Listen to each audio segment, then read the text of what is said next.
Rod Serling. You're listening to the 0 Hour. Rest your eyes.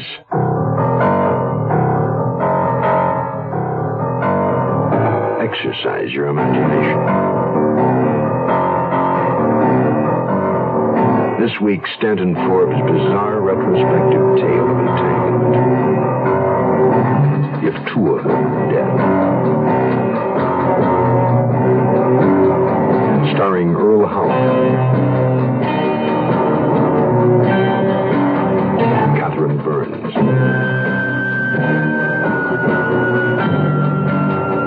and Nina Foch as Sister Love.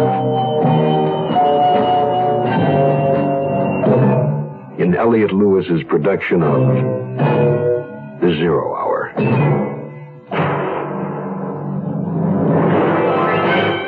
The Mutual Broadcasting System presents The 0 Hour.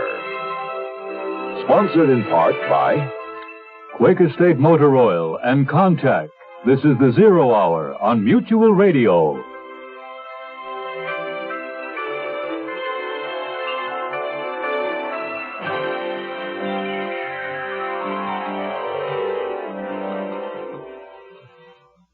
The 30s of the Depression.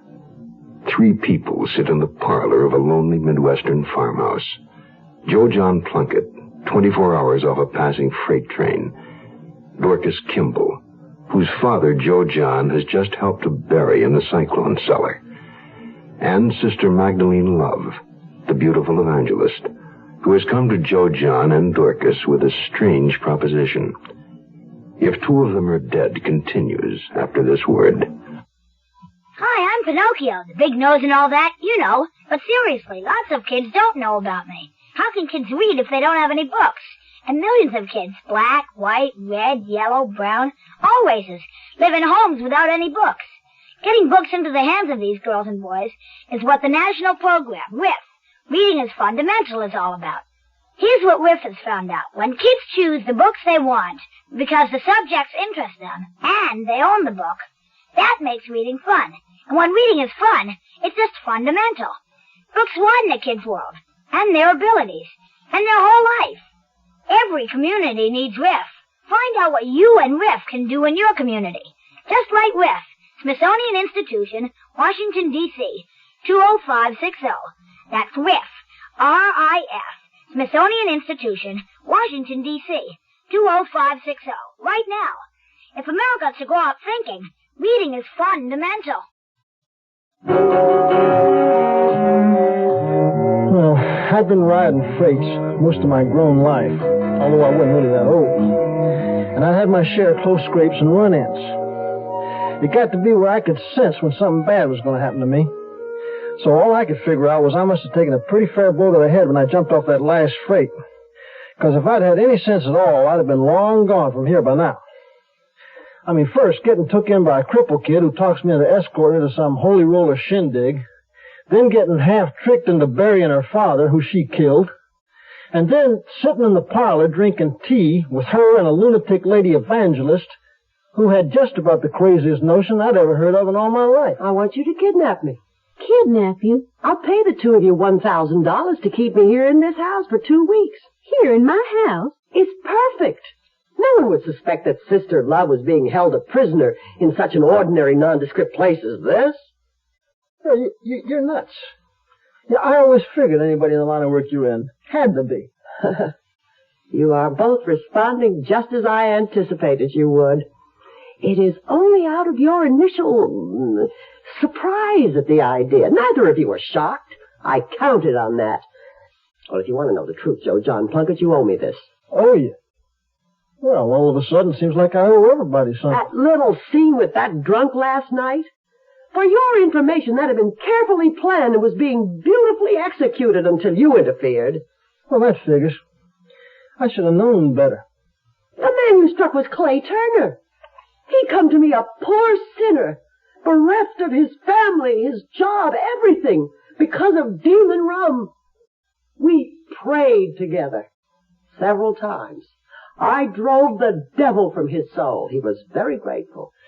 The perfect pigeon, huh? A poor sinner you were going to make into a rich sinner. What planning to do will harm no one, and it will enable me to help thousands of poor souls that otherwise I might never reach. But how kidnapping you do that? By bringing greater fame to the name of Sister Love, so that I may carry the word throughout the length and breadth of this land, from New York to California. Really? And if you and Joe John do as I say, you'll both be able to travel wherever you wish. Yeah, well, I already do. I mean in style. Yeah, what about this Clay Turner? You took care of him. And I had Brother Love give him $100 for his trouble. Yeah, Brother Love. Now, what does he think about this mad scheme of yours? Oh, Brother Love does whatever I say. For instance, at the moment, he's waiting outside in that hot car. Although I've no doubt he's enjoying a peaceful afternoon nap. He's my Uncle Micah, you know. An obliging, harmless old man. Is it true what he says in the pamphlet? Did you predict that your ma and pa were going to be killed the way they were? I did. Although I'll confess to you, it was a safe enough prediction. Bessie and Abner Love, my mother and father, carried the gospel message over the most dangerous kind of mountain terrain, and they never spent a nickel on repairs for that old bus of theirs. Poor noble souls. They sound as crazy as you do. There's nothing crazy about what I'm proposing. I have it all worked out. We leave for Chanute tonight right after the service. You would follow me there in a car. Yeah, well, now there's a snag right there. What car? Never mind about that right now. I'd slip out in the middle of the night and meet you, and then we'd return here. As simple as that? Mm-hmm. I'd leave the ransom note and arrange the scene before I left. Oh, very neat. Then, in about 2 weeks, I think it should be, you'd be free of me and $1,000 richer. But how are you going to get rescued? Oh, or do you just rescue yourself? And if you're kidnapped, now there's supposed to be ransom money. What about that? Well, the ransom should be sizable. $50,000 sounds right, don't you think? Well, the amount doesn't matter because it'll never be paid. No, the ransom note will state that instructions will follow, but they won't. The three of us will just sit here and wait until the 2 weeks are up. Yeah, that sounds cozy. Then you and Dorcas here can do whatever you wish. I'll tell the authorities the kidnappers got frightened and ran away. And, of course, my description of my abductors will be constructed purely out of my imagination. We'd hope. What about the car we need? Where are we going to get it? Well, Joe John would have to buy a car under his name. You could keep it to go away in, Joe John. Now, just think how free you would be with your own car. Mm-hmm. Well, listen to me. Hopping freight suits me just fine. And now that I've heard this whole scheme of yours, I think you're crazier than I even thought at first. And listen, Dorcas Kimball, if you got any sense at all, you'll get this mad woman out of your house right now. Don't you worry, Sister Love. I'll talk to him. You'd be surprised at the things I can get Joe John Plunkett to do. There's nothing on this earth that surprises me, my child. And as for my worrying, remember, I have faith.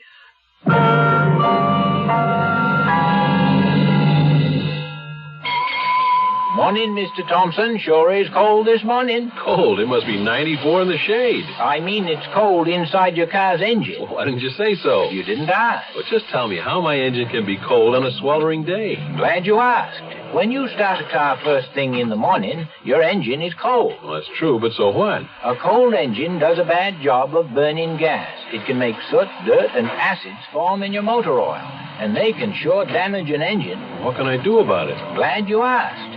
Instead of asking for my cheapest oil, you can start using a quality motor oil, Quaker State. Nothing finer than Quaker State. It's made scientific to neutralize acids and to hold solids suspended, so they don't gouge out your engine. Well, thanks for telling me, Caleb. Down a quart, Mr. Thompson. Quaker State? Well, yes. Why didn't you give me Quaker State before? You didn't ask. Quaker State your car to keep it running young. We'll return to our story in a moment.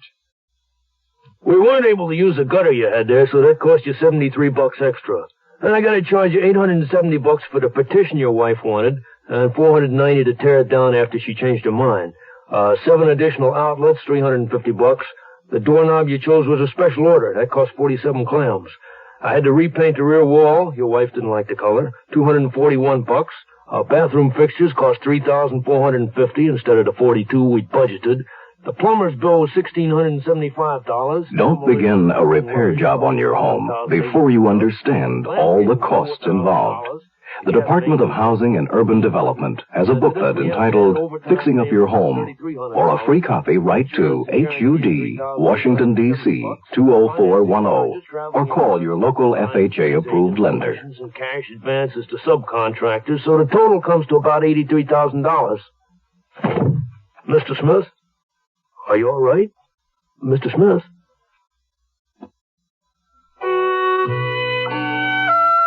All I knew was this was a chance for me to get away, to really go to those places I've been dreaming about all my life. Great Aunt Nadine's money plus my half of $1,000 make me good as rich. But you're as crazy as she is. Hell, I'd be spending 2 weeks with 2 cuckoos in a cuckoo nest. For $500 and a new car? Yeah, well, it wouldn't be worth it. No, if I did decide to go along with it, it wouldn't be for the money. What would it be for, then? Because it would be something to do. A gamble. With the stakes against me. You wouldn't understand. Well, you don't understand me either. But that doesn't matter, as long as we both have our reasons. Yeah, she was right there. We were a couple of misfits, Dorcas Kimball and me. Sister Love knew what she was doing. She couldn't have chosen 2 more likely sinners to do her dirty work. We both had nothing to lose. Ah, you've decided then. You're going to do it. Well, it depends. I mean, I don't like that part at the end where we drive off into the sunset and you tell your little fairy tale. Joe John's got a better idea. Yeah, your uncle's going to have to face the police and the newspapers with the ransom note, you know? Oh, there's no problem. I'll simply tell him to be very upset about it, but to say or pay nothing. No. You just, you tell him to pay it. That is, to pretend to pay it. He can leave a dummy package, which we'll pick up, and then we'll set you free. That makes a lot more sense. Yeah, it will make more publicity for the newspapers. I agree. Anything else? Yeah. A letter from you stating that this whole thing was your idea. And we'll also have the dummy package as evidence. So it's just a couple of little security measures. All right. But there's no reason why you shouldn't trust me. No, there's no reason why we should. It was excitement, just like in the movies. We had to postpone the plan for a few days, till Joe John bought the car. Then I addressed a letter to Sister Love, care of General Delivery in Chanute. The letter was in code to let her know we were ready, and all it said was, Jesus saves.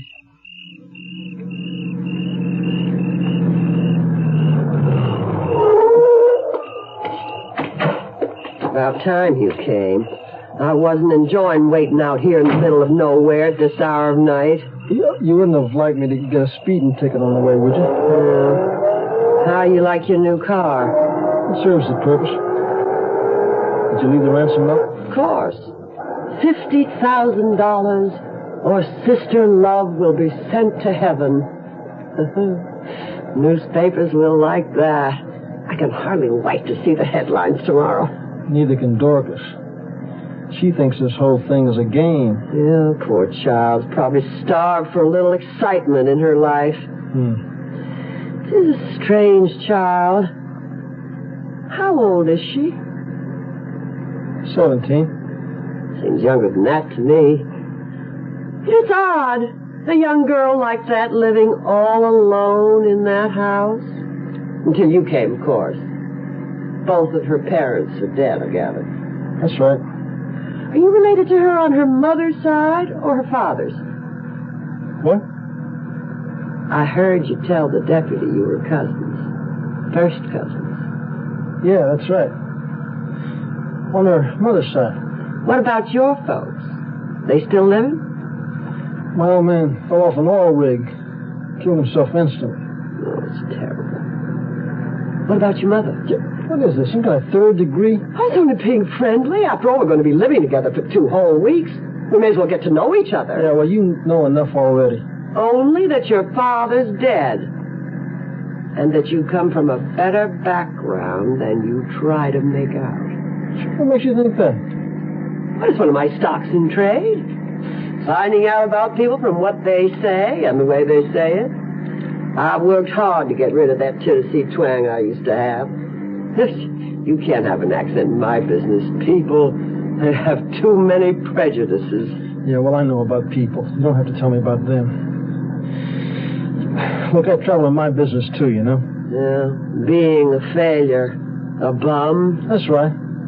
If your mother is still living, what does she think about Look, I didn't say she was still living. Look, I didn't say anything about it at all. Oh, forgive me, Joe John. I didn't know your mother was a subject you didn't wish to discuss. No, you just asked too many questions, that's all. That's another of my stocks in trade. But it's late. I'm too tired for any more talk. I think I'll go lie back and try to sleep the rest of the way. Yeah, well, that'll be just fine with me. She sure likes her rest, don't she? The longer she stays up in her room, the better I like it. Well, she probably doesn't want to be seen in those house dresses she had me buy. They're real plain, no ruffles and ribbons. You know, I got a feeling she'll still look okay. Yeah, I suppose so. With that face and that hair, and the way she walks. Her stock's in trade. Huh? Nothing. Anyway, she'll be down soon. She's going to want to see this newspaper. Oh, that must be her coming now. Oh, hush, Tippy. Tippy won't stop barking at her. Dogs are smart. Did it come yet? The newspaper. Is it here? It's here. Am I in it? You're in it. On the front page. Really? But where? I don't see it. Down at the bottom.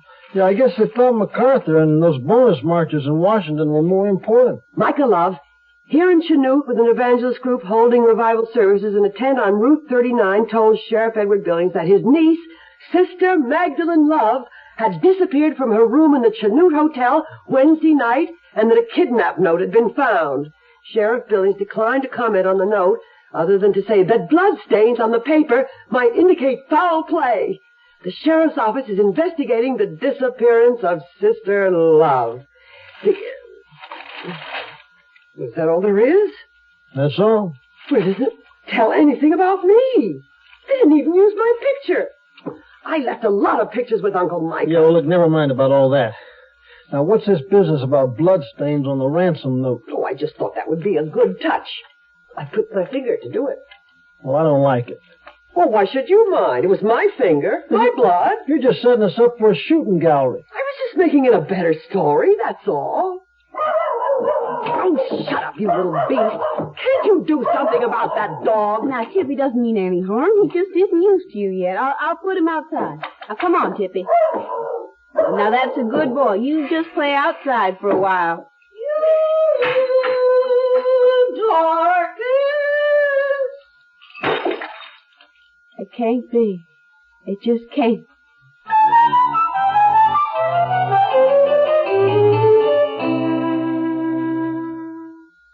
Give your hand to a friend. Give your heart to your love. But give your cold to contact. The sooner the better.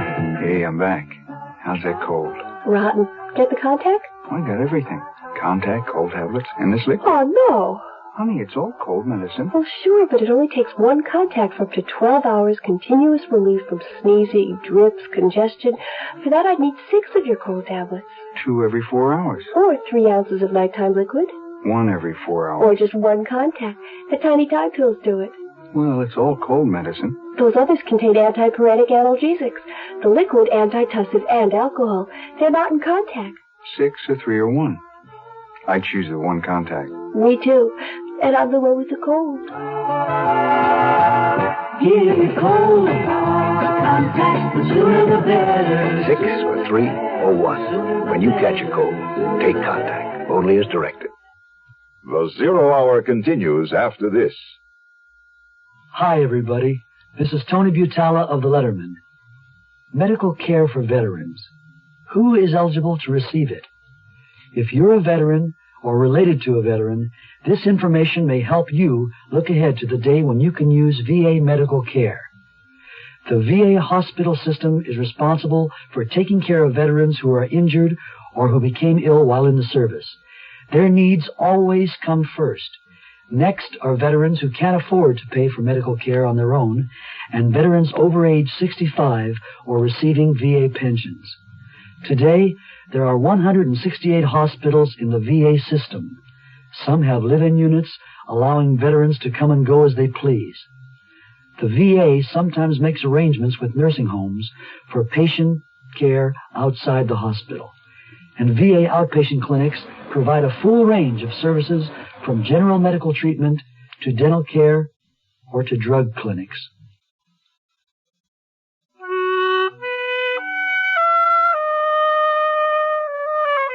I couldn't believe it. But it was her, all right. Mrs. Puddleford from down the road. She hadn't come near our place for a year or more. What was she coming now for? Well, there was no time to warn Sister Love. All I could do was try and bluff it out, like I'd done with the deputy about Joe John. Dorcas, girl, how are you? How are you, Mrs. Puddleford? I'm sweltering in this heat, I can tell you. Yes, it's very warm, isn't it? Oh, warm is hardly the word. Oh, I didn't know you had company, Dorcas. Well, that's all right, Mrs. Puddleford. You come on in. This is my cousin, Mary Kimball from Seattle, Washington. How'd you do, Miss Kimball? How'd you do? Sorry to bother you, Dorcas, but I need to borrow a cup of sugar. Well, of course, I'll get it for you right away. No hurry, dear. It's too hot to hurry, right, Mrs. Kimball? Yeah. Perhaps Mrs. Puddleford would like a glass of lemonade, Dorcas. That would hit the spot, all right. I'll get you a glass. Oh, thank you, Dorcas. It's mighty neighborly of you. I'm sorry it's been so long since I've had a chance to call on you. I noticed your pa's gotten himself a new car. Well, that's Joe John's car. He's my cousin. My other cousin, he's from out of state, too. We're having a kind of family reunion. Well, now, that's nice. I always think it's nice when a family can keep in touch. In these hard times, so many families are being split up. Some have to go to look for work one place and some another, and like as not, nobody finds any place. Of course, most folks just don't have the money to go flitting all over the country. Oh, goodness. Dorcas, that's not your pa liquored up again, is it? So that's only Joe John, my other cousin I just told you about. Joe John, this here is Mrs. Puddleford from down the road. Oh, hello, Mrs. Puddleford. I explained how we're having kind of a family reunion. You and Cousin Mary and me. Oh, nice to meet you, Mr. Kimball. Plunkett. My name's Plunkett. Here's your cup of sugar. Oh, yes. Suppose I should be getting back. I imagine you all have family business to discuss? Yes, in fact, we do. You've been here a few days longer than Miss Kimball, haven't you, Mr. Plunkett? Yeah, that's right. My place being right on the road where it is, I can't help noticing people coming and going. Must say I didn't see when you arrived, though, Miss Kimball. I came by train, and Joe John drove in to pick me up. We didn't get here to the house until quite late at night. Oh, I see. By the way, Mrs. Puddleford, did you happen to take in that revival meeting they had across the way a few days ago? Oh, no. My church doesn't hold with those offshoot religions. Well, the reason I mentioned it is I just read in the paper that lady evangelist who ran it got herself kidnapped. You don't say. Why, that sounds like that other one out there in California. Claimed she was kidnapped a few years back. Said some men held her prisoner in Mexico or some such place. But there were a lot of people who thought that was a put-up job just for publicity. Well, is that a fact? Well, I guess it's like they say, everything's been done before, right, Cousin Mary? I wouldn't know. Well, nice meeting you all. Thanks for the sugar, Dorcas. You're welcome, Mrs. Puddleford. You fool! Why did you purposely throw the newspaper story in her face like that? So that big grand plot of yours wasn't so original with you after all, was it? I don't know anything about that other case. All I'm concerned about is what if that busybody recognized me? It would ruin everything. Oh, come on. Now, Sister Love sitting at Dorcas Kimball's kitchen table in a plain cotton dress sipping lemonade. The Lord's handmaiden herself. I'm going upstairs for some peace and quiet. It's true. No one would ever imagine Sister Love in a place like this.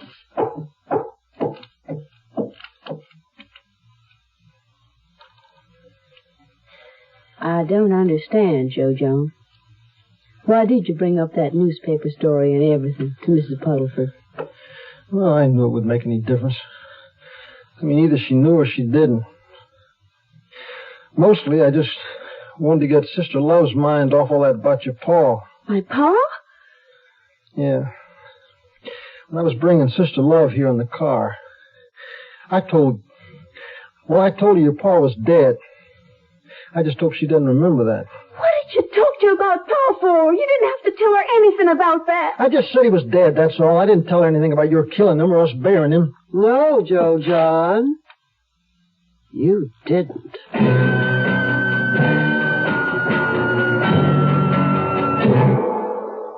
You are listening to Mutual's presentation of The Zero Hour.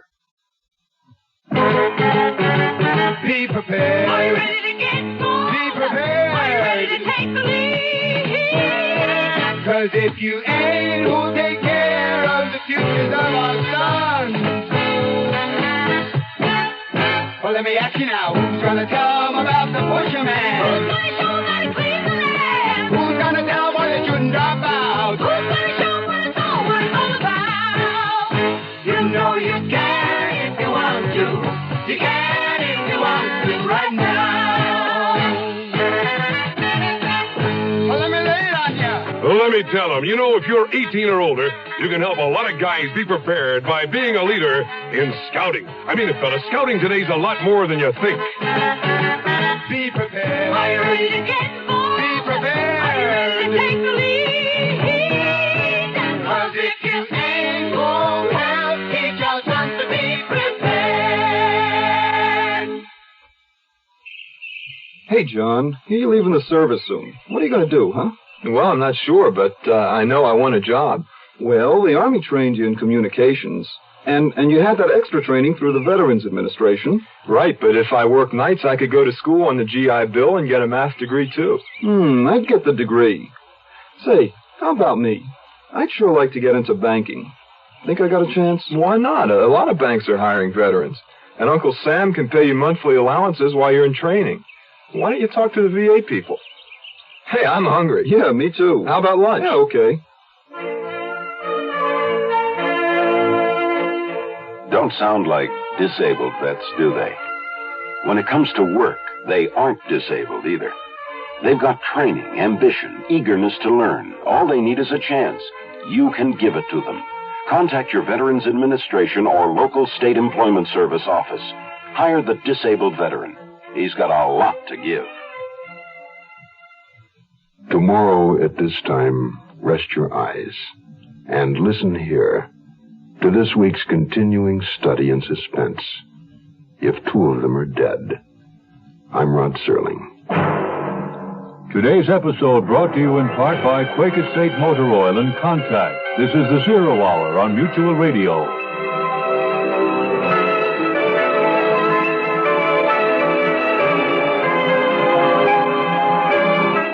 You have been listening to The Zero Hour, a presentation of the Mutual Broadcasting System in association with Hollywood Radio Theater.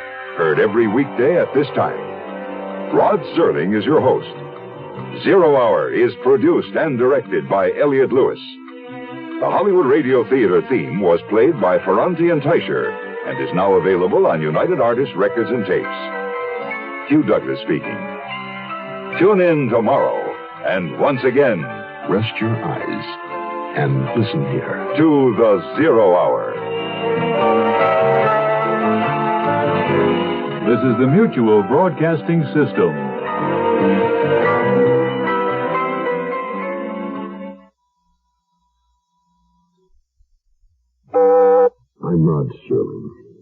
You're listening to the Zero Hour. Rest your eyes.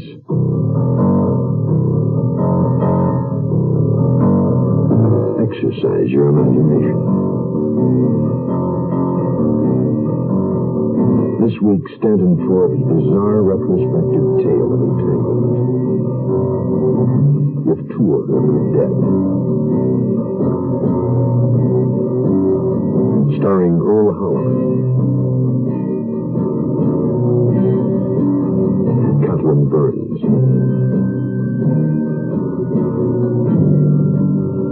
and Nina Foch as Sister Love. In Elliot Lewis's production of The Zero Hour.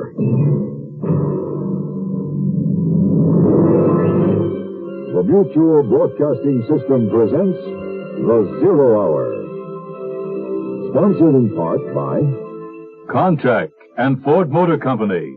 This is The Zero Hour on Mutual Radio.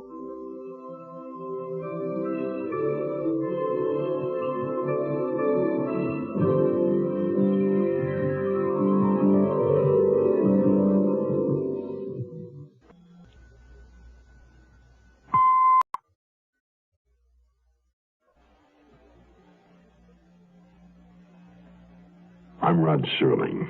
You're listening to the Zero Hour. Rest your eyes.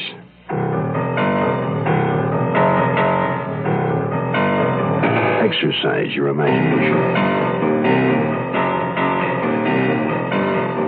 This week, Tobias Wells' neo-Gothic tale of small-town terror. A die in the country. Starring Peter Marshall, Susan Strasberg, and Andrew Duggan.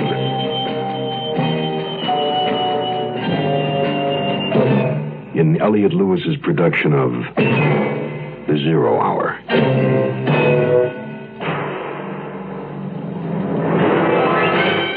The Mutual Broadcasting System presents The Zero Hour.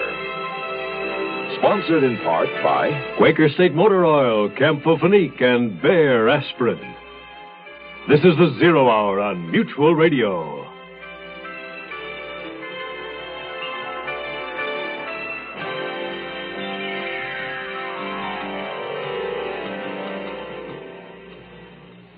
In this, our mobile society, the act of physically moving one's family from one town to another is a relatively simple matter.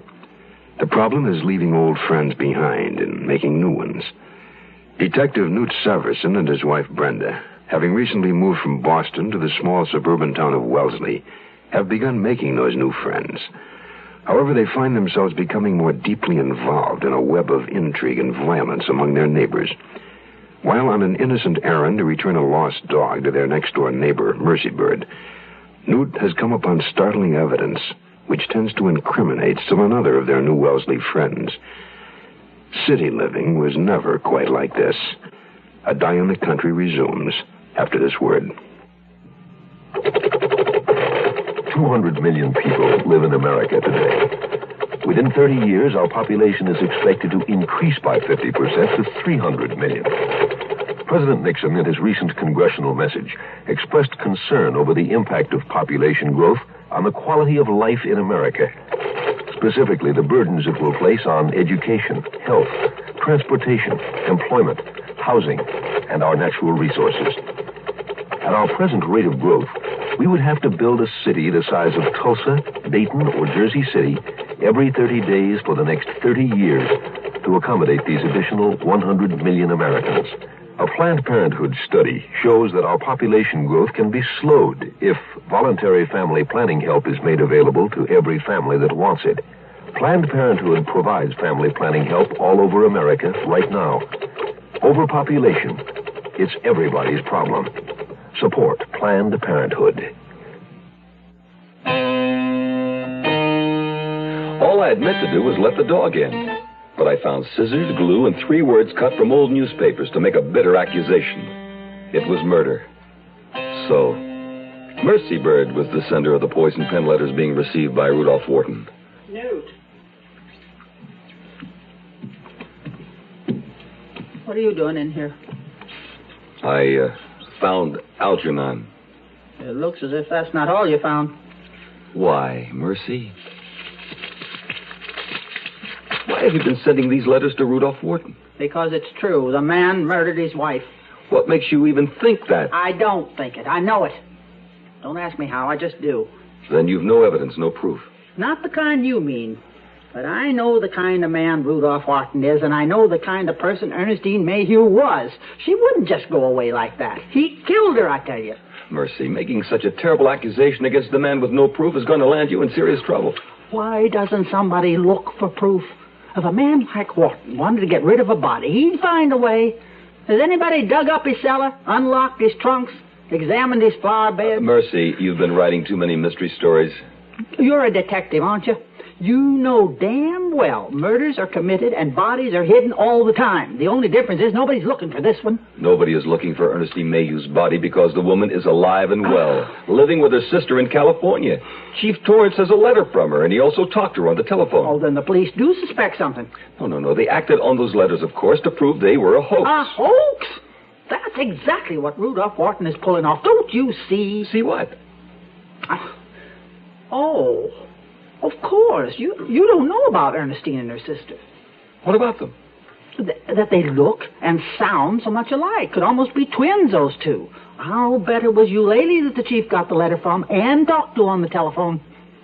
That might work for one of your books, but how could Rudolph Wharton persuade Eulalie Mayhew to masquerade as her sister? Then she'd know that he had killed her. Perhaps she does know. And is just going along with it? There's something else you don't know about the Mayhew sisters. They were both in love with Rudolph Wharton.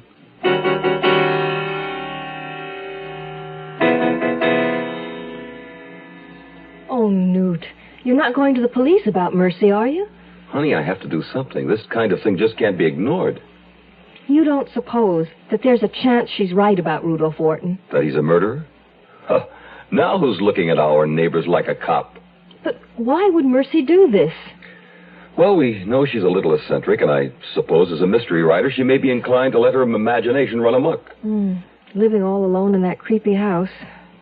You know, there's hardly any furniture inside. I mean, from what I could see. Keeping her mother in that rest home must have been very expensive. Yeah. And a rest home owned by the rich Rudolph Wharton, no less. But she shouldn't be put in jail just for harboring a grudge. Sending threatening letters is more than just harboring a grudge. It's all going to depend on Wharton. I mean, what he wants to do about it after he finds out it's Mercy. Maybe he'll be charitable and not press charges. Are you going to talk to him or the police? I don't know. There's some sniffing around I want to do first. Oh, darling, if anybody can help Mercy, you can. I think I'm glad I'm married to a bulldog after all. My first stop was the town clerk's office in Town Hall, a red stone castle on top of a hill. I didn't think it wise to chance Rudolph Wharton's finding out that I'd been checking for information on his wife. So I made up a story to tell the clerk that wangled me a look at the alphabetical file under M. It took only a quick flip of the cards for me to get what I'd come for. Eulalie Mayhew's present address in California, where ostensibly both sisters could be found. My next stop was the public library. With luck in a small town like this, I'd find copies of the Wellesley High School annuals there. I did. Should be the 40s, I figured. And I was right. The summer class of 1941 for Ernestine, 42 for Eulalie. I placed the pictures of the two sisters side by side. Heart-shaped faces, light eyes, identical blonde hairdos of the pompadour and page boy style of the time. Even looking closely at them as I was doing, it was hard to see the difference between them. But did they sound alike as well, I wondered. I got a telephone number for Eulalie Mayhew from the long-distance operator. Riverside, California. Information.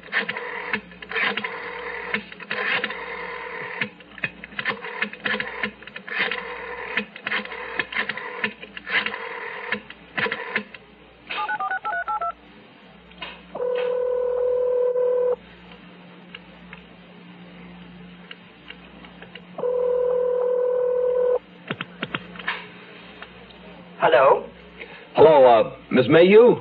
Yes. Is this Miss Eulalie Mayhew? Yes, it is. Who's this? Hi, Lester Martin, Wellesley High, class of 41. Do you remember me? I don't believe I knew you. I didn't graduate until a year after that. Oh, I know. Your sister Ernestine was in my class. I understand she's staying there with you right now. Is that right? Yes, she is. Well, it's Ernestine I really called to talk to. It's quite important. Is she there? Yes, she's here. Just a moment. Hello? Eulalie? No, this is Ernestine. Ernestine Mayhew. How are you? This is Lester Martin. Long time no see. Yes, my sister told me you were on the phone. I'm afraid it's been longer than I'd care to admit. I'll bet you're wondering why I called. To be honest, I don't have the faintest notion. Well, we're planning a class reunion. Thanksgiving Day, the old football rivalry, you know. It'll be a real homecoming. Can you make it? Well, I don't know. I've been thinking of perhaps making a trip abroad soon. Oh? Who else is going to be at the reunion? Oh, Clarence Masters, Nella Mawhinney. I was given only the M's to call, so I don't know about the others. Then you wouldn't know if Patsy Oliver is coming? Patsy? No, she's not on my list. I'll have to think about it. I'll send you a letter with all the details, just as soon as they're worked out, of course. Thank you. You're welcome, Ernestine. Nice talking to you. And you know something? What? You and your sister sure sound exactly alike. Well, you must have forgotten, Lester. We always did.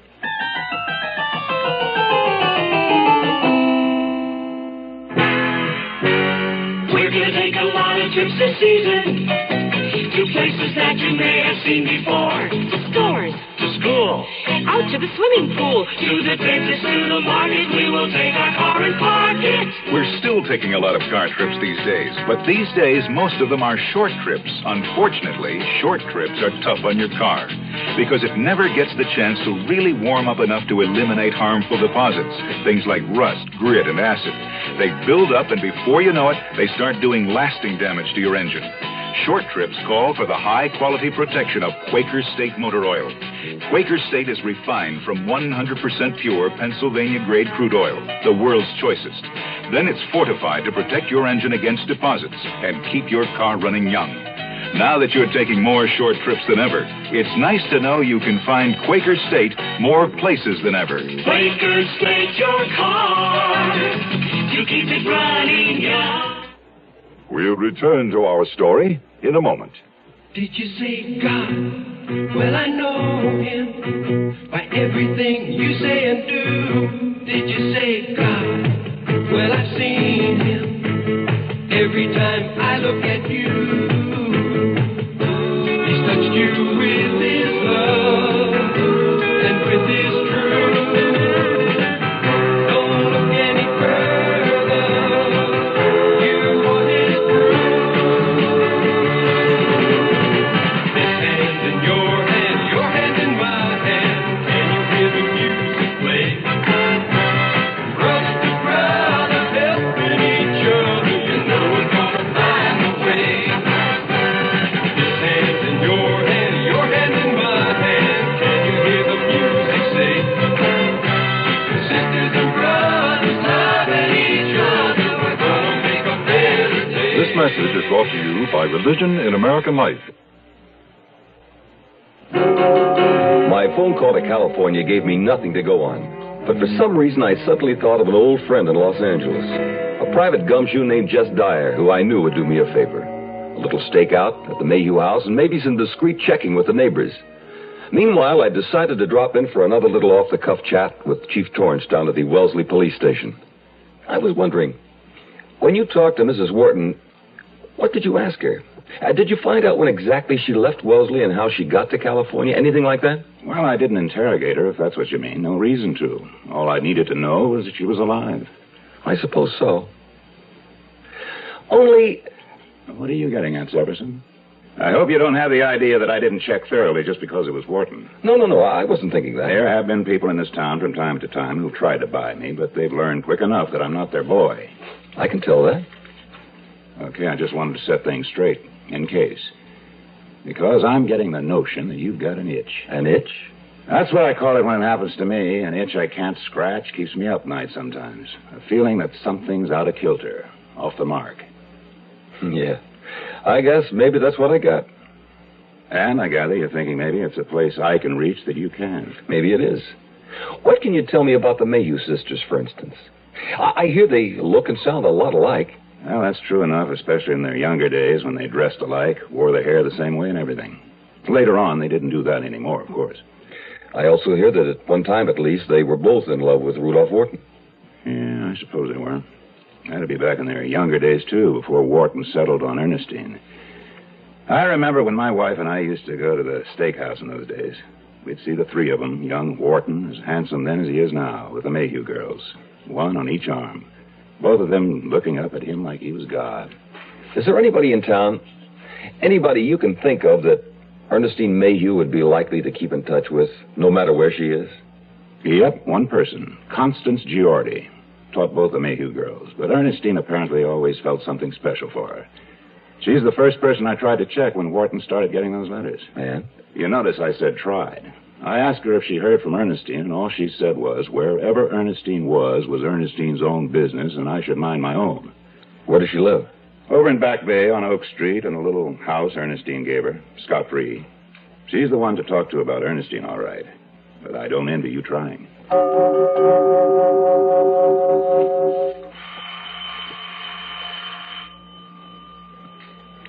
I caught a faint movement of the lace curtain across the glass panel door, and I rang again. Go away, whoever you are. I'm not going to, Miss Giordi. I need to see you. Who are you, anyway? I never saw you before. I know. I haven't lived here in Wellesley long. I'm a detective from Boston, and I want to speak to you about Ernestine. Ernestine Mayhew? I just want to know one thing from you, whoever you are. Is Ernestine in any kind of trouble? I don't know. That's what I want to talk to you about. Well, then come in. Whatever it is, it isn't any business of the neighbors. I stepped inside into a room that smelled of oriental rugs and furniture polish. Constance Giordi peered into my face with eyes like a pair of shiny black marbles. In the first place, you haven't even told me your name. Oh, I'm sorry. It's Severson. Newt Severson. My wife and I moved here recently. Our house is directly across the street from Rudolph Wharton. Miss Giordi, do you have any way of knowing that Ernestine Mayhew is all right? All right? What do you mean by that? If you could tell me that you've heard from her, then... But I can't tell you that, Mr. Severson, because I haven't. Not a word. Isn't that unusual? I'm told you're the one she's most likely to be in touch with. If she chose to, but there's no reason she should.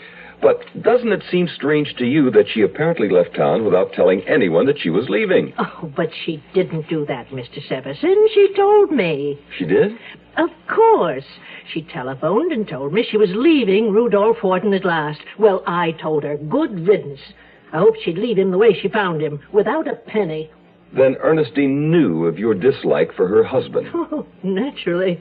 I spoke against the man from the first moment she and Eulalie took up with him. Eulalie was in love with him, too? And I told Ernestine she should let Eulalie have him. Eulalie would have been a better match for him. She wouldn't have let the man walk all over her the way Ernestine allowed him to. Then Ernestine and Eulalie were not as alike as they appear to be in the photographs? Oh, they only looked alike. And sounded alike? Well, yes, that was strange. One might swear that their voices were identical. Then someone might talk to one of them on the telephone and not be certain whether it was Ernestine or her sister. Yes, that's true. In that case, Miss Giordi, the only evidence we have that Ernestine Mayhew is safely in California is this letter. Chief Torrance received it in answer to his inquiry. Mr. Severson, this letter was not written by Ernestine Mayhew. It wasn't? Are you sure? I'm positive. Now, even I couldn't always tell them apart by their appearance. Often I'd have to look to see which one of them was speaking. But as their school teacher, I learned to distinguish their handwriting. I am positive. This letter was written by Eulalie Mayhew.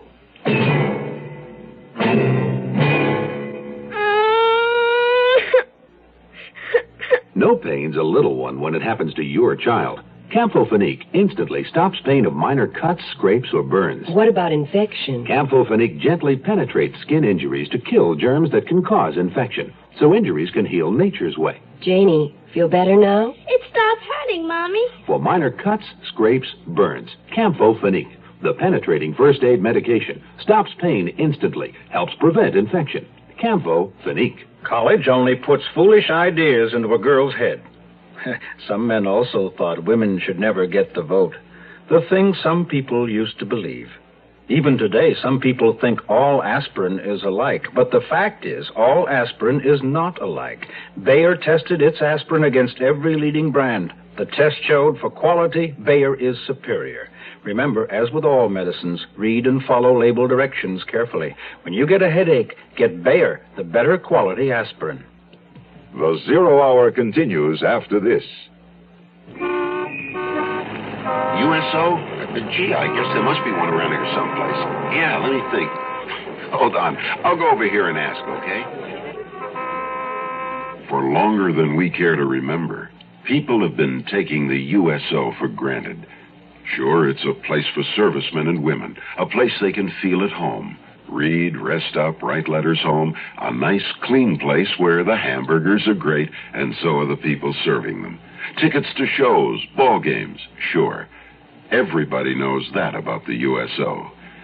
But what people don't know is that it takes money to keep the USO going for our 2 million men and women still in uniform. It takes a little money spread out among a lot of people. Because USO gets no government funds. It depends entirely on your gifts to the United Fund, Community Chest, or local USO campaign. So please give. Our work isn't done. I felt a chill when the old woman told me with such certainty that the letter had not been written by Ernestine, but by her sister. Maybe Mercy Bird, with all her talk of murder, wasn't so far off base after all. But I knew about handwriting evidence in court.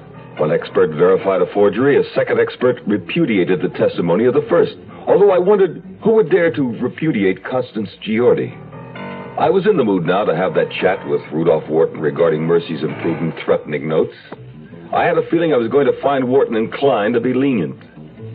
I found him in his office in a building that housed a bank, a pharmacy, and a department store, all belonging to Wharton, I presumed. He sounded even more tolerant than I'd expected. Poor Mercy. She never quite got over her mother's death. They were very close. Yes, I gather that. She blames me for it, as perhaps she's told you. You know, I've always thought that strange.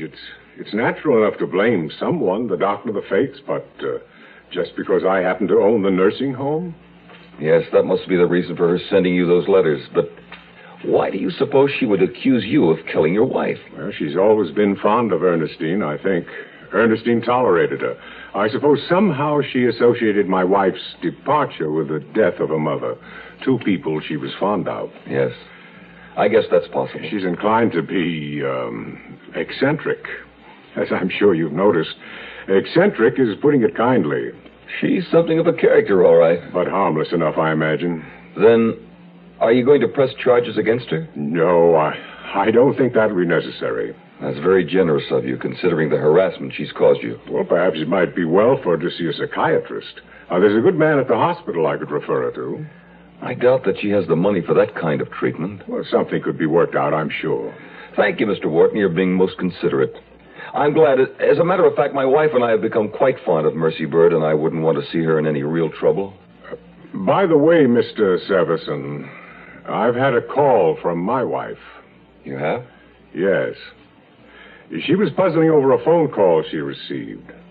The caller identified himself as someone who'd been in high school with her, and he invited her to a class reunion. What's puzzling about that? Someone's always trying to get up a high school class reunion. Of course. But then she asked the man if Patsy Oliver was coming, and he answered that he didn't know because she wasn't on the list. What's wrong with that? Well, Patsy Oliver was a very popular figure at Wellesley High in those years. I remember him well.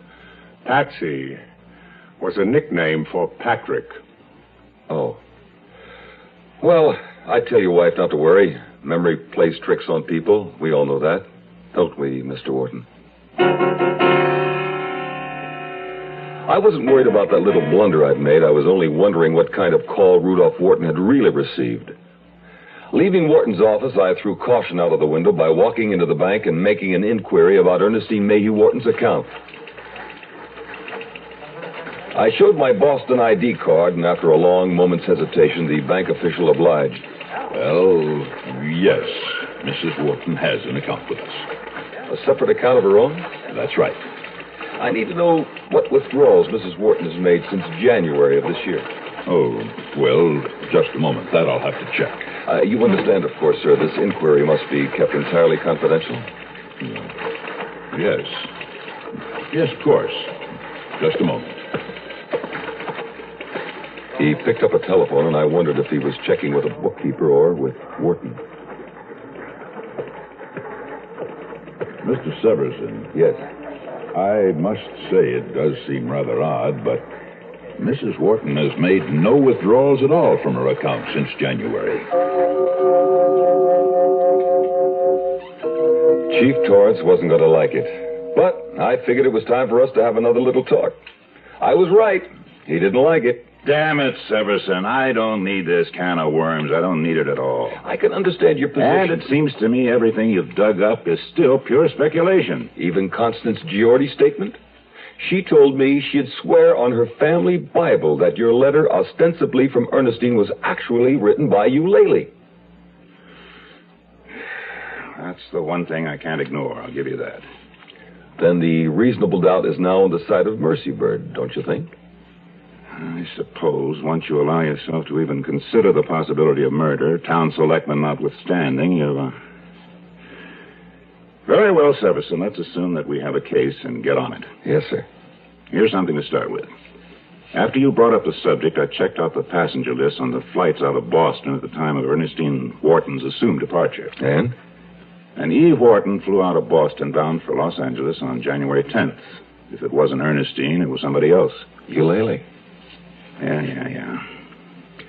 Well, considering we're going along with this whole assumption, I suppose it could have been, although you'd think somebody around Wellesley would have seen her while she was here. They might have and thought it was Ernestine. If Eulalie were deliberately assuming her sister's identity. All right. And what we want to find out is, if there was a flight into Boston from L.A. sometime just before the 10th, it shows an E. Mayhew on the passenger list. Exactly. Yes. I'll put it through. Call for you, Severson. My wife, I told her I'd be here. You see, our baby's due any time now. Then get on this phone, man, for heaven's sake. Hello? Hi, Brenda. Are you all right? When? I'll be right home. It wasn't our baby, it was yours. Mine? You can forget Greg Farley. Your obscene caller's still on the loose. He just called my wife.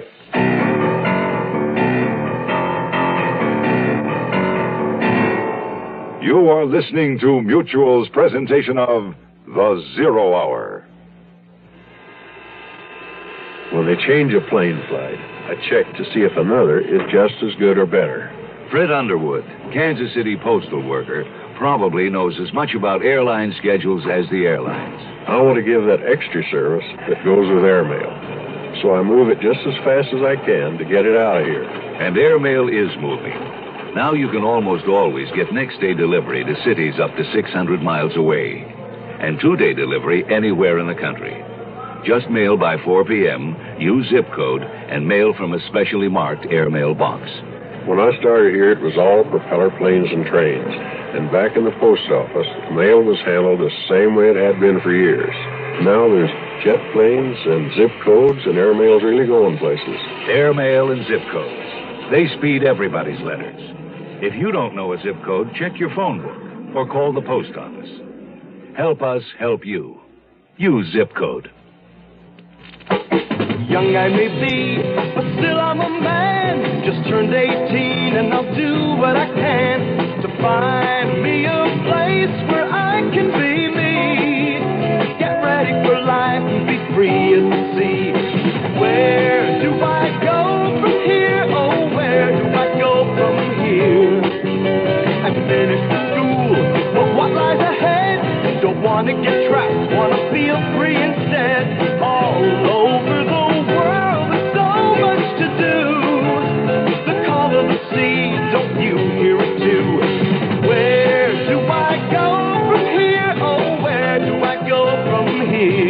What about the new Navy?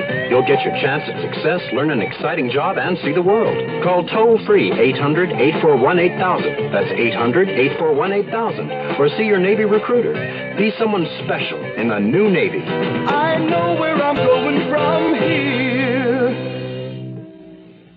Tomorrow at this time, rest your eyes and listen here to this week's continuing study in suspense, A Die in the Country. I'm Rod Serling, and this is The Zero Hour.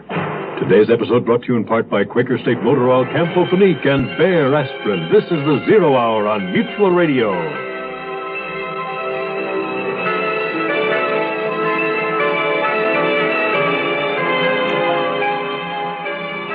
You have been listening to The Zero Hour, a presentation of the Mutual Broadcasting System in association with Hollywood Radio Theater.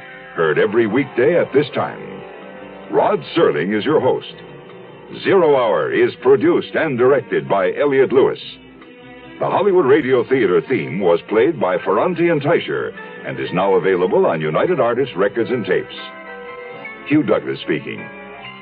Tune in tomorrow, and once again, rest your eyes and listen here to The Zero Hour. This is the Mutual Radio Network.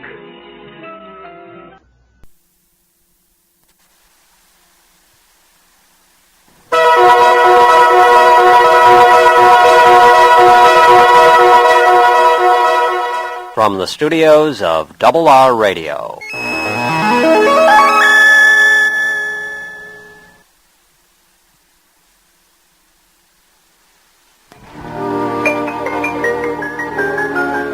WRLX is beautiful music. WRLX, Auburn, New York.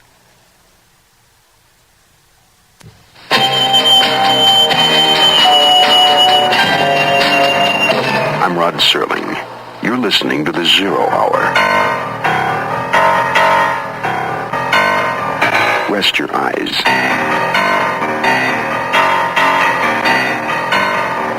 Exercise your imagination. Today, Keith Walker's frightened story of blinded justice. The Violation.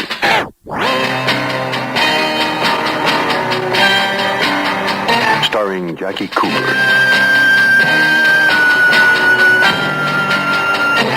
In a Mutual Broadcasting System presentation of The Zero Hour. Brought to you by the makers of Hallmark cards, Nabisco, Kodak, and the Ford Motor Company. This is The Zero Hour on Mutual Radio.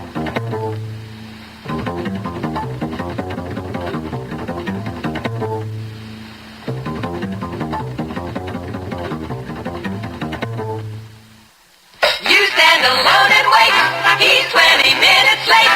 He'll find a smile will go a long, long way. More power to those smiles with Kodak's Pocket Smile Saver Kit. For less than $30, you get a little pocket camera, color film, magic cubes, extender, and lots more for less than $30. For a limited time only at your photo dealers. A smile stays lit with our Smile Saver Kit. You'll see that smile will go a long, long way. From Kodak. I remember growing up, but most of all, I remember Mama. The day I graduated from high school, her eyes looked bright and glad and misty all at the same time. Oh yes, I remember Mama. I remember how she cried the day my first child was born, and the love just shone in her eyes. This Sunday is Mother's Day.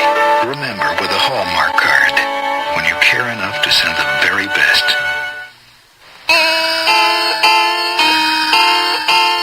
The Lady of Justice stands blindfolded.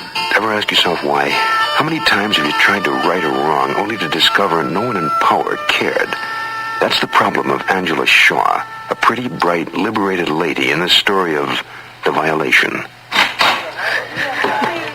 Come on, Angie. I'll walk you to the car. That was a lovely party, Diana. It was sweet of you to surprise me like that. Oh, my pleasure. Hey, you sure you'll be okay driving home? There's something ominous about the first ring. Perfectly. Besides, it'll give me time to think about all that's happened today. Okay, well, be well, and I'll see you bright and sober in the AM. Thanks again.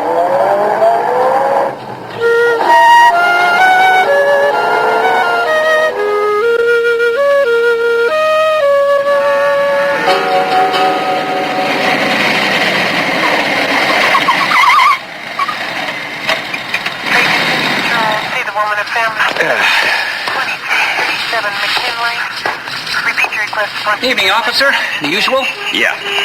Hey, what are you doing open on a night like this? Oh, the boss wants to stand open. I can't complain. Coffee? Yeah, Black. You people. Hey, what are you going to do with all that money, huh? Buy a knife? Hey, come on, officer. You lay on the same stuff on me every night. You know I'm going to college and what I earn? Yeah, sure. No need to get touchy, huh, Pedro? You ought to give that up. Join the force. Hey, you know it's great pay. Besides, we can always use another minority. Here's your burger. I passed there. I wouldn't want your headaches. It isn't work, it's fun. Hey, look at that. Would you dig that short skirt and spikes? Just the thing on a rainy night. I guess he's been a slow night, huh? Not for me. Laid out 6 speeding, and I busted me a couple of crazy creeps coming out of a grocery store holding hands. They just stuck up the place. Although I don't know how they could. I mean, with limp wrists, you figure the guns would just fall out of their hands. You want anything else? Huh? Oh, no. Wish it had just rained. One drop, I turn the hog in, I beat it for Murray's. Oh, he's got some hot waitress over. Hey, that was a looker. Hey, you didn't finish the burger. You eat it. Gotta go keep the streets safe.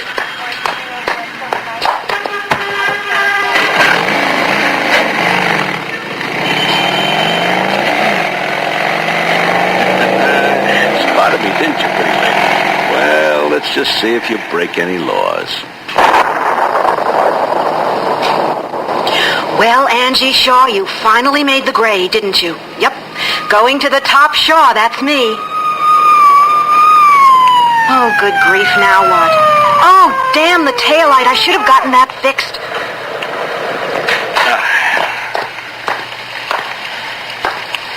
Evening, ma'am. Pretty late to be out alone. Oh, I guess you're right. Some friends gave me a party and... See your license, please. Would you take it out of the wallet, please? Angela Shaw. Yes? Not married? Yeah, that's right. But I don't see what that has to do with a broken taillight. Yeah, I noticed the taillight. Could cause you some trouble about that. Maybe even give you a ticket. Well, I keep meaning to get it fixed, but... Hey, maybe you ought to bribe a police officer. What? I would never bribe an officer. This might be a good time to try. Now, look, just give me a ticket so I can go. You snotty broads are all alike. All right, slide over. Come on, move. You can't get in my car. I'm in. Now, why don't you tell me about yourself? Get out of here. Don't. Come on, honey. Take your hand off my leg. Come here. That's it. Now, if you don't get out, I'll scream. Go ahead. Who's going to hay your way out here? Oh, my God. Oh, my God, this can't be happening. Sure it can. Come on. Hey, I know your type. You're going to enjoy it. Please. Oh, God, this can't. Let go of my hair. All right, shut up. Please don't do that. You can't. I mean, you're a policeman. That's what I'm counting on.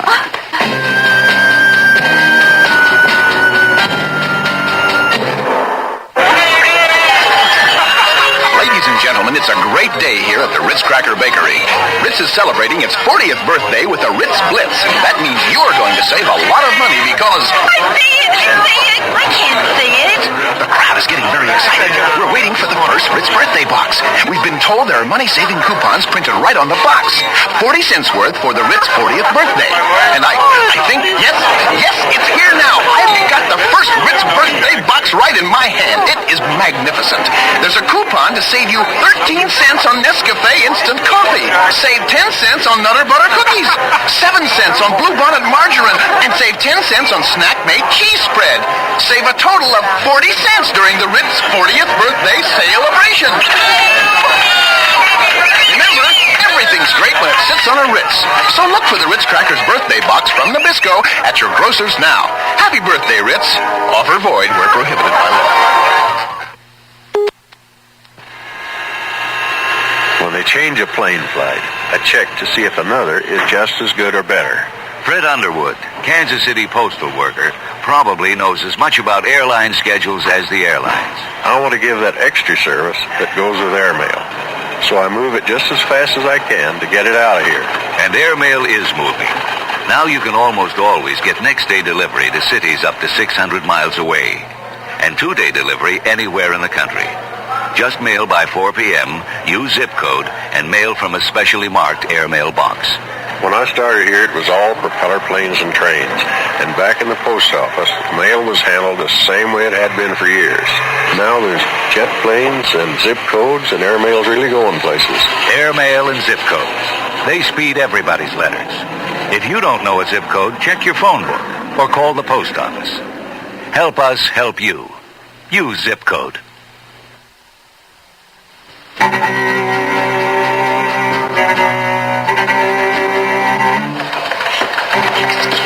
Could I just talk to you? Hey, sure, just a minute, lady.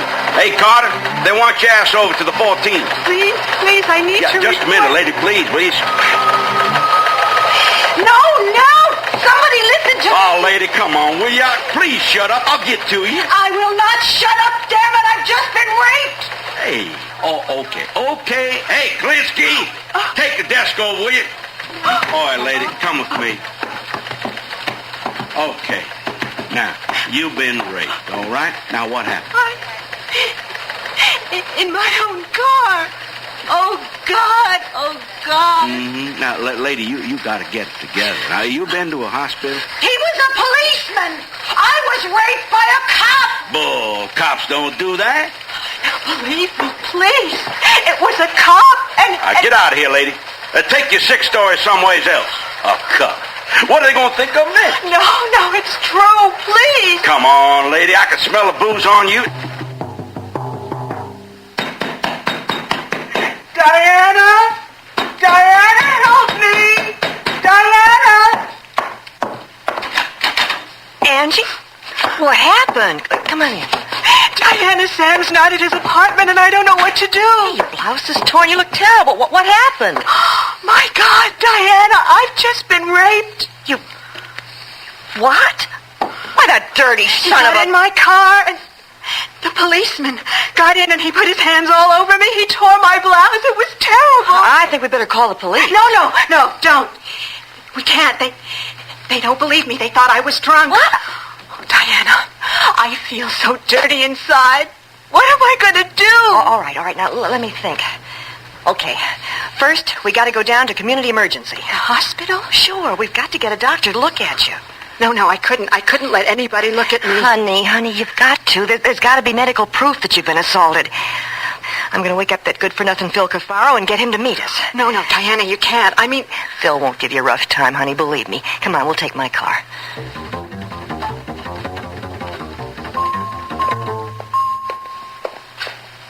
Are you the rape case? No, she is, Miss Angela Shaw. Okay. In here. Get into a gown behind that screen. Where's the cop? What do you mean, cop? No, rape cases, you got to have a cop present. Rules. Can you hurry, Miss Shaw? Emergency's full of people tonight. Is this all right? Oh, yeah, sure. On the table, please. No rest for the wicked. Yeah, I'm Lieutenant Cafaro. Miss Howard in here? Phil. Can he come in, Doctor? You said lieutenant. You police? Yes. Oh, good. You can officiate. Miss, the stirrups, please. I'm embarrassed. I mean, do they have to be here, Doctor? That's the law. Hold still. Well, there's semen here. Okay, you can get dressed. I'll send a report, Lieutenant. Does that prove I've been raped? No, just that you've had intercourse. Little advice, lady. I've seen a lot of these. I mean, if you're mad at somebody, well, you ought to forget it. Rape's hard to prove, if you get what I mean. Doctor, just file your report and get the hell out of here. Phil, Angie tried to report it at the station. They just treated her like a whore. They didn't believe her. Well, I believe you, Angie. Consider it reported. Thank you. First thing in the morning, you come down and we'll go through some photos. And I'll talk with the brass. Damn it, Captain, I don't care if the reputation of the department is at stake. The lady was raped by a cop. Captain, I just want permission to start an investigation. Then I damn well will do it on my own. And? Say, Lieutenant, got a minute? Sergeant, you were on the desk last night, right? Yeah. Say, I want to talk about that girl. Well? You know, Lieutenant, rape's a hard thing to prove, especially when the broad's as good-looking as her, when, after all, she's accused one of us. Not one of us, Sergeant. Just a policeman. Well, sir, might be some unhappy cops around if you keep sticking your nose where it's not wanted. Like, maybe you're making somebody be nasty. So? Well, Lieutenant, you wouldn't want anybody getting nasty. Now, would you, sir?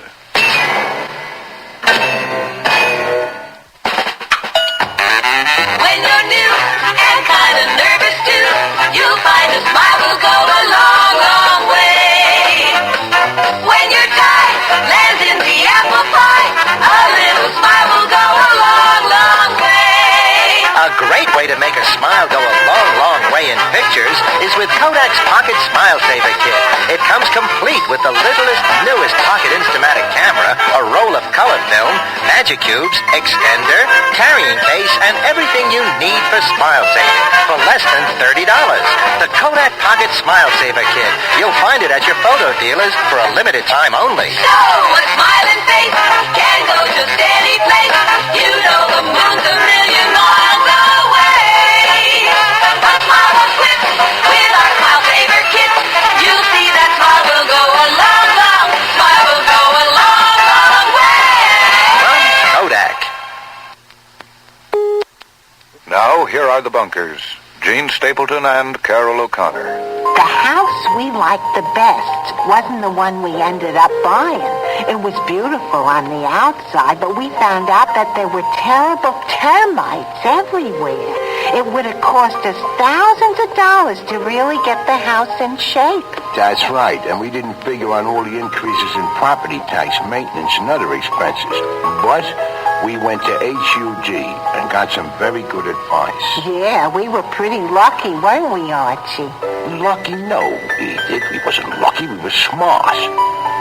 I know some people who never got as serious as us about buying a home. They've been having headaches ever since. Buying a home is a big deal. Learn about house hunting, property inspection, FHA-insured loans, and the responsibilities of ownership in a free booklet called The Wise Home Buying Guidebook. Write HUD, Department HB, Washington, D.C., 20402.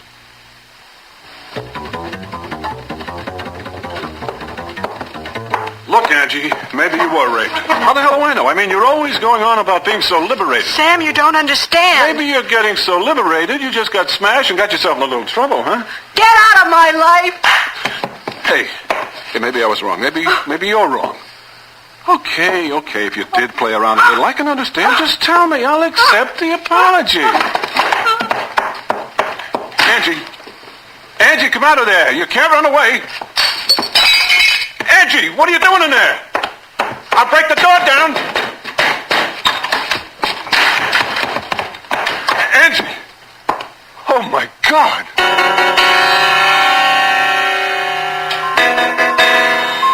Dr. Safer, please report to emergency. Dr. Safer. I feel terrible, Diana. Awful. I mean, I didn't think she would do a thing like that. Should have believed her, Sam.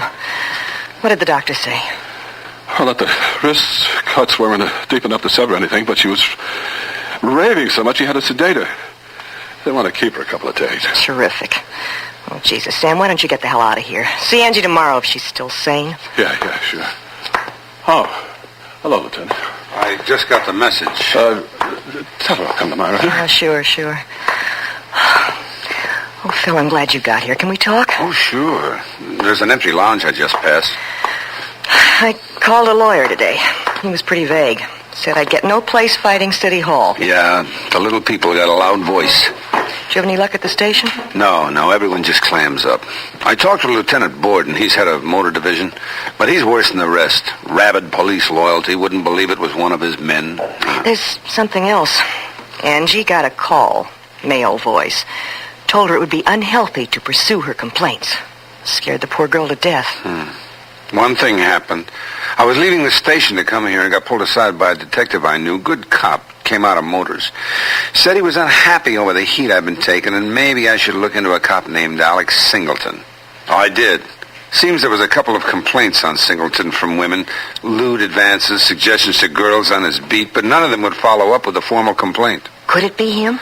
Well, his area's near where Angie said she was stopped. Why are you looking like that? I just got a great idea. Tell me. No, I'll show you. Come on.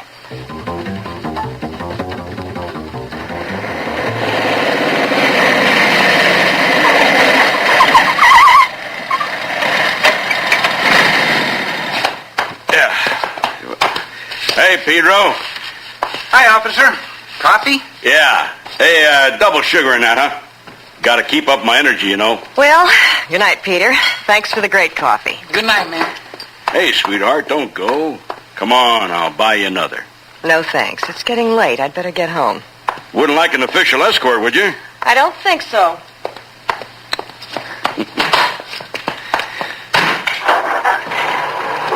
Well, she got you, officer. I don't think she likes men. Yeah, see you later.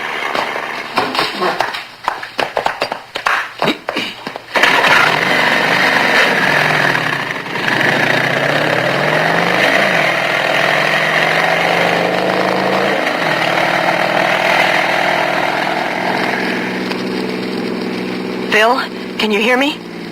I see him. But this is crazy. I know he spotted you earlier tonight. Sure, but he thinks I've been cruising. Uh-oh, he's flipped his red light on.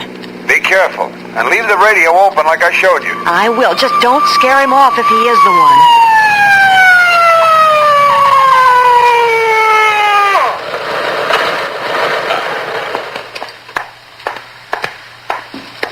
I see your license, ma'am. Why? I didn't do anything wrong. Well, that's for me to decide. You know, I seen you driving around early. You, looking for a little action? I think you've got me mixed up with someone. Hey, what do you think you're doing? Well, slide that pretty butt over here.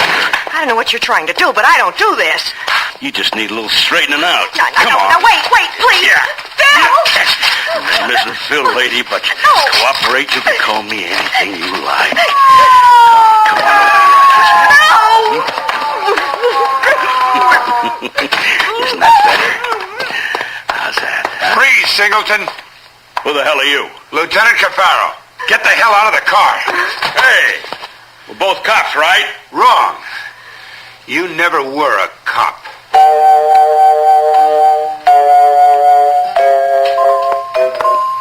Come on, Diana. We can't stay here anymore. Phil, I don't know what... How can we help Angie? According to the doctor, she could come out of catatonic any time. Or never. But I thought when we told her Singleton's in jail that it would, well, bring her back. I did too. But maybe the shock of the rape, maybe the treatment she got at the police station, hell, even Sam didn't help Angela. But she was always so strong-willed. Something broke inside her. Something that will take a long time to repair.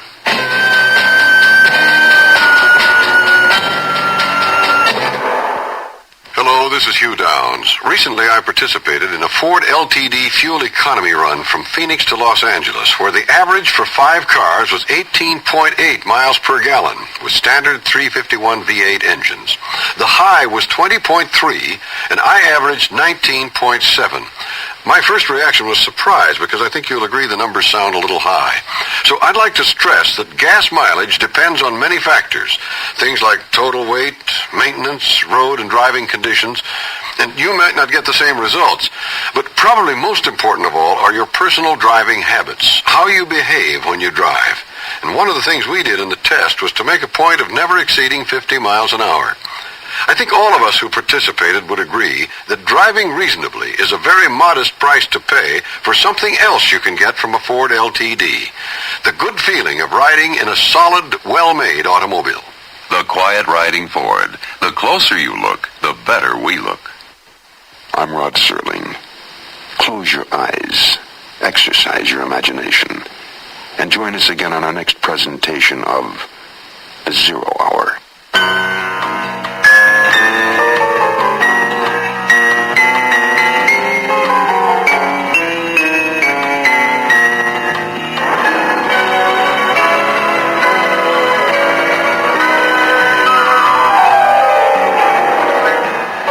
Is an original radio drama by Keith Walker. Jackie Cooper was heard as Lieutenant Phil Caparo. Featured in the cast were Iris Mann, Jane Webb, John Larch, and Ben Cooper. Zero Hour, created by J.M. Colas, directed by Don Hills, is produced in Hollywood for the Mutual Broadcasting System by Radio Productions Incorporated. Music is composed and conducted by Stanley D. Hoffman. Rochelle Sherman, associate producer. This has been a presentation of the Mutual Broadcasting System.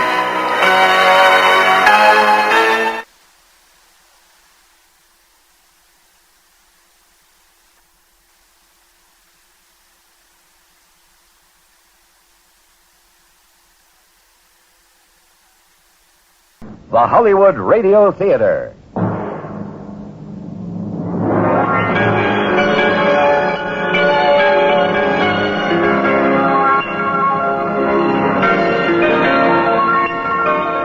Every day at this time, Monday through Friday, a J.M. Colas Enterprises production, the Hollywood Radio Theater, presents an unusual tale of mystery and suspense. Every week, Monday through Friday, the Hollywood Radio Theater presents... I'm Rod Serling. You're listening to The Zero Hour. Rest your eyes.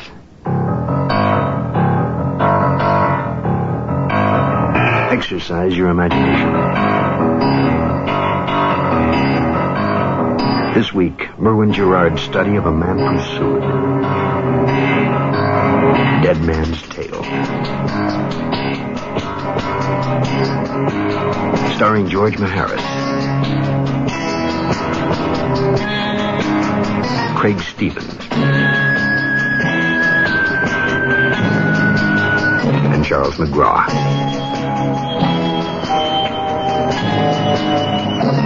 In Elliot Lewis's production of The Zero Hour.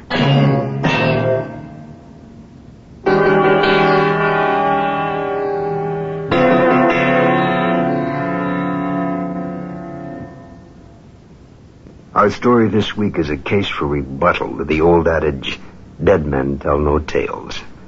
It's the story of Carl Brooks, a young man, a practicing lawyer, one of two junior district attorneys under political zealot Lloyd Mercer. It will be Carl Brooks's misfortune to be asked to perform a favor by and for his mentor. Misfortune that begins with murder and proliferates over a life reborn and a span of 4 years' time. His initial chance discovery and subsequent smoldering guilt will prove to be the driving catalytic force to spirit him back to the scene of the crime.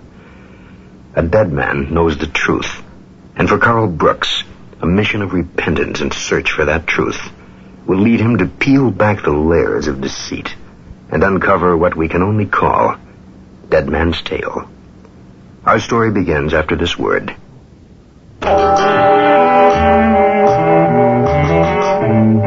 Picture this. Dusk of a late autumn day in a seemingly typical Midwestern city of 300,000. In the office of District Attorney Lloyd Mercer, the day's work is winding to a close. The secretary has gone home, leaving two young men to their game of darts in the outer office. Bullseye. How about that shot, Barry? No good, Carl. You stepped over the line. Now, come on, Barry. You're not going to take 100 points from me over an imaginary line, are you? Carl Brooks and Barry Wilson, both 24 years old, close friends and Lloyd Mercer's junior DAs. Gentlemen, who's winning? You are, Chief, if the latest figures in the polls are right. Yes, they were very encouraging. Come to the office. Encouraging? 57% for you, 36% for all the other candidates combined, 7% undecided. And less than a week to go? You're a shoo-in for another term. I never count votes until election night. Which one of you can spare me a small favor this evening? I have to get home and change for that rally. Well, I still have some work on the Bostwick brief, and you'll need it first thing tomorrow. Right. And you've also got a family awaiting dinner. Which, by the process of elimination, leaves the bachelor with a clear desk. Okay, what can I do for you, Chief? Barry, would you close the door on your way out? Oh, sure thing. Carl, I want you to go to the Delta Hotel and pick up an attaché case for me. The man's name is Robert Henley. He'll be expecting you. He's in room 515. And when you get it, bring it straight to me at election headquarters. I'll need those documents tonight before the rally. Now, off with you. Yes, sir. Good luck tonight, Mr. Mercer. What could go wrong? I'm addressing our 57%. I left the office and took a cab to the Delta Hotel. The desk clerk waved as I walked by, and I told the elevator man 5th floor.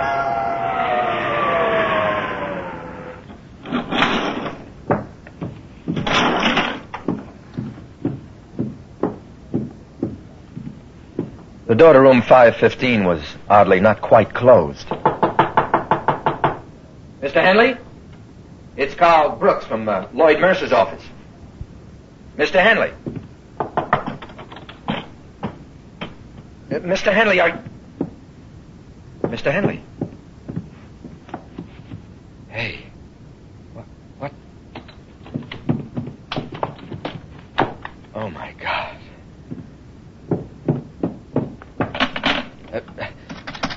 Hello, main desk. Get me the full... Cute. What? But not cute enough. Morris, what are you doing here? No need to ask what you're doing, is there? Calling the Red Cross, maybe? Donating blood? This man's dead. Oh, that's very good, Counselor. Very good indeed. I'll take that money now.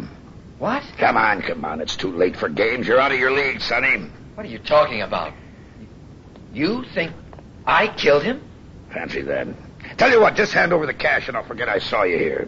You can run and maybe you can beat the murder rap. No, wait a minute. This is insane. Not insane, just stupid. But then you couldn't know I'm making a habit to keep my eye on my investments. Your investments? Look, I don't have any idea what you're talking about, Ferris, but I'm going You're not going to do anything or go anywhere until you cough up that $150,000. 150? Get out of my way, Ferris. Sorry. The money, Brooks. Hand it over or I'll get...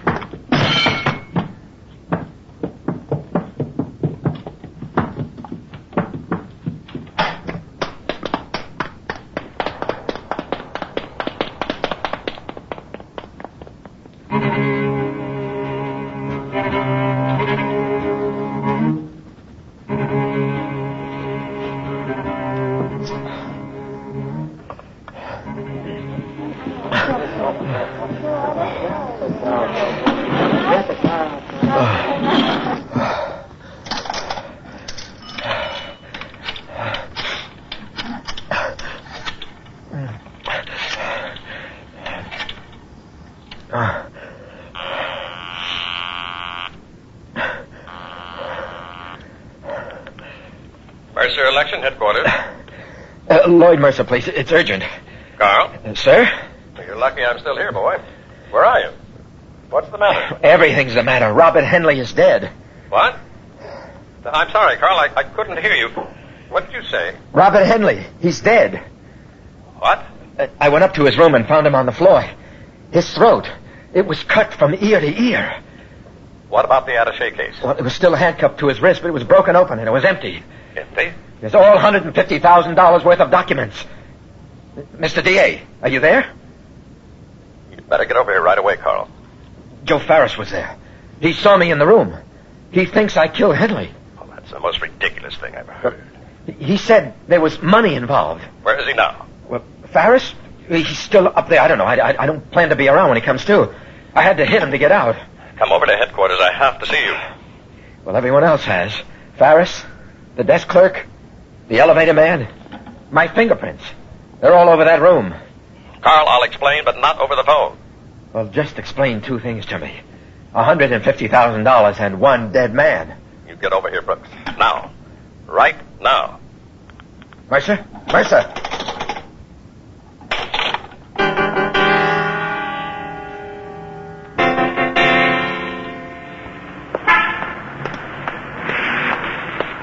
Taxi! Taxi! Carl?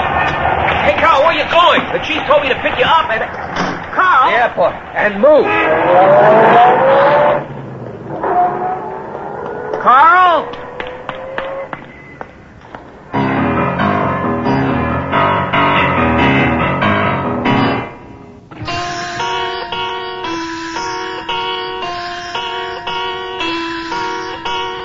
It wasn't logical, and it wasn't intelligent. It was sheer blind panic that made me take the first westbound plane out of town. After all, I was innocent, regardless of how it looked. But it looked like a setup, with me, dead center in the frame. When the plane landed, I bought a hometown paper. The story of Henley's murder was all over the front page. Carl Brooks was a wanted man. I dumped the paper in the trash can and moved on, and on, from town to town. The days ran into weeks and then months. I never read anything more or heard about it. I didn't want to know. Guilt is not always something that can be determined in a court of law.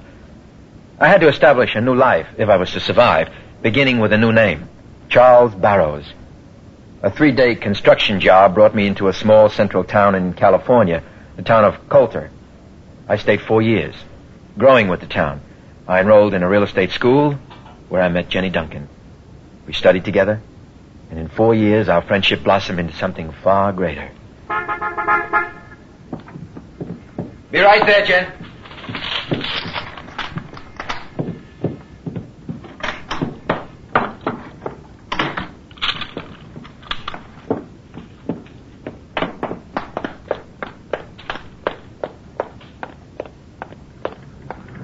How's my land bearing doing today? Fine, let's go. Where? Anywhere, just start somewhere. All right. Rough day at the office? Not really. You sure had me fooled, Charles Barrows. What? What do you mean? Honey, all I meant was you're terribly cranky today. I'm sorry, Jenny. I didn't mean to take it out on you. I mean, that's the last thing I want to do, believe me. Let's go to the lake. We've always been able to say what we mean there. All right.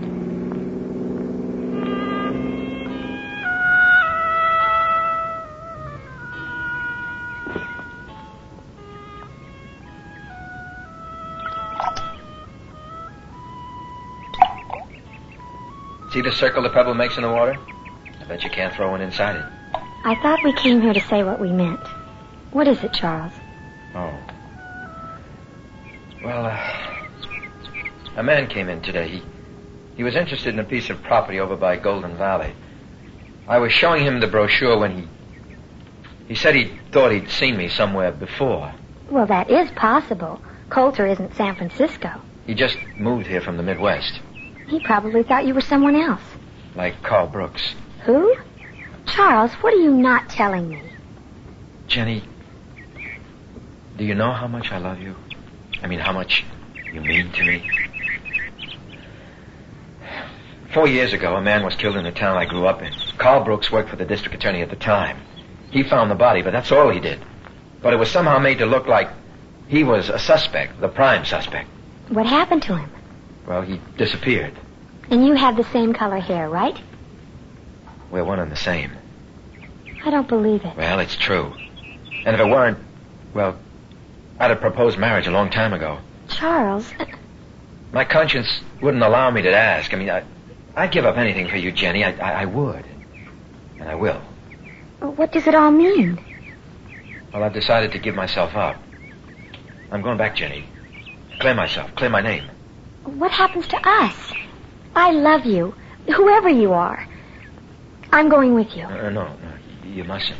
Please, Jenny. I mean, it's painful as it is. But what if... You said you were innocent. I was weak then. I was a coward. I couldn't have fought the law, even though they were wrong. But it's different now. I have something to fight for. And that's exactly what I plan to do.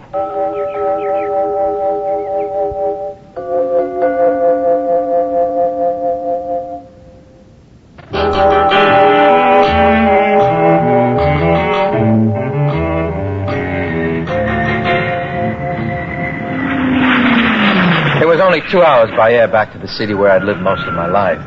but it seemed an eternity until the plane touched down at the airport. The moment I stepped under the ground, the feeling of guilt returned. Hundreds of people in that city knew me by sight. And if I was picked up before I had the chance to turn myself in, it would be impossible to prove I came back to give myself up.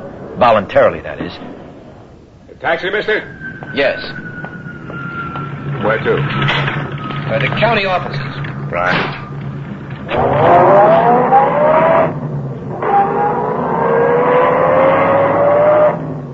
Driver, would you happen to know, is Lloyd Mercer still the district attorney? Not since the election last month. We got a new one, named Jameson. Oh, I see. Then Mercer won a second term and was defeated this year. No, Mercer didn't run for DA this year. Way I hear it, Jameson's his boy. Mercer ran for Superior Court. Judge Mercer? Yeah, another landslide. They're saying he'll run for governor next time. Ed Mercer's got one smooth machine. Yeah. Well, he's the one I want to see. Well, that'll be the courthouse.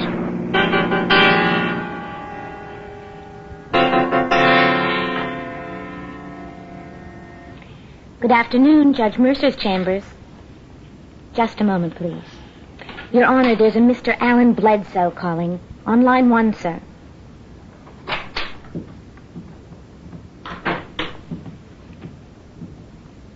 Yes, sir. Can I help you?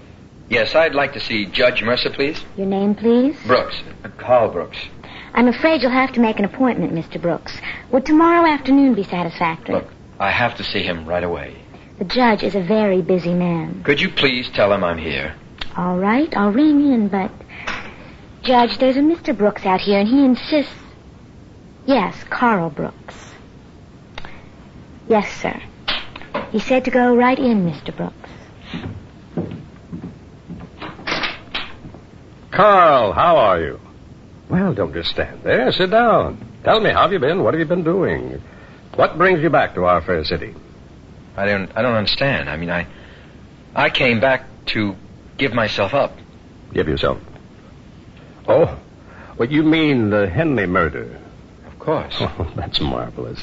You mean you've been thinking all these years, what is it now, almost 5? You've been worried, hiding? Carl, there's no charge against you. No But I read in the paper. I mean, the day after it happened that I was the prime suspect. You were, for a couple of hours. It was open and shut, Carl. The murderer was apprehended, tried, convicted, and executed. We still had the death penalty then. You mean all this time, the running, the changing my name, giving up my law career, living with fear that at any time, for nothing? I mean, it was all for nothing? I am sorry, Carl, but if you hadn't run... I'm free? You mean I'm free? As the proverbial bird, Carl. But I hope this doesn't mean you're going to fly away before we've had a chance to have dinner together, or at least a drink.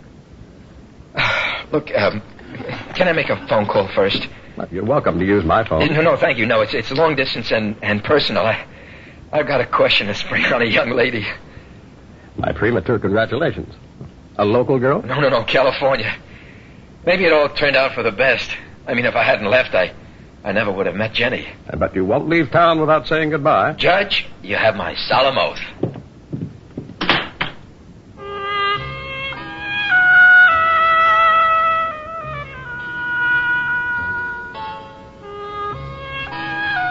You're sure, darling? Absolutely sure. That's what the man said. Look, I'll be on my way now, but there just isn't a plane leaving for the coast until tomorrow.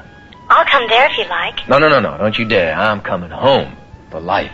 Oh, Carl. I have to get used to calling you Carl. Look, I'm going to check into a hotel, and then I'll pick up some of my things and, well, maybe have a drink with Mercer or whoever before I leave.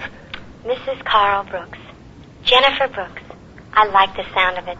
Hey, you're not listening. Oh, yes, I am. You're coming home. See you tomorrow, love. Goodbye. Bye.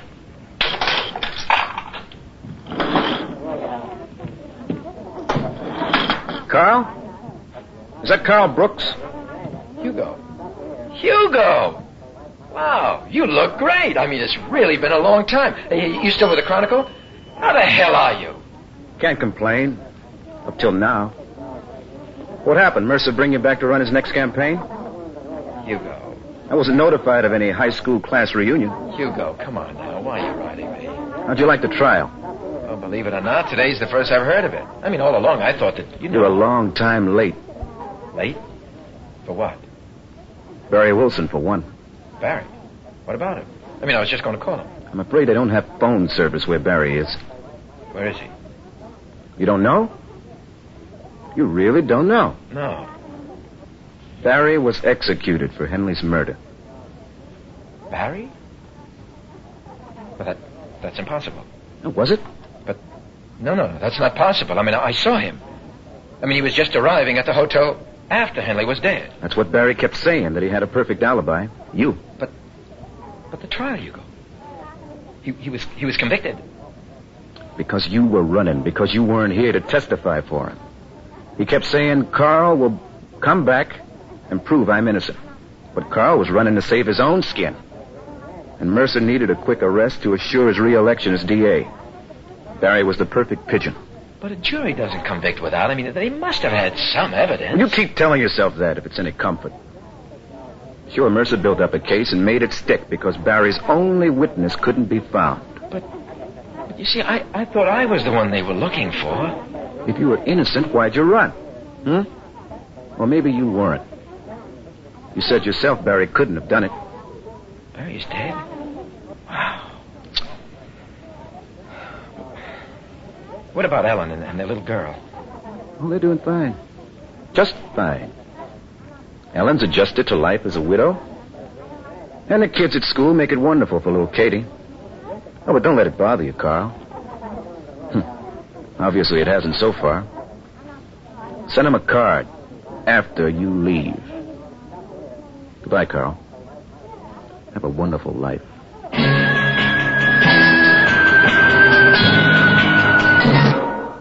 Tomorrow at this time, rest your eyes and listen here to this week's continuing study in suspense, Dead Man's Tale.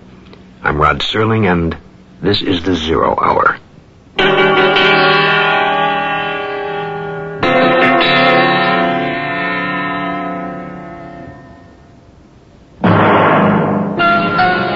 You've been listening to the Hollywood Radio Theater's presentation of The 0 Hour, heard every weekday at this time. Rod Serling is your host. Dead Man's Tale was written by Mervyn Gerard and Kim Weisskopf. George Maharis is Carl, Craig Stevens is Mercer, and Charles McGraw is Ferris. Featured in the cast are Byron Kane, Ann Marshall, Catherine Grody, and Herbert Jefferson Jr. 0 Hour is produced and directed by Elliot Lewis. Jack Myers is executive producer, Rochelle Sherman, associate producer, and Kim Weisskopf, story editor. Music conducted and composed by Stanley D. Hoffman. The Hollywood Radio Theater theme was played by Ferranti and Teicher and is now available on United Artists Records and Tapes. This has been a J.M. Colas Enterprises production. Hugh Douglas speaking.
the Hollywood Radio Theater.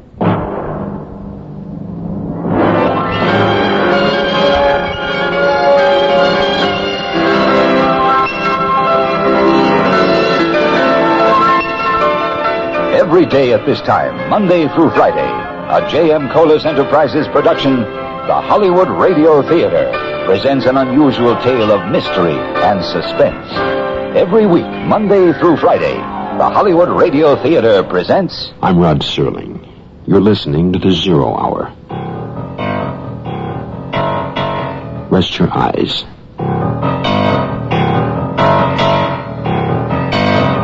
Exercise your imagination. This week, Merwin Gerard's study of a man pursued. Dead Man's Tale. Starring George Maharis. Craig Stevens.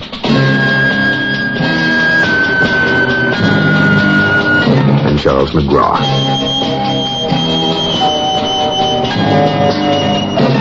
In Elliot Lewis's production of The 0 Hour.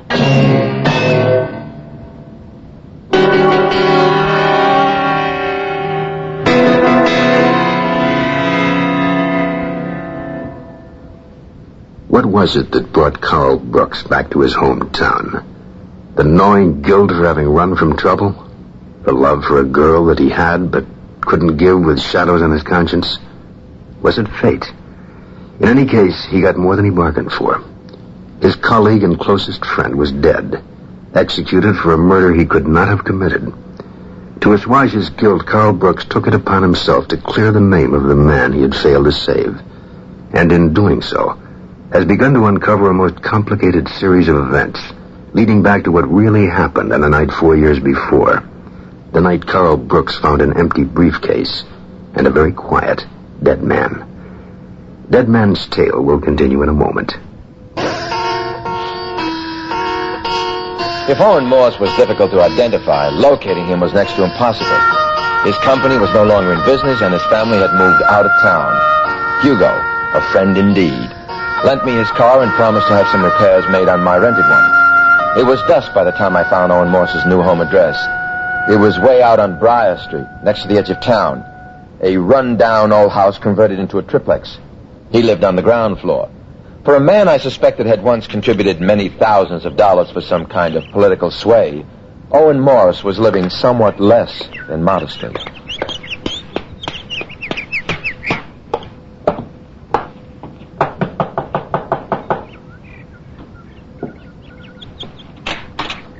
Ah, Mr. Brooks, I've been waiting for you. Waiting? Waiting and watching. I knew you had to get to me sooner or later. And here you are. Come in, please. Thank you. Not exactly the kind of place you expected to find the ex-highly successful contractor living, is it? Sit down, Mr. Brooks. That chair's comfortable, despite its rather sad appearance. Excuse me, but what did you mean, waiting and watching? Joe Ferris called to warn me you'd returned and what you're trying to do. I didn't tell him I was delighted and looking forward to your success in finally pulling the lid off the whole stinking mess. Wait a minute, I'm not sure I understand, Mr. Morse. If you're so anxious to have the truth known... Why didn't I come forward with it on my own? Yes. I've thought about it a great deal. It would accomplish very little, particularly since I couldn't prove any of it. But I wasn't speaking of the truth about me, my contribution to that ill-starred special fund for Lloyd Mercer's re-election. That I freely admit. However, it will do little to assist you in clearing Barry Wilson's name, which is what I assume is your purpose. It's a certainty you've been unable to accomplish your goal by speaking to the other three. How did you know about that? I've been following your efforts since yesterday. Oh. But I am curious. How did you get to me? I let your conscience be my guide. Yes, the cashier's checks. A shamefully insignificant contribution. Yes, the checks and the fact that you were at Barry's trial every day. I won't ask you why you didn't come forward then. I mean, that's obvious. Painfully so. You see, Mr. Morse, Barry Wilson had one eyewitness to vouch for his innocence. That man was in California and couldn't be found. That would be you. That is correct. Painfully so. However, 5 men knew or had a pretty good idea what was in the briefcase Robert Henley had handcuffed to his wrist that night in the Delta Hotel. Barry Wilson was not one of them, nor was I. Yes. Yes, I see the point. But if I killed Robert Henley, Mr. Brooks, the solution would be easy. I could simply come forward, admit it, and clear up everything, including my conscience. Are you saying you didn't? I didn't kill Robert Henley. I killed Barry Wilson. So, I am a murderer. Would you be willing to tell your story to the newspapers? To the police? Oh, gladly. At the proper time. But that would be a serious tactical blunder right now. Get the wind up with Mercer and Ferris, and they'll go after you in any way they thought would discredit you. Or silence you permanently. And it'd be no help to Ellen Wilson. And that's all I give a damn about anymore. I have to admit, you've disarmed me. I anticipated some resistance, denials. That's what you would have gotten 4 years ago. What's changed? You've heard of the wages of sin. What you see before you is the end result of the erosion of conscience. I stood by like the others in silence, while Barry Wilson was rushed to the gallows. But I've paid my dues, as they say. And as you can see. Well, you must have been a rich man. What happened? No, never really rich. Well off, I guess. I wanted to be a business tycoon, on the stock exchange and all that. I might have made it, only I went about it the wrong way. What happened was the bottle. It helped me forget, one day at a time. I found I'd been an incipient alcoholic all my life. A year of steady drinking, lost weekends, and then lost weeks and months can quickly destroy even a sound business. The downhill slide is swift and accelerating. First my business and then my family. But the guilt doesn't go away. On the contrary, it grows. It grows until the reason for it is rectified. Mr. Morse, who killed Robert Henley? I have no idea. I have nothing. My whole life is an utter waste of time. Then why go on? You know, you sound like you could drink yourself to death if you tried. Mr. Brooks, you see before you a gutless, impotent man. I've been on the wagon for 2 years now, so I could hold down a job to make just enough to stay alive and send a few dollars to the woman I made a widow. Mr. Morse, there seems to be more than enough guilt to go around for all of us. Speaking for myself, I'm willing to risk all to clear the slate, but I'm going to need your help. You can count on me, Mr. Brooks. You can count on me.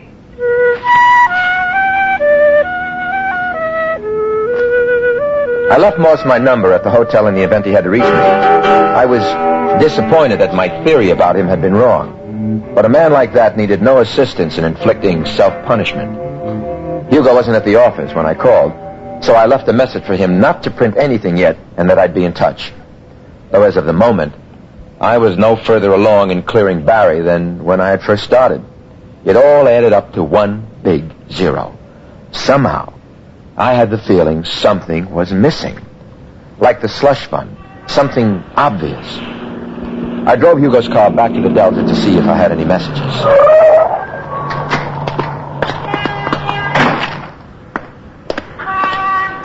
It was a misty night, but not cool. I looked up into the sky, and the moon was barely a sliver. The stars, invisible. I tried to locate my room from the street below by counting it from the corner. I counted again. No mistake. That was my room with the lights on and the curtains popped out the open window. I ran to the lobby. The desk clerk was nowhere in sight. I got out on the 4th floor and took the stairs up one flight.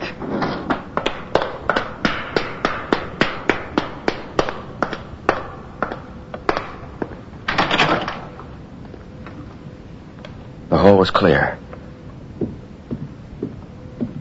There was a crack of light between the bottom of the door and the carpet. I listened. Then, carefully, took out my key and slipped it in the lock. And... All right. What? Jenny.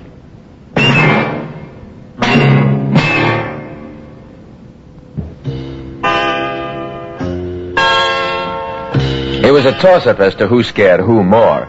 Seeing Jenny there in my room was both a relief and an obstacle.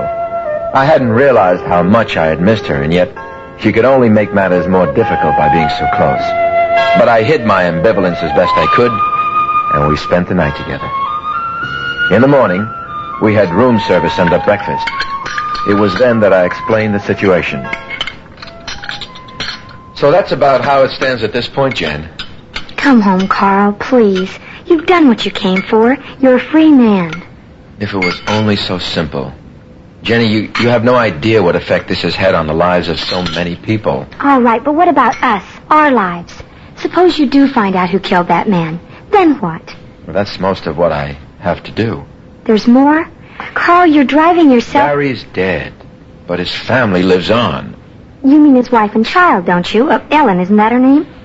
Just some kind of benefits. I mean, a fund for Katie. Something. Carl, are you telling me everything? I don't know everything. I mean about Ellen. What does she want from you? Well, I suppose at this point she probably wants me to die or disappear. She's bitter, Jenny, and I don't blame her. She and I were close once. We were just kids. I was best man at her wedding. Oh, Carl, it hurts me to see you like this. I came here to comfort you, to be with you. I know you didn't want me here, but I had to see you. Look, I'll go back to Coulter today if it's really what you want. If I had a choice, Jenny, if I was really free... Oh, please, don't say anything. I'll call the airport. I'll get it. No, don't. Hello? Oh, yes, he's here. Hello. Hello, Judge. I'm just fine. How are you these days?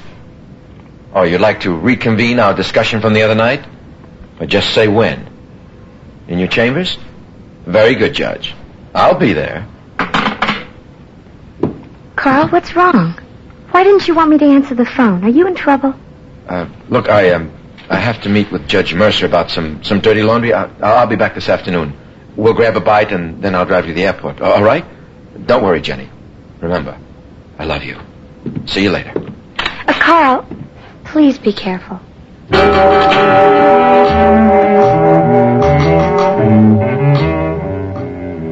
I must see you about a matter of considerable importance, Lloyd Mercer had told me over the phone. The wheels were turning, and I was botching up the mechanism. There wasn't much doubt as to what Mercer wanted to talk about. It was the particulars that aroused my curiosity. He was waiting for me in his chambers, all decked out in official garb. Come in, Carl. Good of you to drop by. You look very spiffy in your robes, Mr. Mercer. Judge. Sit down, Carl. Can I get you something? No, thank you. I only drink socially. Really, Carl? So hostile. Carl, a matter of what I feel significant importance has been brought to my attention. A matter that concerns me, Your Honor? We've received some new information on the Henley murder. It points rather definitely toward your culpability. Oh, really? Apparently there was an eyewitness. Someone saw me kill Henley? Not actually performing the act. Let me guess. This eyewitness was Joseph Farris. Splendid conjecture.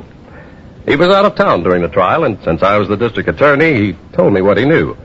Still, I couldn't believe that you'd killed Henley, and I told him so. Your faith in me is nothing short of overwhelming, but what suddenly changed your mind? Carl, you were a fugitive. A cogent fact relating to your guilt if, of course, the case is reopened. If? Well, it's impossible to prosecute a man who can't be found. You know that as well as the next fugitive. What if I stay? Well, you could try to save yourself. Discrediting you would be ridiculously easy, and very likely prove to be a political bonanza for me. Anyone knows a man accused of murder is liable to say anything to save your skin. And the voters have a ready sympathy for public servants unjustly attacked. Same old song, just different lyrics. I'd love to vocalize, Your Honor, but... I thought you were smarter than that, Carl. I'm a much older hand at this sort of thing than you. A point well taken. I have a full calendar today, so I'm afraid you must be going. In parting, let me say, if you're still in the jurisdiction of this state tomorrow morning, be prepared to remain here, behind bars, for the rest of your life.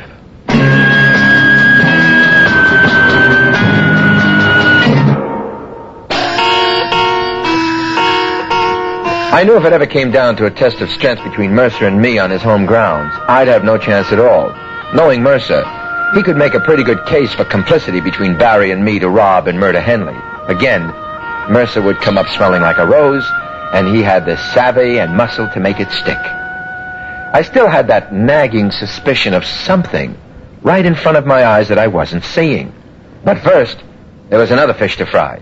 As it was, the skillet was hot and greased and ready for me.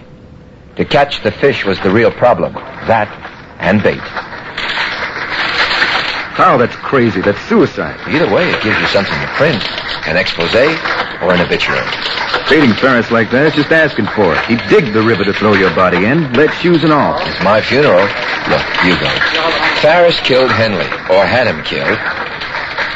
Setting yourself up this way isn't going to prove anything, Carl. It will if he tries it again and misses, and somebody's there to see him, like a reporter.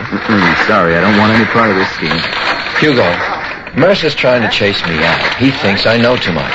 Don't go after Mercer, Carl. That's really suicide. All I'm after is the truth. I want to be able to sleep at night. Keep this up and you'll sleep forever. Look, I'm going through with it, Hugo. I'll ask you again when the time comes. Carl? I got your car keys. Yeah, forgot. Thanks. Unlike most night spots, the Ferris wheel looked plush even by day. Joe Ferris was finishing a late lunch on his private patio upstairs when I arrived. How about a spot of coffee, Brooks? No, thanks. I can't believe you dropped in just to say goodbye. Who's leaving? Yeah, I figured you'd be dumb enough to stick around. Mercer says you'd testify against me in court, but I have my doubts. The sword cuts two ways, and you know it. You gotta be the cutest guy in town, Brooks. If you saw me in Henley's room, I saw you. The next obvious question would have to be, what were you doing there? I will have a lawyer, of course, and there has to be a complete trial even in this state. With Mercer in my corner, I'd take my chances. I don't think you're going to let it come to that. I've got everything just about together now. All the details of who contributed to that fund for Mercer and what each of you were buying. You're bluffing. Am I? How do the names Clarence Lacey, Owen Morse, and Frank Irwin grab you? You have been busy. But all they can supply is talk, no proof. Enough talk to blow your sweet setup in this town sky high. And when I complete the angle I'm working on, I'll have enough evidence to pin Henley's murder on you and make it stick. You're cute, all right, Brooks, but not very bright. Maybe not. But I suggest you talk to the judge and tell him your eyesight isn't what it used to be. I'd think about it if I were you, Ferris, or... Or what, punk? I'll see you in court. Now the hook was baited. I just had to hope that the fish wouldn't strike before I was ready. I drove back to the hotel to get Jenny. I had to put her on a plane before the fireworks started. I parked the car and walked along the same sidewalk as the night before. As I looked up towards my window again, I practically fell over a group of workmen sitting along the side of the building. Hey, you better watch where you're going, buddy. You might hurt yourself. Yeah, sorry. I'm sorry. At the desk, I stopped to see if I had any messages. There were two. One that Dr. Irwin phoned and left his number for me to call back. And the other was a note from Jenny. Dear Carl, I didn't want to make things harder for you than they already are, so I'm saying goodbye to you this way. I've taken a taxi to the airport, and we'll be in Colter sometime tonight. Don't worry about anything, darling. I understand what you have to do here. I'll be waiting for you when you come home. Love, Jenny.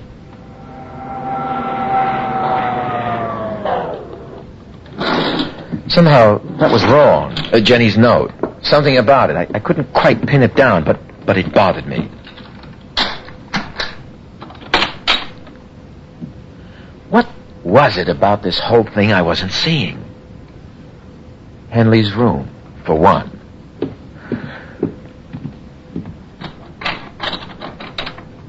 Where did I go after I slugged Ferris? Let me see.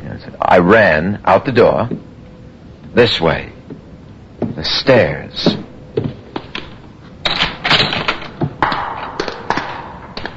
let's see. I ran down the stairs to here. Then, see, I turned this way, but if I'd gone straight... Hey, here comes the bird watcher. What's this? Where am I? You want I should get you a map? This is the boiler room. You took another wrong turn, buddy. Can't let you out this way.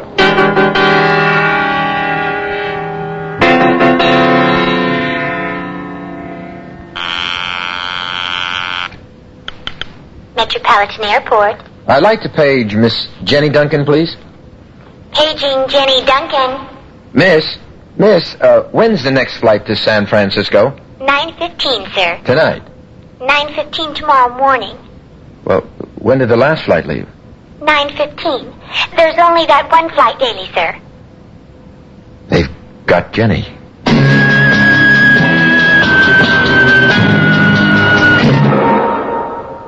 Tomorrow at this time, rest your eyes and listen here to this week's continuing study in suspense, Dead Man's Tale. I'm Rod Serling, and this is the 0 Hour.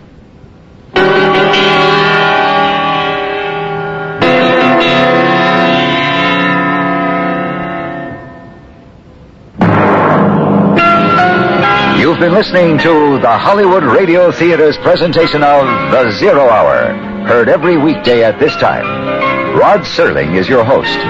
Dead Man's Tale was written by Merwin Gerard and Kim Weisskopf. George Maharis is Carl, Craig Stevens is Mercer, and Charles McGraw is Ferris. Featured in the cast are Olin Soleil, Ann Marshall, and Herbert Jefferson Jr. 0 Hour is produced and directed by Elliot Lewis. Jack Myers is executive producer, Rochelle Sherman associate producer, and Kim Weisskopf story editor. Music conducted and composed by Stanley D. Hoffman. The Hollywood Radio Theater theme was Records and Tapes. This has been a J.M. Colas Enterprises production. Hugh Douglas speaking. Tune in tomorrow, and once again, rest your eyes and listen here to the 0 Hour.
the Hollywood Radio Theater.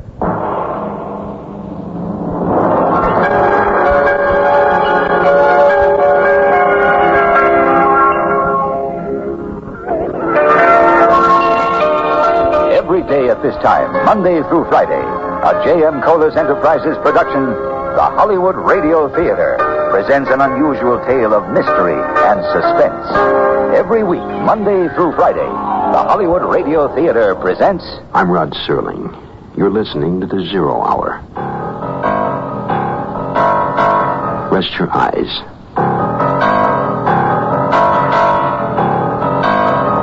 Exercise your imagination. This week, Stanton Forbes labyrinth of tropical intrigue. But I wouldn't want to die there. Starring Nehemiah Persoff, Brock Peters, Marge Redmond,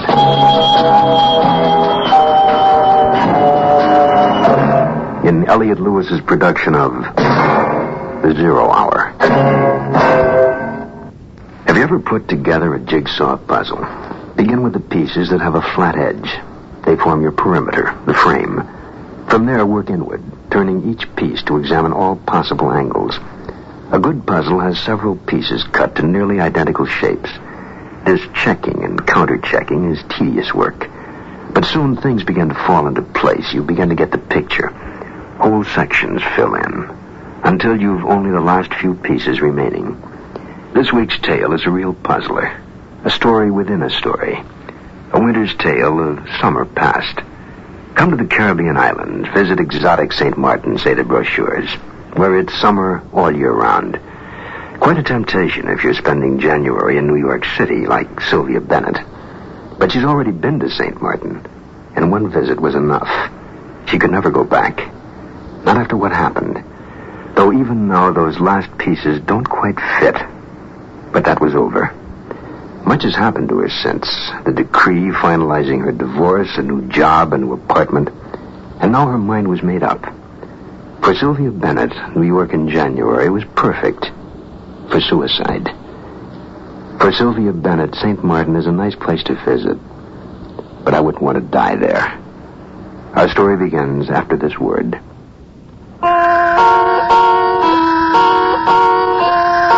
Picture this. Snow is falling on Manhattan. January thaw is late in coming. A yellow taxi spins around the corner at 103rd and West End and settles to a stop astride a brown snowbank piled high at the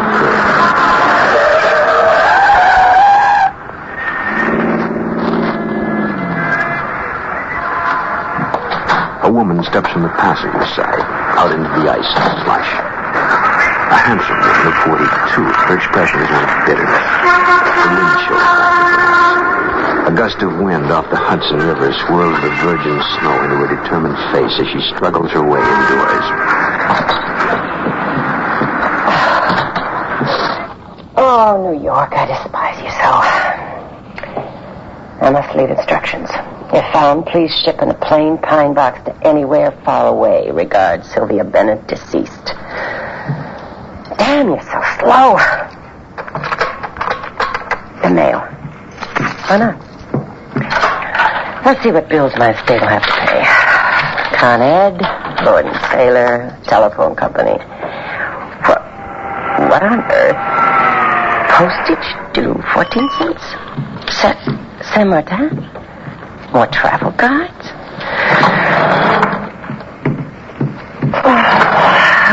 No more trips for Sylvia.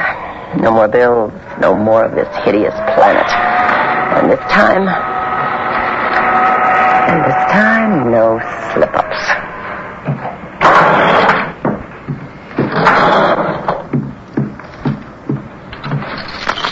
Damn it. They'll have to break the door down to get me out. There. Next step. Good stiff belt of scotch. Harakiri right here on the living room rug? Nope, too messy. A bullet in the brain. No gun. The window. With my luck, I'd land in the snow, break my back, and live. God, it's quiet. I wonder. Oh, these pages. Dear Sylvia, don't throw this away, please. The way I look at it, you owe it to me to read it. I spent a lot of time writing it down, and the least you can do is read it. I deliberately didn't see the papers when it was all over. I suppose I should have, but I just didn't want to see what they said about us. That's the kind of coward I am, but then you know that. Damn it. Can't you people let a wretch die in peace? Hello. Hi, it's Carl. I know, I recognized your voice. How have you been? How's the new job? Ghastly, thank you to both questions. You didn't have to leave Day, you know. Divorced people do work together. It is done. But Day is your magazine. I'm just a reporter, remember? I'm worried about you, Sylvia. You won't do anything foolish. I'm a big girl now, and I'll thank you to mind your own business. Now, hold it. What the hell's wrong with you anyway? You were getting along all right. We could at least be civilized, and then... Ever since you got back from that island, the past 6 months, you've been... What happened? Do you need money? I told you before I don't want your money. Sylvia, you... No, I'm not crying. It's just this damn cold. Look, nothing happened. I just got sick in the gut, that's all, of everything. If you need someone to talk to... No, thank you, Doctor. These 4 walls will suffice. They listen rather well, you know. I've nothing more to say to you, Carl. Goodbye. There. No more interruptions. You've written a novel. Oh, what terrible handwriting. Tad, what the devil have you done? Oh, dear Sylvia. No, that's the kind of coward I am, but then you know that. I had to set things straight. You'll forgive me if I don't have much faith in newspapers and magazines. But set it straight to whom? People wouldn't believe me anyway. That's when I thought of you. That's one of the times I thought of you. Anyway, I've told it the best I can. I start with that day last summer when all hell broke loose on Saint Martin. I was taking my evening walk along the beach. It was a dark night, though once the sun goes down, all nights are dark to me. I don't see well without my glasses. I should say I hardly see at all. I'm a congenital myopic anyway. Since I've covered that ground so many times, out where the pier juts out, along Molly Smith Point, I knew where I was. What I didn't know was what I would find. A body. A woman's body. Hello? Who? You there? Are you hurt? Oh, my God. Oh! Help! Somebody! Everybody come quickly! What's up, Mr. Cobb? Alphonse, there's a woman here. I just fell over her, I think. Why, it's the famous actress, Mr. Cobb. She looks bad. Her head is all smashed up. Is it Miss Lee? Mr. Cobb, where you go? These men from the river. Cowboys, they hear you too. Sound like you hurt. No, I'm all right, Wong. Shine your torch over here. Oh, my God. Oh, Mrs. Lee. She looks dead, Mr. Cobb. Who's it? Inspector Clark? Is that you? Cal Wallander here. It's Annabelle Lee, the actress. She's been badly hurt. We were about to call you. She may be... She's dead? Dead. Very. What is that? Count the tracks here. See? We are all standing in our own. I'm afraid I can't see what you say. You see my glass? There are no other tracks, not even her own. What about the tide, Inspector? Couldn't it have washed them away? Monsieur Cadwallader, the tide is coming in. But then how? What could have happened? At the moment, monsieur, who's to say? But I believe, I am not certain you understand, but I believe that Madame Lee was battered about the head with some variety of very obstinate material. Battered? You mean on purpose? One cannot say for certain just yet, Monsieur Cadwallader. Mais oui. It appears that Madame Lee was murdered.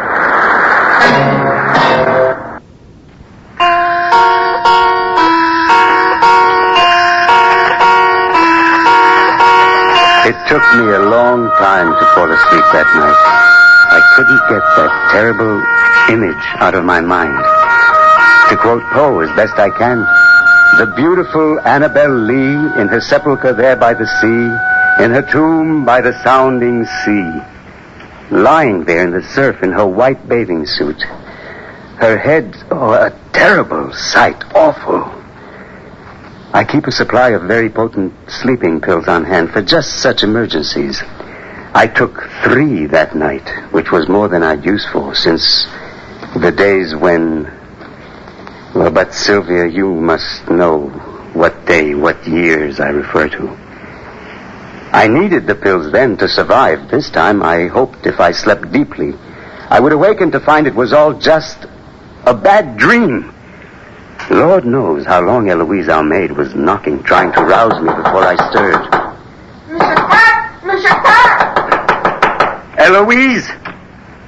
What's the matter? The gendarmes, Monsieur Cat. The gendarmes are here. Oh, yes. Yes, Eloise. Tell them I'll be right down.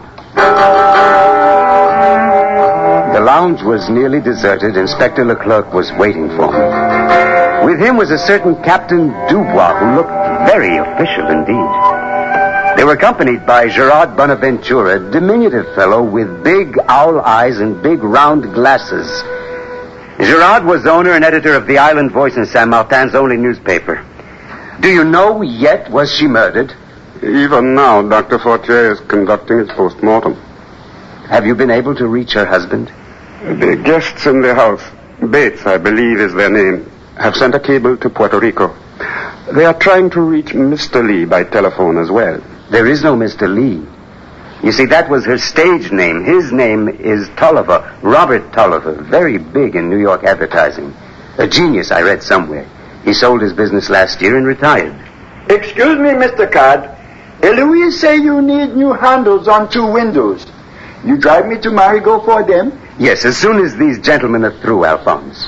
For the moment, we are through. Fini. Your presence will be required should we have an inquest. I understand. Come, I'll show you out. If I can help in any way, I'll be here, of course. And Gerard, you will spell my name correctly. 2 L's. Do not worry. I have all that you say right here, Mr. Cad. I must admit, I admire Alphonse's nerve as a passenger, the way people drive on Saint Martin and the roads. Between the potholes in the grade and the livestock crossing at will, it's a virtual obstacle course. And I must remind you that my eyesight isn't all that it could be. If Alphonse was frightened, he camouflaged it well. When is Mr. Max returning? Watch out, Mr. Card. Cows crossing up ahead. Mr. Max will be surprised that he missed all the excitement. Careful, Mr. Card. Max told me at the airport he'd be back by the end of the week. He had to order some new mattresses and... Look out for that goat, Mr. Card. I'm sure Max will spend a couple of days living it up. You know how he is. Yes. Mr. Max likes the ladies, eh? You handle the business while he plays. I wouldn't say that exactly, Alphonse. Max is just, well, you know, women prefer a man with a beard to a fat old fogey like me. Oh, you're not fat, Mr. Card. You just have a lot of skin. Thank you, Alphonse. You put that rather well. Mr. Card, Mistress Lee promised me a present, but she never gave it to me. A yellow wig with long curls for the carnival next year. You ask Mr. Tolliver about it when he gets home. Not right away. Wait until after the funeral. I'm sure he'll give it to you. But why can't I ask Mr. Robert for the wig right away, Mr. Card? Well, he'll be very upset about his wife's death. He'll be very, very sad for a while. Oh, I don't think so, Mr. Card. He used to hit Mistress Lee real good. Make her cry, make her eye black all the time. What? Did you tell that to the gendarmes? The gendarmes, of course not, Mr. Card. They didn't ask me.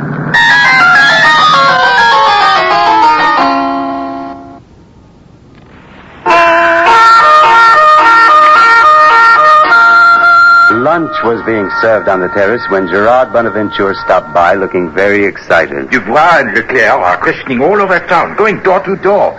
They think now it was done in a boat, that she was pushed over the side into the water. Why in a boat?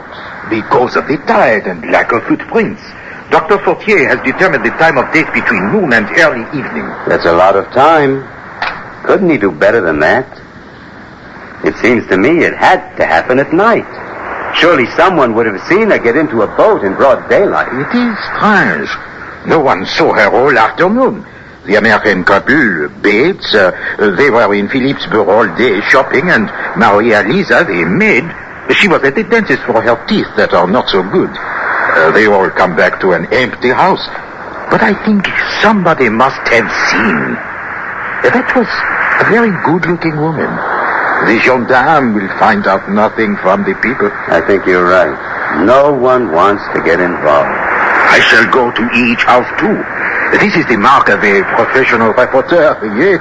The people here are my friends. They will tell Gerard more than they tell the gendarme. I went to bed early that night. You may not believe this, Sylvia, but I had a dream that a lovely woman would soon enter my life. I took my coffee on the gallery the next morning. Across the street, I could see the gendarme's jeep parked in front of Annabelle Lee's house. I wonder who could be coming to Grand Case in a taxi. It's a woman, Mr. Codd. She's coming here. Undoubtedly an American. Pretty woman, too. Oh, she sure knows how to walk. I'll say that. Well, I have to go now, Mr. Codd. I'll see you later. Mr. Codd, there's a lady here wants a room. Very well, Eloise. I'll be right down.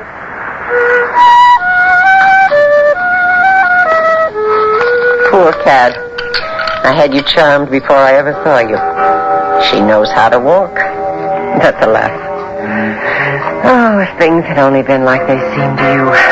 Had I come to get away from it all like I told you. But that wasn't the reason. It wasn't all a lie, though. I did come over from St. Croix. Carl and I were as good as divorced.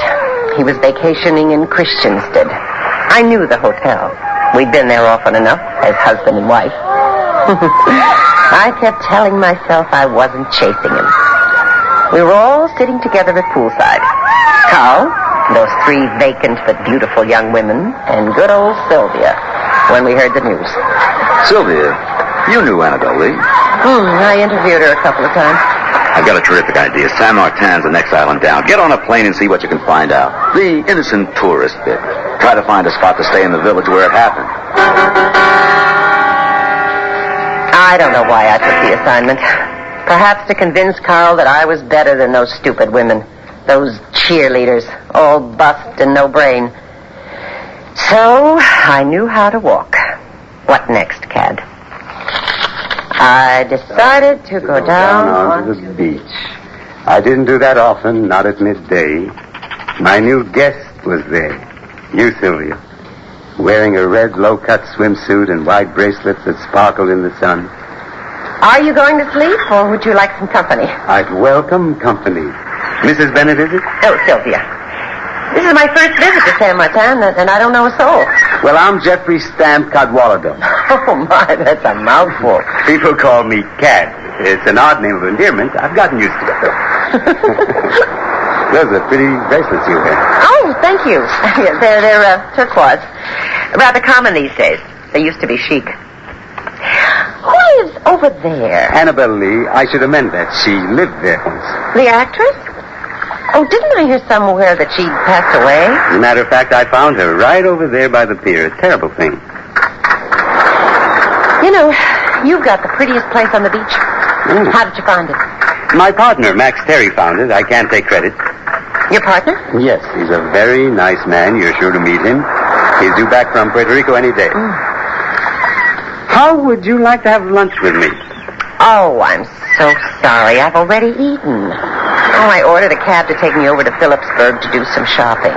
Well, then how about cocktails, dinner? Oh, I'd like that. Say about 6? About 6. Poor Cad. You were even more blind than you imagined. And I was so ruthless. Oh, I went to Phillipsburg that afternoon, all right.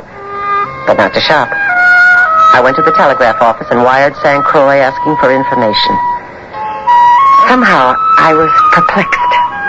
frightened by a big teddy bear of a man with thick glasses. He reminded me of someone. A face in the newspaper, and the name, Max Terry.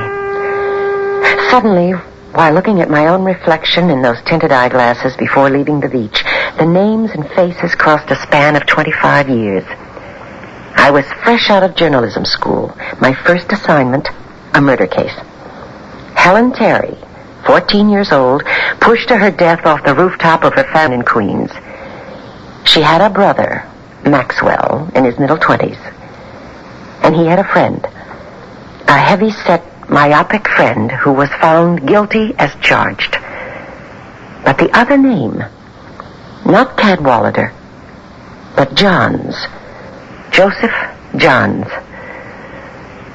Oh, Cad, I had to do it. Please forgive me.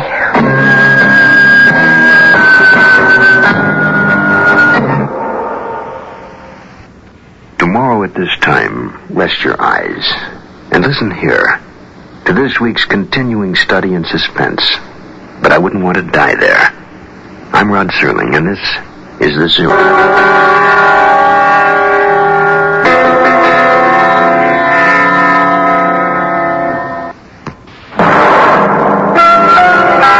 Listening to the Hollywood Radio Theater's presentation of The Zero Hour, heard every weekday at this time.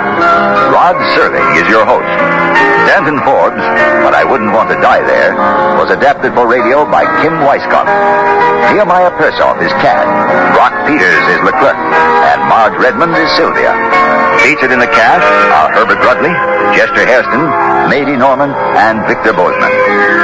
Zero Hour is produced and directed by Elliot Lewis. Jack Myers is executive producer, Rochelle Sherman associate producer, and Kim Weisskopf story editor. Music conducted by Stanley D. Hoffman. The Hollywood Radio Theater theme was played by Ferranti and Teicher and is now available on United Artists Records and Tapes. This has been a J.M. Colas Enterprises production. Hugh Douglas speaking. Tune in tomorrow, and once again, rest your eyes and listen here to The Zero Hour.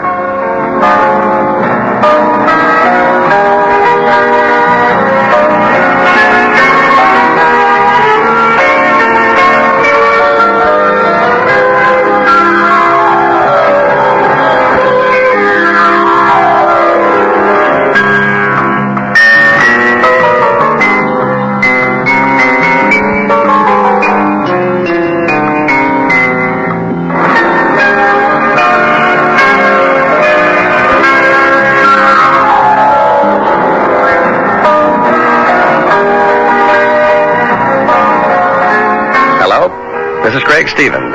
I'll be here next week as Lloyd Mercer on Hollywood Radio Theater's brand new Zero Hour. Mercer is a deep-down politician of the old school. We've received some new information on the Henley murder. It points rather definitely toward your culpability. Apparently, there was an eyewitness. Someone saw me kill Henley?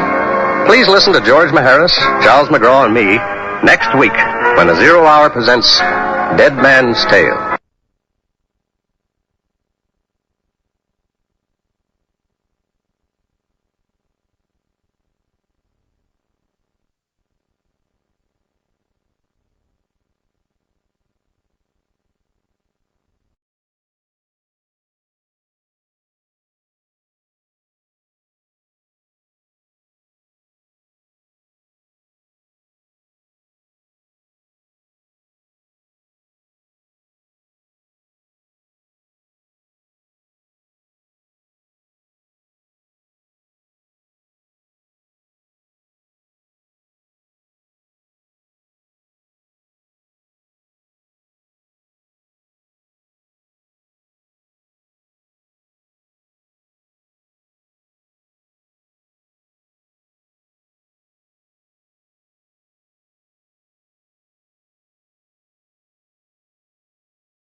I'm Rod Serling.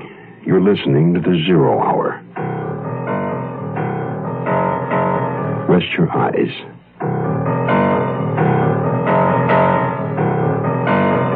Exercise your imagination. This week, Tobias Wells' neo-Gothic tale of small-town terror. A Die in the Country. Starring Peter Marshall. Susan Strasberg. And Andrew Duggan.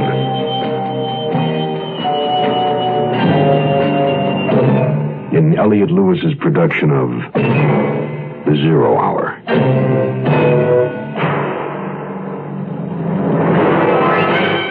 The Mutual Broadcasting System presents The Zero Hour. Sponsored in part by State Farm Insurance, the makers of Wrigley Gum, and the makers of Delco Batteries. This is The Zero Hour on Mutual Radio.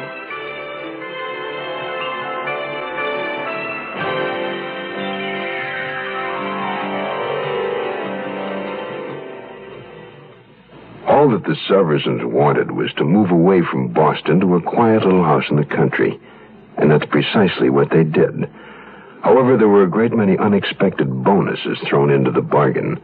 Threatening letters, obscene phone calls, wife-swapping neighbors, a strange disappearance, and an accusation of murder. As Detective Newt Severson, with the reluctant cooperation of Wellesley Police Chief Torrance, presses for an investigation into the affairs of town selectman Rudolph Wharton, Wellesley's elusive, obscene telephone caller strikes again. This time with a call to Severson's young wife, Brenda, while she's home alone, awaiting the impending birth of their first child. For Newt Severson, life in the country is about to explode and reverberate down to the very foundation of his existence. In a moment, the conclusion of A Die in the Country. But first, this word. Hey, cowboy, you got a minute for range fire reading? Might save some mighty fine grazing land, expensive land from going up in smoke. Hundreds of thousands of acres did just that last year, you know, including valuable watershed. So along with spring feeding came the mud and the silt that polluted streams and eroded more soil. And all because a couple of waddies got careless. Preventing range fires ain't tough work. It's a whole lot easier than fighting them or cleaning up after them. So first off, do some snooping. Check the spark arresters on all your equipment, tractors, trucks, jeeps, bikes. If you see that they're rusted out or burnt out, get them replaced. And start using a shovel to put out your campfires, like old Smokey Bear does. And last, remember range fire reader when you're fixing to burn off some brush. Check first with your local fire folks. Range fires are wildfires. Don't start something you can't finish, cowboy.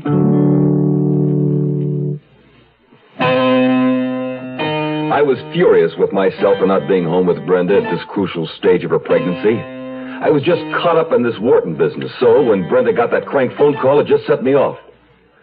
Never mind Rudolph Wharton and whether or not he did or didn't murder his wife. Let's get this damn phone freak out of circulation. Calm down, Severson. Just get on home to your wife. We're working on this telephone business.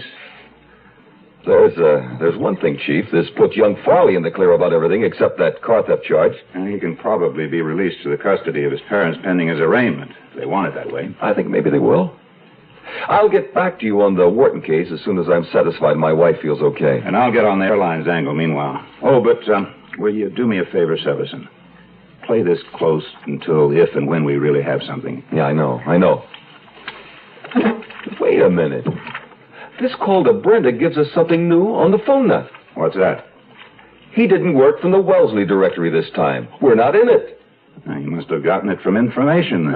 No, he couldn't have. We have an unlisted number.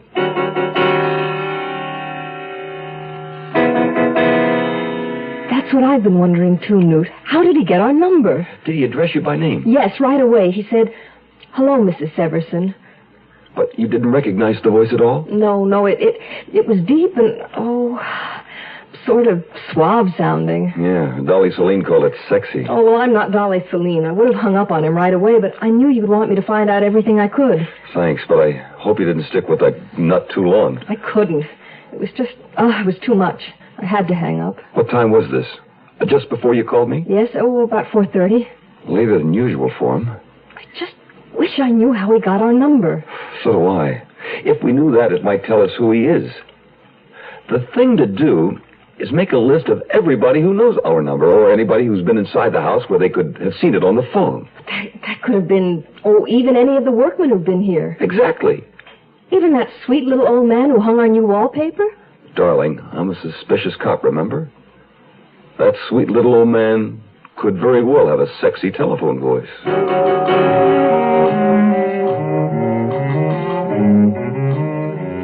What a hornet's nest we'd found ourselves in with this innocent little move out into the country. Maybe Brenda was right. Other people seem to live out their lives without coming up against murder, robbery, assault, and heaven knows what. I was beginning to wonder myself. Did the crime attract the cop, or did the cop attract the crime? It didn't matter. At the moment, I considered myself on a possible murder case, and I figured by now my contact in California had had time enough to check out that house and its neighbors in Riverside.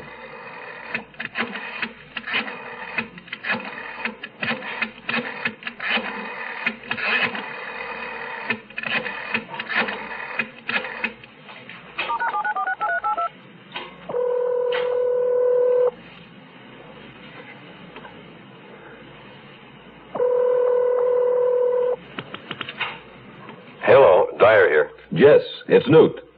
Find out anything for me? I don't know, but for what it's worth, here's the rundown. The neighbors don't seem to know anything about his sister, but then they say Eulalie Mayhew isn't much of the neighborly type. You mean her sister could be there, and they wouldn't know it, huh? That was the impression they gave me. But none of them could say that they'd seen both sisters together? No, I didn't get that from anybody, but for your information, at the moment there's nobody living in the house. What do you mean, nobody? Whether there was one sister or two, they're not there now. The next morning at headquarters, I passed Dyer's information on to Chief Torrance. So, what do you think it means? I'd like to find out from Wharton what it means, but I don't want to flush him out at this point. Maybe Eulalie Mayhew has already flown the coop. No, it wouldn't make sense. I mean, Wharton still needs her around, right? Oh, by the way, does Eulalie have any of her father's holdings? No, Ernestine was the old man's favorite. Eulalie was left just with an annuity. More than adequate, I understand, but it was a definite slight. That gives Eulalie a bit of a motive, too, doesn't it? Oh, not for murder, I shouldn't think. But I suppose it could weaken her resistance against aiding and abetting. Any luck on that check of the airlines? Not yet. There's a chance she wouldn't have used her own name, of course. Yes? Oh, yes, of course. Tell him to come in. Wharton's on his way in. Mr. Wharton, how are you? Hello, Chief. Severson, they told me you were in here, and I was hoping to talk to both of you. Well, what's up, Mr. Wharton? Well, for one thing, I just learned that my wife has left the country. Oh? She's gone on an extended trip. I don't know for how long. Hawaii, the Orient, perhaps? Around the world? I don't know, Mr. Severson. My sister-in-law tells me she wasn't certain. In fact, Eulalie is quite concerned about Ernestine. In what way? Well, it seems our separation has been weighing heavily on her. She's been very depressed. And now, suddenly, she's just packed up and gone. Eulalie's quite distraught. Oh, I'm sorry to hear that, Mr. Wharton. Any way we can be of help? No, there's nothing even I can do. We're just hoping Ernestine will be in touch with one of us, soon. It wouldn't be too difficult to locate her, I imagine, if we get on it quickly enough. No, I wouldn't want her to think I was keeping tabs on her. She wanted her freedom. I think maybe a trip is a good idea for her at this time. Yeah, probably is. Frankly, at the moment, it's Eulalie I'm concerned about. I didn't think she should be alone out there worrying about her sister, so I suggested that she come here, back to Wellesley for a while. Well, now, it'll be nice to see Eulalie Mayhew again. You're going to enjoy meeting her, Severson. She's quite a woman. Yes, I'd like very much to meet her. You'll have the opportunity. That's why I'm here. You'll both come, won't you? Come where? To my house, Saturday night. I'm throwing a little party for Eulalie to welcome her home. We're number one. We're the largest company, and you don't get to be the largest company unless you're doing a little extra for people. Agent Bill Rich of Logan, Utah, explains why State Farm Mutual is the world's largest car insurer. This is what the consumer feels, and you know that if a consumer feels State Farm is number one, it's got to be on two things, service and price. And if you're not competitive in both of these areas and do the job, the customer is not going to rate them where they have. We're number one. We only got there because we were most competitive, or as competitive as anyone, and because we're there to serve. Service and price. That's what car insurance value is all about. And there are two good reasons to see your nearby State Farm agent now. Like a good neighbor, State Farm is there. We'll return to our story in a moment. This is Gene King for your Better Business Bureau. Homeowners can save 15 to 30% on their winter heating bills by installing weather stripping around doors and caulking around all windows. A 1/4-inch crack under a door leading to an attic or other unheated area may cost $4.50 per winter in lost heat.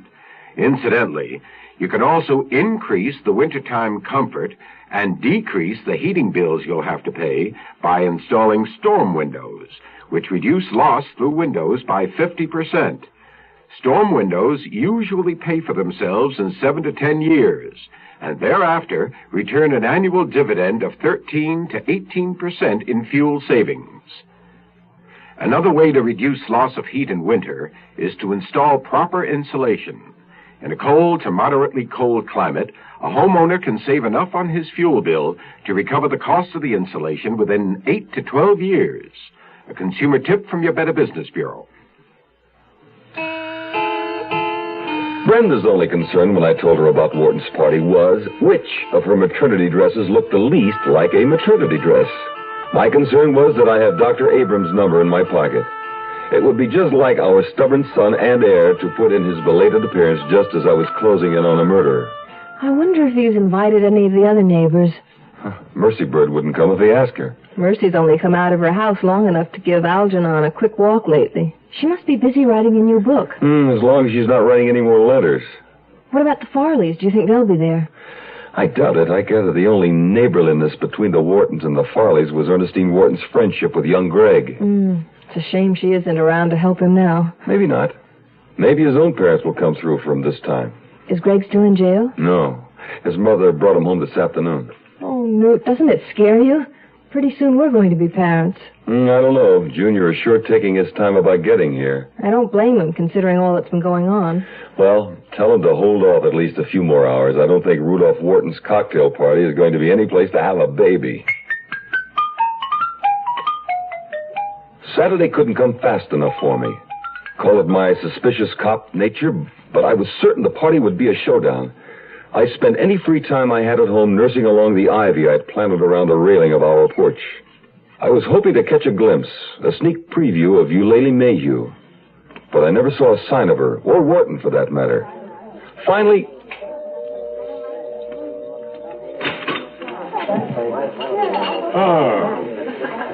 Hello, Severson. You know my wife? Yes, of course. Good of you to join us, Mrs. Severson. Come in. I want you to meet Eulalie. Before he had led us halfway across the room, I saw her. Shining silver gold hair, a flawless skin, glowing under a golden California suntan. Eyes the color of pansies, a young girl's body in a sleek gold cocktail dress. So, that was Eulalie Mayhew. I found myself wondering if Ernestine, wherever she was, still looked like her sister. Ludy tells me you're a detective. That's right. Mr. Severson is with the Boston police, but it appears he's intrigued by our little transgressions in Wellesley as well. Which reminds me, I believe Chief Torrance has some news for you, Severson. He's right over there. A detective? A police chief? Well, it appears Rudy has himself surrounded by the law. What a lovely outfit you have on, Mrs. Severson. Thank you. Will this be your first? I left Brenda gazing enviously at Eulalie Mayhew's sylph-like figure and made my way across the room to see what Torrance had come up with. If it were the information we'd been after from the airlines, Wharton unwittingly may have just directed me toward his own undoing. Oh, Severson, you'll want to hear this. Dennehy called in a little while ago with quite a piece of news. Concerning our genial host? No, not this time. It's the telephone nut. We've got him. Hallelujah! Are you sure? I mean, how did you find him? It was that list you had your wife make up that did it. You know, all the workmen who had been in your house since you moved in. Now, don't tell me it was the sweet little old man who hung the wallpaper. Ah, but you're close. Try the nice, clean-cut, all-American type who installed your telephone. A guy from the telephone company? Why is it we never think of the obvious? Seems he just kind of blends into the woodwork. Nobody pays any attention to him. And once he's done his job, you forget he was there. But when we went back and checked, we found him everywhere. When Dennehy moved in on him in a cruddy little apartment over in Needham, there it was. A little yellow Wellesley directory. And a raft of porno junk all over the place. Did he own up?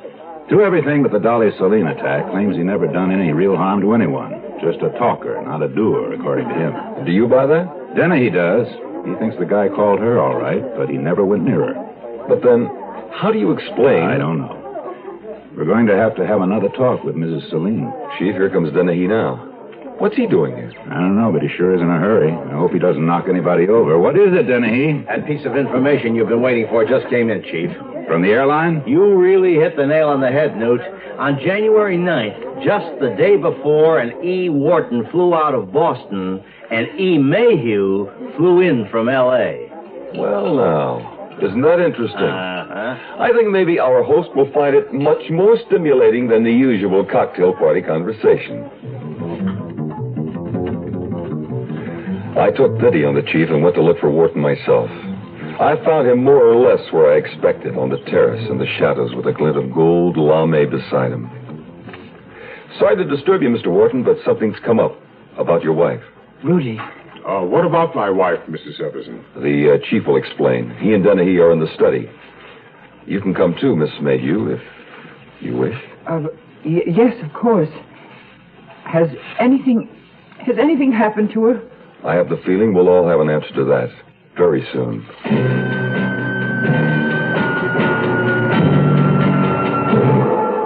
Wrigley Spearmint Gum, Gum, Gum. Wrigley Spearmint Gum. Carry the big fresh flavor wherever you go, whatever you do. It's the finest pack of flavor wherever you go, whatever you do. Flavor this big shouldn't be left behind. So wherever you go, carry a pack of Wrigley Spearmint Gum. Wrigley Spearmint. It's the finest spearmint flavor. The great Wrigley taste, delicious to chew. Wrigley Spearmint Gum. Carry it with you. Wrigley Spearmint. Maybe all you know about batteries is that they're necessary to start your car. And you want one that will start and start and start your car. That's just what the Delco Energizer was designed to do.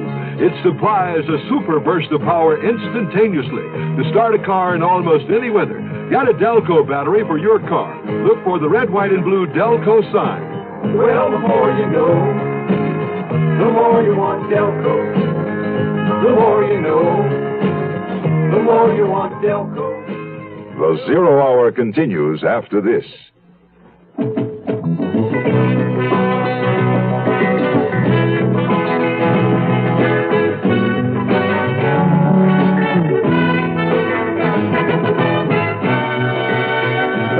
Are looking for a few good men who want to learn good jobs. And today, a qualified man can choose the direction he wants to go in the Marine Corps.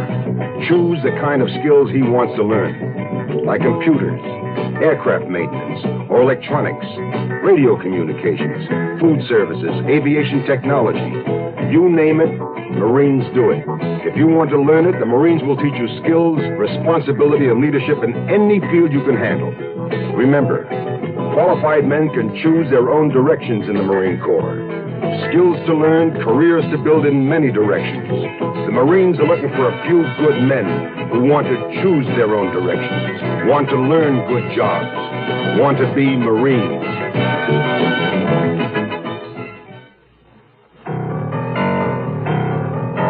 Despite Eulalie Mayhew's involuntary gasp and her alarmed look of a cornered doe, Wharton remained as unruffled as ever. I went on ahead alone to the study. A few moments later, they followed me in. Dennehy looked nervous in his uniform. I felt like our cat, mine hare, out stalking prey. Chief Torrance was less ferocious, so I let him begin. I'm sorry, Mr. Wharton, but several things have come up that we need to have explained. Well, that's all right, Chief. I can understand your position. Well, what sort of things? Well, for one, that letter we received from your wife confirming her whereabouts in California. Well, what about it? Well, we have it on good authority, very good authority, that it was not written by your wife at all. Really? That instead it was written by you, Eulalie. By me? But Never mind, Eulalie. You don't have to deny it. I'll explain. Please do, Mr. Wharton. As a matter of fact, Eulalie did write the letter at my request. Why was that? Because Ernestine refused to. As far as I was concerned, she didn't care if I rotted in hell. You never indicated before that there was that much animosity between you and your wife, Wharton? Because I wanted to spare Eulalie. You see, the truth is, my wife was insanely jealous of her sister. Oh, that's something I never knew. Ernestine didn't seem the type. Oh, well, it was only where I was concerned. She constantly made the accusation that it was Eulalie I really loved. Eulalie I should have married. I see. Mr. Wharton, there's something else. We know that on January 10th, someone under your wife's name boarded a plane out of Boston for Los Angeles. That was my wife, Sevison. Who else would it be? Eulalie? But Eulalie was in California, at her house in Riverside. No, she wasn't. We have the evidence that Eulalie came here to Wellesley on January 9th. Rudy? If she did, Detective Sevison, I know nothing about it. Rudy? Were you here, Eulalie? You should have taken me into your confidence. I might have been able to help you out of this. Rudy, what are you saying? I knew, of course, how much resentment toward my wife Eulalie has always felt since their father died, leaving a will that favored Ernestine. But I never thought Eulalie could be capable of taking any kind of cold revenge on her sister. That's not what happened. Wharton, what are you trying to pull? You know very well Eulalie was here at the time of your wife's disappearance. It was at your request that she came. But that's impossible. I had nothing to do with it. I wasn't even here in Wellesley myself at that time. You weren't? I was out of town, in Virginia, attending a golf tournament. And I can account for every moment of my Look out, time. she's got my gun. Oh, Haley, put that down. No. Oh, Rudy. Why? I'm sorry. It's all my fault, Chief. Get the door, Dennehy. Keep everybody out. I better call an ambulance, Newt. No reason to. Wharton's dead.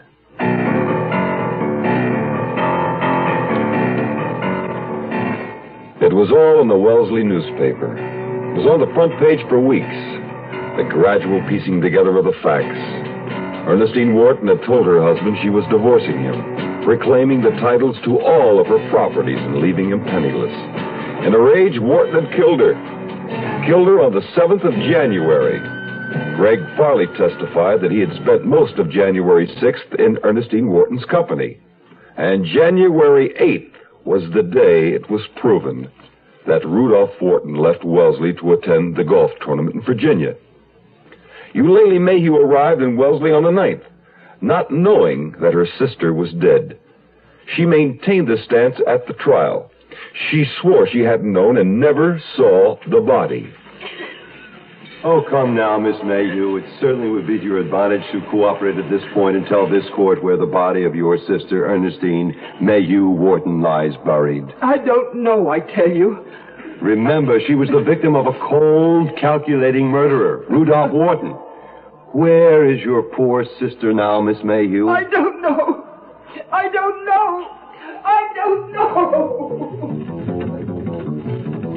The trial went on, and the prosecution hammered away at Eulalie Mayhew about the location of her sister's body. The only thing in the next few weeks that was resolved was Brenda's condition. It was a 7-pound, 8-ounce boy.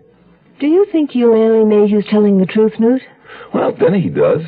And he's become something of an authority on hysterical women, ever since he broke down that story of Dolly Celine's. Imagine. Deliberately hurtling herself down the stairs to fake an attack just for attention. Gradually, Wellesley finally became the quiet little suburban town we thought it would be when we first moved in, before Minehair came scampering into the house that first night with a dead squirrel in his mouth. But, of course, as Mercy Bird reminded us daily, no one had yet discovered where Rudolph Wharton had hidden his wife's body. Then one day, Brenda had just coaxed the baby into taking his afternoon nap. I was out on the porch trimming the ivy that was threatening to take over the house when... I got it! I got it! Honey, here comes Mercy, and she's got it. Whatever it is. I figured it out. I knew if I just kept working on it, I'd come up with the answer. You mean you think you know where the body's buried? I don't think I know. I know. Now listen to this. Wharton committed the murder on January 7th. On January 8th, I had the flu. It was a Friday. I remember it well. I just sat up in bed all day looking out the window and watching the workmen. Workmen? Yeah, they had to delay digging earlier because the ground was frozen. But then there was an early thaw that first week in January, and they came and poured the cement that day, and I was watching them. January 8th. Now, Rudolph Wharton carried his wife's body away during the night of January 7th, put it in the hole, covered it with dirt and stones. And the next morning, the workmen came and supplied a handy cement tomb. What workmen? Yeah, Mercy. What are you talking about? I'm talking about your house. Well, it was being remodeled before you moved in. You can take my word for it. I know where the body is. We're standing on it. Ernestine Mayhew is buried right here under your front porch.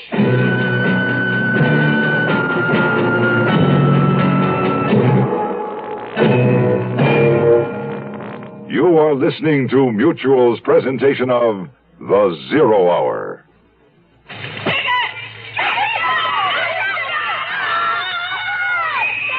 The sounds you hear are happening at girls' clubs throughout our country. They are happy sounds.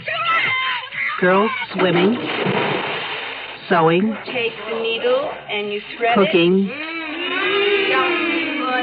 having fun, and learning to develop their potential for leadership. Today's girls want and need these programs.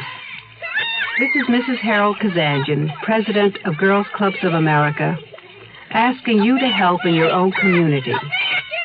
Lend a hand at your local girls' club, or write to Girls Clubs of America, Box 35, Grand Central Station, New York, 10017. Find out how you or your organization can start a girls' club. People working with girls' clubs can make a difference.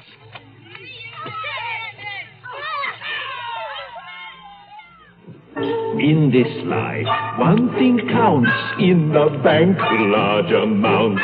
I'm afraid these don't grow on trees. You gotta pick a pocket or two. You gotta pick a pocket or two. Hello, my dears. This is Fagin calling, otherwise known as Ron Moody. You gotta pick a pocket or two. The music you're hearing is from the score of our show, Oliver. Great things happened in those years, and great things are still happening today in many fields. One of these is the field of art research. New methods are being found to prevent and treat the art diseases, and that means longer, healthier lives for all of us. Please support this life-saving work with a gift to the Art Fund this month. It takes all of us working together. Remember, you got to pick a pocket or two now and again if you want to help. We have to pick a pocket.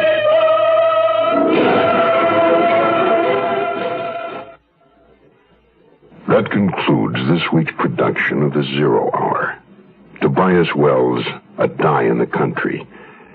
Next week, we'll begin another exciting dramatization of a tale of mystery and suspense. We'll tell our story in 5 days, at the same time, Monday through Friday. So on Monday, rest your eyes and listen here to The Zero Hour. Today's episode brought to you in part by State Farm Insurance, Wrigley Gum, and Delco Batteries. This is The Zero Hour on Mutual Radio.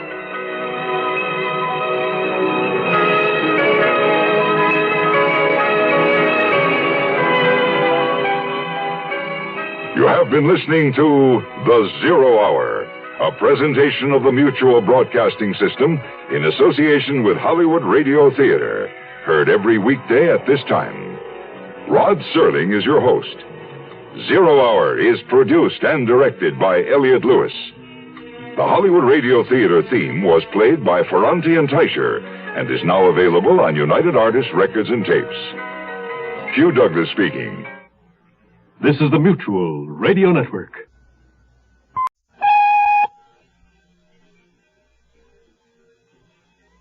I'm Rod Serling. You're listening to The Zero Hour. Rest your eyes.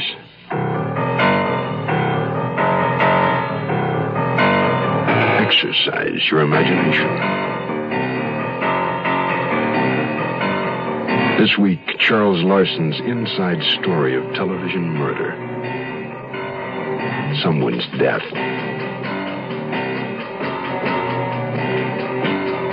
Starring George Kennedy, Joyce Bulifant,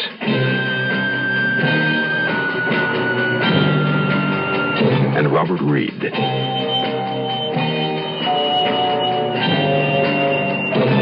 In Elliott Lewis's production of The Zero Hour.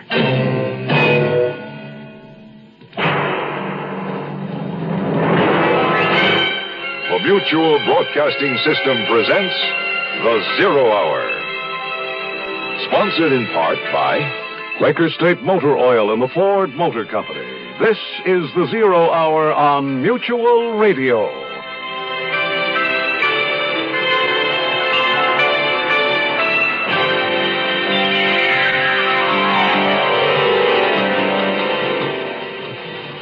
This week, our story revolves around the make-believe world of television. We'll meet Nils Frederick Blixen, a middle-aged man married to his craft, producing television shows. He's preparing a new detective series called Stag at Bay, in which his star will have exactly 1/2 hour each week to solve a fictional crime. Nils Frederick Blixen, a veteran of the industry, is breaking in a new casting director, Joanna Redfern. Young, bright, aggressive. A woman more prideful of her liberated status than of her shocking red hair. Their problem is to cast the role of co-star in the upcoming series, strictly a matter of choice. It would have been easy if it hadn't been for one unexpected, intangible fact. Someone's death. The fact is, it was murder. Our story, Someone's Death, begins after this word. I was in South Korea with the Peace Corps. We were the first rural health program in Korea. What a lot of us did was to go around and check to see if there was a TB patient in the house. A lot of these people had never, ever had any kind of medical attention at all. I remember one case. She was in pain. She was in real pain. And the doctor examined her and became very concerned. And he told us later that had she not come in, she would have died. I was very, very proud. You know, but you've probably heard this, and you'll hear it again and again from volunteers. The volunteer himself gets more out of it than he actually gives to the people who's supposed to be helping. Volunteer for the Peace Corps. The Peace Corps is one part of action. Action is doing something. There is something you can do. Get into action. He lay on his stomach under the oak like a spy, with his hands shading his eyes and a reversed blue baseball cap spread over the back of his neck. He was black, tall, 6'5" in his stocking feet, a former basketball player. Several woodworms had been caught in the blood that matted the base of his skull. He'd been shot at close range, the bullet burrowing upward through the back of his head. He was quite thoroughly, vengefully murdered.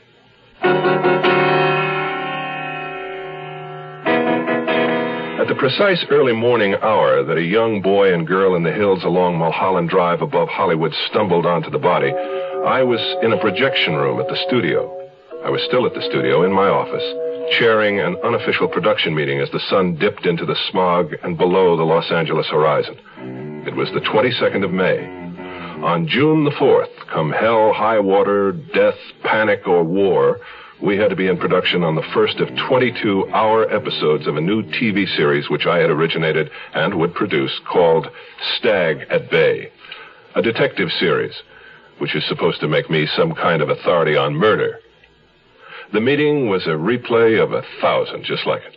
You know, we've got to find a gimmick to hang the PR campaign on. Right now, that's less important than finding the right girl. Across the desk from me was Leonard Ellis, a born conciliator. In his youth, he'd wanted to be a baseball umpire, but failed due to his slight deafness, though he often said it was merely compensation for 20/20 vision. He claimed to hear better after a nip, so at 61, he had become an alert quasi-alcoholic. Nevertheless, Leonard Ellis was the best unit publicist any series could have. Joanna Redfern, the casting director, sat near him, upright in straight chair. Tall, 23, a recent graduate of Bennington, she wore her red hair short because everybody else wore it long. She was uptight, tapping the arms of her chair, uncrossing her trousered legs. When she finally got to her feet, it was in sections, like a deck chair unfolding. Well, someday some terribly courageous TV producer is going to thumb his nose at the computer, cast the best actor or actress in his series instead of the safest, and make $100 million. And how in the name of reason are those pious, rude New York network research freaks going to squeeze out of that one? Well, I'm sure every producer wants to cast the best actor or actress in every role. Isn't that so, Niels Frederick? I'm producing this series, and I'll make the decisions. I couldn't care less about what they want upstairs. And so you'll get it straight, Miss Redfern. I'm not going to fill an important running lead with a bad Mexican-American actress just because Justicia or Nosotros or the rest of the pressure groups think I ought to. The part calls for a Mexican-American girl. It would be absurd not to get... Fine. You bring me one who can cut the mustard, and I'll sign her. I have brought you several, but all you're after is a pretty face. They weren't right, any of them. You know what I think I better do is tell the front office that this isn't working out, that it isn't fair to the studio to saddle you with a casting director you don't know and you don't have confidence in. Sit down. No, I'd rather not. Who's for coffee? You, Niels Frederick? All the same, Mr. Blixen, I wish you luck. I hope Stag at Bay knocks everybody right on their backside. His backside. Of course. Is this your first series, Miss Redfern? Yes. It's my fifth. Joanna, isn't it? It's Joanna, but everybody calls me Red. Yours is black, I believe, Niels Frederick. Red, are you, cream? No sugar, dash of cream. While Ellis translated the coffee order to my secretary, Mary, the poor woman should have been gone hours ago, Red sat on her tailbone with the players' directory and searched for the actress who wouldn't compromise us too much with the powers upstairs. I could hear Ellis on the extension talking to his granddaughter. Hello, honey? Yeah. This is Grandpa. I'm going to be late again for dinner. Did you call me? Donnie Osmond? I thought you were in love with David Cassidy. Issue of which magazine? Oh. Anything with Donnie's picture on the cover. Yeah, I'll find one. I won't be too late. Bye-bye, sweet. Donnie's woman? Donnie needs her. She assured me last spring that Bobby Sherman needed her. Well, that's when she was a kid of 13. But now she knows what love is. Red, where did you meet Ellis's granddaughter? Oh, I've known Heidi for years. We're neighbors. You're kidding. No one in Hollywood has neighbors. Oh, Red and I live in the same... what do you call it, Red? Fourplex? Over under Longpre. It's a nice area. I love it. Yeah, they still dig their heels in about blacks, though. In this enlightened day and age? Yeah, you bet. In this day and age... I'm sorry, Red. Why? Did I walk into something? Well, what happened at the neighborly fourplex? Nothing happened. Yeah, right. Nothing. That tempest in a teapot. Come on, tell me. Might springboard a script. No script. Just I had a black friend, somebody objected. Anonymous letters, you know. So what did you do about it, Red? Kissed him goodnight on the lawn after that. Didn't want anybody to miss anything. That's a good girl. Oh, here she is. Now, just look at this picture if you want to see one sweet actress. Now, I know she won't do. You're after a beauty. This girl looks like 10 cents worth of cat meat. Yeah. Got an interesting face. You mean ugly. True. You know Clifford Odette's Country Girl? Of course I know it. Do you think I'm illiterate? Well, how do you think the woman ought to be played? Mother Earth? Okay. I saw Isabel Chavez do Country Girl in Spanish in East L.A. a month ago, and I thought I'd die. This was a woman you could believe anything about. When the husband tells the director she was Miss Mexico, you believe. When he says she tried suicide, you believe that. You believe. Oh, nuts. I watched her, Joanna Redfern, Miss Clumsy of the Year, knock over a 7-foot-tall philodendron plant. While Ellis and I helped her prop it up again, she was tossing the plant's upper tendrils over the automatic fire extinguisher pipes in the ceiling, which caused her to split her shirt and dislodge an abstract of some English soccer players when she fell in exhaustion against the wall. Oh, shoot. Yet, like the young Hepburn, she was so secure in her ungainliness that it projected itself as a kind of high-born grace. I felt I'd never been stuck with a more aggravating girl in my life. I did all that in one take. Will you sit down, Red? Forget the plant. Just sit down. I'm sorry. I shouldn't have shouted. You certainly shouldn't have. Ellis, see if Mary fell in the coffee pot out there and drowned, will you? Yeah. Mary. Oh, dear. Oh, sorry. I didn't know you were right at the door about to knock. Here, let me help you. Joanna. Oh, me, yeah? Oh, I get so used to being called Red. Yeah. What is it, Mary? Well, I hate to interrupt, but I've got a message for Joanna. Who is it? Tell him to hold the line. We'll be through here in a minute. Well, actually, they're right outside. Look, Mary, if it's some agent... They're not agents, exactly. Well, who are they exactly? Bill collectors, men from Mars, what? No, they're policemen. Policemen? This is a private eye show. Tell them we're not casting men in blue. Right, Nils Frederick? You don't understand. They're... Well, come on, Mary. They're what? Detectives. Detectives? And they want to talk to me? Yes. What about? They said it's something about a murder. There's a little town in western Pennsylvania called Oil City where they make peace of mind. They put it up in quart-sized green and white cans and ship millions of them all over the land to people who don't want to worry about their cars. This peace of mind for car owners is called Quaker State Motor Oil. The folks who make it are experts, men who really know motor oil, because that's been Quaker State's specialty for over 50 years. Quaker State starts with the finest natural petroleum the earth provides, 100% pure Pennsylvania-grade crude oil. Then they put it through step after step of refining and fortify it to fight heat and rust and dirt and wear and give your engine the protection it needs. Quaker State Motor Oil. Who says you can't buy peace of mind? Quaker State your car. You keep it running, young. You keep it running. We'll return to our story in a moment.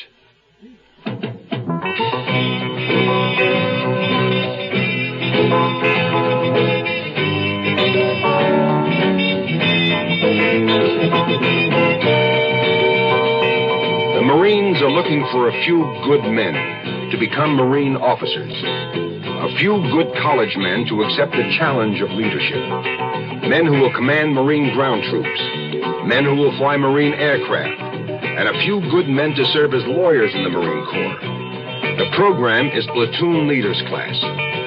PLC. No campus training. Ground and air options. Available financial assistance. Even free civilian flying lessons for qualified men. Talk to the Marine officer who visits your campus. Ask about PLC Ground, PLC Air, or PLC Law. The Marines are looking for a few good men who want to lead other men as officers in the United States Marine Corps. The two plainclothesmen were standing by Mary's files. A stocky, sunburned man in suede pants and a modified safari jacket. And a lean, dark man wearing a gray business suit. The second detective extended his wallet. I studied the ID, which bore a serious pose of him in a square collar, tie, and somewhat shorter haircut. The card said Ames, Sergeant, Negro, male, 5'11", weight 160, black hair, brown eyes, no visible scars. There was a third man in the outer office, a cab driver, who sat flipping his hat between his hands and whistling at the floor, his elbows on his knees. Mary explained his presence. He's been waiting for over half an hour. Miss Redfern, Joanna, ordered him. Both men in red went through the open door into my office. As I turned to follow them, a messenger boy dropped off the rewrite of our opening show. The cabbie, I noticed, was leaning around me trying to read the cover. You a TV producer? That's what they call me. Mary, will you Xerox this, 15 copies? Right now? No, in the morning. She's not in trouble, is she, Joanna? Ellis, drive Mary out to the lot. Don't worry, Red. All they can do is rubber hose you. Stupid thing for Ellis to have said to her. I liked Red. I could see Ames was quizzing her tough. Whether they resented it or not, I was going to go in. The cabbie was stretching his neck to try and see into the room. I closed the door. The last time you saw him was... Is this private? It's up to the young lady. They know about Daniel and me. Daniel? The black friend I mentioned, Dan Gladstone, apparently he's been in some kind of accident. Oh? 2 weeks. You haven't seen Mr. Gladstone since roughly the 8th of May, then? No, I haven't, or longer. Why not? I don't know what you mean. You were fairly close friends, weren't you, Miss Redfern? We were friends. I don't know how close. Were you engaged? No. Didn't Gladstone give you a ring sometime in February? It was a joke. It came out of a penny candy jar. Excuse me. But what kind of accident was this? He was shot in the back of the head. Shot? Daniel, And no accident. Who told you about the ring? What was the tenor of your last meeting, Miss Redfern? The what? What did you talk about? I don't remember. Did you fight? I just really can't remember. Did you say, if you show your black face around here again, I'll cut your damn woolly head off, or words to that effect? Now, wait a minute. Have you warned her, given her her rights, or did you just forget? No, we didn't forget. She has a right to know who you've been talking to, who's been telling you these... Do you own a .22 caliber pistol, Miss Redfern? Okay, that does it. Give me an outside line. A pistol? No, of course not. Red, cool it. I'm contacting a lawyer. You don't mind, do you, gentlemen? No, I think it's a very sound idea. I don't need a lawyer. You might ask him to meet us at North Hollywood Division. That's 11480 Tierra. You have her there in a half hour, Mr. Blitzen.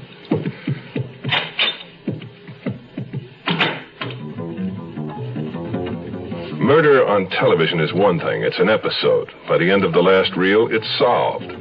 But I was discovering that isn't the way it really is. My guts were turning. Hello? Wade? Yes. Wade, this is Nils Frederick. Nils, what's the matter? You sound like you were canceled before you started. Wade, we've got a problem here. Oh, like what? Like a suspect for murder. The all-new Ford Mustang II has been named Car of the Year by Motor Trend magazine. Look what they've done to our Mustang. They named it Car of the Year. 'Cause we changed the size, we changed the style, and you're gonna like it fine. So, look what they've done to that car.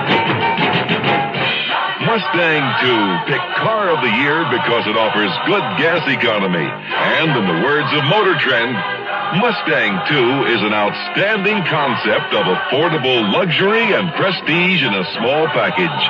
And that makes it the right car at the right time. When you take a ride, you're gonna know that Mustang's one of a kind. So, base sticker price for two-door hardtop is just $28.95, excluding dealer prep, destination charges, title, and taxes. At your local Ford dealer. The Zero Hour continues after this. This is Gene King for your Better Business Bureau. Don't expect your dry cleaner to work miracles. People expect him to pick out all the spots in a bundle of clothes and recognize the cause of each stain, including the invisible stains, which aren't apparent until the garment is cleaned. Keep in mind, too, that the dry cleaner's legal liability is frequently limited to the use of ordinary care in the handling of your merchandise. Remember that different classes of stains require different treatments, and some fabrics must be treated with special care. Special solvents must be used to get rid of gravy, lipstick, ink, nail polish, soup, etc. And if damage should occur through the fault of the cleaner, the value in dollars and cents is determined proportionately. So be fair with your cleaner and yourself. Tell him about those stains. Don't remove labels with dry cleaning instructions, and don't think of your cleaner as a magician. A tip from your Better Business Bureau.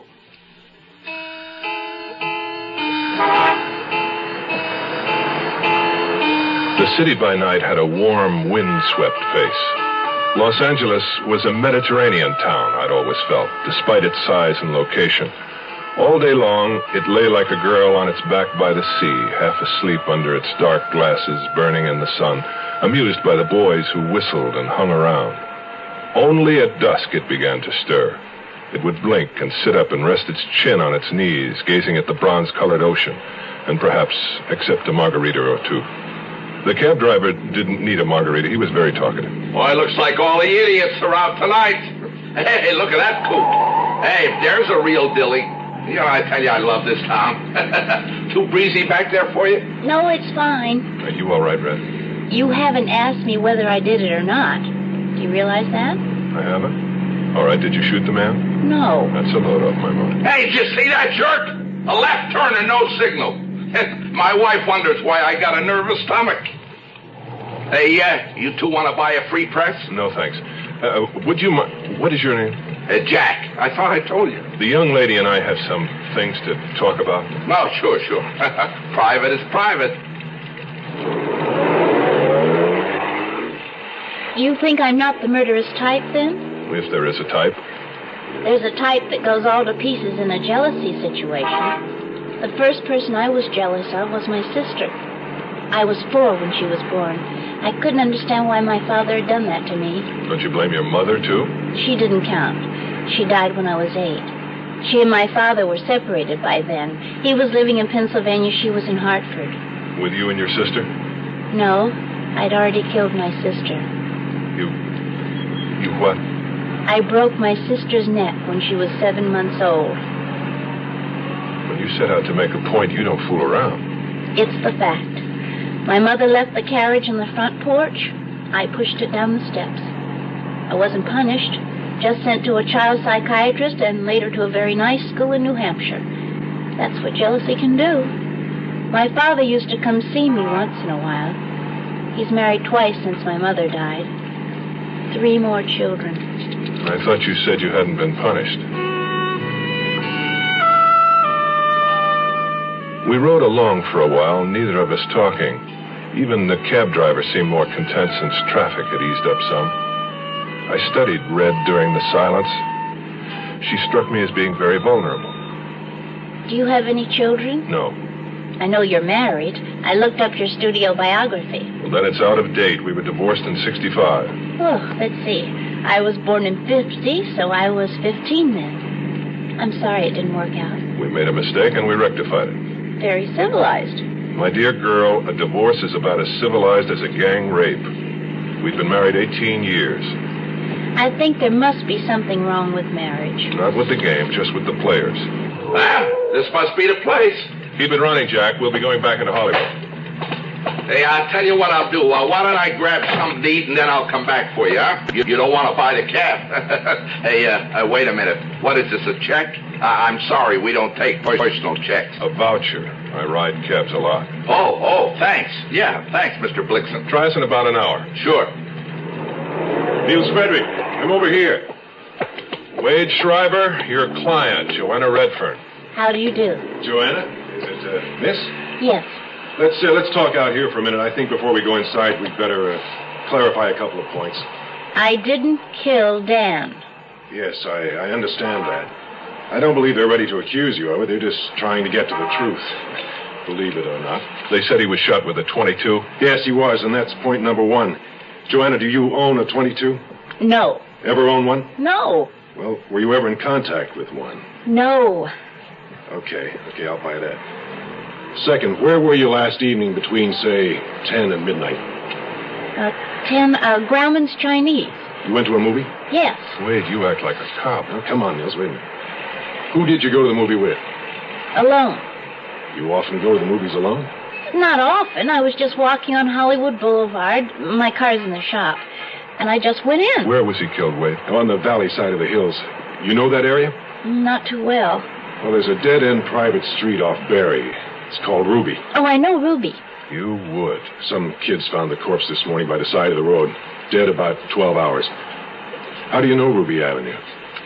Oh, Lord. Boy, come on. How do you know it? Oh, we used to park up there. You in Gladstone? Once in a while. Uh-huh. Had the body been dumped? No, his car was nearby. He was found about 20 feet from it. Hadn't been robbed, no sign of a struggle. So he knew his killer. He just strolled over under the trees, lowered his head, and somebody reached around and shot him. What's the matter, Red? You cold? Just a chill. I'll get over it. There seems to be a witness report on file here. Witness to what? Evidently, somebody heard you threaten Dan Gladstone. Threaten him? That's ridiculous. Joanna, did you two fight at all? Well, I wouldn't say fight. Well, what would you say? Well, I'd say that, we had words. What about? But nothing important. Does it matter? It matters. Now, please, Red. It must have been fairly important if it caused you two to break up. He was a pusher, and he tried to get me hooked. I loved him, or I thought I loved him, but I told him to get lost. Did you tell him, if you show your black face around here, I'll cut your head off? Oh, God. Yes, I did. Wade, what does this do to us? Well, I don't know, Nils. Sure gives him a peach of a motive to swing on. Well, we better go in. You are listening to Mutual's presentation of The Zero Hour. When they change a plane flight, I check to see if another is just as good or better. Fred Underwood, Kansas City postal worker, probably knows as much about airline schedules as the airlines. I want to give that extra service that goes with airmail. So I move it just as fast as I can to get it out of here. And airmail is moving. Now you can almost always get next-day delivery to cities up to 600 miles away. And two-day delivery anywhere in the country. Just mail by 4 p.m., use zip code, and mail from a specially marked airmail box. When I started here, it was all propeller planes and trains. And back in the post office, mail was handled the same way it had been for years. Now there's jet planes and zip codes, and airmail's really going places. Airmail and zip codes. They speed everybody's letters. If you don't know a zip code, check your phone book or call the post office. Help us help you. Use zip code.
Tomorrow at this time, rest your eyes and listen here to this week's continuing study in suspense, someone's death.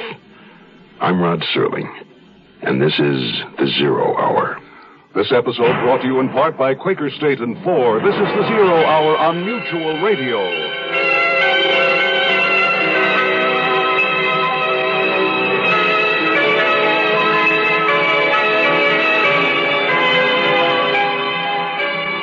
You have been listening to The Zero Hour, a presentation of the Mutual Broadcasting System in association with Hollywood Radio Theater. Heard every weekday at this time. Rod Serling is your host. Zero Hour is produced and directed by Elliott Lewis. The Hollywood Radio Theater theme was played by Ferranti and Teicher and is now available on United Artists Records and Tapes. Hugh Douglas speaking. Tune in tomorrow, and once again, rest your eyes and listen here to the Zero Hour. This is the Mutual Broadcasting System.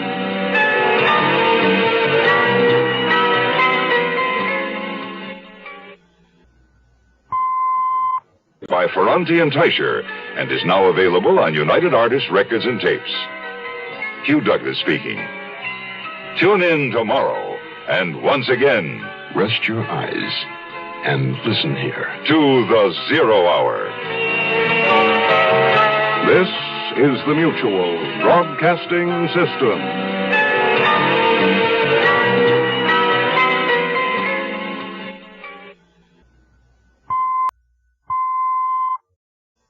I'm Rod Serling. You're listening to the Zero Hour. Rest your eyes.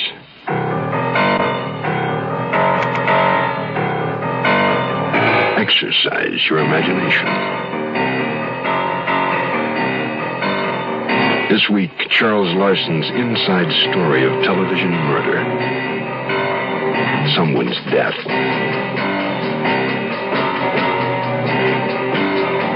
Starring George Kennedy, Joyce Bulifant, and Robert Reed.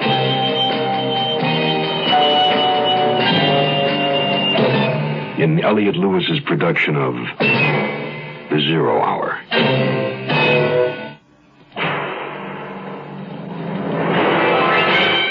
The Mutual Broadcasting System presents The Zero Hour. Sponsored in part by Metropolitan Life Insurance Company, Hallmark greeting cards, and the makers of V8 juice. This is The Zero Hour on Mutual Radio.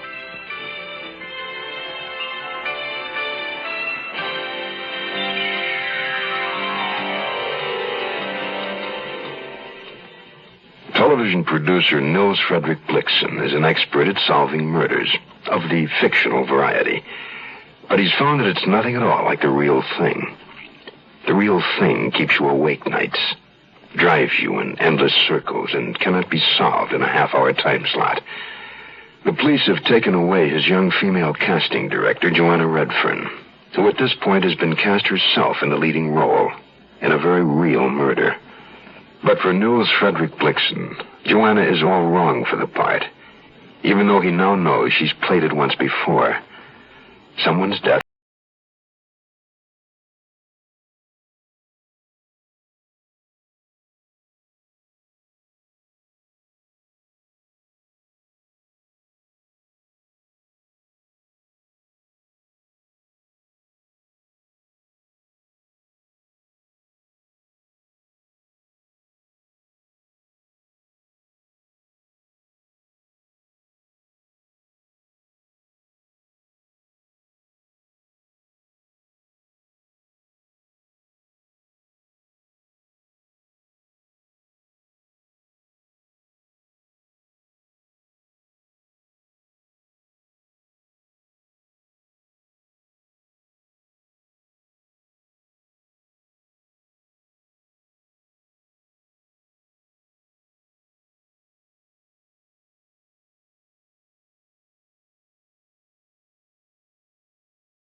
Inside the North Hollywood police station, the detectives took Red into a poster-encrusted cubicle from which I was barred. She cast me a ghastly grin just before the door closed in my face.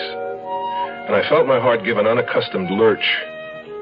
I paced back and forth along the short hallway until a sunburned civilian in overalls took pity on me and urged me not to worry about my daughter, since the Valley police were gentlemen through and through. I thanked him and went outside, cut to the quick. She could be my daughter, damn it. I became obsessed with the idea that something had gone wrong and that they were booking her. I told myself I'd count to 10. Schreiber came out on the count of 7, joking and chatting with Sergeant Ames. Red was pale but composed. Ames went back inside, and Schreiber gave me the rundown. No, it was a breeze. They didn't know about Gladstone being a pusher, so I didn't mention it.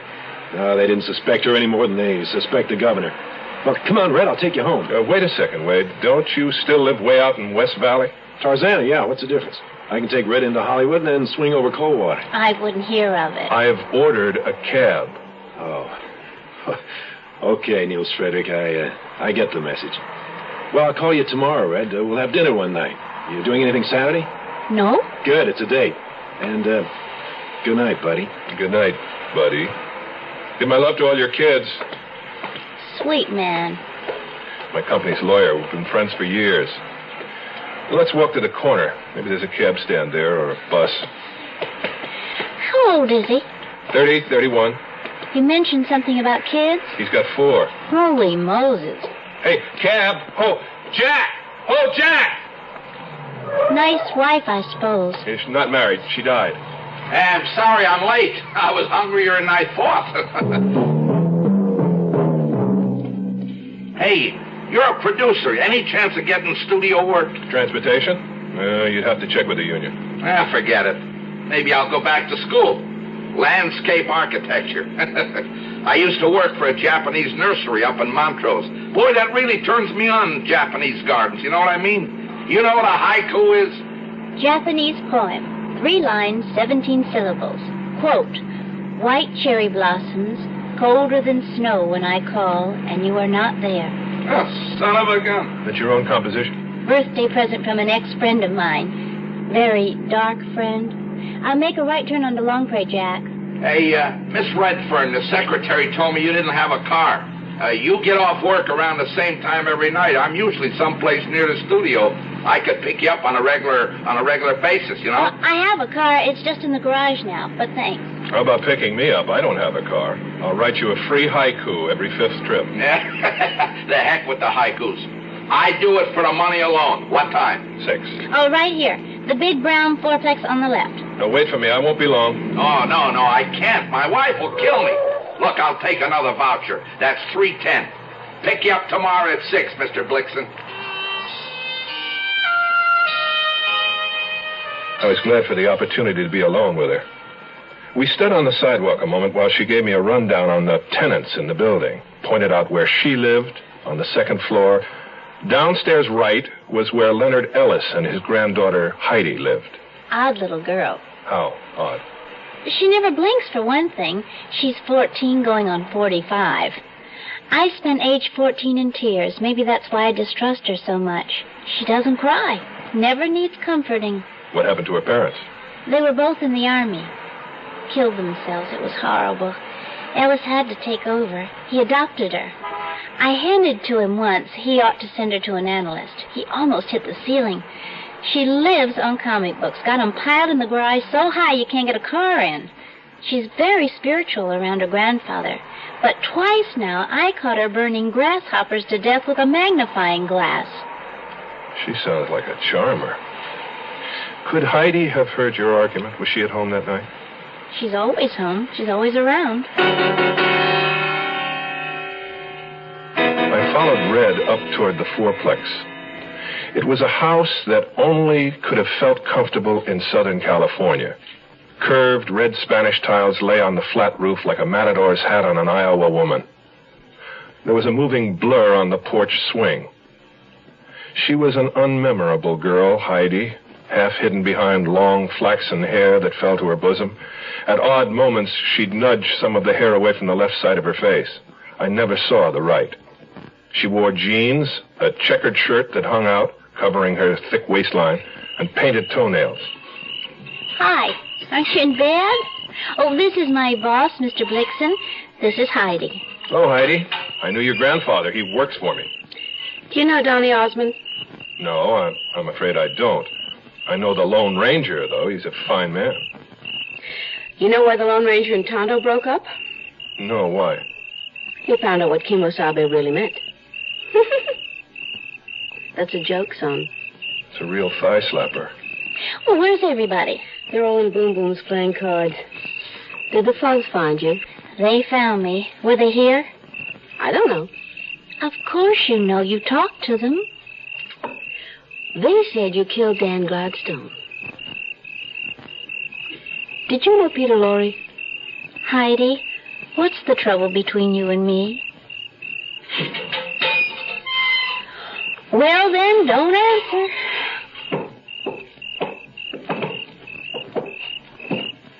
Did you ever see anybody so clumsy in your life? But beautiful. Red? She curdles my milk. Thinks she's the Queen of Sheba. I hate her. I really hate her. You know who she looks a lot like? Your mother. My mother? Bro, you never saw my mother. Well, there's a picture of her on your grandpa's desk in her whack uniform. What was her name? Florence. Maybe you hate Red because she reminds you of Florence. You're nuts. If she reminded me of my mother, I'd love her because I love my mother. Even after she left you. Did you tell the police about Red's and Dan's argument? Did you tell them about the ring he gave her from the candy jar? What's the difference? Well, I suppose it was the last time you saw Dan, the day of the argument. He came around one more time, about a week ago. Last Tuesday. To see Red? She was at work. Who'd he come to see then? I don't know. Nobody was home. You were home? Well, I wasn't to begin with. I got sick at school, and the nurse excused me. Came home. I really felt terrible. And Dan was here? Yeah, around the back.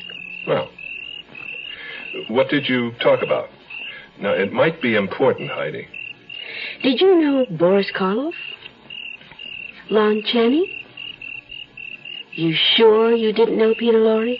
Heidi, think about what I said about the resemblance.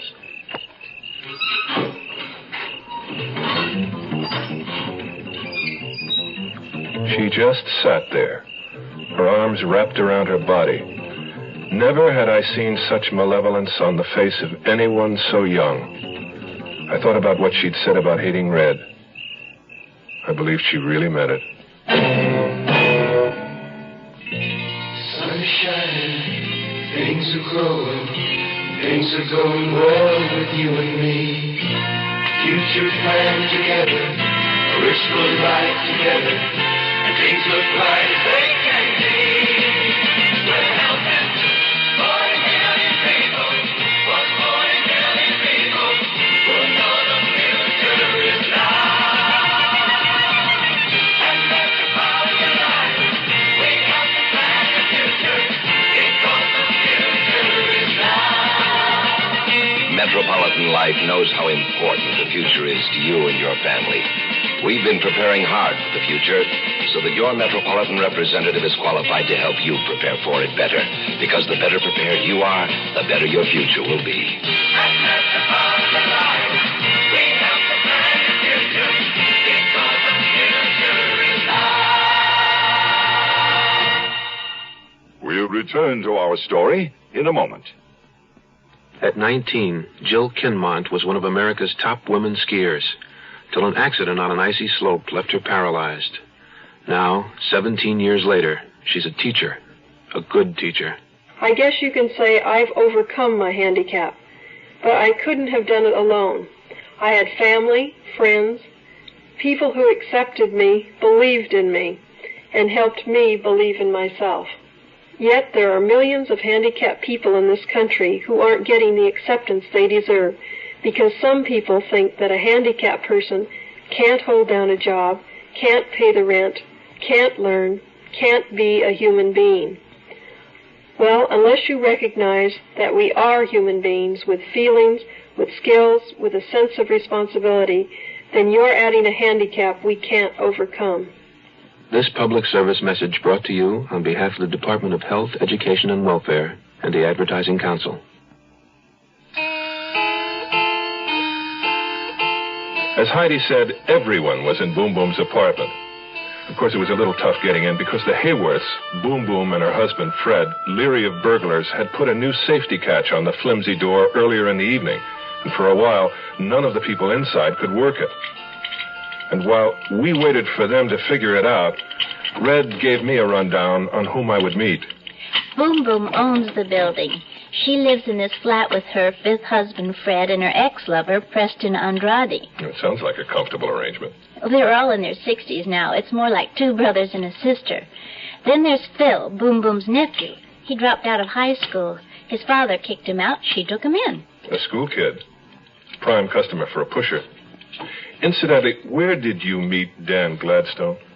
Arcadia Playhouse. I saw him in a play. He was good.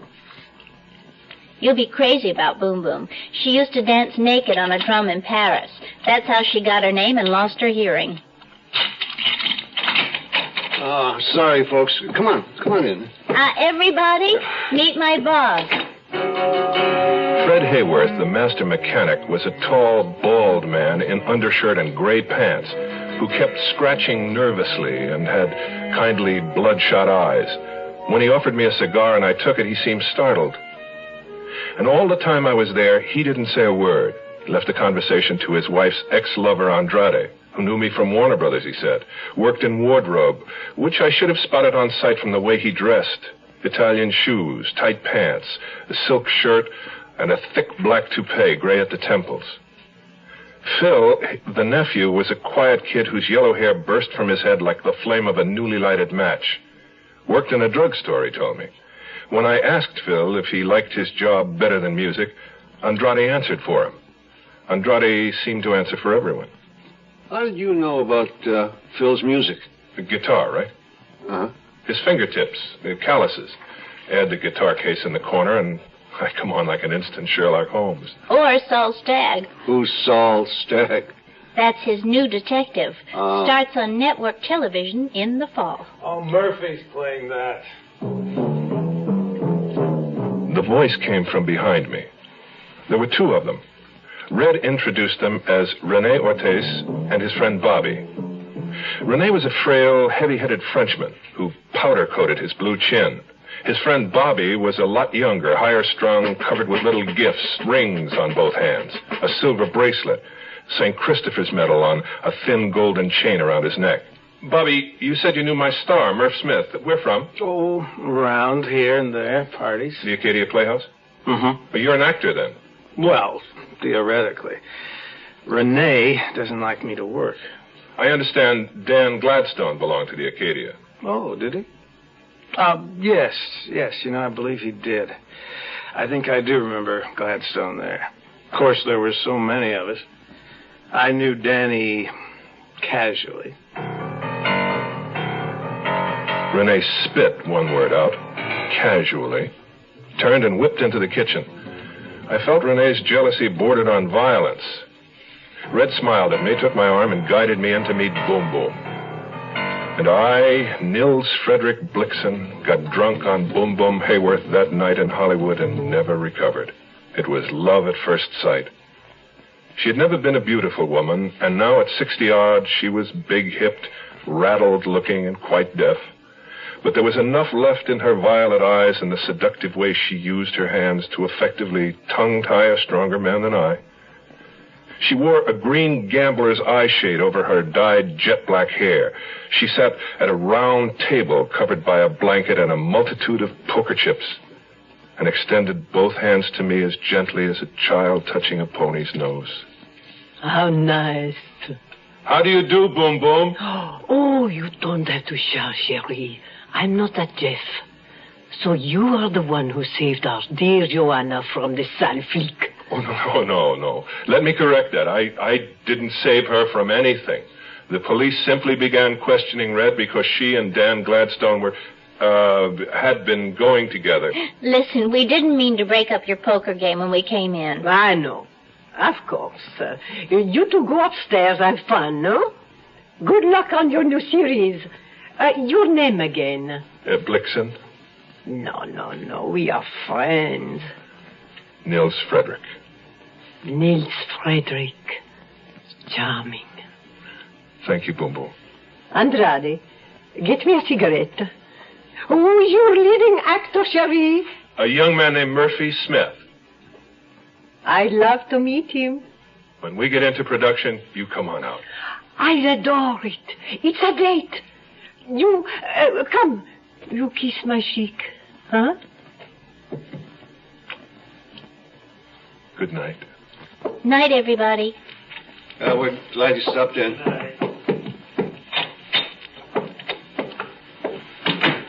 Well, what'd you think? I think that Phil could have a motive if he's deeply involved with narcotics. No, I meant what did you think about Boom Boom? Oh, fantastic.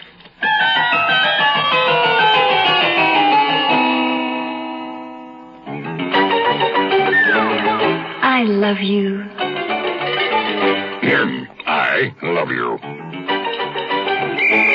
Love you. Love you. Love you. Love you.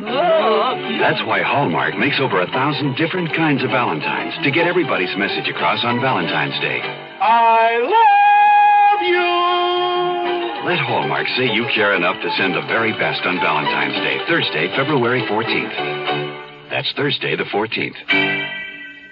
Hey, what you got there? It looks like tomato juice. It's V8. What you got there? It's V8. Looks like tomato juice. It's V8. Try it. Wow. It sure doesn't taste like tomato juice. It tastes like V8. A great natural blend of 8 garden vegetables. V8 cocktail vegetable juice. V8. The Zero Hour continues after this. Hi, everybody. This is Tony Butala of The Letterman. Medical care for veterans. Who is eligible to receive it? If you're a veteran or related to a veteran, this information may help you look ahead to the day when you can use VA medical care. The VA hospital system is responsible for taking care of veterans who are injured or who became ill while in the service. Their needs always come first. Next are veterans who can't afford to pay for medical care on their own, and veterans over age 65 or receiving VA pensions. Today, there are 168 hospitals in the VA system. Some have live-in units, allowing veterans to come and go as they please. The VA sometimes makes arrangements with nursing homes for patient care outside the hospital. And VA outpatient clinics provide a full range of services from general medical treatment to dental care or to drug clinics.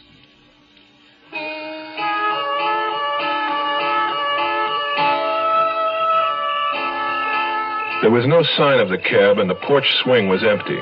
Heidi was gone. I filled my lungs with jasmine scent and then climbed to the second landing to Red's apartment. She'd gone up a moment or two before me to fix us each a drink. When I came in, I could hear her in the kitchen, knocking things over. She came out with 2 scotches, neat. I called your cab again. The woman said that he was on the way. Cheers. Cheers. It must be awful not to have a car in this town. I don't know how you manage. Well, you were lucky not to have had one last night. Last night? Gladstone's murderer drove to and from the ambush. Your car was in the shop. Yes. Well, to be 100% candid. It wasn't in the shop. No, it was in the shop, all right. Oh, hell, they'll find out anyway. I borrowed Renee's. Naturally. It's almost as if a malignant fate were pursuing me, isn't it? Did you tell Wade Schreiber this? About malignant fate? About having Renee's car? No, I didn't. I will, though, I promise, soon as I see him. Tell me about the letter, the anonymous letter concerning you and Gladstone. What about it? It's just one of those hateful, illiterate ravings. It didn't make any sense. What did you do with it? I tore it out. Which one did it threaten, you or Gladstone? Both of us. If he ever came back again, or if you ever saw him again, is that the idea? More or less. And Gladstone did come back, and now he's dead. Well, you can't call that cause and effect, because he certainly never came back after I booted him out. Oh, but he did. When? Last Tuesday. How do you know? Heidi told me. Oh. Don't you believe her? Oh, well, let me put it this way. Heidi romanticizes. All right, indulge me. Assume she was telling the truth for once. Who would he have come to see? Boom Boom? Maybe he was crazy about Boom Boom. What'd she think of him? He was a man. She approved. Did Boom Boom's husband, what was his name, Fred, did he approve? Fred believes in letting people do as they please. Fred isn't even jealous of Andrade. Why should he have fussed about Danny? Preston Andrade isn't black. Oh, nobody around here cares about that. Jealousy isn't always justified. Remember? If you're referring to my sister, that's rotten. I'm sorry. Did you notice anything peculiar about young Phil downstairs, like his barbiturate eyes? Let's say he makes a decision one day. He decides he loves his music more than his downers. He tells his suppliers to bug off. The supplier threatens to tell Phil's aunt. Phil tries to scare him away with a letter. It doesn't work. You want another? Well, if you insist on playing detective. I do. 2 points. First, Ellis was wrong. There were blacks living around here, to my knowledge, as far back as the 40s. So the objection to Dan wasn't from that quarter. Point 2, the letter made a threat, and the threat was carried out. That scares me. Because we're dealing with a nut? We could be. Where are you going, Red? To get the letter. But I thought... I lied. In a moment she was back. She dropped the letter into my hand. It was wrinkled and dirty. Someone, Red presumably, had crumpled it at one time into a ball and then smoothed it out again. Words cut from cheap magazines had been pasted in soiled, uneven rows. I read it aloud. Dear Jade, tell your black paramour to clear out or we'll cut off... It's a gruesome threat. Interesting words, though. The ones you mm'd over? No. Paramour and Jade. Red, this letter threatens your life, and you didn't ever think of showing it to the police? Who all handled this letter? Well, everybody. Dan, me, Boom Boom, Fred, Andrade, Renee, everybody in this house. What are you thinking about, fingerprints? Oh, not much need to hurry on that now. I'd like to borrow it, may I? Sure. Good night. Good night, Niels Frederick. She moved forward, trod on my toe, and kissed me softly on the cheek. But as I went down the stairs, I couldn't drive from my mind the distressing realization that she had lied to the police about not having a car last night. She had lied to me about the threatening letter. And what else had she lied about? The image of her pushing her baby sister's carriage down the steps blotted everything else out. You are listening to Mutual's presentation of The Zero Hour. USO? Gee, I guess there must be one around here someplace. Yeah, let me think. Hold on. I'll go over here and ask, okay? For longer than we care to remember, people have been taking the USO for granted. Sure, it's a place for servicemen and women, a place they can feel at home. Read, rest up, write letters home, a nice, clean place where the hamburgers are great and so are the people serving them. Tickets to shows, ball games, sure. Everybody knows that about the USO. But what people don't know is that it takes money to keep the USO going for our 2 million men and women still in uniform. It takes a little money spread out among a lot of people. Because USO gets no government funds. It depends entirely on your gifts to the United Fund, Community Chest, or local USO campaign. So please give. Our work isn't done. जी हाँ, ये खानदानी मंसूबा बंदी का मरकज है. Mais oui, c'est le centre de planning familial. Yes, this is the family planning center. There are family planning centers in more than 100 countries today. The women who come to these centers can't afford to go to private doctors, but they want to plan their children, when they're going to have them, and how many they're going to have. The trouble is, there aren't enough centers. Just in the United States, there are nearly 5 million women who have no way of getting modern family planning help. And that's nothing compared with the world problem. Some countries don't have enough family planning centers. Some don't have any at all. This year, again, many women will have babies not because they want to, but because they have no choice. Sad for them. Sad for the world. With family planning help, these women, too, will have babies only when they choose. So that all the people of the world may have this freedom of choice, support Planned Parenthood. Tomorrow at this time, rest your eyes and listen here to this week's continuing study in suspense, someone's death. I'm Rod Serling, and this is The Zero Hour. Today's episode brought to you in part by Metropolitan Life Insurance, Hallmark Cards, and V8 Juice. This is The Zero Hour on Mutual Radio.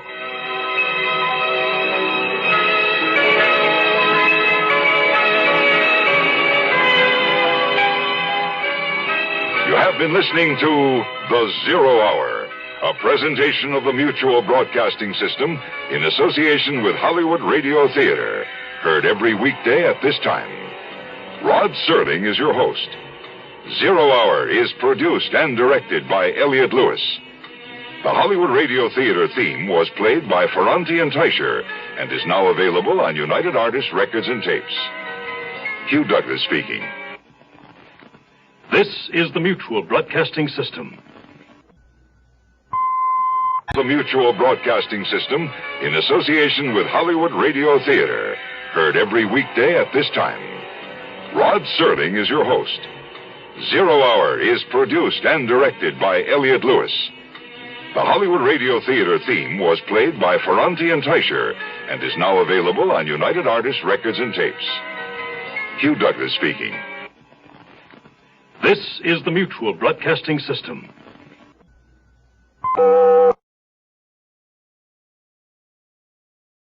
I'm Rod Serling. You're listening to The Zero Hour. Rest your eyes.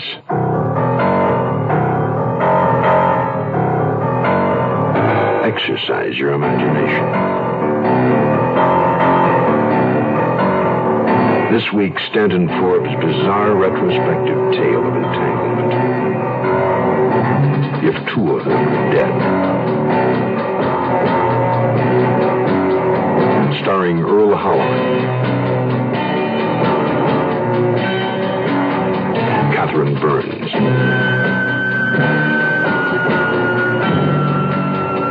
and Nina Foch as Sister Love. In Elliott Lewis's production of The Zero Hour.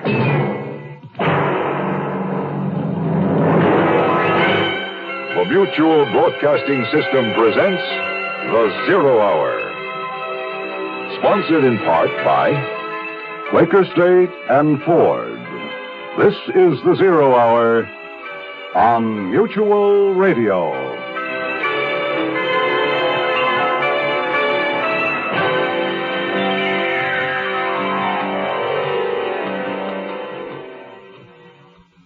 This week, our story takes place in Midwest America, the Depression years. A lonely farmhouse in which three people come together under desperate circumstances. We are about to meet teenage Dorcas Kimball, her malformed leg a symbol of her bitter life of loneliness and deprivation. Joe John Plunkett, a young hobo, cynical beyond his years, resigned to empty days and nights of aimless wandering. His only goals in life, his next bed, his next meal. And the beautiful evangelist, Sister Magdalene Love, filled with godly zeal and cold worldly ambition. Three people joined by fate in an old house already occupied by violence and sudden death. Their story, if two of them are dead, begins after this word. Young I may be, but still I'm a man. Just turned 18 and I'll do what I can to find me a place where I can be me. Get ready for life, be free and the sea. Oh, where do I go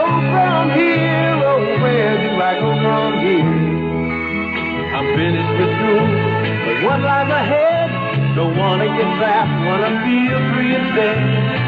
All over the world, there's so much to do. The call of the sea, don't you hear it too? Oh, where do I go from here? Oh, where do I go from here? What about the new Navy? You'll get your chance at success, learn an exciting job, and see the world. Call toll-free 800-841-8000 or see your Navy recruiter. Be someone special in the new Navy. I know where I'm going from here.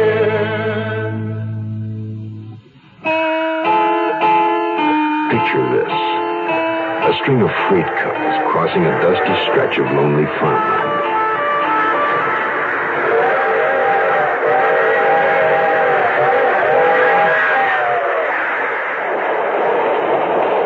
Suddenly, the dark silhouette of a man hurtles from the train, dropping hard into the sharp cinders of the railroad bed. The man gets to his feet, slaps the dust from his clothes, finds where his bundle has landed and picks it up. The bundle contains all the man's worldly possessions, an extra shirt, some underwear and socks, a straight-edged razor in a worn leather case, and a small packet of letters addressed to Joe John Plunkett. At this moment, Joe John Plunkett is a hungry man. And a hungry man is ready to do just about anything to put some food in his belly. It was Plunkett luck, all right. I could see that at a glance. At second glance, anyway. First, when I saw that big tent flapping in the wind in the field across the road, I thought, carnival. Rides and games, work and food. But soul food's what it turned out to be. Soul food for suckers. A revival meeting tent. People with nothing to put in their stomachs must be sitting ducks for some Bible thumper. Well, you deliver me. Now, dog. You're a stranger. Everywhere you go, dogs are poison. Probably take a hunk out of my own pair of pants. Get away, you little mutt. Tippy? Come on back here, Tippy. Yeah, Tippy. Be a good pooch and amscray, will you? Tippy? And take her with you. I'm not in the mood for conversation with the farmer's daughter. Or anything else. Especially with some skinny little... I'm sorry about Tippy. But she won't hurt you. She just likes to bark. Little dogs are like that. They think they got to stand up to anything that moves. Yeah, well, I was just moving on. We're walking all the way into town. You looking for work? Are you hungry? Yeah, I'm hungry. Only what do I have to do for it? Something I can see that by the look of her. Edgy and eager. I've seen people who look like that before. They wanted something bad. You any good with a jigsaw? Building things with your hands? I don't plan on settling down here. You see them things over there? Little painted windmills and wooden statues of Uncle Sam? My pa makes them himself, only he took sick. Tuberculosis. He had to go to a sanitarium. I need somebody to make some more. It ain't too hard. And you have a place to sleep and something in your stomach. I don't cook so bad. How old are you? 17. What happened to your leg? Infantile paralysis, but it don't hold me back now. You all alone in the place with your paw gone? That's right. I need somebody to help me. Just for a little while. You don't have to stay long. He was right. He was crazy taking in a strange tramp off the road. And looking into his face, I could see there was violence in him. Only for a second back there when he asked me about my leg, I felt gentleness, too. And a violent, gentle man's just what I need. Anyway, I can't stand being alone no more. With Pa not here. Reckon I ought to know your name. Joe John Plunkett. Mine's Dorcas Kimball. Where are your folks? Dead. And if questions come with this job, forget it. I was just being friendly. Ain't had nobody to talk all to for 2 whole days now. Except for Tippy, of course. Shut up, Tippy. This here's Joe John Plunkett. He's come to help.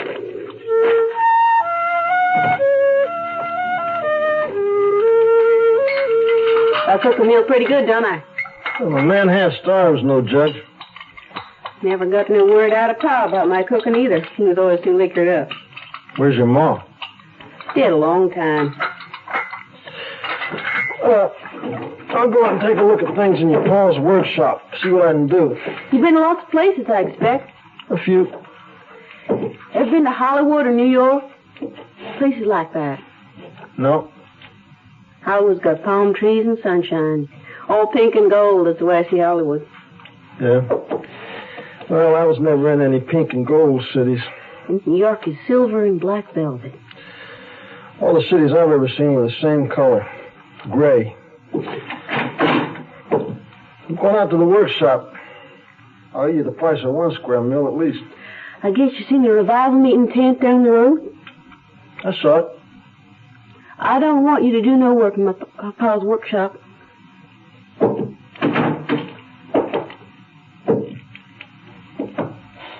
What do you want me to do? Take me to the revival meeting tonight. Want to see Sister Love. I might remember what it said on the sign outside the tent. At tonight's service, there will be a special call for the lame and the halt. It's funny, I'd forgotten about her leg. But I didn't suppose she ever forgot it. Only I didn't see me escorting a cripple to a hallelujah meeting. I'd like to have upchucked the whole damn supper and canceled all debts. Brother, you got into debt so easy, and there was nobody to remind you how hard it is to pay. Nobody. I want to see Sister Love. Sister Love? What, a lady advances? I've seen her picture. She's beautiful. And you think she can make your leg whole again? I didn't say that.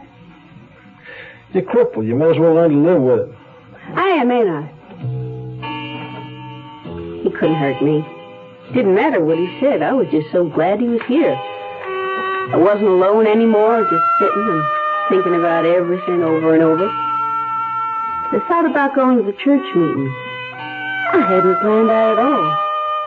I just seen the lights gone over at the tent. Seen them when he opened the back door to go out. They put the lights on early to attract people. And the thought just came to me like it was printed inside my head. Go to church and ask forgiveness.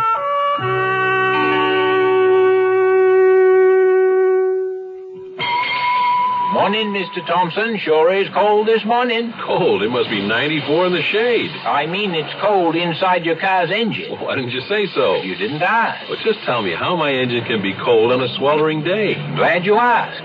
When you start a car first thing in the morning, your engine is cold. Well, that's true, but so what? A cold engine does a bad job of burning gas. It can make soot, dirt, and acids form in your motor oil, and they can sure damage an engine. What can I do about it? Glad you asked.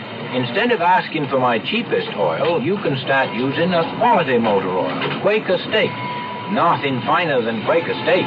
It's made scientific to neutralize acids and to hold solids suspended, so they don't gouge out your engine. Well, thanks for telling me, Caleb.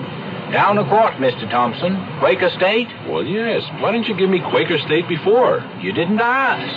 Quaker State your car to keep it running young. We'll return to our story in a moment. You're 17, 18. You've graduated from high school. You want to make something of yourself, but you don't have that something to make it with, like money for 4 years of college. What do? Well, you don't need 4 years of college to get a good job. Today, there's a crying need for technicians in exciting fields like oceanography, electronic data processing, health service, environmental control,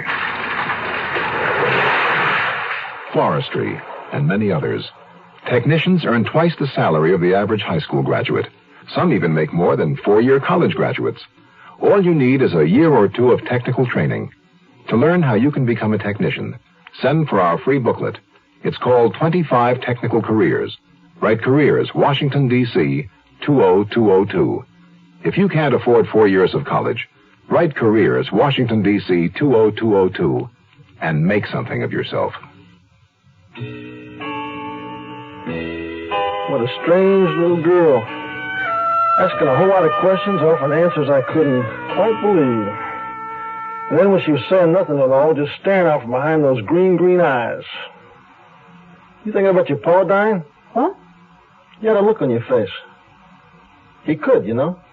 Tuberculosis is serious, isn't it? Yes. Only there's something worse than Pa dying.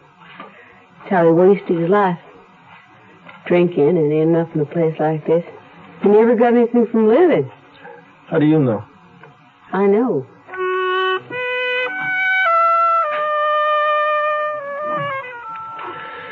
So, okay. I'm going to take the woodcarver's daughter over to get blessed for the lady evangelist. Well, there wasn't a hell of a lot to ask. The meal wasn't that great, but to a hungry man, it was ambrosia. Ambrosia. There's a word. That's one of my mother's words. How'd a woman who used words like ambrosia ever get mixed up with somebody like my old man? That's tough. A rail-riding bum. Ambrosia was a worthless hunk of language, and a tramp like me was a worthless hunk of humanity. Think my dress is okay? I never thought of the Lord as caring much about what people wore. Anyway, it's the only decent thing I got. It's okay with you if I wash out my shirt? Sure, you can hang it on the clothesline out in back. There's clothespins in the bag. I'll wear my good spare. I don't figure the Lord is fussy, but maybe your sister Love is.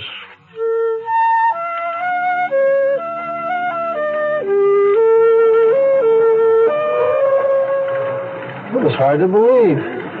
That deserted tent I'd seen earlier was now alive with humanity. There was even a string of cars and trucks backed up along the road. Their headlights formed an arrow pointing the way to sister love and salvation. Every night I watch them come. So many people. There'll be some places down in front. If you want a place to sit, you better get inside. Come on, people are always strange about sitting in the first row. Oh, you want to see her good, don't you? Come on. Welcome, Sister Love. Thank you.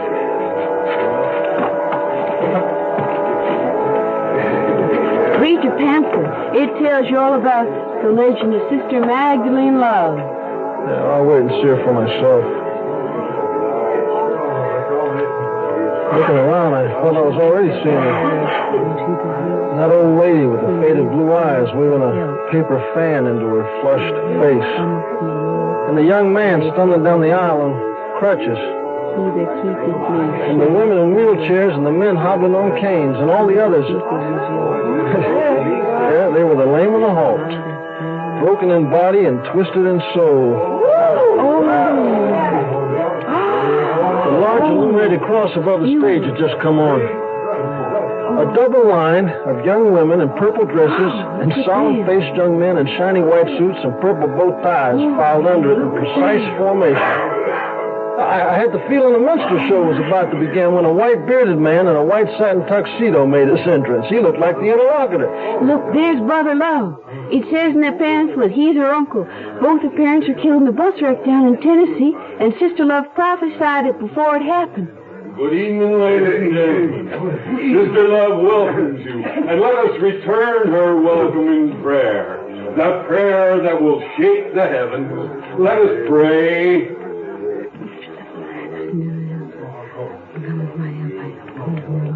And now, our brothers and sisters, I hear. Oh, yes, I hear Sister Love is coming. Enter, Sister Love. Love, enter. While we are held in thine embrace, there's not a thought attempts to rove. Each smile upon thy beauteous face fixes and charms and fires our love. So that was Sister Magdalene Love. face like carved ivory. Violet eyes. And red gold hair like a halo of flame around her head. Standing tall and queen-like in a flowing purple robe. But, it was the expression in her face that held you. Now, that was a look you knew you'd never forget. Brothers and sisters, let us pray. Lord, how secure and blessed are they who feel the joys of pardoned sin. Should storms of wrath shake earth and sea, their minds have heaven and peace within. Amen. The day flies sweetly o'er their heads, made up of innocence and love, and soft and silent as the shades, their nightly minutes gently move. Amen. While the wretched, like worms and moles, lie groveling in the dust below. As you know, we have been in this place of Sodom and Gomorrah for 5 nights now. And each evening we welcome more lost sheep back into the fold. Even Dorcas lifted her head and turned around sharply. The man was sitting across the aisle in the road just behind us. He was big and rough-looking, unshaven, and plainly drunk. Sister Love was staring down at him. The look in her eyes seemed to grow softer instead of harder. You are troubled, dear brother. Yes, Look, Sister Love's coming down off the stage. Walking like a queen, Magdalene Love came down that aisle toward that heckler. The big man staggered to his feet. Let me help you, brother. And that's when it happened. As Sister Love reached out to the man, he drew back his arm to hit her. Now, I was sure he was going to hit her, and that's why I did it. I bolted from my seat, I shoved Sister Love out of the way, and I sent that drunk crash into the floor of the house. No! As soon as I did it, I knew I'd made a mistake. Oh, boy, a bad mistake.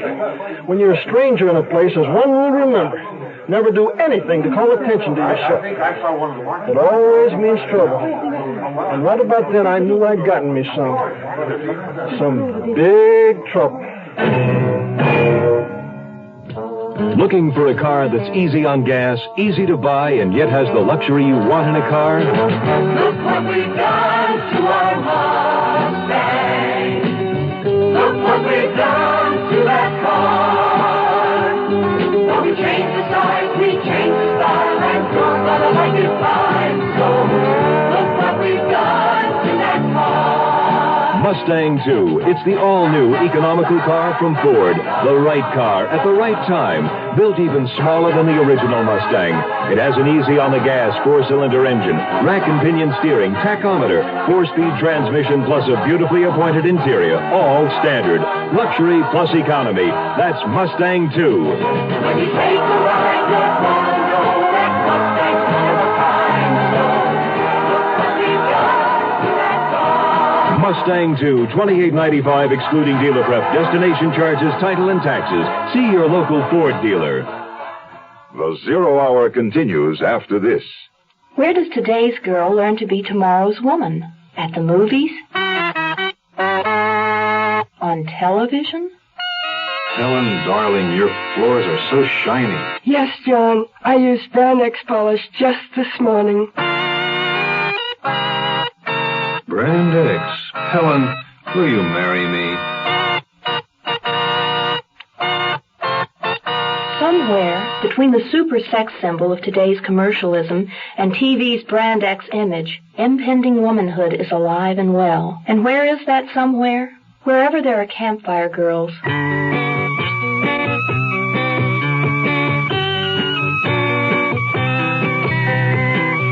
Campfire reaches the girl reaching out for tomorrow and puts a promise before her. The promise of personal development, of friends and fun. The promise of womanhood. Campfire takes today's girl to tomorrow. I was right about the violence in Joe John. Well, he jumped up and slugged that man. Don't happen so fast.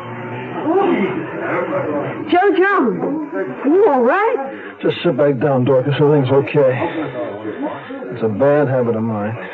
butting in where I got no business. Deputy's taking that man away. He's as liquored up as my pa ever was. Now, everything is all right, brothers and sisters. Now, just return to your seats and let us pray for that unfortunate sinner.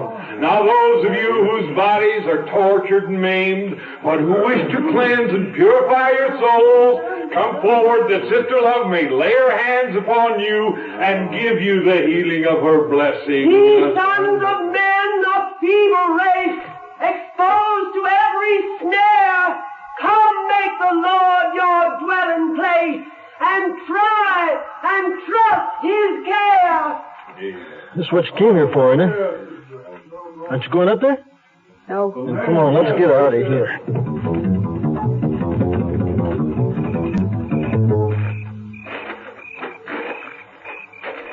Ah, there you are, boy. I've been waiting for you. It was that fat deputy who'd taken the drunk away. Well, I knew I was in trouble. Every time I move, I'm in trouble. Hey, what's your name, boy? Joe John Plunkett. Where do you live? We live just up the road. Oh, you, related? We're cousins. First cousins. Joe John just came to stay a while with me and my pa. You're pretty good with your fists, ain't you, Joe John? No, not so good. I just took him by surprise. You know, he was drunk. I thought he was going to hit her. I want to thank you, brother. She came out of the shadows behind us with that burning halo around her head. Her voice thanking me sounded soft and sincere, only I caught a glint of something else in those violet eyes of hers. Something that told me she hated my guts for what I'd just done.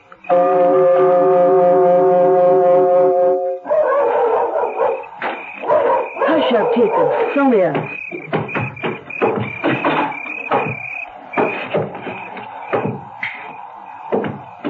There's no way the deputy can find out I was lying, even if he comes around asking more questions. He might get to wondering where your pa is. Well, I'll just explain to him about the sanitarium, that's all. And what if he decided to check up on that? He won't. Besides, Sister Love told him to leave you be. And you heard her. She even sent Brother Love to get that drunk out of jail. Yeah? Sister Love seems to be overflowing with brotherly love, all right.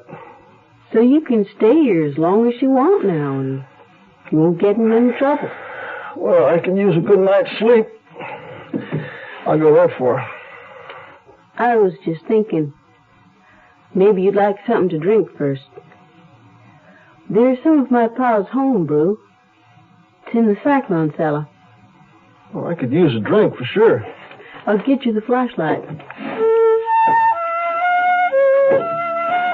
I was still trying to figure Dorcas Kimball out. Now, whatever it was she wanted out of me, she was still leading up to it. Here, you can go down and bring up as much as you want. Well, I sure didn't need that flashlight outside. The moon was full and the stars looked like they went on forever. I crossed the yard to the cellar door. It was so heavy, I wondered how Dorcas ever managed to open it.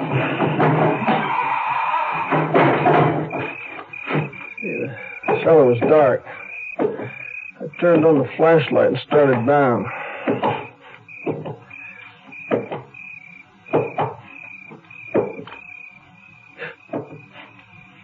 And then I saw what Dorcas Kimball had sent me down here to find. The dead body of her pa.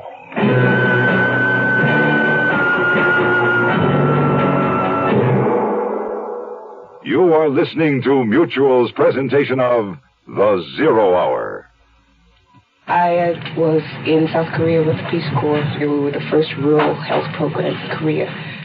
What a lot of us did was to go around and check to see if there was a TB patient in the house. A lot of these people had never, ever had any kind of medical attention at all. I remember one case. She was in pain. She was in real pain, and the doctor examined her and became very concerned. And he told us later that had she not come in, she would have died. I was very, very proud, you know. But you probably heard this, and you'll hear it again and again from volunteers. The volunteer himself gets more out of it than he actually gives to the people who's supposed to be helping. Volunteer for the Peace Corps. The Peace Corps is one part of action. Action is doing something. There is something you can do. Get into action. Here's a tip from your Better Business Bureau. Spring and summer are the seasons when most people plan vacations and they go flying off all over the place. And of course, they bring back a peck of precious pictures. Many camera stores are beginning to paste notices to their counters warning people that airline security measures may ruin photographic film in checked baggage. Some anti-hijacking devices used to check baggage for possible concealed weapons utilize X-rays, which will fog your film whether or not it's been exposed. Therefore, one of the best ways to protect film while traveling is to place it in a strong, clear plastic bag and hand carry it. Even though the film may be clearly visible in the bag, make sure that the airline boarding personnel are aware of the film so that it isn't accidentally subjected to X-rays. This has been a consumer tip from your Better Business Bureau. Tomorrow at this time, rest your eyes and listen here to this week's continuing study in suspense. If two of them are dead. I'm Rod Serling. Brought to you in part by Quaker State and Ford. This is the Zero Hour on Mutual Radio.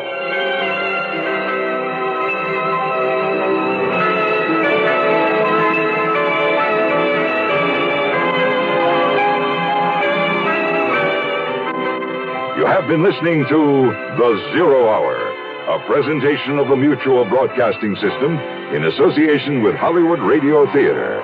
Heard every weekday at this time. Rod Serling is your host. Zero Hour is produced and directed by Elliott Lewis.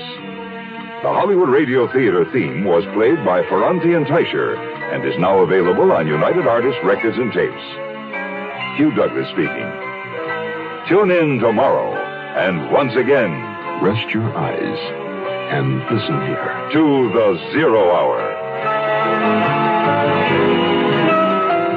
This is the Mutual Broadcasting System.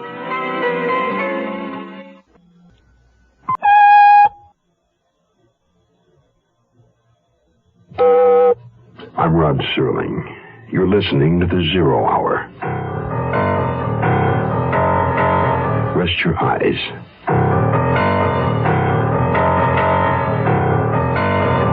Exercise your imagination. This week, Patricia Power's eerie saga of a neighborhood besieged. Face of the Foe.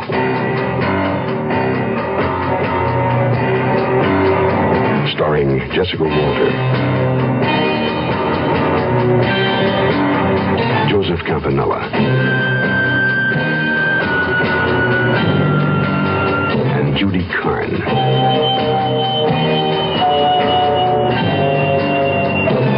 In Elliott Lewis's production of The Zero Hour.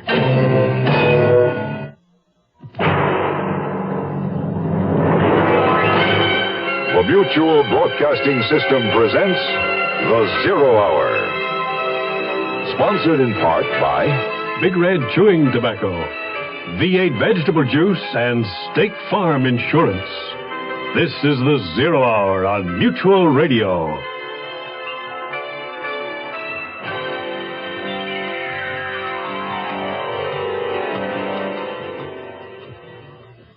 Winter in Montreal. Cold, blustery. A good time to stay indoors around a warm fire. Especially if you're a young woman like Nicole Nugent and living with a female friend like Laura Prescott. Staying indoors is an especially good idea if two women living just down the street have been murdered within the past week, which they have. Some male companionship, a shoulder to lean on, would perhaps be a comfort. Nicole has Christopher Galloway, but he's off working on a novel. And Laura has just returned home, accompanied by a gentle-mannered young Englishman named Julian Brooke. A comfort? Hardly. For Laura Prescott met the man while on her way home. while another man, whose face she couldn't see, was about to drag her off into the park. Face of the Foe continues after this message.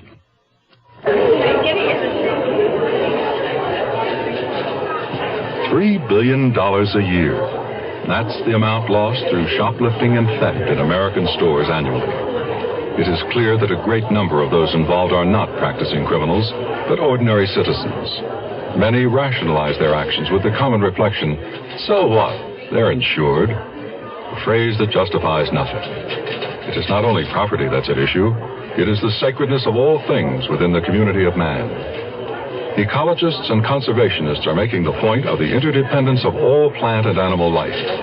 Pollution breaks the cycle. So, too, when we break the trust we owe one another in the community of man, we contribute to moral pollution. The community of man, God's club. Be an active member. This message has been brought to you by Religion and American Life in cooperation with this station.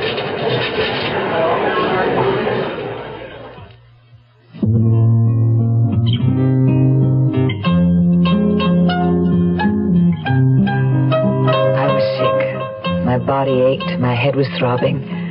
And then Laura was there, back from her night class. White as a sheet. I got sick all over again. A man attacked her on the street and tried to drag her off into the park. Oh, Laura, how dreadful. Are you all right? Yes, I'm all right. Thanks to Mr. Brooke. You tell her about it, will you, Julian? After I pour you some brandy. Thanks, Nicky. I'm just a bit shaky, that's all. Mr. Brooke? Yes, I could do it as by myself, thank you. Now, tell me.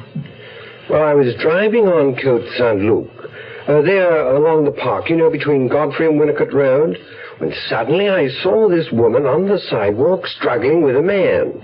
I braked my car quickly and dashed out to help her. That was a risky thing to do, but thank God you did. By then, the blackguard was trying to drag her off into the park. I shouted a warning, and he let go of her and ran off. Left poor Laura here shaking and sobbing on the grass. Did he hurt you, Laura? No, he just handled me roughly, that's all. She'll have a few bruises, I should imagine. But Lord knows what he would have done if Julian hadn't stopped to help me. It was foolish of me to be walking by it, especially after 2 women have just been murdered in this area. And considering the man who accosted you might possibly have been the murderer, I think we'd better call the police.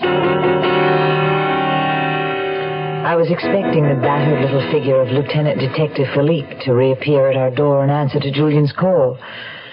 But instead, a pair of lesser police officers arrived to take notes on the incident and firmly caution Laura and me to do no more walking the streets alone at night.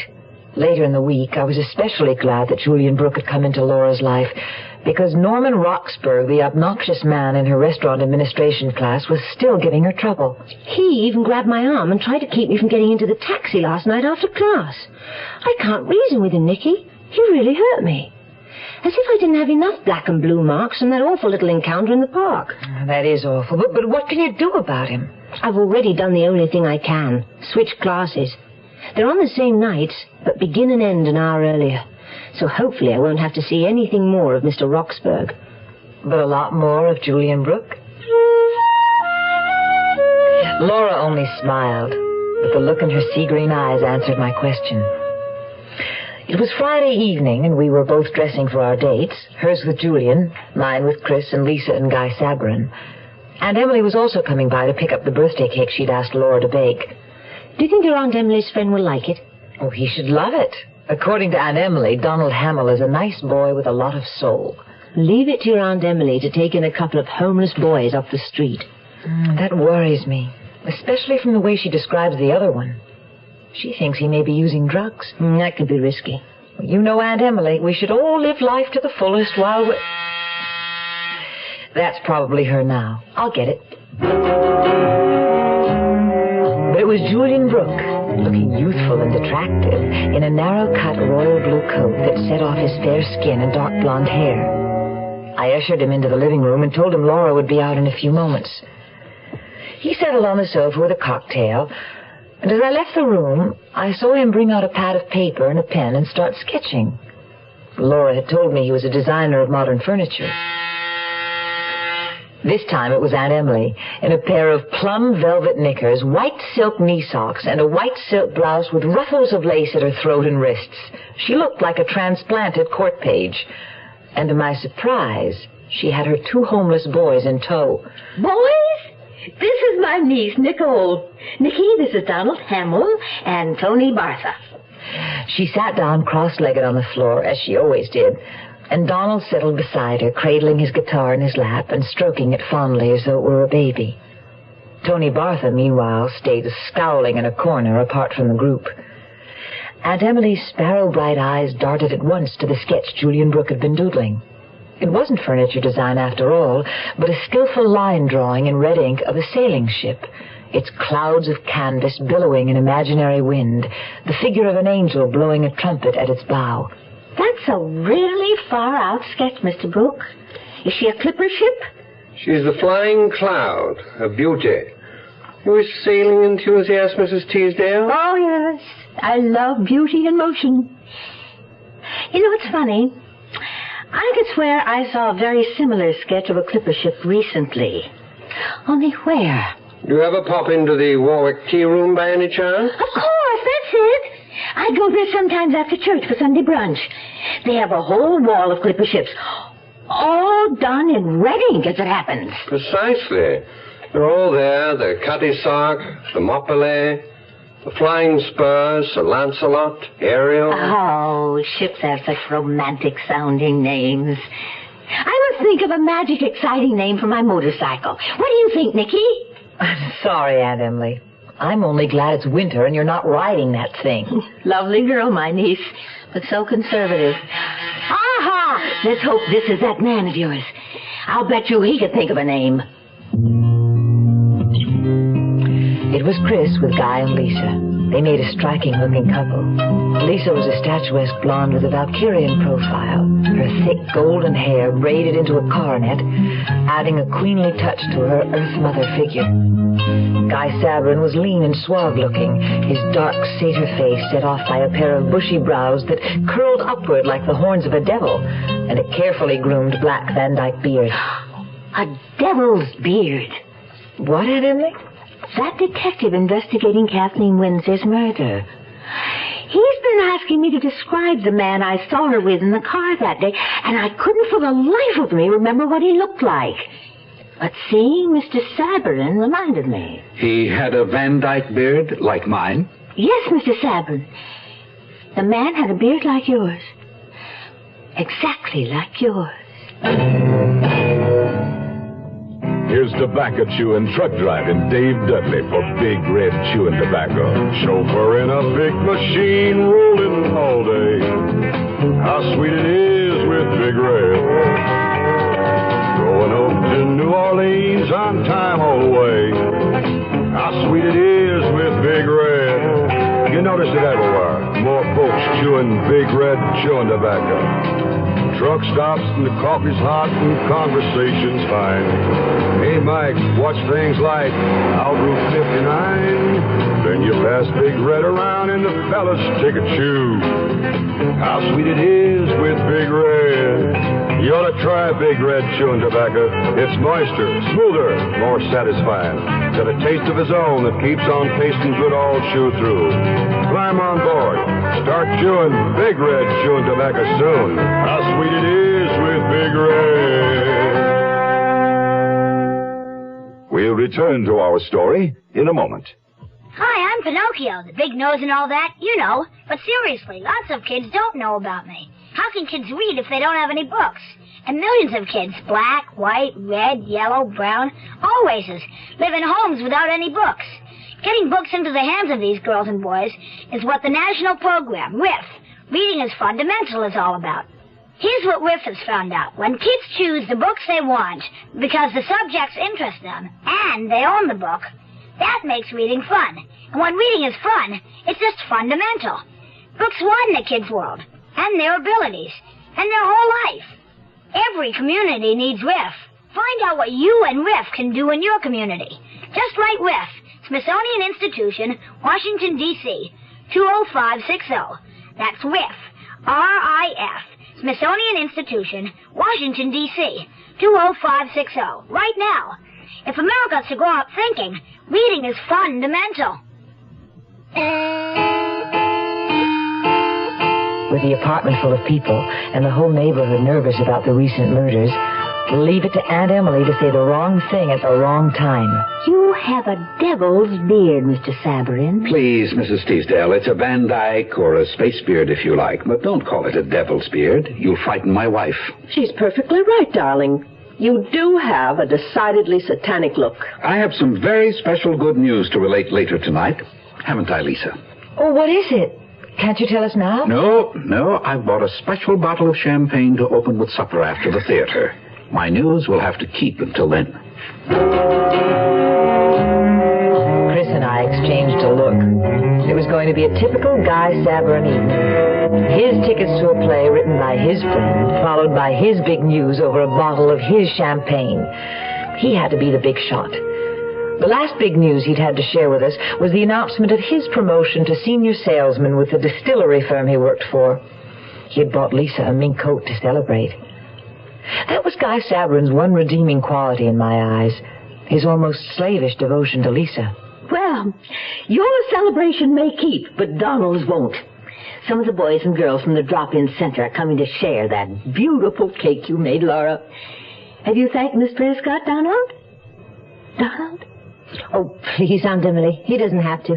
I was happy to do it. Donald is painfully shy, I'm afraid. But not when it comes to his music. Why don't you thank everybody with a song, Donald? That lovely one you wrote. It always makes me cry. It's called City of Night. Go ahead, Donald. Asphalt and concrete, neon and steel. Nowhere, anything real. Bolted doors on the houses. Shutter doors on the hearts. Broken dreams in the concrete. Murder dreams in the steel. Grief in the darkness, grief and despair. Nowhere, someone to care. Got to get out of this city of night. Find me, oh find me, my city of light.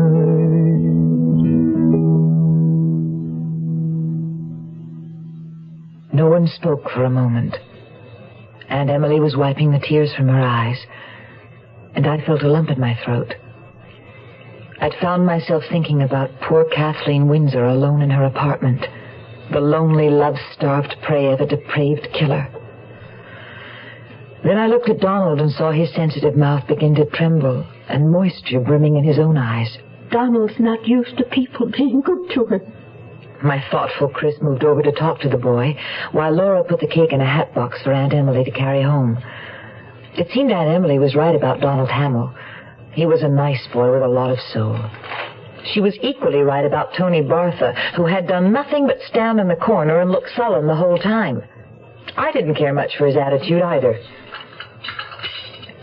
The so-called comedy by Guy Sabarin's friend turned out to be a dismal tragedy.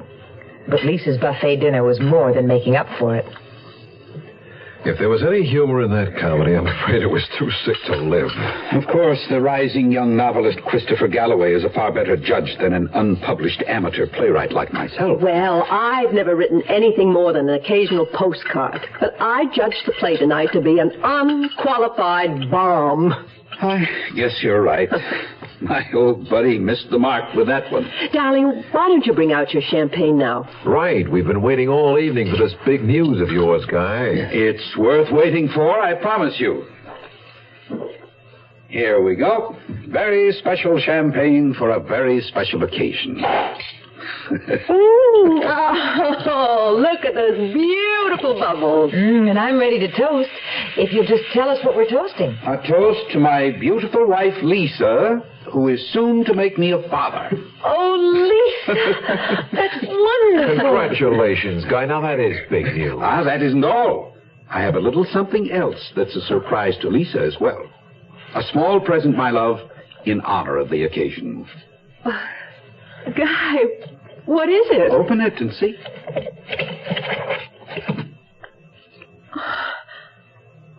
Emeralds.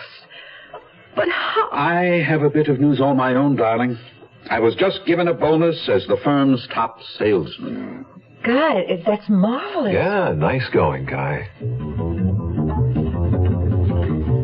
But I noticed Lisa didn't say a word.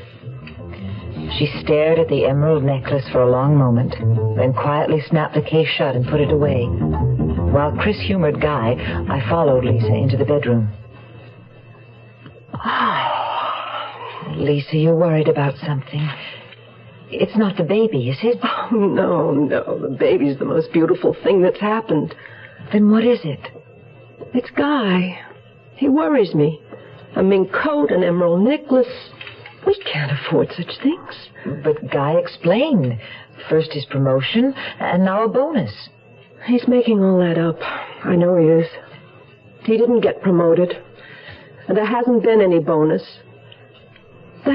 That's what worries me so, Nicky. Where is Guy getting so much money?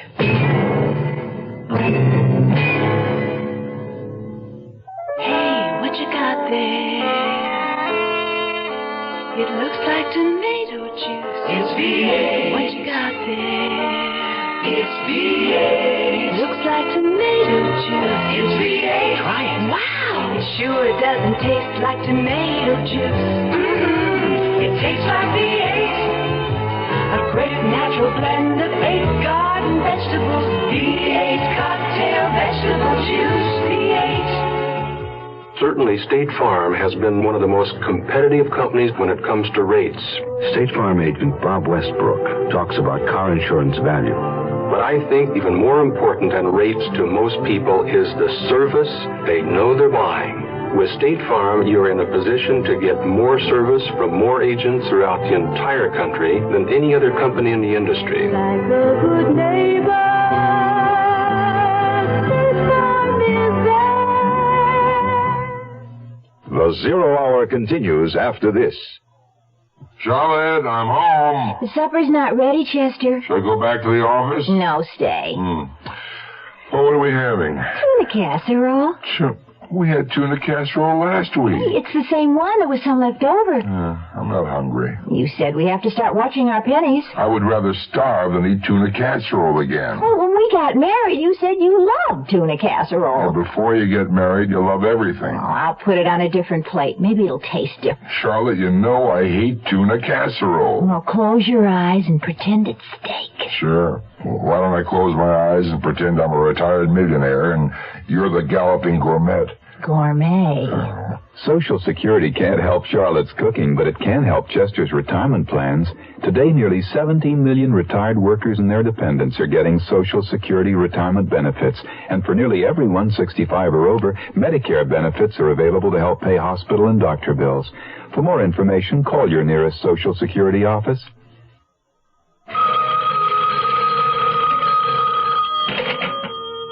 It was Aunt Emily calling to tell Laura how much everybody had enjoyed her Schwarzwalder Kirschtorte. Donald had had a successful party with the kids from the drop-in center. He had played his guitar, and they had all rapped around the clock, as Aunt Emily put it.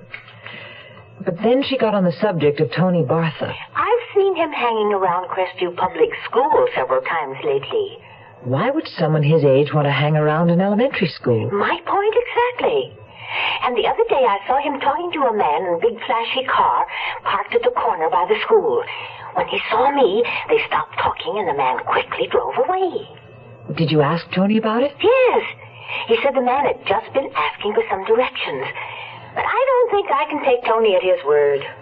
Aunt Emily, do you think there might be a connection between Tony's taking drugs and... well, could he be selling them to school children? That very thought occurred to me. He's no good, I'm afraid. Certainly he's no good for Donald. Then you shouldn't be letting him stay at your house. I've decided I'm not going to any longer. I'm telling him tonight that he has to leave by Monday. He can sleep at the center until he finds someplace else to go. I hope he doesn't give you any problem about leaving. He's such a surly character. Oh, he'll give me some of his lip, I suppose. But don't worry, I'll just tune him out. Right here. By the time Sunday afternoon rolled around, Laura was out on still another date with Julian Brooke. And after slaving all weekend over a hot bobbin, I was eagerly looking forward to my promised afternoon and evening with Chris. We were going to go antique shop browsing in Old Montreal, then have dinner. I'm sorry to disappoint you, Nikki, but I have to write this afternoon. You go ahead and I'll meet you wherever you say for dinner. But, Chris, you promised. I know I did, Muffet, but I didn't get my quota of pages done this morning, so I'll just have to keep at it. But it's only a matter of a few hours. A few hours counts a lot when you're on a deadline. Now, you know how it is when I'm in the middle of a book. I know that the book always seems to be more important than anything else. That's not true, Nicole, but it is my work, and I expect you to understand. I said I'd meet you for dinner. Now, isn't that good enough? And what am I supposed to do between the time the shops close at 5 and you meet me at 7? Walk the streets? Go into Notre Dame Cathedral and pray for my soul. I'll be here, Nicole. If you still want to have dinner, call me. The only times Chris ever called me by my given name, Nicole, was when he was angry. That's the way it would always be with Chris and me. There would always be a book between us. A damned book. Oh, I knew I was being childish, but I was feeling neglected. I looked at the summer frock I had just finished hemming and thought of my trip to Jamaica. Maybe I would meet someone else. Someone who wouldn't put his work ahead of me. One thing I was sure of, I wasn't going to call Chris back. I'd find somebody else to go shopping and have dinner with. And if it couldn't be a man at the moment, well, there was always Aunt Emily. I'm sorry, Nicky, but it appears I've got hold of that flu bug of yours. In fact, as soon as one of the boys come in, I'm going to send him over to borrow a heating pad from you, if you don't mind. Oh, of course, Aunt Emily. And I hope you feel better soon. Oh, I will, dear. You know me. I never stay down for long. And it's just as well about this afternoon. Antiques aren't really my bag. They're too old for me. Oh, you're right, Aunt Emily. They are. Oh, there's the door. Probably one of the boys now. Ciao, dear. So I stayed home, watched TV, and cooked myself a lonely hamburger for dinner. Too stubborn to call Chris and apologize. Neither of the boys had showed up to borrow the heating pad for Aunt Emily, so I decided to take it over to her myself. Perhaps I could cheer her up a little, I thought.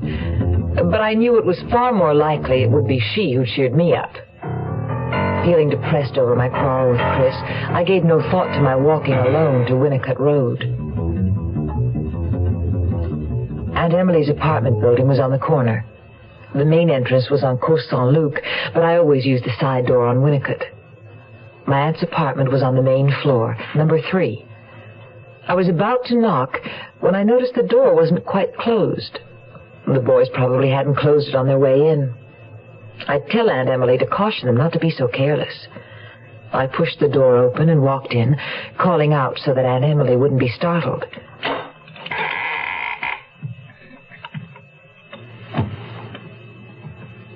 Aunt Emily? Aunt Emily? It's Nicky. The apartment was deathly quiet. Aunt Emily must be asleep, I thought. I crossed the living room, passed the door to the kitchen, and stopped dead.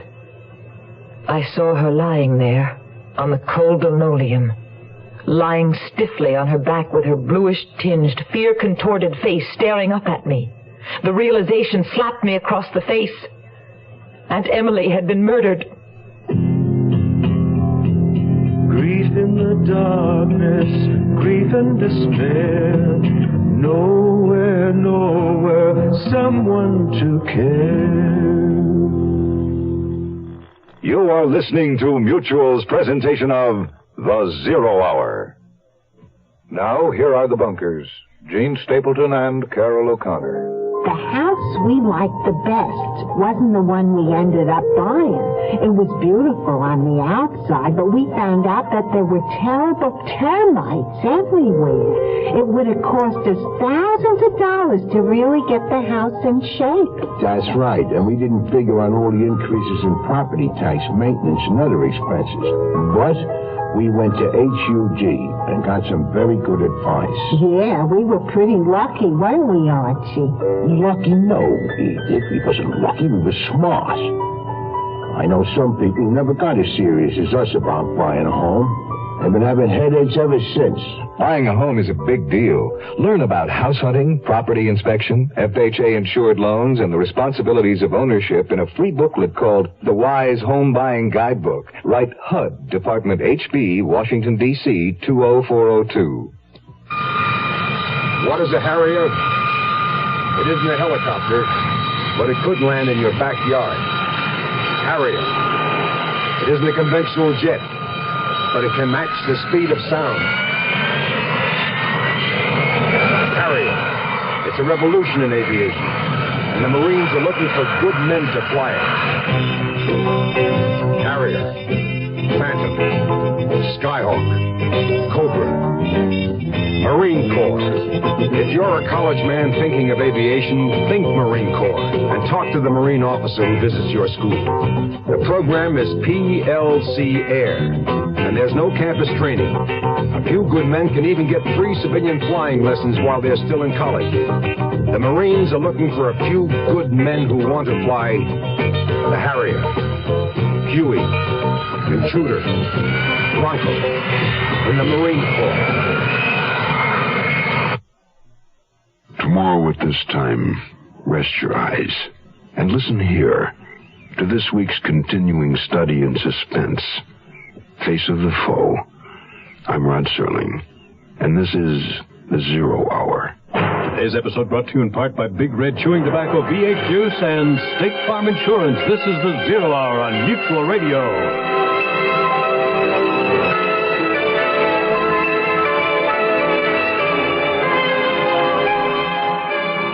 You have been listening to The Zero Hour, a presentation of the Mutual Broadcasting System in association with Hollywood Radio Theater, heard every weekday at this time. Rod Serling is your host. Zero Hour is produced and directed by Elliott Lewis. The Hollywood Radio Theater theme was played by Ferranti and Teicher and is now available on United Artists Records and Tapes. Hugh Douglas speaking. Tune in tomorrow, and once again, rest your eyes and listen here to The Zero Hour.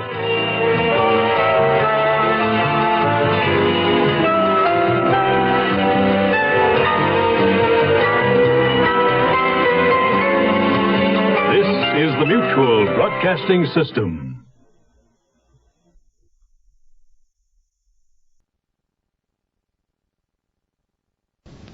The Hollywood Radio Theater.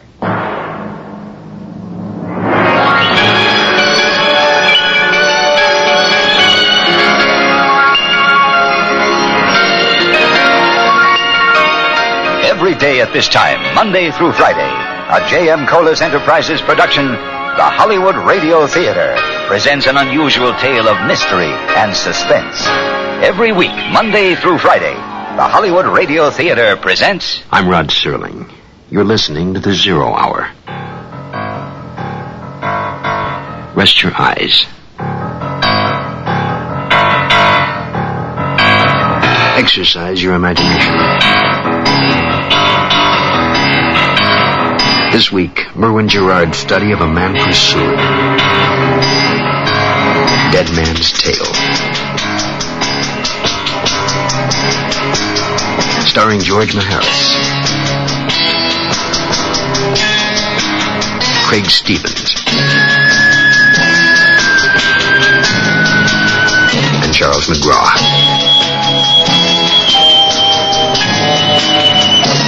In Elliott Lewis's production of The Zero Hour.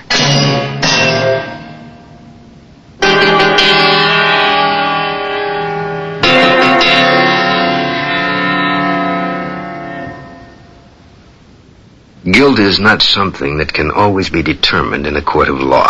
One must first consider the source. Carl Brooks is a man well acquainted with guilt.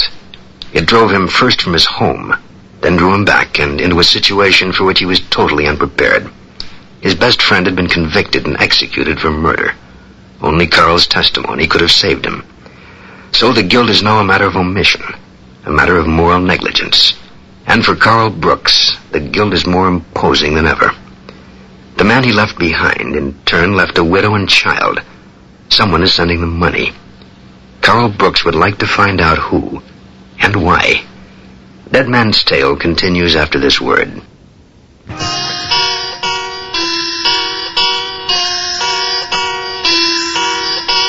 I watched the sun come up over the city from my hotel window. The first light of day peeked over the eastern horizon at 5 o'clock, then fanned out over the stockyards, the industrial section, and crept into downtown. By 5:30, sunlight glistened off the facings of glass skyscrapers. The street lamps shut off. The morning edition hit the newsstands. City buses rolled down the avenues, from dark to dawn to day. Hadn't shut my eyes or my mind all night. If I was to accomplish anything this day, I would first have to freshen up. A weary face with dark circles under the eyes peered out at me from the medicine chest mirror. Oh, come on. Can't believe it.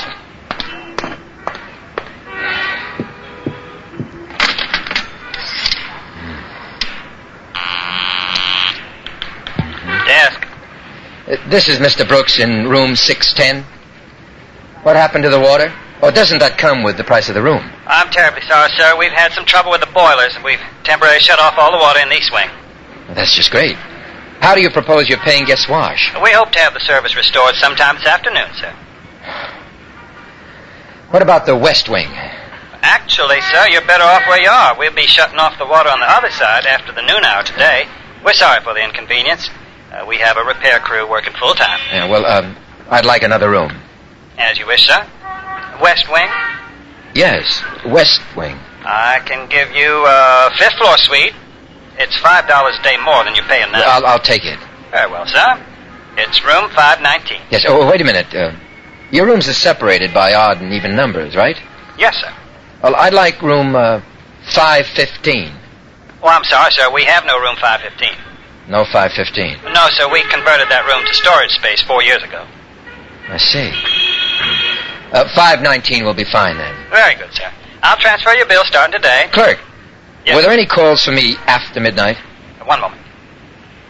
No messages at all, sir. Uh-huh. Thank you.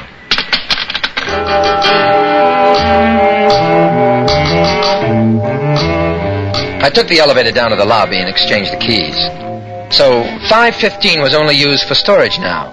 That had been for 4 years.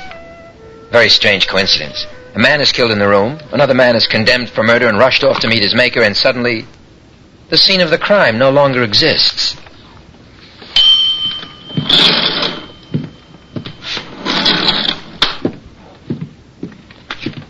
$525. 523. 21. And here it is, 519. I wonder. Just as he said. No room number. Storage, employees only.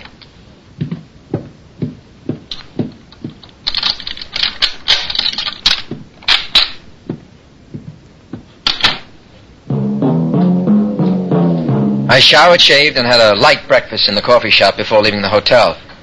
I needed mobility for the errands I had to run, so I rented a late model sedan from an auto agency. I phoned the Chronicle and tried to reach Hugo again. But he was out on still another story. Either that, or his secretary was told to say he was. Ellen Wilson's financial status was foremost in my mind. Nameless donations and free medical care. Dr. Frank Irwin might be able to shed some light on the subject, I thought. I drove to County General Hospital to find him. Dr. Irwin was in County General, all right, as a patient. The previous night, he had run his car into a telephone pole and had suffered minor injuries. Fortunately, I arrived during visiting hours, and the nurse told me that Dr. Irwin had been lightly sedated, but I could see him for a short time. Edna, I'm sorry. I should have been more careful. Dr. Irwin? Oh, I thought you were Edna. She's been away visiting her sister. My name is Carl Brooks. I see. I thought you were... Edna's my wife. She's been after me to get some rest, day off once in a while. Are you from the police? No, sir. See, I had a little accident with the car last night. Oh. I fell asleep at the wheel. Unspeakable for a doctor. Yeah, are you feeling better? I can't feel a thing. Wonder drugs, we call them. You look familiar. You one of my patients from long ago? No, sir, I'm Carl Brooks from long ago. Oh, why, of course. I heard you were back. Hasn't everyone? I'm so glad you're here. Well, that's a switch. I'm afraid I don't understand. You are the man who's helping Ellen Wilson, aren't you? Well, I'm a friend of her. I know all about you, Mr. Brooks. Oh? I want to do all I can to help you. Say, would you mind bringing me that pitcher of water right there? Oh. Can't seem to work up a spit.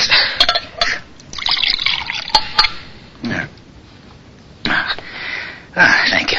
I don't want to dry up before I say what has to be said. Doctor, Ellen Wilson is one of your patients, isn't she? Has been, ever since she first moved here.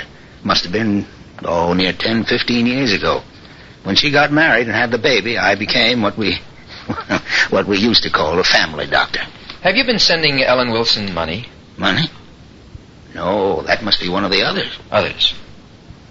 Please, the water. Oh. What others? Well, I don't know who they are. I think the man who runs the big gambling club in town is one of them. Joe Farris. Yeah, that's who I mean, Joe Farris. He's a horrible man. Doctor, I don't want to sound like a lawyer. I mean, I've given that up, but if you don't know who the others are, would you know why anyone is sending Ellen Wilson money? I'm a doctor, Mr. Brooks. It's my sworn duty, my sacred obligation to save lives. I committed a breach of honor 4 years ago in a court of law. Because I was afraid of the disgrace, I did nothing to prevent the execution of an innocent man. Barry Wilson. That's right. Could you have saved him? Well, perhaps. No. The point is, I didn't even try. Oh, that's fine. Well, what could you have done? Or said? Well, I don't know why I ever got involved. Edna begged me not to. She's always right about that sort of thing. Very sound thinker, my wife. Doctor, what was this involvement? Oh, ambition, pride, vanity. I wanted to be Commissioner of Health. And I consoled myself that everybody did it. Did what? Paid for political favors.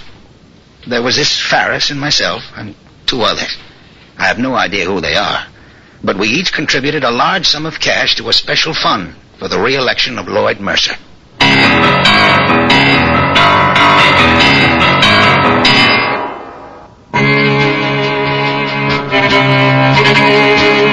Of course.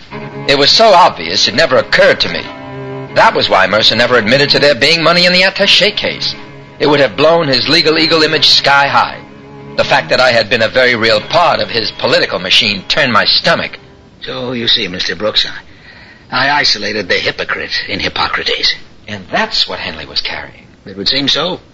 There was never any proof. The subject never came up.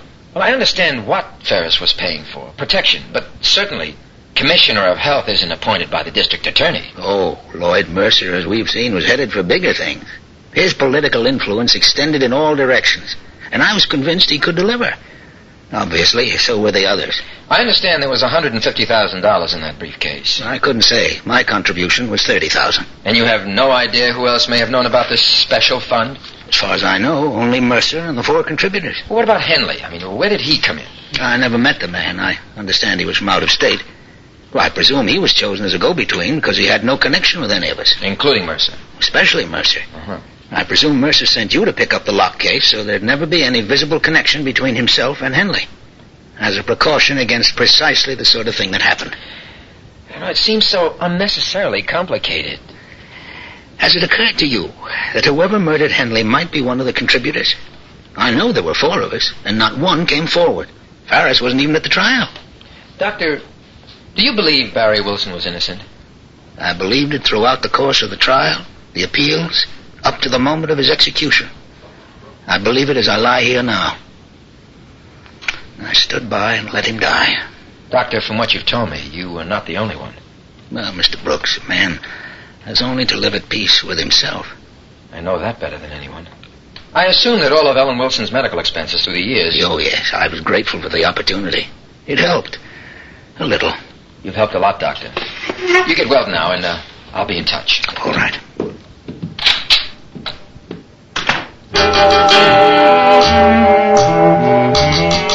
I left the hospital and headed for the National City Bank, Ellen Wilson's branch. It didn't take me long to notice I was being followed.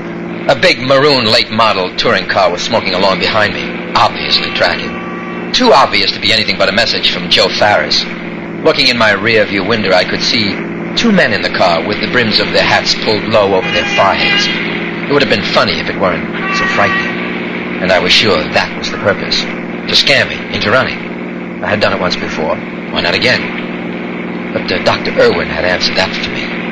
A man has only to live at peace with himself, and I was determined to achieve that end.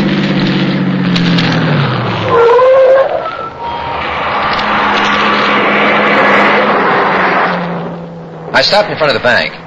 Farris's thugs drove on. They knew where I was going and who I wanted to see. We were all beginning to understand each other all too well. I began to feel the need for some protection of a different kind. Dead men tell no tales.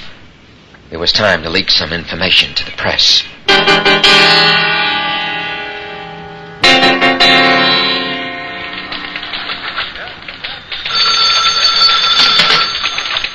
City desk. Brownell here. Hugo, I waited all night for your call. Oh, what do you want? Look, I think a lot more went on in the Henley case than we were led to believe. We were led to believe? Now, come on, Hugo. I mean, just give me a chance and just hear me out. Look, I'm interested in facts. Hard facts. Something I can put in print. Well, I've learned enough in one day to know that you were right about Barry being framed and about the political setup in this town. So? Now there's two of us. Look, I want to talk to you. Do you or don't you have something I can print without risking a libel suit? Well, look, I will in about 15 minutes. I'll listen when you do. I'm much too busy now for idle conversation, so you can Look, Hugo, wait. No, wait. I've just got to see you. Today, in an hour. I think we'll find something in the back issue of the Chronicle. I'll meet you there.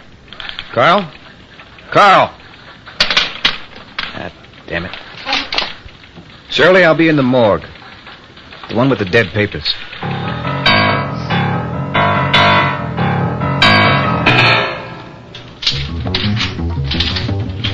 May I be of service, sir? Yes. I'd like to speak to the branch manager. Well? Go ahead. I'm waiting. I'm Joanne Price, branch manager. What can I do for you? Well, I'm sorry. I didn't... You didn't think a woman could ever achieve a position of responsibility, especially in such a stuffy field as money management. Believe me, I felt the same way. It's been a struggle. A depositor of yours, Mrs. Ellen Wilson, has been receiving cashier's checks drawn on this bank in the amount of $100 each month for the past 4 years. I'd like to know who's been sending them. Won't she tell you? She doesn't know either. Does she object?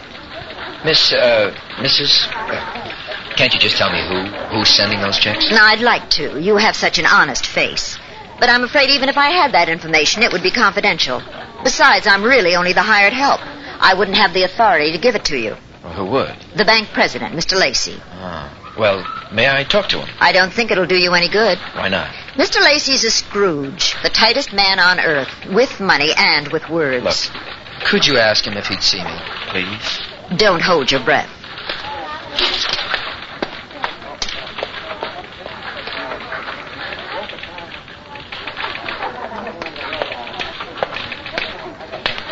Well? The sun sets in the east tonight. He'll see you. All the way at the back. Don't say anything, but I'm bucking for his job. Well, I hope you get it. Thank you very much.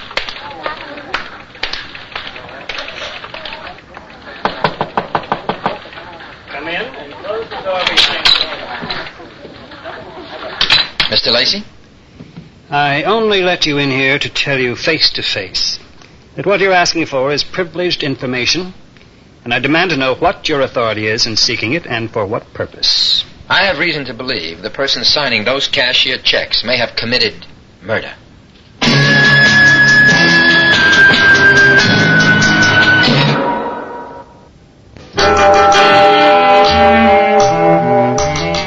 Are you from the police? No. Certainly murder would be a matter for them. All right, Mr. Lacey, if you'd rather I take what I already know to the police... You're Carl Brooks. That's correct. Well, Mr. Brooks, I'm not a rich man, despite what you may think. You knew Barry Wilson was innocent, didn't you? I don't know that. Is there reasonable doubt? Maybe. I've done nothing illegal. Well, somebody has. Someone killed Robert Henley for $150,000, some of which, I think, was yours, Mr. Lacey. You can't believe I'd kill a man for money. Well, you said yourself you're not a rich man. Now just a damn minute. Look, I'm only going to ask you one more time, Mr. Lacey, because if you don't tell me, I'll find out somewhere else. It may save us both a lot of unnecessary trouble, and it might even make you feel better. Now, do you know who is sending $100 cashier checks once a month to Ellen Wilson? No, I don't. And should you have any further inquiries into my personal affairs, Mr. Brooks, I suggest you make them through my attorney. Good day.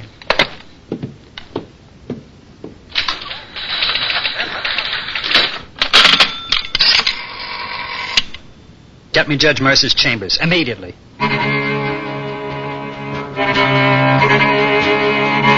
Lacey was the kind of man who revealed more in a facial reaction than by anything he could have said.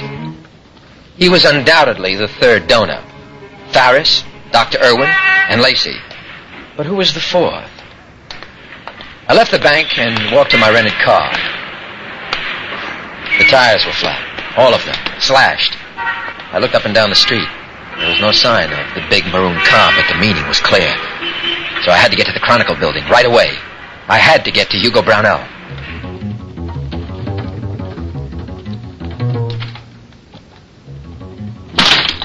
Oh, Hugo, you're here. Don't ask me why. I guess I'm just a sucker for nostalgia. Well, I wasn't sure if I'd make it. Word is out on me. What do you mean? Farris had his boys cut up my tires on the car. I hitchhiked over here. Never thought you'd come. Look, Carl, you're raving. Come on, you got me down here for a reason. Let's have it. Hugo, what do you know about a special campaign contribution fund to get Lloyd Mercer elected to a second term as DA? Maybe I should ask what you know. Well, there was one. $150,000. And that's what Henley was carrying the night he was murdered. Can you prove it? Not only that, but I think I can prove who killed Henley. Who? Do you know? Well, I'm hoping you can remember. You've seen him. You may even know him. You lost me. Look, 4 people contributed to Mercer's special fund. It was Farris and Dr. Irwin, the president of the National City Bank, a man named Lacey. Mm-hmm. First name Clarence. A big man in contract financing, bit on the shady side. That's only 3. Well, there should be the name or a picture of the 4th somewhere in these files. Look, that could take days to find. Well, not if you can remember. Remember what? Well, someone who was at Barry's trial, someone who was there every day.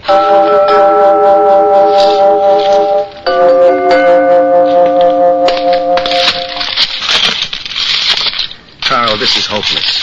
Even if we find who you're looking for, we'd have to push to reopen the case. And you know whose court this is. We'd have a hell of a time trying to get anybody to confess to being... Hold on. I found something. What do you got? No. Do you have a magnifying glass or something like that? Yeah, there's one here somewhere. Here. Good. Okay, now, look. Who is this man? The one with his head down here in this picture and looking around in this one. That's right. He was there just about every day. The paving contractor. Used to do all the work for the city. Yeah, well, what's his name? Owen Morse. That's our man. Mm-hmm.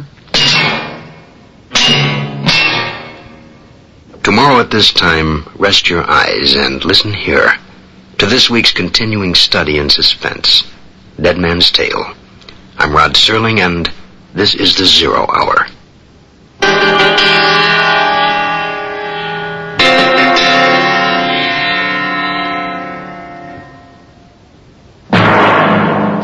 You've been listening to the Hollywood Radio Theater's presentation of the 0 Hour, heard every weekday at this time. Rod Serling is your host. Dead Man's Tale was written by Merwin Gerard and Kim Weiskopf. George Maharis is Carl, Craig Stevens is Mercer, and Charles McGraw is Ferris. Featured in the cast are Jack Manning, Harold Gould, Herbert Jefferson Jr., and Shirley Mitchell. 0 Hour is produced and directed by Elliot Lewis. Jack Myers is executive producer, Rochelle Sherman associate producer, and Kim Weiskopf story editor. Music conducted and composed by Stanley D. Hoffman. The Hollywood Radio Theater theme was played by Ferranti and Teicher and is now available on United Artists Records and Tapes. This has been a J.M. Colas Enterprises production. Hugh Doctor speaking. Tune in tomorrow, and once again, rest your eyes and listen here to the 0 Hour.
the Hollywood Radio Theater.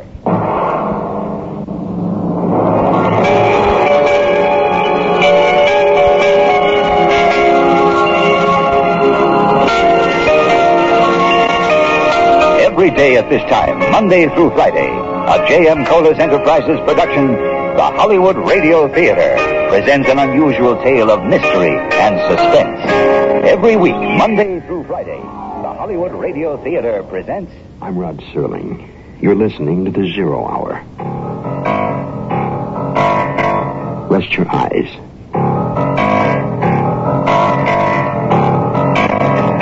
Exercise your... This week, Stanton Forbes labyrinth of tropical nature. But I wouldn't want to die there.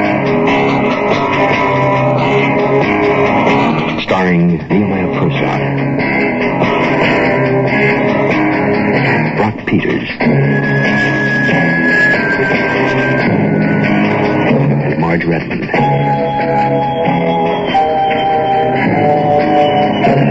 In Elliot Lewis's production of The 0 Hour.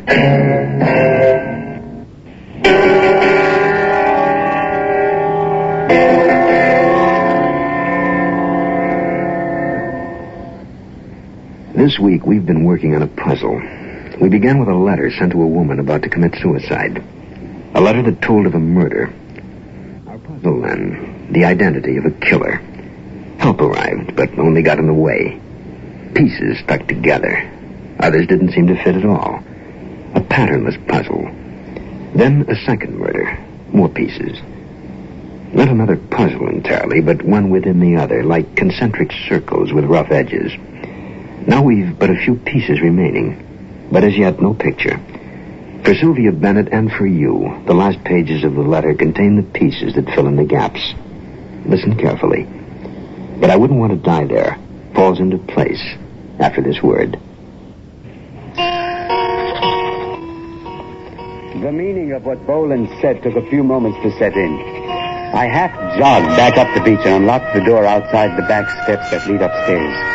We hadn't used them since our first year on the island, but I still remembered the combination. 3/31/20. The miserable day I was born. It seemed like an eternity going up the old stairs. It was a miracle they held up under my weight. I locked the door to my room behind me and turned on a strong light. The caricature on the magazine cover was not flattering. See page 20. Whatever Happened to Joseph Johns by Sylvia Bennett. He's a heavy-set man wearing thick glasses for congenital myopia. His expression is benign. His voice is gentle. He lives by a dead man's name, Jeffrey S. Cadwallader. But his real name is Joseph Johns, and 25 years ago he was convicted of murder and sent to prison. He resides in the village of Grand Case on the Caribbean island of Saint Martin, where actress Annabelle Lee met death last week at the hands of a person or persons unknown, as of this writing. Joseph Johns, alias Cadwallader, lives in a second-floor apartment of the guest house he owns. On that same floor lives his friend and partner, Maxwell Terry, brother of the late Helen Terry. It was she who was killed 25 years ago. Helen Terry, then aged 14, murdered, according to the decision of judge and jury, by Joseph Johns. I felt suddenly sick all over, just like when I saw Gerard laying dead on the floor that night. I turned the pages, and there I was, smiling brightly in living color. The photographs you took that day at Benvenue, sightseeing, and one of Helen. Poor little Helen, only a child. Yes, a kitten who never got the chance to grow up. Hey, Cat, what are you doing in there? Open up. Have you seen Boland? Yeah, I saw him leave. What's with Boland? He brought me a present. Take a look.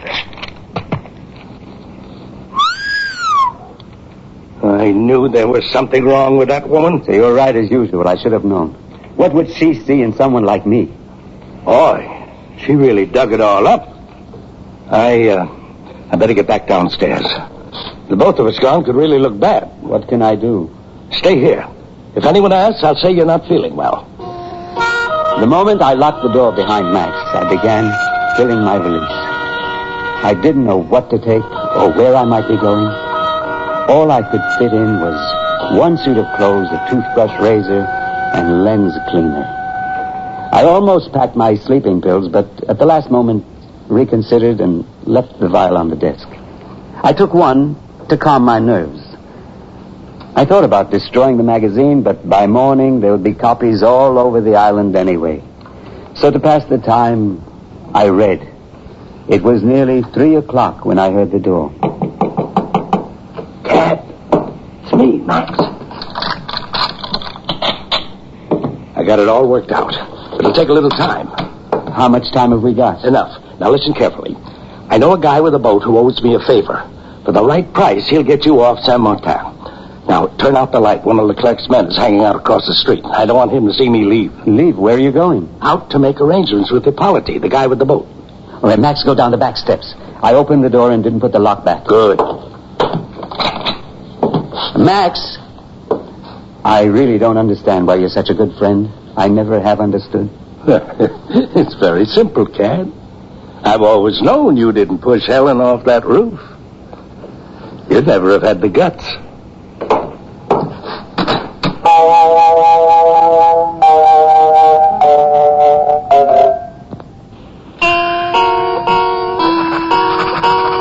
I heard the station wagon pull away and listened for a car to follow, but none did. Max had managed to slip away. In the bureau drawer, I found the whiskey I kept for, bitter nights, and I took a long swallow from the bottle. Then I waited. I must have dozed off because I didn't hear anyone come up the stairs, but somebody was knocking quietly at the door. Mr. Card, it's Alphonse. I got to talk to you, Mr. Card. Let me in, please. Mr. Card, you come with me. Alphonse, what are you... My brother Oliver has something to tell you. Something he's seen. Something he's seen? Yes, he will tell you. He has a way. He says, bring you. He says, you are kind to him. You smile to him, you wave to him. Come with me now, please. The house was dark when we got there. Someone, Alphonse's mother, I think, lit a kerosene lamp when we got inside. When my eyes adjusted to the light, I could see blankets tacked over the windows so no one could see in.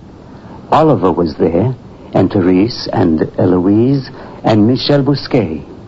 Monsieur Card. Hello, Mrs. Tabor, friends. The tourist Bolland has been making trouble for you. You know, then. We do not believe what he says. We have been thinking what to do about it. And as we talk, we find Oliver here knows something he has not told. What is it? Tell Mr. Card now, Oliver. The sun? Oh, a hill. A point? Molly Smith Point. Oh, you were on Molly Smith Point when Annabelle Lee... What is he saying now? He was gathering firewood for the kitchen stove. Yes, go on, Oliver. A boat? Who? Who was in the boat? Did you see? Did you recognize? A long face. A beard? A man... Max? No, there must be some mistake. Max was in Puerto Rico. I took him to the airport myself the day before. He says he makes no mistakes. They didn't see him, but he saw them. Not Max. No, why, anyone else, but... We know how you feel, Mr. Card. He is your friend. No, I can't believe it. But then I had to believe it. At that very moment, Max was out arranging for my escape with a man in a boat who owed him a favor.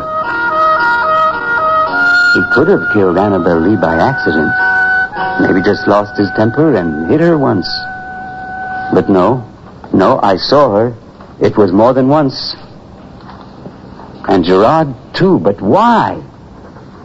How could Gerard have known? Only if he discovered Max hadn't really gone to San Juan. The ticket manager at the airport, that same man I had seen hustling out of Leclerc's office, Emmanuel Patterson. I had to hear it from him. I told you, I don't know any Max Terry. A week ago, yesterday. The early flight to San Juan. A full load, remember, Emmanuel. I am the new ticket manager. That was my first day. Yes, but there was a line at your ticket counter, Emmanuel. A woman with a dog in a crate. And Robert Tolliver, who gave you a rather hard time, as I recall. And then there was a fellow with a beard. A beard? Yes, Max Terry. I see lots of people. I have a very important job. I see lots of people with beards. Yes, but this bearded man, he bought a ticket from you. He checked through customs and then came back to me and said he was going to get coffee. You remember the flight was delayed and there was no use in me hanging around? I don't remember what you say. I'm sure you recall checking the passenger list at... Look, don't you remember, Emmanuel? I'm certain you do. You lied to the gendarmes. You told them Max Terry was on that flight. I didn't lie. They asked to see my passenger list. They asked me, did these two men buy tickets to San Juan? I said yes. Yes, but you know one of them didn't go. You don't call that lying? I didn't know who didn't go. It could have been anyone. That's another lie. You must have known about the murder, so you were afraid to tell the truth. Huh? You were afraid to say that Max Terry didn't fly to San Juan, but you didn't lie to Gerard, did you, Emmanuel? No. I told Gerard. He was my friend. He said not to worry. He would see I didn't get in trouble. I didn't know if it was my first day. You don't know how hard it is for an island man to get a good job. And then when Gerard... Thank you, Emmanuel. I'm sorry it turned out like it did. It's almost over now, don't worry. Your job is safe. And Emmanuel, thank you for the truth.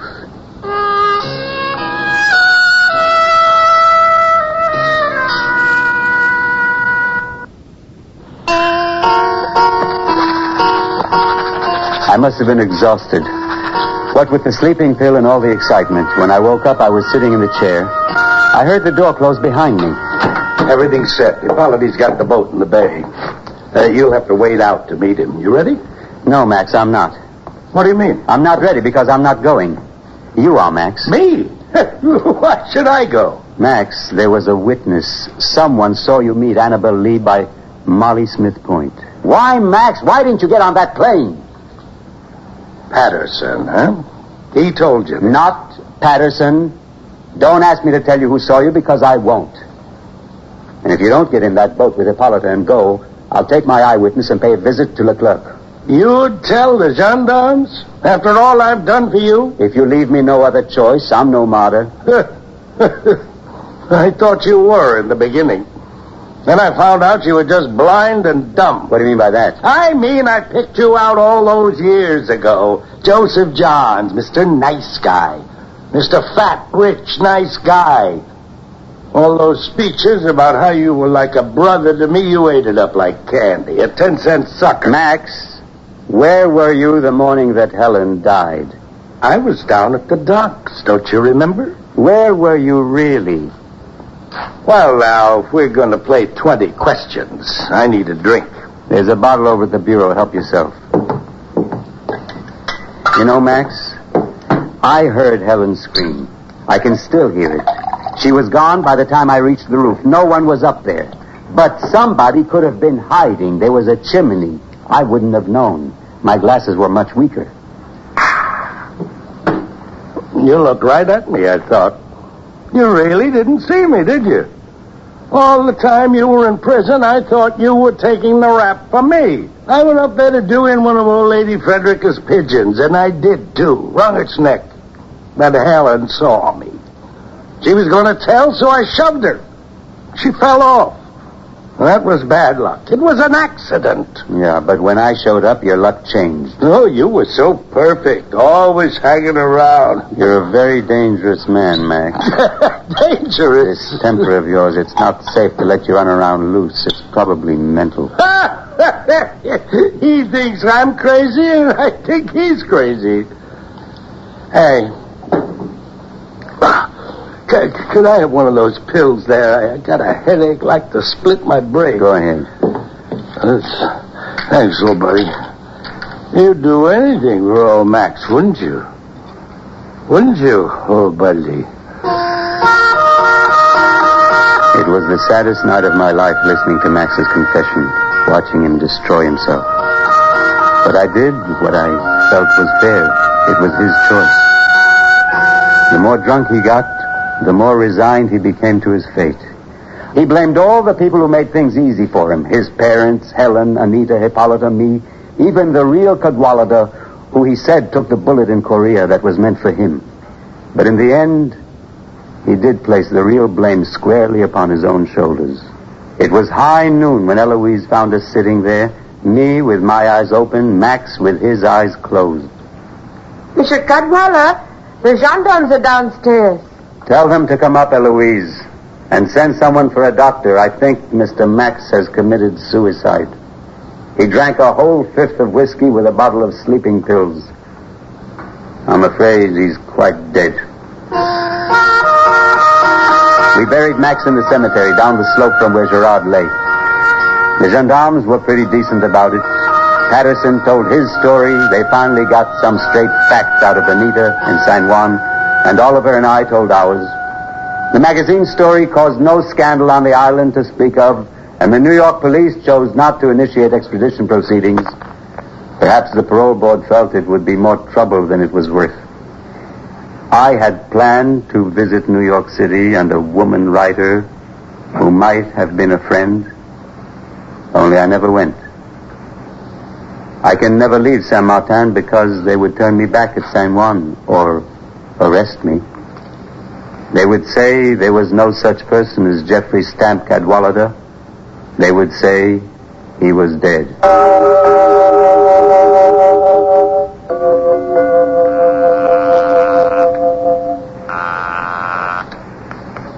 Hello? Hello, Carl? Sylvia, I've been trying to reach you all day and night. Honey, I'm sorry about this morning. Let's have coffee. Oh, I haven't got the time. Something wonderful has happened. That's great. I'm glad to hear it. Can you tell me? There's a letter here. It'll explain everything. I'm leaving town for a while. Oh, it's something I should have done a while ago, only I didn't have the guts. You're not off chasing rainbows, I hope. I'm leaving the letter on the desk. I'll write to you at the office. Take care. Goodbye.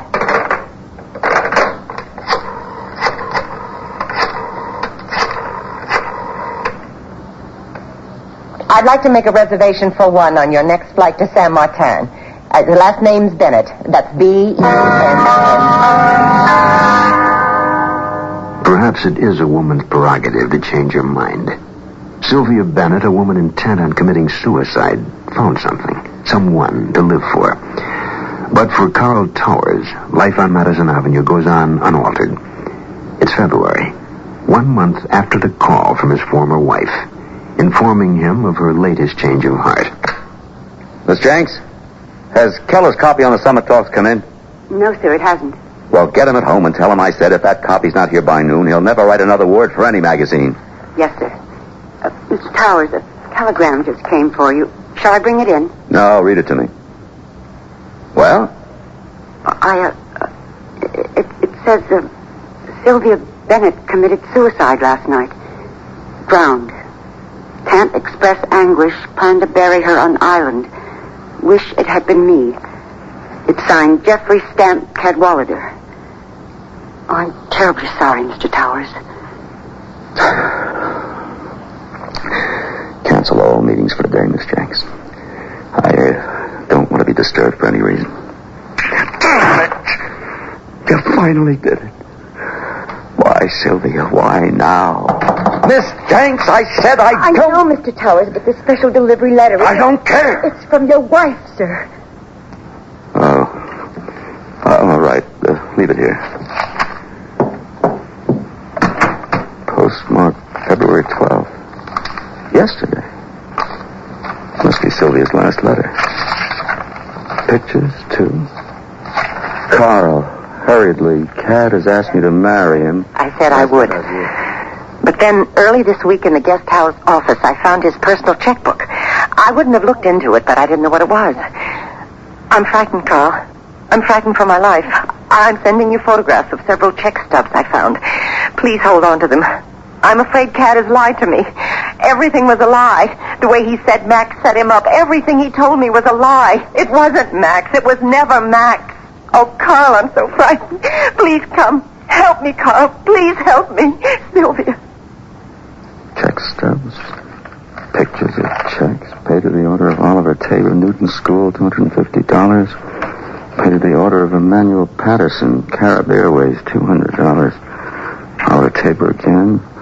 Nita Castellano, Primavera Hotel, San Juan. Hippolyte Mercier. Anita Castellano. Everything was a lie. Help me. A plane mistakes. I want to be on the next flight to San Martin. I don't care how you do it, but get me on that plane.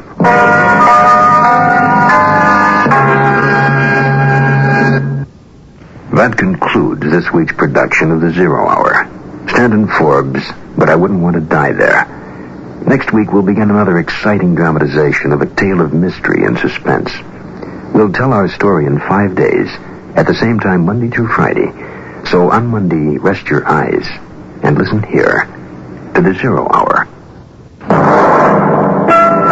You've been listening to the Hollywood Radio Theater's presentation of The Zero Hour, heard every weekday at this time. Rod Serling is your host. Stanton Forbes, But I Wouldn't Want to Die There, was adapted for radio by Kim Weisskopf. Nehemiah Persoff was Cad, Brock Peters was Leclerc, and Marge Redmond was Sylvia. Featured in the cast were Alan Reed, Nady Norman, Chester Hairston, Kim Hamilton, Herb Jefferson, Herbert Rudley, and Kay Stewart. Zero Hour is produced and directed by Elliot Lewis.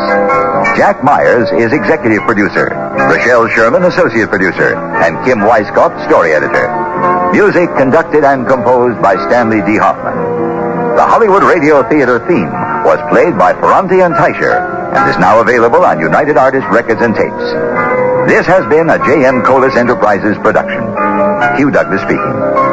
Tune in Monday, and once again, rest your eyes and listen here to The Zero Hour.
the Hollywood Radio Theater.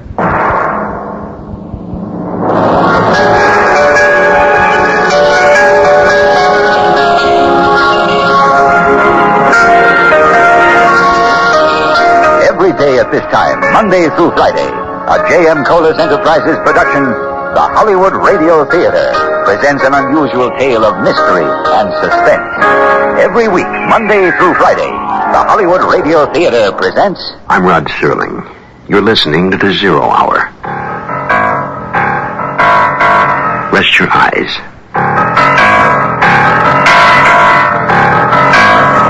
Exercise your imagination. This week, Stanton Forbes labyrinth of tropical imagery. But I wouldn't want to die there. Starring Nehemiah Persoff, Brock Peters, and Marge Redmond.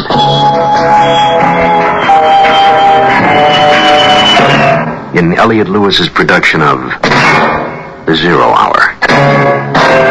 There's a saying about too many cooks. The same could apply to a jigsaw puzzle. Too many hands spoil the fun. The puzzle is this. Who killed Annabelle Lee? The St. Martin police want to know.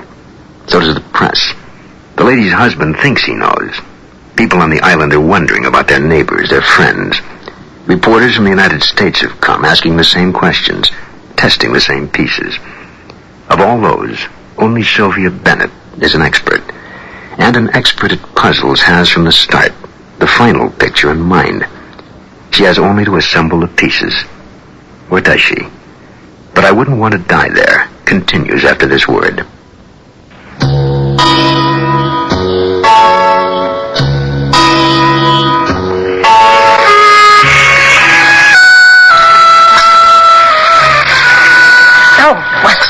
That's it. Don't you scald yourself to death with the coffee. By rights, I should be separated from my soul by now. This letter, Tad, you're so long-winded. Don't you realize you're obstructing history? I should be indebted to you for this reprieve. Is that it? Well, I'm not. But I read on because I must. Be merciful, please. Be quick about it. The fourth morning, a yowl like that of an animal awakened me. What on earth? What's that? My specs. Where are my glasses? Cat! Wait for me!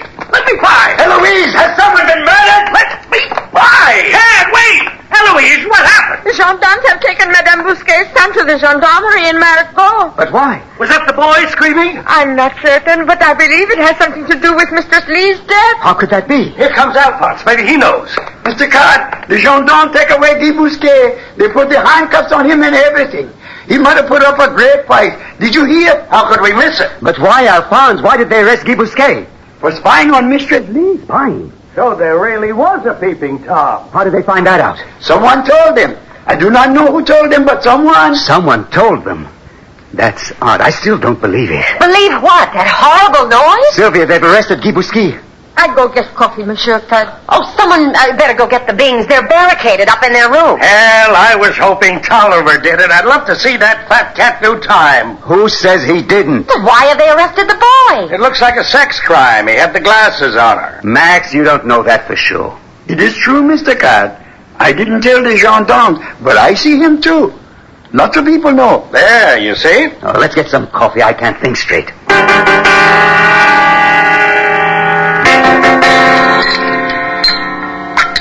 I still don't buy it.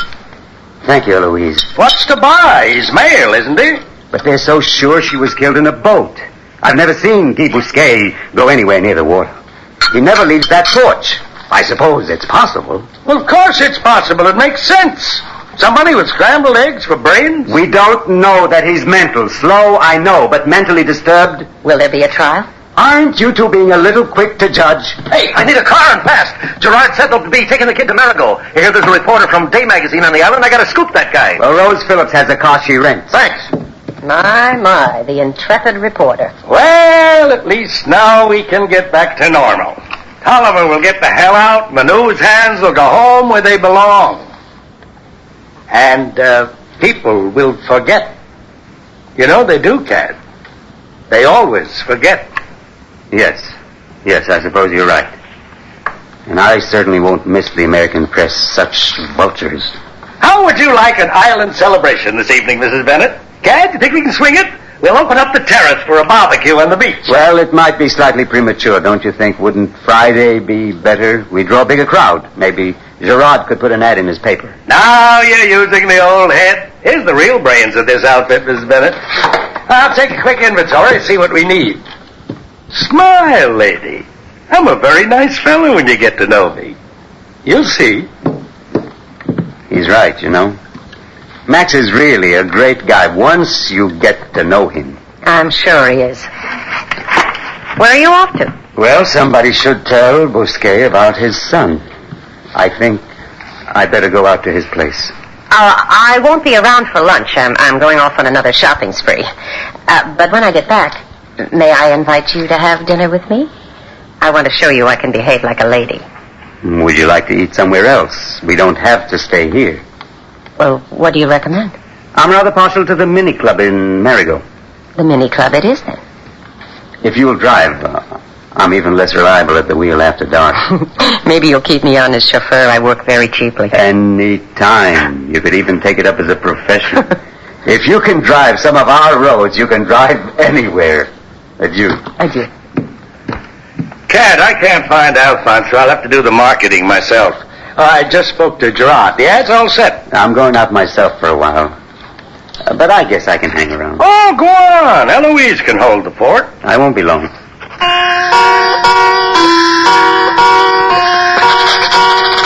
I was frantic trying to find that man. With my eyesight and driving about, it took me well over an hour to locate Michel Bousquet. I went first to his house, just outside town, but he wasn't there. I didn't know where to look. It was just a lucky break that I ran into Leon DeLong, who was clearing brush nearby. He told me Michel Bousquet had gone to Point Blanche that morning. I finally tracked him down in the little fisherman's bar tucked beneath the pier. Apparently, he was unaware of what had gone on in the morning, though my only clue to this was the pained expression that crept across his weather-beaten face when I told him his son might be charged with murder. He went off, poor man, to see if there was anything he could do.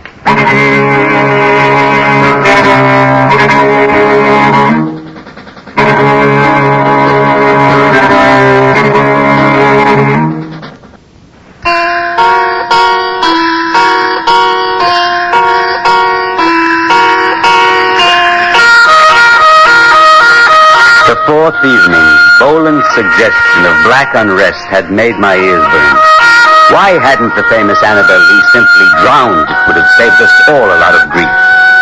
Murder is such an ugly word, frightening. And suddenly, with the investigation going on, everyone was tense, everyone a suspect. I waited for you, Sylvia, at the bar, drinking a no big thing, trying to relax, but it was useless. I wasn't even the least bit hungry. Alphonse reported for work while I was sitting there. He had news, but then Alphonse always had news. Mr. Card, I find out who told the gendarmes about Guy Bousquet. It was Rose Phillips. She told. Rose Phillips. Why would she? Didn't you tell her Clément and Martin are not suspected? I tell her yes. She tell anyway. My Uncle Martin, he's in the hospital. What happened to Martin? Rose Phillips. Not Rose Phillips. Maria Lisa. She got him with a knife. The gendarmes, they do not know this because my Uncle Martin tells the hospital he has an accident in his boat. Maria Lisa with a knife. But they love each other. Why in heaven's name would she... Lisa. Maria Lisa is a very jealous woman, Mr. Card. Not of Rose Phillips and your Uncle Martin? Long time ago. I think Maria Lisa is very nervous. Yes, we all are, but... Sorry, I'm late. I bought a new dress. I bring you fresh drinks. I'm fishing for a compliment. You look smashing. I've never seen you wear your hair up that way. You've been hiding your beautiful neck all the time. Oh, thank you, kind sir. I brought the papers. 2 days old, of course. They're full of Annabelle Lee and Saint-Martin. Sylvia, I don't want to even think about Annabelle Lee this evening. Thank you, Alphonse. Alphonse, are the Bousquets back? Only Madame et Monsieur. But all is quiet now. So they're holding Guy. Here now, none of that. It's your house rule. You just made it. No Annabelle Lee. Let's get out of here. Wait, let me finish my drink. I'll tell Max we're leaving. Get another night off from school? I'll just let him know. We do as we please within reason. Oh, Cat, I was only teasing.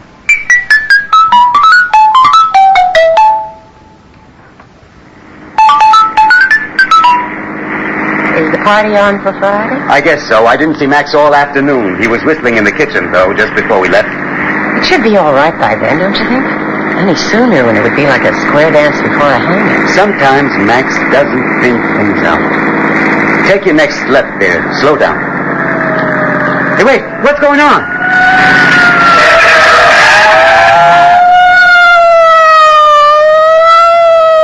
Let's follow. It's that Boland. Then something's up. We're in, though. What's out this way other than... Other than Benevenue, nothing. Whatever's going on, it's going on there. Outside of Marigot, it's two-lane paved highway with very few curves. The money man had thought of everything, even straightening the access road. You piloted my little European car, Sylvia, like you'd raced them all your life. But even so, with the small engine, we lagged far behind the others.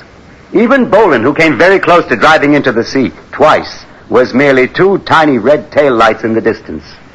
When we got to the gate by the dirt construction road, it seemed the whole peninsula was lit up by the reflections of the glass of the whirling red beacons. There was a good deal of running around, remember? The entire police force was there. We were stopped at the gate. Cab, thank God you're here. They won't let me in. Use some of your influence on these clowns, will you? Mr. Boland, you'll never learn. Well, what's that supposed to mean? Mr. Cadwallader, what are you doing here? Inspector Leclerc.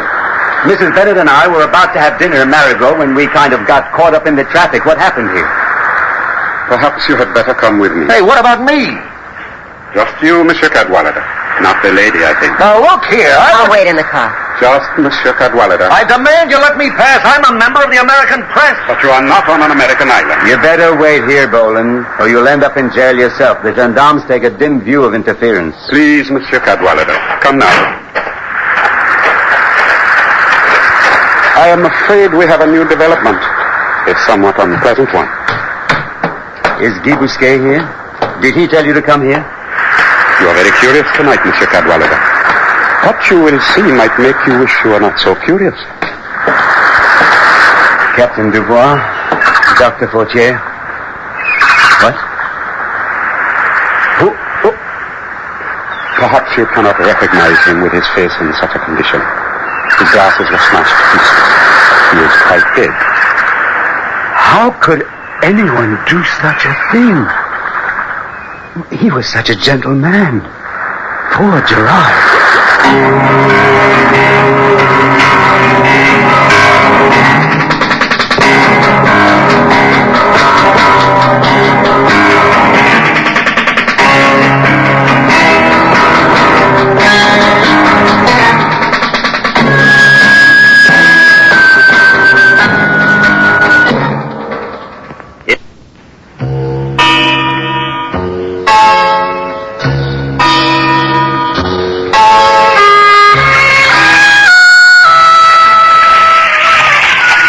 I'll never forget your face when you came back to the car.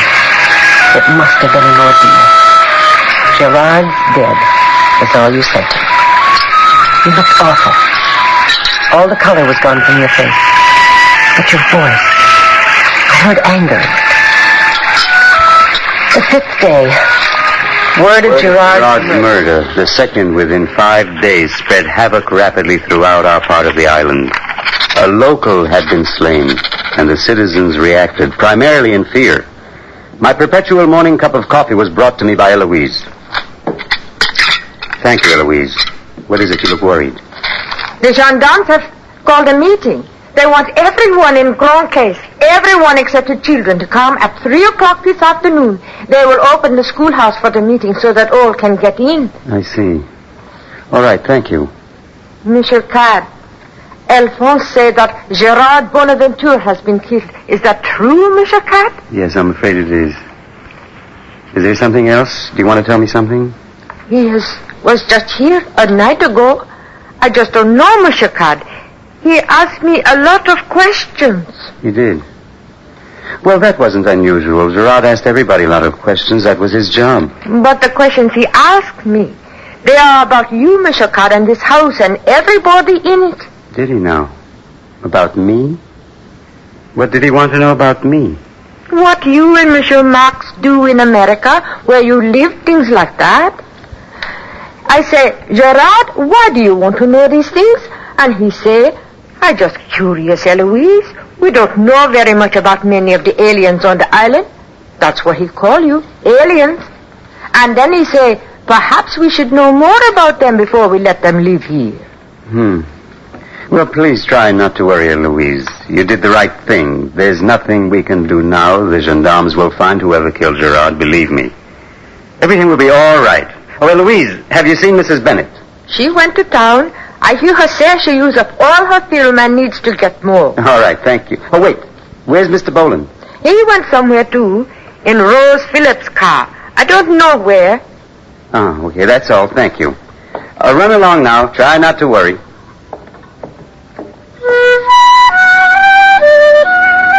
Don't worry, I told Eloise. Do as I say, not as I do. I was worried.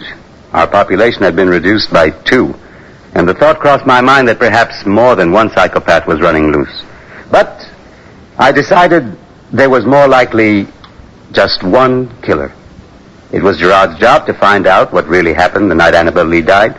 Perhaps he did, and was silenced by the only living person who knew. Just about anyone could have done it. In any case, I was worried. Eloise said that Gerard had been asking questions about me. If the real killer wasn't found, it could have gotten sticky for me. But that was a long shot, wasn't it, Sylvia? A man could go crazy worrying. Anyway, we were running a guest house, not a detective agency. I went to the kitchen to see if Max needed help. Got 2 free hands if you need them. Don't need them. You've heard about the Mass Inquisition? Eloise told me. Cad, listen. I've been thinking. You haven't been off the island in years. Now, why don't you take some time off? A vacation. Vacation? What do you think this is, work? No, I mean it. No, I don't think a sudden trip would be a very wise thing to do on my part. Besides, until these murders are solved, the police will want us all to stick around. Someone hops a plane and bingo, there's your killer. And I didn't do it. Did you? Don't be funny. We didn't need this to happen. You said we had to play it by ear. Maybe we'd get lucky. For 6 years, we've had nothing but 4-leaf clovers. Don't worry about it. I'm not. That's for sure. Gallivanting around with that Bennett woman when you know the place is crawling with... Just acting natural. Oh, natural hell. You haven't been seen with a woman since you got here. Max, I know this sounds foolish, but I believe you're jealous. Don't be a jerk. Relax. We'll just stay put. They'll find whoever did it, and then things will be back to normal. People will forget. They always forget. Isn't that what you told me? Sure they forget. Unless they're reminded by snooping fools who can't let things be. The priors and tattletales. The good liars of this godforsaken world. I didn't need more film. I needed to make a call. That morning I phoned Carl from Phillipsburg. It was a bad connection.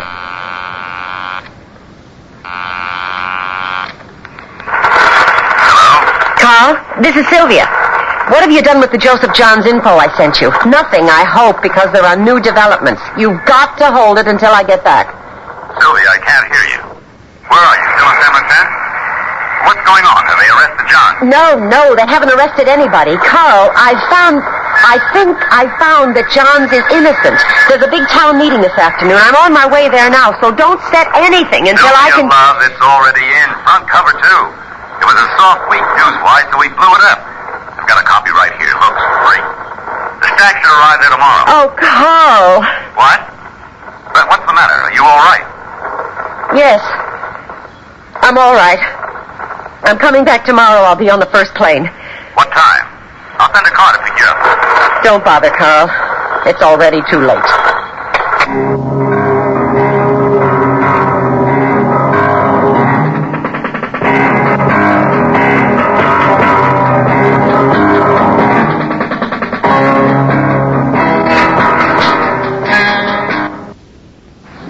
at this time, rest your eyes and listen here to this week's continuing study in suspense.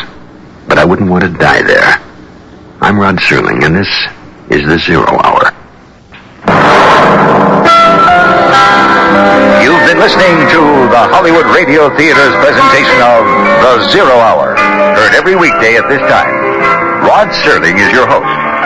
Stanton Forbes, But I Wouldn't Want to Die There, was adapted for radio by Kim Weisskopf. Nehemiah Persoff is Cat, Brock Peters is Leclerc, and Marge Redmond is Sylvia. Featured in the cast are William Woodson, Mady Norman, Chester Hairston, Alan Reed, and Herbert Rudley. Zero Hour is produced and directed by Elliot Lewis. Jack Myers is executive producer. Rochelle Sherman, associate producer. And Kim Weisskopf, story editor. Music conducted and composed by Stanley D. Hoffman. The Hollywood Radio Theater theme was played by Ferranti and Teicher and is now available on United Artists Records and Tapes. This has been a J.M. Colas Enterprises production. Hugh Douglas speaking. Tune in tomorrow, and once again, rest your eyes and listen here to The Zero Hour. Hi, this is George Maharis. I'll be here next week as Carl Brooks on Hollywood Radio Theater's brand new Zero Hour. Carl Brooks is a framed man for a murder he did not commit. Or did he? You're out of your league, Sonny. What are you talking about? You think I killed him? Tell you what, just hand over the cash and I'll forget I saw you here. You can run and maybe you can beat the murder rap. Oh, wait a minute, this is insane. Please listen to Craig Stevens, Charles McGraw, and me next week when The Zero Hour presents Dead Man's Tale.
Mutual Broadcasting System presents The Zero Hour.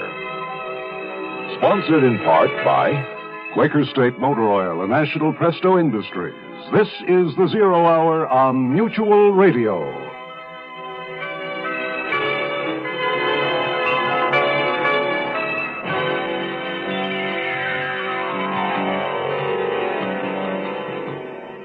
I'm Rod Serling.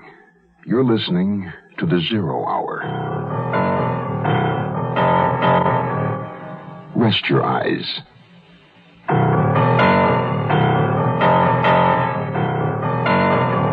Exercise your imagination.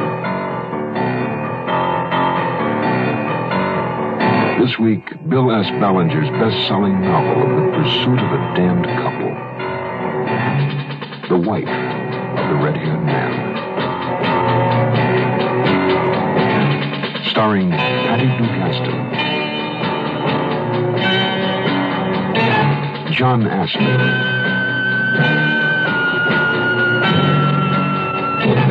and Howard Duff.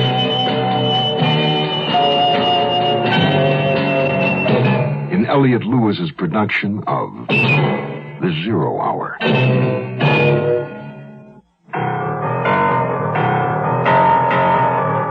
This week's story draws its title from an ancient Irish poem. Here's the last verse. But the day of doom shall come, and the hills and harbors be rent. A mist shall fall on the sun, from the dark clouds heavily sent. The sea shall be dry, and the earth under mourning and ban. Then loud shall he cry for the wife of the red-haired man. It's the tale of the hunted and the hunter, the pursuer and the pursued, the stalking of life and death. Do you believe, as I do, that the hunter and his quarry build an empathy between them, a sympathy? As the chase builds toward the inevitable conclusion, is it possible that, subconsciously, they become aware of each other's moves, counter-moves, plans, even emotions? There are two individuals who will tell you that's so. The poet and the cop. Our story begins after this word. At 19, Jill Kinmont was one of America's top women skiers, till an accident on an icy slope left her paralyzed. Now, 17 years later, she's a teacher, a good teacher. I guess you can say I've overcome my handicap, but I couldn't have done it alone. I had family, friends, people who accepted me, believed in me, and helped me believe in myself. Yet there are millions of handicapped people in this country who aren't getting the acceptance they deserve because some people think that a handicapped person can't hold down a job, can't pay the rent, can't learn, can't be a human being. Well, unless you recognize that we are human beings with feelings, with skills, with a sense of responsibility, then you're adding a handicap we can't overcome. This public service message brought to you on behalf of the Department of Health, Education, and Welfare and the Advertising Council. Picture this. A windy, rainy November night in New York City. A man about 30, his most identifiable feature a crest of flaming red hair, stands in a public telephone booth.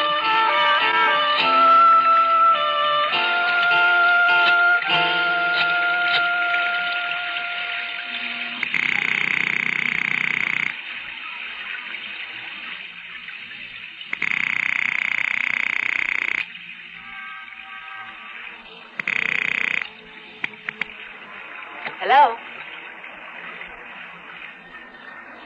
Hello? Mrs. Rohan? This is the Turner house. There's no one. Rohan? Did you say Rohan? Hello? Who is this?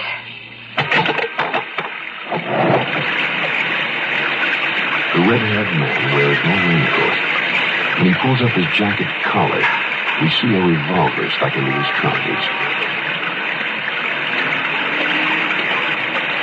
The red-haired man walks to the end of the street, where he turns and is lost to our view. His destination is East Vanderbilt Place, a small exclusive street near the river, where large apartments cost a lot of money. Inside one of them, a married couple, Albert and Mercedes Turner. You're very quiet. What? Oh, am I? I'm sorry. Would you care to tell me who called? There wasn't anyone. I heard you asking questions. You told someone this was the Turner house. You said another name. What was it? I've forgotten. It wasn't anything. It couldn't have been. You lie badly. And you lie a great deal of the time. Don't, Albert. Please, don't bait me. The door? Yes. Shall I? No.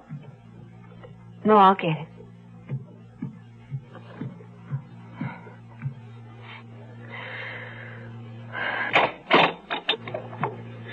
Hello, Mercy.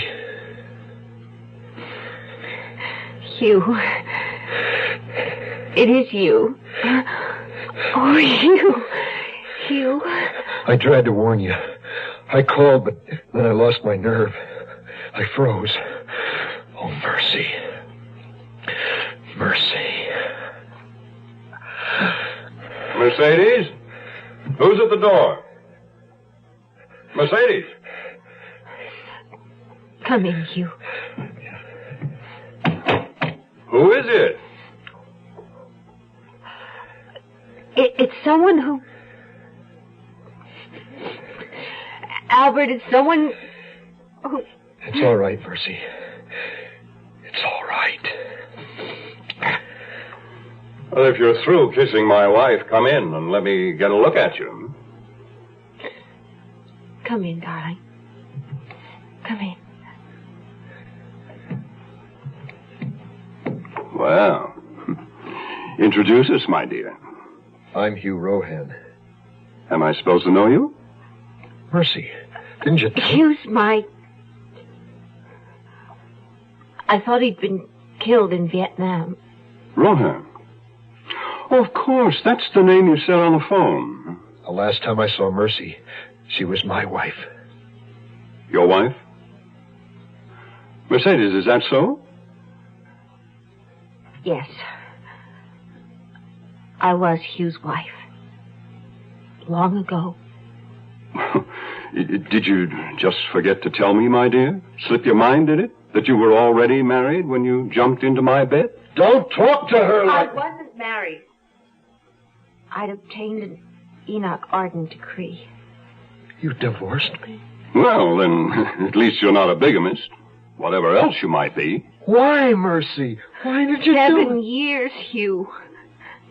They said you were missing in action, presumed dead. I waited 7 years, darling. For a con. What? You waited 7 years for a convict. Missing in action? Don't make me laugh. Hugh, what does he mean? I mean he's a con. He has the stink of prison all over him. Haircut, prison-issue shoes. Unless he's anemic, he hasn't seen the sun all those 7 missing in action years. What's he talking about, Hugh?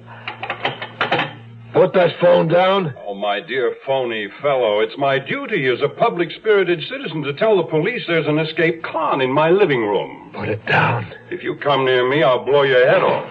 Put that gun away, Albert, please. Please, put the gun away. Operator.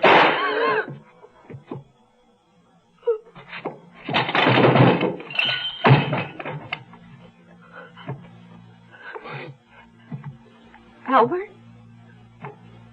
He's dead. You shot him. He was going to call the police and spoil it. I waited 7 years, Mercy. 7 years. But he's dead. What will happen to us? I don't remember if I'd ever seen a dead body before. But Hugh faced the matter as though it were almost commonplace. He hung up the phone, which had fallen to the floor, and then closed Albert's eyes. He would have separated us again. I couldn't let him do that. Was it true? What he said about you? No. We can't stay here. And we'll leave. You take what you need, and we'll leave together. No. Not yet. What? I can't leave until tomorrow. We'll need money. Oh, yeah. All right. I'll stay with you until morning. No, you have to leave now while it's dark. Otherwise, someone might see you. What about him? We'll put him in his room. The maid comes at 10 o'clock. We don't want her to find him right away. All right. Where do you want him? His bedroom.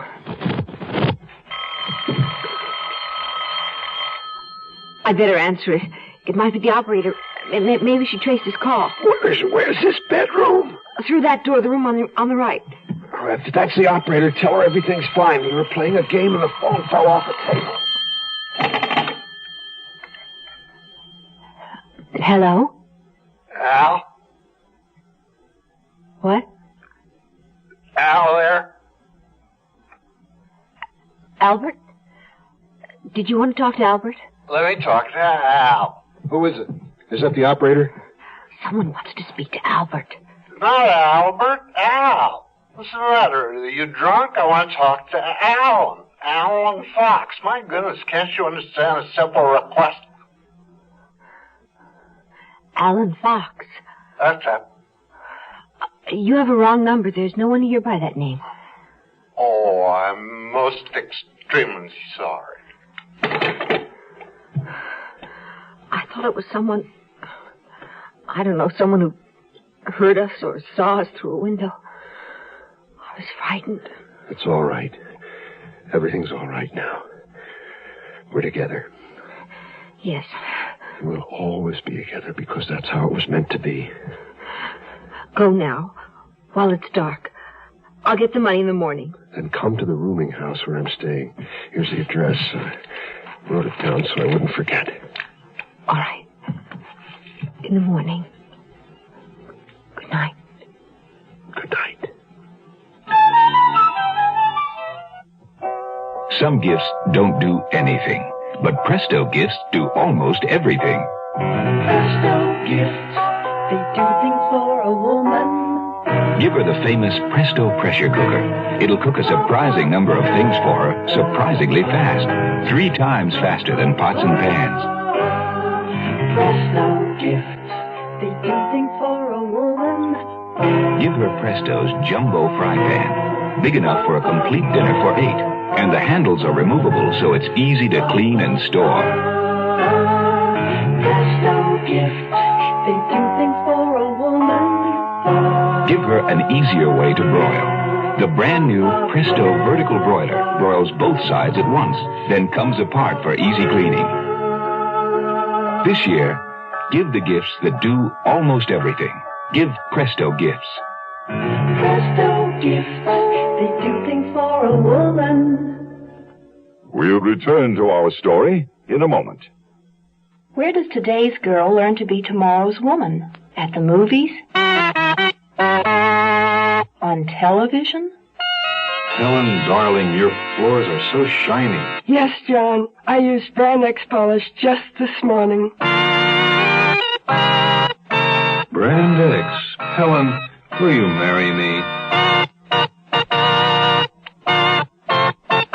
Somewhere between the super sex symbol of today's commercialism and TV's Brand X image, impending womanhood is alive and well. And where is that somewhere? Wherever there are campfire girls.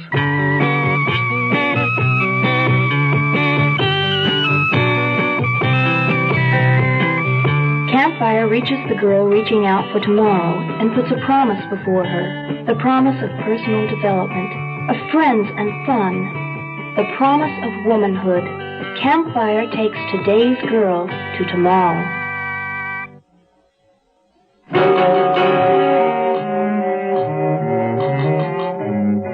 My name is Williams, detective 19th Precinct. Not every detective working on a murder in New York City belongs to the homicide squad. A detective from the precinct where the killing occurs is also assigned to it. East Vanda's place is in the 19th, and therefore the report of Albert Turner's death came over our desk, and I went out on it. The medical examiner and the technical services crew were already there when I arrived. Williams, over here. Hey, you precinct guys sleep in or what? It's almost noon. Only got it half hour ago. Went to homicide here. Half hour ago. I just got there. Oh, this is quite some beautiful layout. Yeah, it's class. Real dough. Who reported it? The maid, Thelma Jordan. She found the body. Miss Jordan? Turner's her boss. She'll tell you about it. Yes, Mr. Scores. This is Detective Williams here, Miss Jordan, 19th Precinct. He'll be working with me on this. Hello. Tell me where you found Mr. Turner. Well, the poor man was in his bedroom. I thought he was asleep, lying in bed, covers all drawn up. He live here alone? Oh, no, sir. They're married. There's a Mrs. Turner? Oh, yes, indeed. Well, where is she? Well, I'm sure I don't know. She wasn't here this morning when I came in. She at work? Oh, no, sir. She don't work. Well, isn't Mr. Turner usually up and around? Oh, yes, sir, but this morning Miss Turner left me a note. Here. Let me see that. Thelma, Mr. Turner wasn't well last night. Don't awaken him. He needs the rest.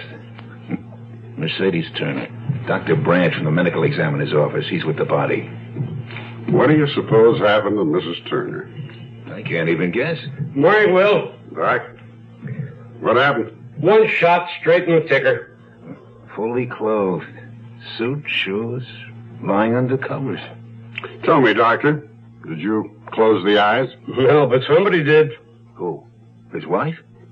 Remind me to ask her when we find her. Also, how come she didn't notice a dead husband in the bedroom? This is a man's room. Apparently, they had separate bedrooms. How long's he been dead? It's a guess. I'd say since around midnight. Another guess for you, Doc. Possible suicide? Negative. No powder stains in the front of his shirt. There's at least none I can find without a microscope. Besides, There's no gun. That's right. There is one. We haven't found it yet. Another thing, you'll notice that not much bleeding. Probably shot someplace else, then placed in the bed. Any idea where? Possibly. The technical boys found something in the living room. Oh? What? Possible blood stain on the rug. They clipped the sample and they're going to check it. Near the bar by the phone. Yeah. Shot as he was calling someone? Maybe. You know, when I got here, this chair had been pulled up to cover that stain. The boys nearly missed it. Yeah. Oh, Miss Jordan? Yes? Listen, does Miss Turner have a book where she keeps phone numbers, stores, shops, beauty parlor, places where she might be this morning? Yeah, I'll get it. And would you check her things for us, see if anything's missing? Yeah, right away. Where do you suppose she is, Will? I don't know. Can't even guess. Think maybe something's happened to her? It's possible, Scores. It's very possible. Judy, do you remember what I told you about all that high-speed turnpike driving you're doing now and all that power equipment on your new car? Yes, Caleb? About how they can make your engine so hot that the oil thins down so it may not protect your engine? Yes, Caleb. Now, how do you tell if your oil's too hot? Just watch the temperature gauge. Nope. That just shows how hot the radiator fluid is. Oh, I know. When the oil's too hot, that little red light goes on. Nope. That just tells you the oil pressure's too low. Well, how do I tell if my oil's too hot? Fact is, you can't. Then how do I know my engine's protected? Make sure you're using quality oil like Quaker State. Quaker State's specially made to stand up to high engine heat so it can keep right on protecting like an oil's supposed to. Is that the reason you always recommend Quaker State? That's one reason. Quaker State your car to keep it running young. The 0 Hour continues after this. This land is your land. This land is my land. From California to the New York Island. From the Redwood Forest to the Ocean water. This land was made for you and me. America, the greatest nation on earth. But as our country continues to grow, it must face the problems of expansion, such as the now ominous shortages of fuel and energy. There are ways you can help conserve these vital resources. Reduce thermostat settings by 2 or 3 degrees. Shut off lights and heat in rooms not in use. And reduce the consumption of electricity in late afternoon or evening. Remember, in conserving fuel and energy, you help yourself and your community. This land was made for you and me. This public service message is presented by the President's Office of Emergency Preparedness and the Office of Consumer Affairs.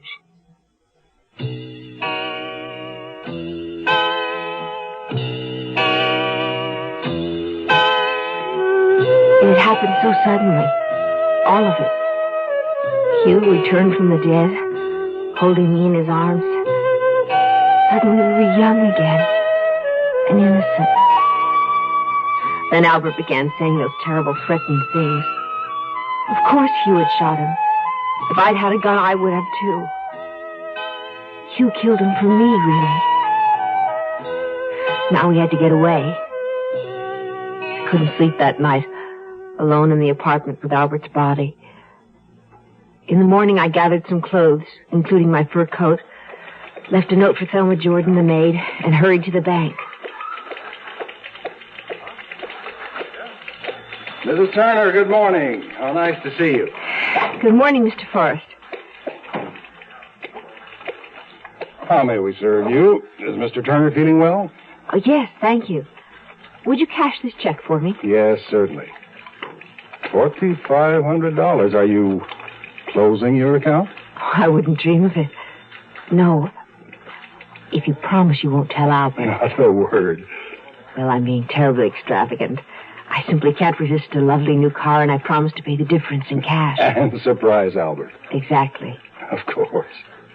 Oh, and while you're getting the cash, I promised Albert I'd bring him some papers he left in our safe deposit box. The money will be here when you get back. Thanks so much.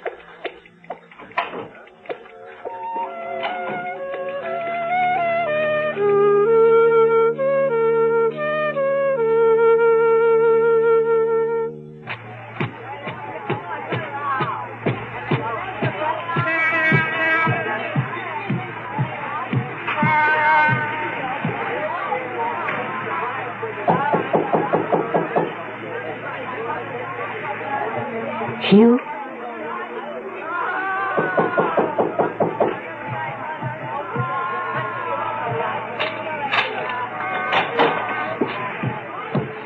Mercy?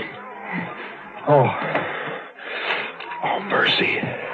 Oh, Hugh. My love. Come in. Leave the bag where it is. Here, let me have your coat. Where have you been? I thought it's too good to be true. She's gone to the police. She's told them what happened. No, darling. I withdrew money from the bank and took my jewelry from the safe deposit. Doesn't matter. You're here. That's all that's important. 7 years, Mercy. I waited 7 years to be with you. 7 empty years. I just don't seem to be able to function without you. Hugh, what did Albert mean when he called you a convict? Oh, nothing. Forget it. Come on, come here. Come here with me. Here, sit down.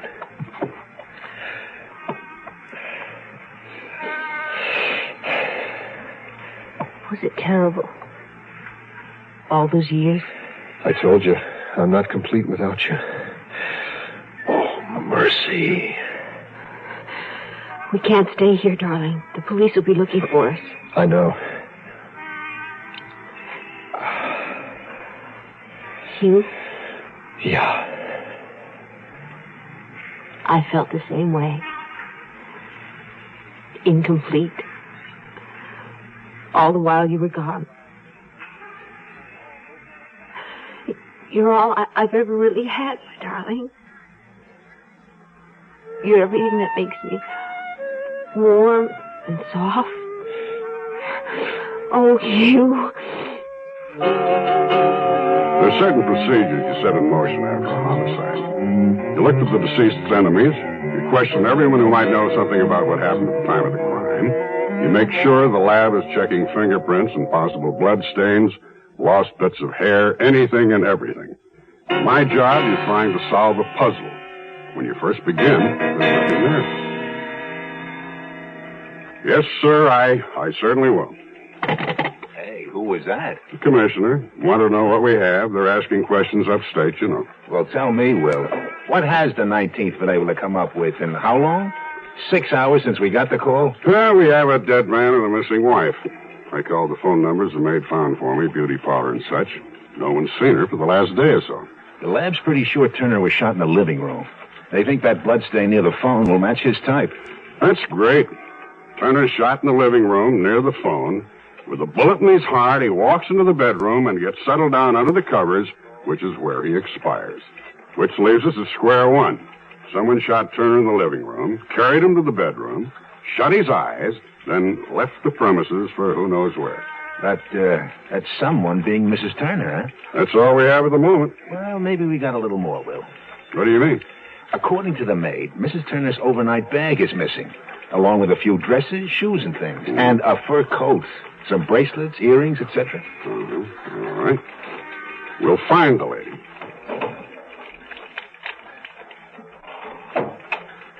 Mrs. Mercedes Turner. Last seen when, last night? Yeah, as far as we know. Carrying an overnight bag, wearing a fur coat. Let's see, height. You got a picture of her? From the apartment, you mean? Yeah, from the apartment. Every dummy in the world has snapshots. Weddings, picnics, holidays, trips, whatever. Not this lady. What? We tore that place apart, Will. There is no picture of her. We're putting out on all points for Mercedes Turner, and we don't have the faintest idea what she looks like.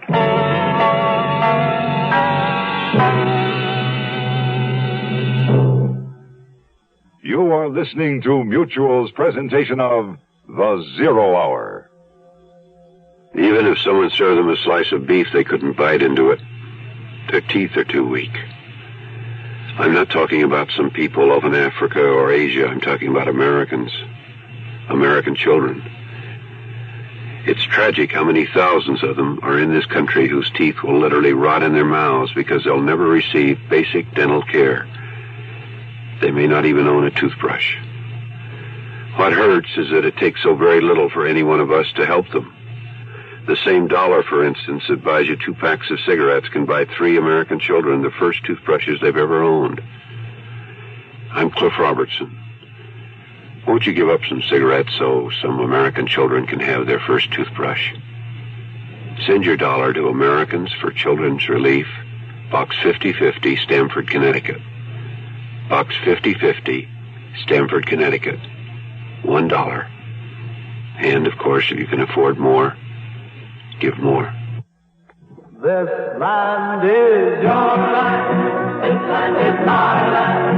From California to the New York Island. From the Redwood Forest to the ocean water. This land was made for you and me. America, the greatest nation on earth. But as our country continues to grow, it must face the problems of expansion, such as the now ominous shortages of fuel and energy. There are ways you can help conserve these vital resources. Reduce thermostat settings by 2 or 3 degrees. Shut off lights and heat in rooms not in use. And reduce the consumption of electricity in late afternoon or evening. Remember, in conserving fuel and energy, you help yourself and your community. This land was made for you and me.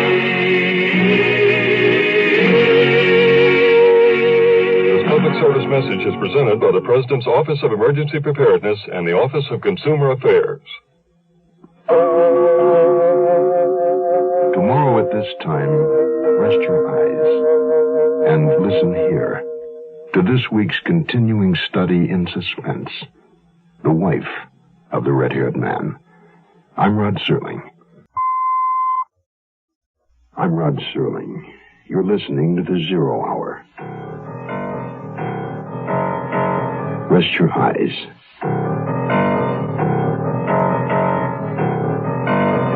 Exercise your imagination. This week, Tobias Wells' neo-Gothic tale of small-town terror. A die in the country. starring Peter Marshall, Susan Strasberg, and Andrew Duggan.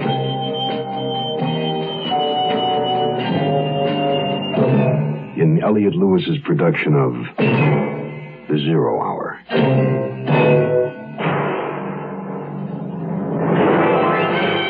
The Mutual Broadcasting System presents The Zero Hour. Sponsored in part by Quaker State Motor Oil and Beech Nut Chewing Tobacco. This is The Zero Hour on Mutual Radio.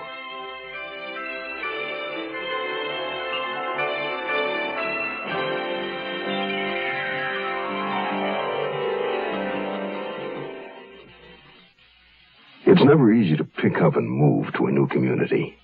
There's always a necessary period of adjustment. Young Boston detective Newt Severson and his wife Brenda are now in the process of adapting to their new surroundings. They've just moved to the quiet suburban town of Wellesley to await the birth of their first child. They've settled into a recently remodeled 3-story Victorian house with a small patch of New England woods on one side and Miss Mercy Bird, mystery writer and the town recluse, on the other.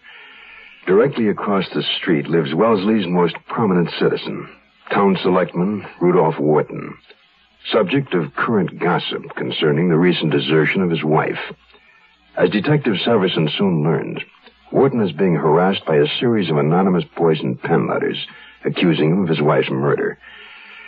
Back at his desk at the Boston Police Station, Newt Severson finds that Precinct Captain Granger has a further crime report from Wellesley. Newt Severson is beginning to question the advisability of his move to the country, and he has yet to meet the rest of his neighbors. A Day in the Country will continue in a moment. VISTA means Volunteers in Service to America. I started out as a business major in college. I graduated as a business major. I got into VISTA because I wanted to really do something. I chose this as my line, and when getting into it, it changed my whole life. I went through cultural shock. I found out what types of people really need the help and what's really happening in our country in the back areas. There is so much to be done. But I could say that if a person anywhere has an interest in doing something, there are programs for them. VISTA is one viable means, but there's so many ways of really getting involved with people. VISTA gave me my first start to work with the problems happening in this country and to really get down to earth and work with the people that need it. Volunteer for VISTA. VISTA is one part of action. Action is doing something. There is something you can do. Get into action.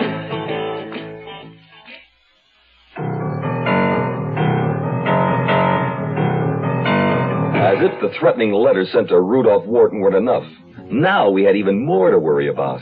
Obscene phone calls, a whole rash of them.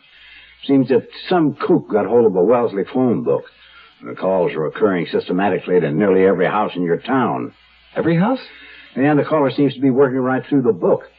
Sometimes from the front of it, sometimes from the back. What ploy does he use? Well, he claims he's a doctor doing a survey. His research, he says, calls for answers to a number of questions. And he starts off nice enough. Pretty soon he's into the interviewee's sex life. And you know how it goes from there. Some of the ladies in your town are pretty upset. I can imagine. But why did Torrance call you? What's the Boston connection? Well, they've been tracing the calls when they could, but the caller he's been jumping all over the place. Once they thought they had him. Months ago, when the calls first started, a series of them were traced to one Wellesley number. Turned out to be a family on an extended vacation. And the nut, whoever he is, had made an entry through a cellar window. Never stole anything, he just used the phone. They stake out the place? Yeah, sure. But of course, by then, the guy had found himself another Amici. After that, he used pay booze mostly. Once, even the telephone in the high school principal's office. And you don't know how he managed that. Huh. Don't tell me he's operating all the way out of Boston. Well, the latest calls have been traced to, of all places, a phone booth at the aquarium here. This one sounds like a real weirdo. Aren't they all? Torrance wants us to stake it out, and since you have a personal interest in the town, I thought you'd be the man to do it. Has he established any time pattern? They call it their phones at night or on the weekend. Only those hours when most women are home alone. That figures. Any voice description? Nobody seems to agree. So maybe there's more than one nut at work. Anyway, he could be young, he could be old. Any chance do you think that he might really be a doctor? There can be a twisted mind in any profession. You know as well as I do, anything's possible. Yeah. It's what my wife calls a cop's suspicious nature. She's already accused me of looking at everybody in Wellesley as a suspect. Poisoned 10 letters, obscene phone calls. Sounds to me you have reason to. So I waited out the day at the Boston Aquarium. But Wellesley's elusive sex nut continued to be the one that got away. At Captain Granger's suggestion, I stopped by on my way home to report to Police Chief Torrance of the Wellesley force. Yeah, well, I'm sorry that you got sent on a wild goose chase, Everson. Today he called from a pay booth in Dedham. You got a quick trace on him? No, he's aware we're putting traces on him. This time he simply announced to his victim where he was calling from. Then he told me he alerted you to the crank letters being received by Rudolph Wharton. Yeah, he asked me to keep an eye out since Wharton lives right across the street from us. All right, we'd appreciate that. There isn't any doubt about that letter you received from Mrs. Wharton confirming her whereabouts, is there? I mean, no suspicion of forgery or anything. Good God, man, Wharton is one of our selectmen, remember? Oh, all right, I'm a cop. I know better, so I placed a person-to-person call to her that I paid for myself. Didn't want it to show up on the department phone bills. Our selectmen have to approve all monthly vouchers. So you actually talked to her then? Well, she talked to me is more like it. Told me off for wasting my time tracking her down when I should be tracking down the people sending the letters. I'd like to have a copy of whatever record you have of the calls, and also photostats of the Wharton letters. Oh, you can get both of those from the clerk on your way out. Hey, now, I guess I'd better be getting home to my wife. Well, let's hope our women don't get the idea that there's some kind of fiend loose in our streets. But in point of fact, there is.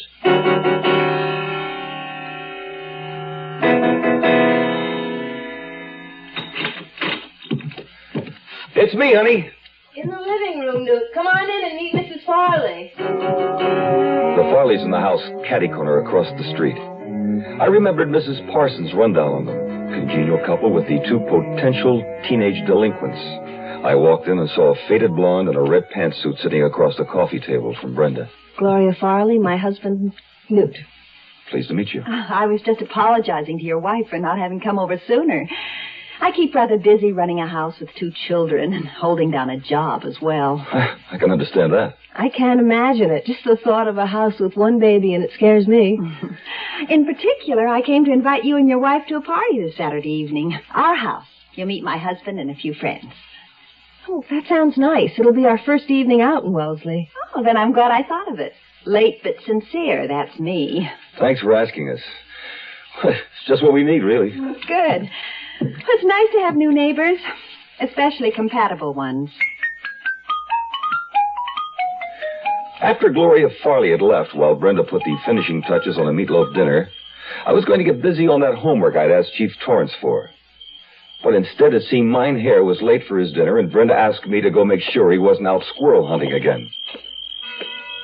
Here, kitty, kitty, kitty. Come on, Mine Hair. Hey, where are you, cat? If you're looking for your cat, I think I may have him. Is this one yours? He is. I didn't think he'd cross the street. My name's Severson. You're Mr. Wharton. Yes. And it's my fault. I like cats, and he's a beautiful animal. I lured him over. He's not used to all this freedom. We've been apartment dwellers in Boston. You're a detective, I understand. That's right. Well, our crime here is of the minor variety as a rule, and not much of it at that. That suits me. I get enough of it on the job.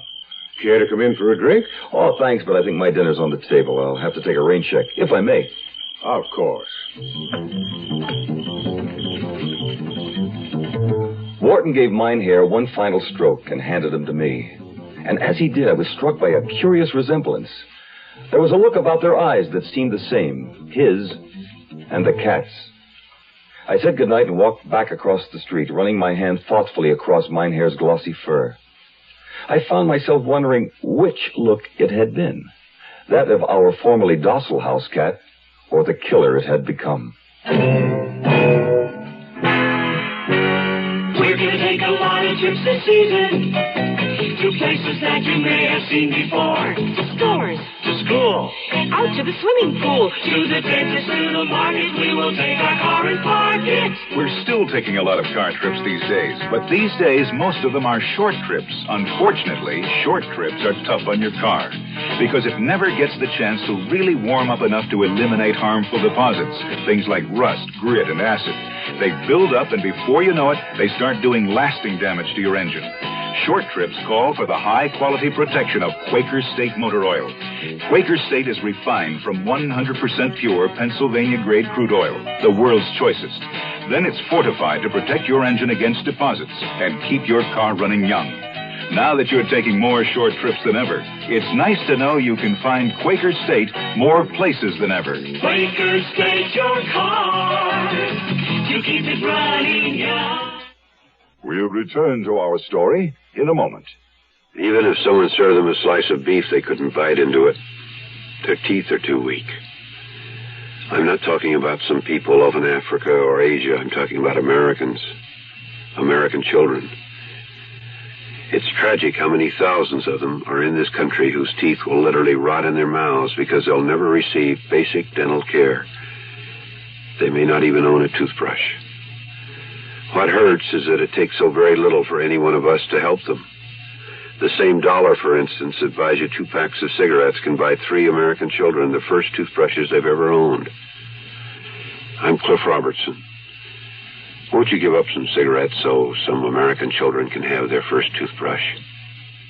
Send your dollar to Americans for Children's Relief, Box 5050, Stamford, Connecticut. Box 5050, Stamford, Connecticut. $1. And, of course, if you can afford more, give more.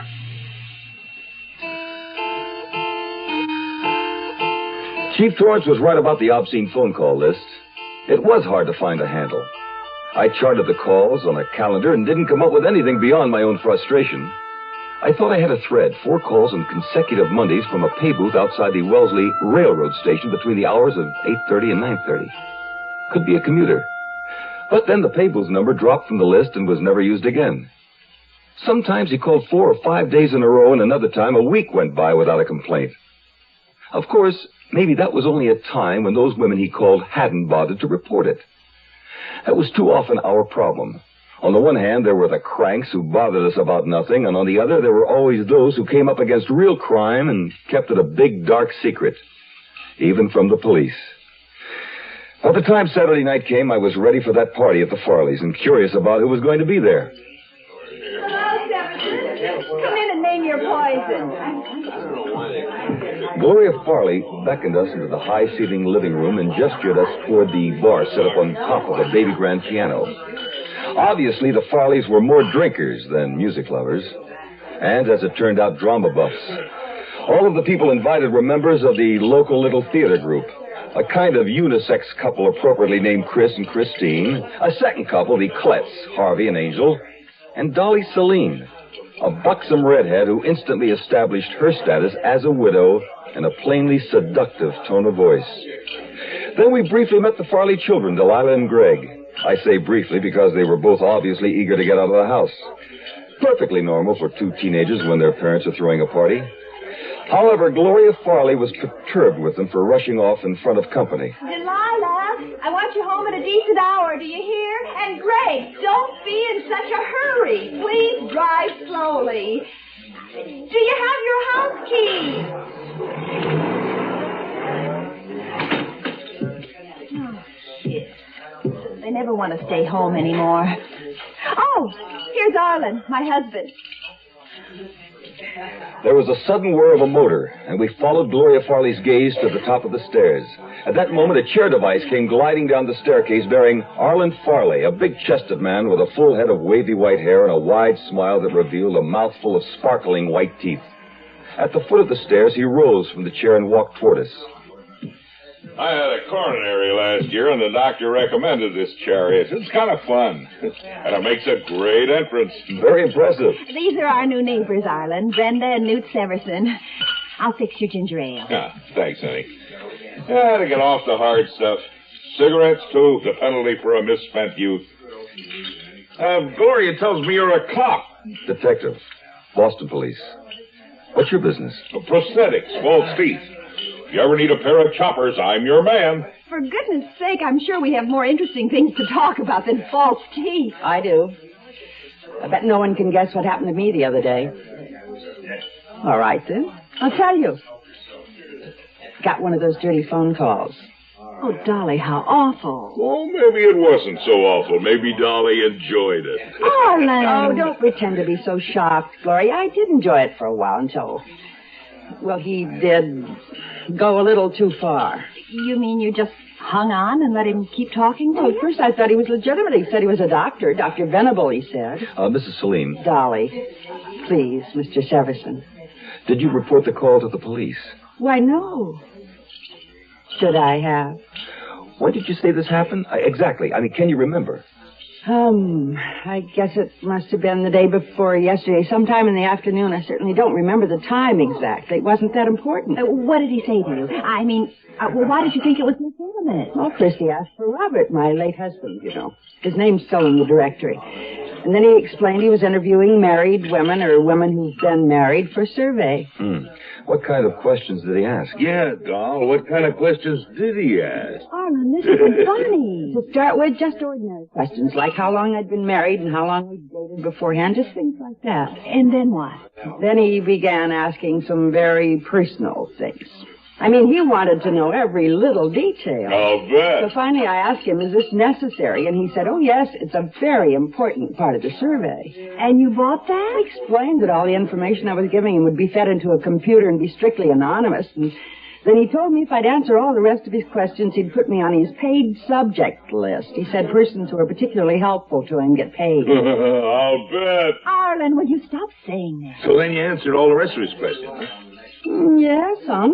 Good God, Dolly, how could you? Perfectly strange man over the telephone or not. And they finally got so to him, look, what are you? A dirty old man.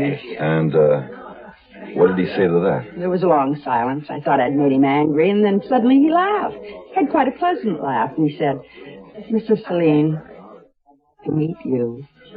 Dolly, you didn't. No, of course not. I told him that I wasn't going to answer any more questions either, not even for money. Then did you hang up on him? Finally. No. He thanked me and hung up himself. He thanked you? That was nice. He did have a pleasant laugh. He did.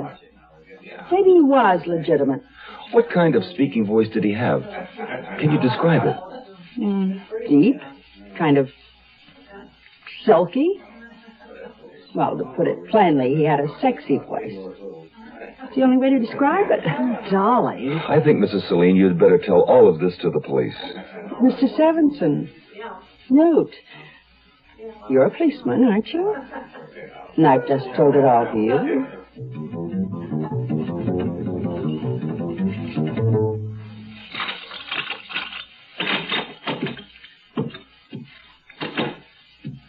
Oh, what a dreadful woman. You mean Mrs. Celine? Just call me Dolly, you big, handsome policeman. Hey, you weren't jealous, were you? Oh, jealous of her? Imagine going on and on with that kind of telephone conversation. Honey, she's a widow without a man. She must be very lonely. Oh, she wasn't lonely tonight. You spent practically the entire evening with her. I wanted to find out all I could about the phone conversation. I'll bet. Come on, Brenda. What's gotten into you? You never act like this. Well, I've never had reason to before. Of course, I suppose I really shouldn't blame you. It can't be very exciting going to bed every night with an old sack of potatoes. Aha, so that's it. Oh, darling, I don't care how pregnant you get. You'll always look better to me than any voluptuous redhead. Oh, Newt. And you don't have to worry about Dolly Celine. She isn't my type, first of all, and I promise you I won't ever see or talk to her again.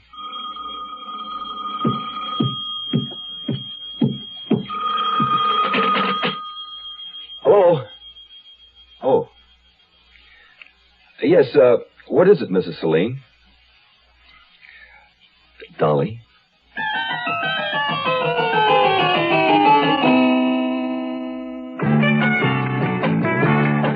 You know a man's world is small and getting smaller every day, but there are certain things you still do. You still say what you think, you still pay for the drinks, and beach nuts the tobacco you chew.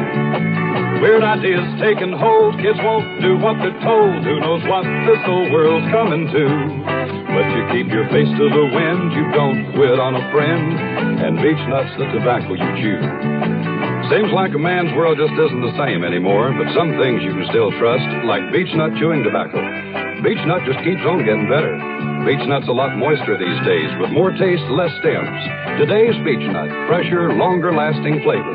You ought to try it. Girls in bars, girls in pants, the man just don't stand a chance, but there's still ways to show 'em who's who. You treat your dogs with respect, you keep your traps oiled and checked, and beech nuts the tobacco you chew. The Zero Hour continues after this. This is John Bartholomew Tucker. Your body does a lot of talking. It tells you you're hungry. It lets you know you need water. It may warn you a stroke is on the way. These are some of stroke's warning signs. Sudden temporary weakness or numbness of the face, arm, or leg.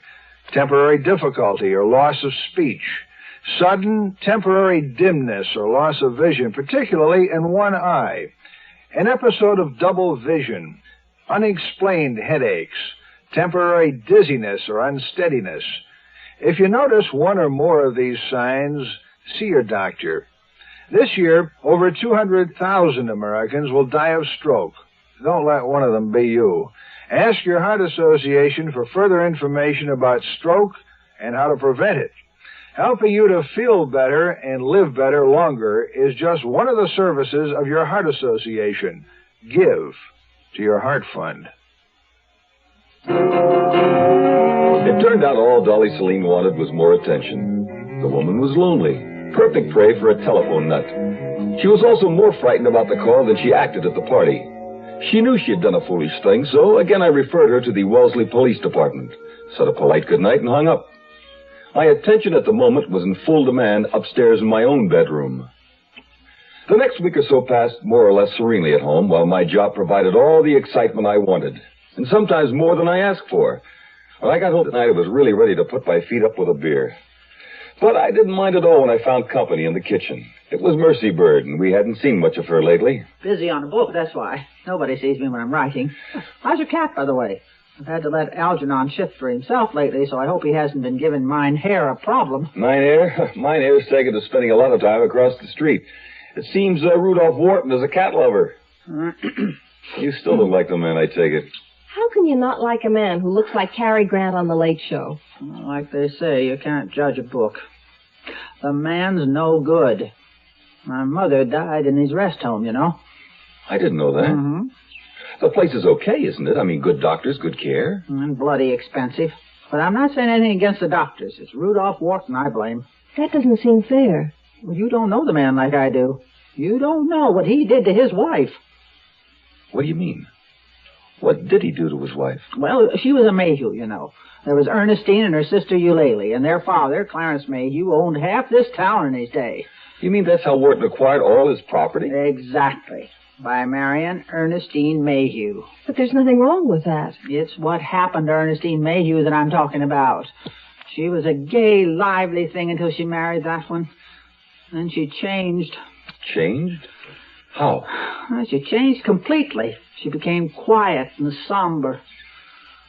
Quiet and somber as a grave.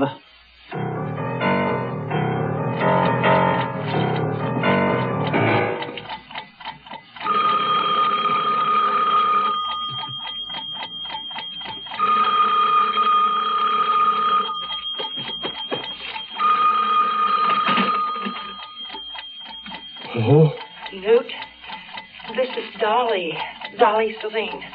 Dolly, what? I'm frightened. I'm all alone here, and there's something wrong. Somebody's outside the house. I just know it. Well, why don't you call the police? They won't believe me. I'm afraid they think I'm something of a pest. Please, Newt, you're only a few blocks away. I wouldn't call in the middle of the night if I weren't scared stiff. Will you come over? All right. Oh, thank you, Newt.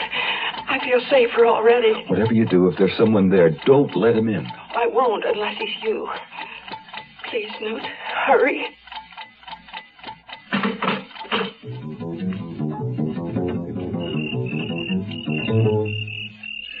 The house looked completely dark. I thought maybe Dolly Celine had given up and gone to bed. But then I spied the shades of a color TV, ghosts moving in a box through the living room window. I got out of my car and moved slowly up the walk, keeping a careful eye on the surrounding shrubbery.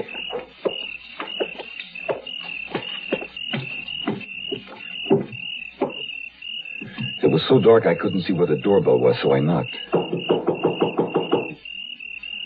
Mrs. Celine?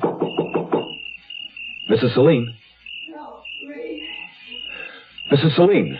No. No. Please. Dolly, I can't see you. Something moved on the floor. A sifting of shadows. I felt along the wall, found a switch, and flicked it. The hall light came on, and I saw her. Dolly Celine lying on the floor, dark splotches on her face and arms, bruises and blood. Blood redder than her hair. He came, Newt. The telephoner. He came.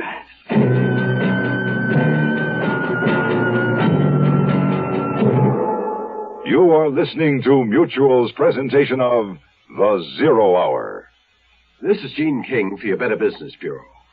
If you're planning a vacation by air, you know it's a good money-saving idea to check with the airlines to see if you qualify for a special fare. You may be able to save yourself a sizable sum of money, but remember, you must comply exactly with the conditions or you'll be asked to pay the regular rate. Now, most airlines, for example, offer 2 youth fare plans. The cheapest is Youth Fare Standby. In this, you'll be the last of the passengers called and may not get on the flight. And Youth Fare Reserve, however, guarantees you a seat on a reserved flight, but it'll cost you more. Discount fares are also offered on long-distance travel, but remember there are conditions. For example, you may have to make reservations 2 weeks in advance, and for some, 3 months in advance. You must travel midweek only and return after 7 to 9 days. And no holiday or peak period traveling on this plan. A consumer tip from your Better Business Bureau.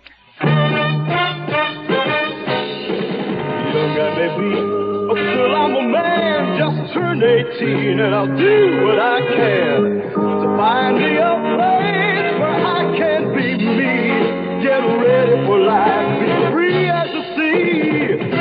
Oh, where do I go from here? Where do I go from here? What about the new Navy?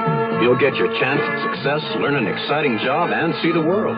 If you think you've got what it takes to make it in the new Navy, call toll-free 800-841-8000 or see your Navy recruiter. Be someone special in the new Navy. All over the world, there's so much to do. All of the sea, don't you even do. I know where I'm going from here.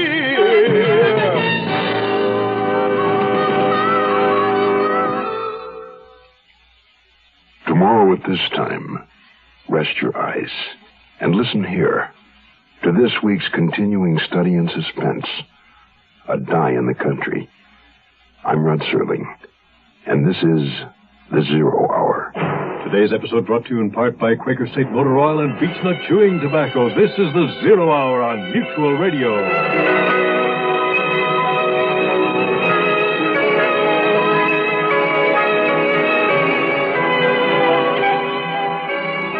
You have been listening to The Zero Hour, a presentation of the Mutual Broadcasting System in association with Hollywood Radio Theater, heard every weekday at this time. Rod Serling is your host. Zero Hour is produced and directed by Elliott Lewis. The Hollywood Radio Theater theme was played by Ferranti and Teicher and is now available on United Artists Records and Tapes. Hugh Douglas speaking. Tune in tomorrow, and once again, rest your eyes and listen here to The Zero Hour.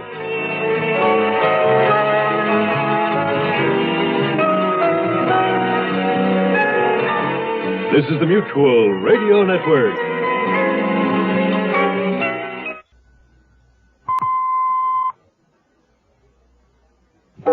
I'm Rod Serling. You're listening to The Zero Hour. Rest your eyes.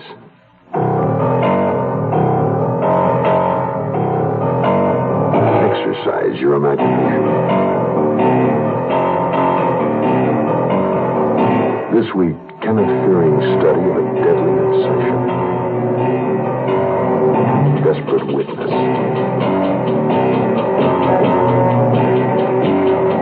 Starring Richard Crenna. Keenan Wynn.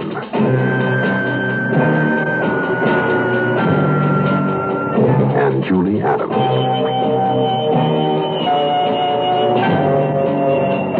In Elliot Lewis's production of The Zero Hour.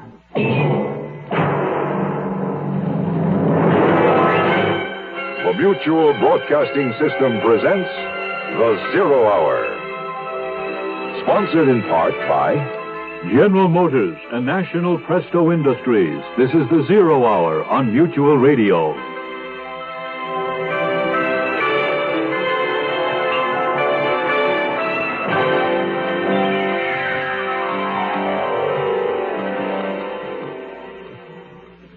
George Stroud, a man in the middle, trapped by his own knowledge of events and the unrelenting hands of time. He is a prisoner on the 26th floor, pursued from below by those who would identify him, leaving his only avenue of escape, the floors above, where waits the man he knows to be the actual murderer.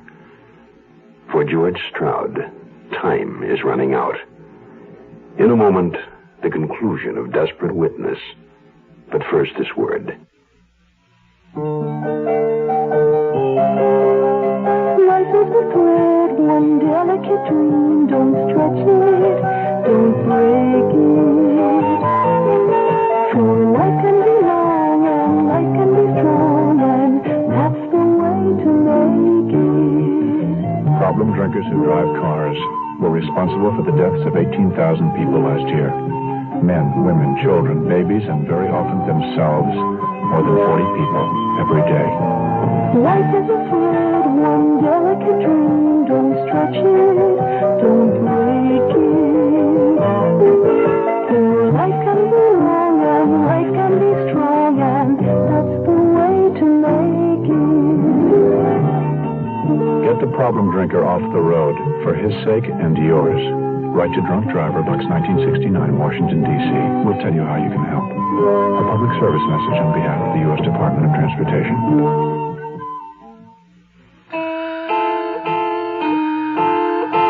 Sometime very early, I woke on the couch that I'd moved into my office, put on my shoes and necktie, the only clothing I'd removed.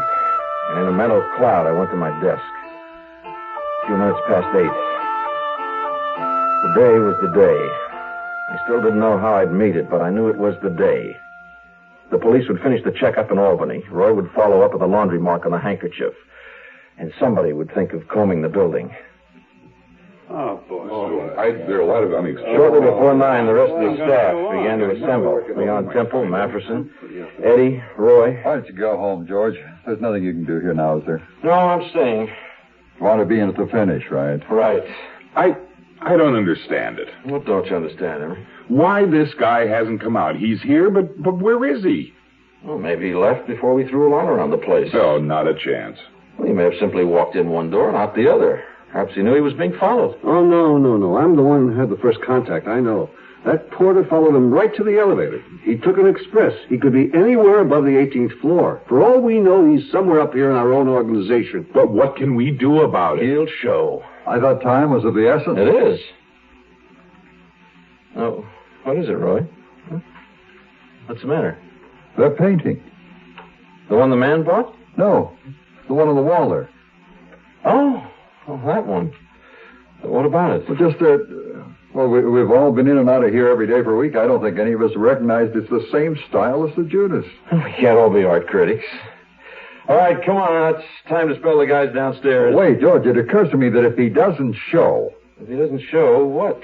Well, we could take those eyewitnesses with the building police, of course, and some of our own men and go through the whole place from top to bottom, cover every office. It'd take a couple of hours, but we'd know. It sounds like a good idea, Roy. Yeah. But let's Let's wait on it, shall we, until we've had a chance to clear it with Hagen. After all, this is his baby. I don't want to take the play away from him, do we? Well, all right, we'll wait a while then. The pieces of the puzzle were falling into place. All but the one that had my face. I knew that every obstacle I threw in front of my staff only bought me minutes, an hour or two at the most. Everyone was on my back. Don Klosmeyer called 4 times. Louise Patterson was threatening to sue the magazine for libel. Don was trying to talk some sense into her. Haven't you caught your murderer yet? Well, we aren't looking for any murderer, Miss Patterson. I've told you. I know what you've told me. Think I got a memory like a sieve? We've located the man who bought your picture, Miss Patterson. We believe we know where he is, and he'll be found at any moment. And we wish you'd come to the office so you can identify him. Of course, we'll pay you for your time and trouble. We'll give you $100 if you'll help us. So you found your murderer, huh? And, well, I want to impress upon you, we're not looking for a murderer, Miss Patterson.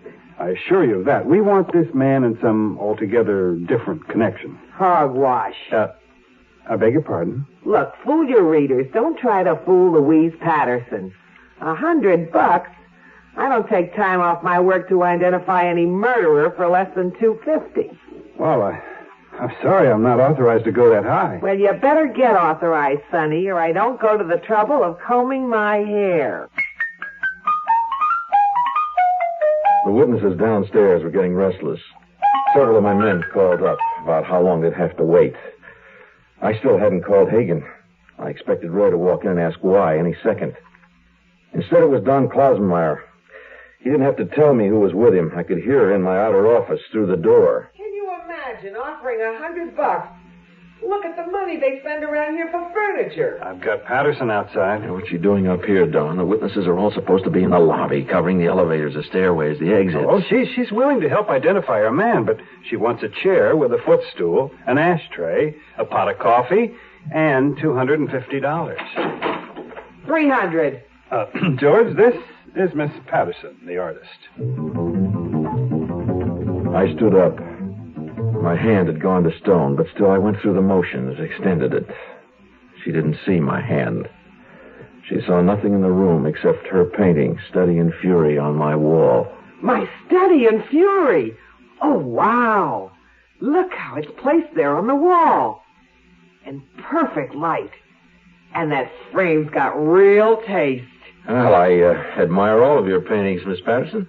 Well, it's refreshing to find someone in this cheapskate organization who appreciates the finer... Her eyes turned straight on me. She knew who I was.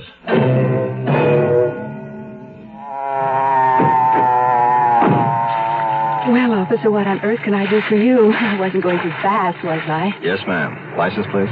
Here. It says here on the license, ma'am, you wear corrective lenses. Oh, those. Well, where are they, ma'am? Oh, I wore those when I was nearsighted. But would you believe that by not wearing glasses, my eyes have grown stronger? No, ma'am. Well, officer, I'll just prove it to you. The license on your car is P77548. I know, ma'am, but that's 10 feet away. What about that sign down the road there? How can you expect me to read anything that far away? Ma'am, even if you have 20/20 vision, driving 60 miles an hour, you've got just 4 seconds to read that sign. Half that if it's at night. Okay, officer, I'm guilty. Give me my ticket. Look, I'll tell you what, ma'am. If you have your glasses with you, put them on and I'll let you off with just a warning. Oh, I do have them. There, how's that look? Very pretty, ma'am. Now read me that sign down the road. Okay. It says, road ends 500 feet. Oh, no. This message was brought to you by the General Motors Corporation. We'll return to our story in a moment. This land is your land. This land is my land.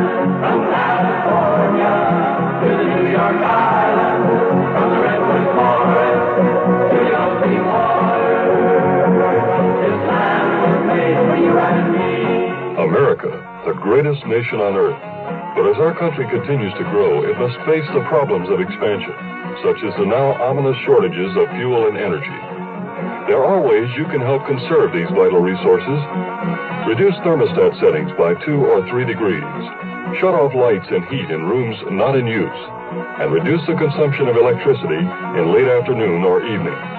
Remember, in conserving fuel and energy, you help yourself and your community. This land was made for you and me.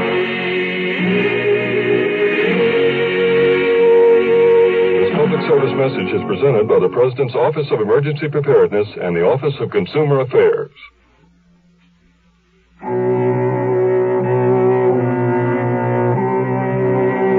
Louise Patterson hesitated for no more than a heartbeat. Mine. There was no question that she'd recognize me, none whatsoever. I waited the eternal moment for her to say, "This is the one, this is the man you're looking for that beat me out of my own painting for $50. Hang him." And while I waited for the trap to be sprung, Klausmeyer added to my anguish. Hey, that's where I saw the painting that reminded me of her other one. Right here on your wall. I knew I'd seen it somewhere. I think I've looked at it every day and not been aware of it. Why didn't you tell us you had a Patterson, George? Oh, why? This painting isn't missing. I assumed you all knew I had it. It's been hanging there for over 2 years. Yeah, but why didn't you tell us that she had painted it? What was there to tell? I liked it. I bought it. It's been there ever since. Would you care for a drink, Miss Patterson? Anything. A double anything. Surely. It's very kind of you to help us. I imagine Don explained what we're doing. You're looking for a murderer. Oh, we're looking for a man. Yes, I know. I know everything. Mr. Stroud, I really do. I don't doubt it. I'm sure you do, Miss Patterson. And to think you have my study in fury. I live with it every day of my life. I love it. You do? You really do? Completely. I like all of your work. I have 4 or 5 hanging at home. I'm, as you might say, a kind of a one-man Louise Patterson fan club. Well, where the hell's my study in fundamentals? The one your lousy magazine calls Judas. I told her we'd try to get it back for her, George. You promised me. I didn't say we had it, Miss Patterson. I meant that if we found the man, we'd automatically find the picture. Oh, yes, that does make sense. Doesn't it, Mr. Stroud?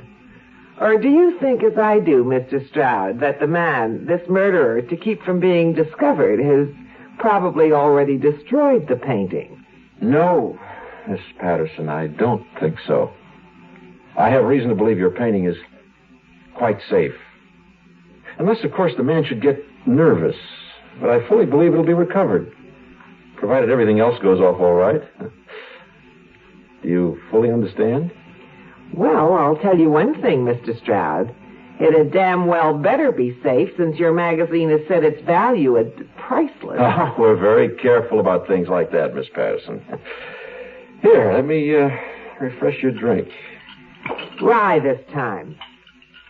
You know, you hung that painting beautifully. You have a very good eye. Yeah, I could do no less for such a distinctive work of art. Of course you couldn't.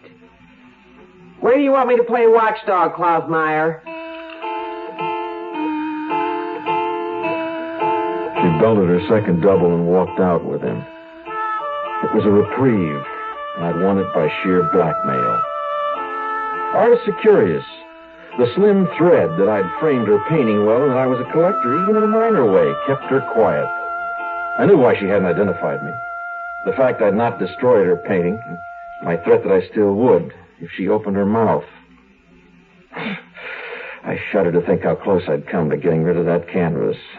But she could still make trouble. She was erratic enough. My relief was no more than a spasm in time, because Roy was back, and this time there was no more stall. George, I'm going to lose my witnesses downstairs unless we get some action. Did you clear it with Hagen? Oh, I'm sorry, Roy. I forgot. Look, you're in charge. You don't need Hagen. All right, Roy. Get started. But I want to be kept informed of every move. Let me know what floor you start on, which direction you're working on, and where you're going. Okay. What a price. I wonder if any other man on earth has ever watched his whole life go to bits and pieces, carrying with it the lives of those close to him without a silent protest.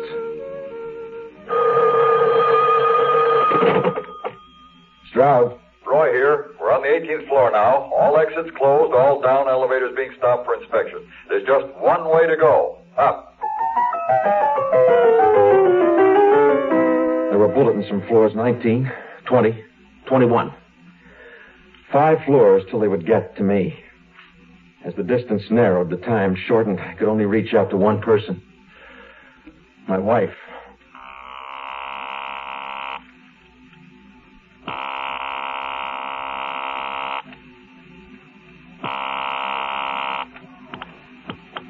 Hello? Georgette? Who were you expecting? Oh, why were you running? Oh, I was outside. You know, a gopher ate the roots of our baby elm tree. It just fell over. I'm sorry, hon. I'll get you another one, huh? Oh, I'm so sorry. George, it's not that important. You sound so worried. It's just a gopher in a tree. I know. Yes. George, what's wrong? Did you call me because something's wrong? No, sweetheart. No, I wanted to talk for a minute, that's all. Well, let's talk. I love you.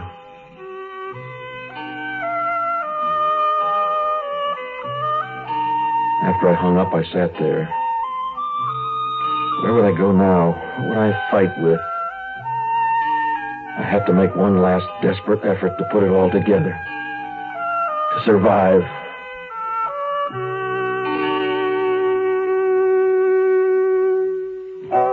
Some gifts don't do anything, but Presto gifts do almost everything. Presto gifts, they do things for a woman. Give her the Presto slow cooker.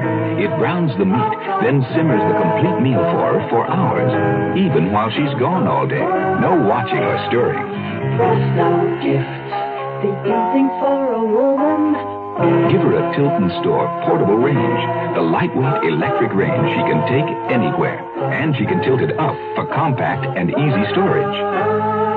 Presto gifts, they do things for a woman. Give her Presto's Create and Serve pan, the all-in-one pan that cooks and serves almost any dish, from stews to fondues, right at the table. This year, give the gifts that do almost everything. Give Presto gifts. Presto gifts, they do things for a woman. The Zero Hour continues after this. Ladies and gentlemen, Barbara Streisand. Children. Mentally retarded children. There are so many causes of mental retardation. Some we know, some we don't. I can't say to you if you do this or if you do that, you won't have a retarded child. But through research, we hope one day to be able to say that. In the meantime, there's the help we can give to those already born mentally retarded, because the retarded can be helped, but it takes a lot of money. If you'd like to cut the odds a bit in favor of the next mother and father who will bring a child into this uncertain world, whether it's your child, a grandchild, or the child of a friend, support the work of your local association of the National Association for Retarded Children. Cast a little bread upon the waters.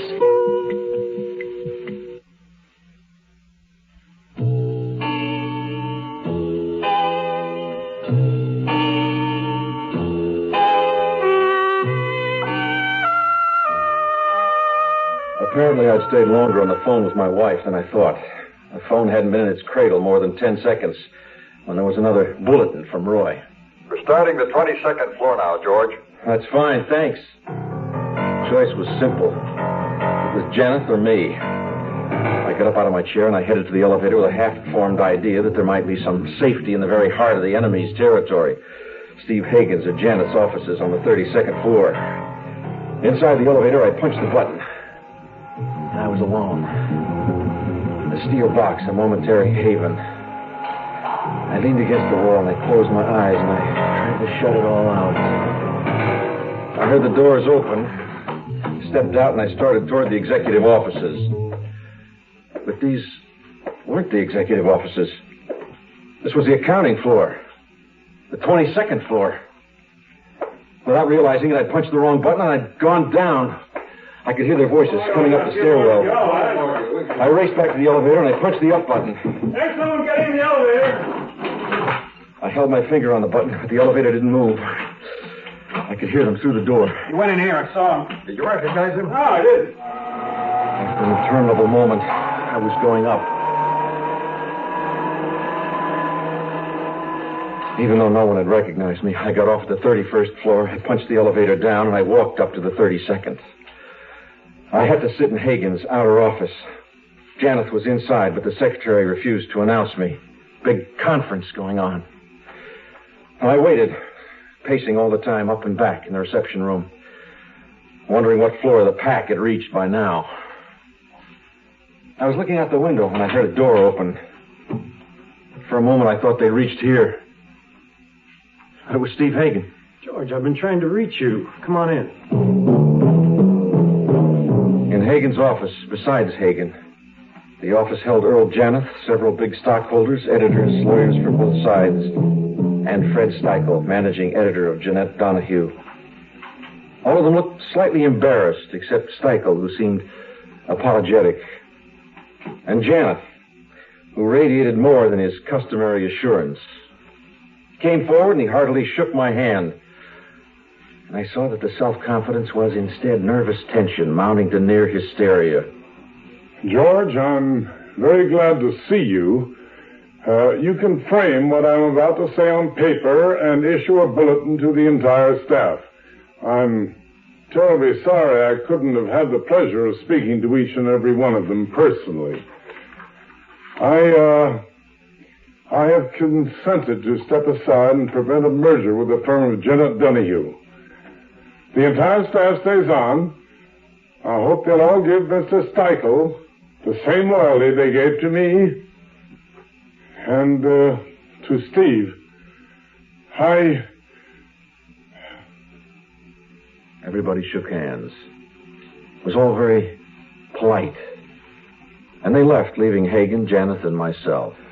And they just stood and looked at each other in shock. It was as though they'd forgotten I was there. The door opened before I could get to it. It was Roy. Behind him were a porter from Gill's and a waiter from the Van Barth. We've drawn a blank so far, George. Only thing left of these offices. I think we should go through them thoroughly. Now, drop it, Roy. The assignment's killed. What? You mean send them all away? That's right, send them all away. The conspiracy problem's resolved. Janeth Enterprises is under new management. But what about the witnesses? You can't just take the time like this. $20 extra. I'll sign the vouchers later. What? Well, that's what Mr. Hagen wants. That's what he wants. Hello? Yes, who's there? It's for you, Stroud. No? Mr. Stroud, you're a tough man to find. Who is this? The cabbie on 58th Street, remember? You can send me the other 20. I found your man. My partner picked up the guy you were looking for Saturday night around 10:30. He identified him from the picture you gave me. When are you coming by, huh? I'll be there tomorrow morning. Thanks.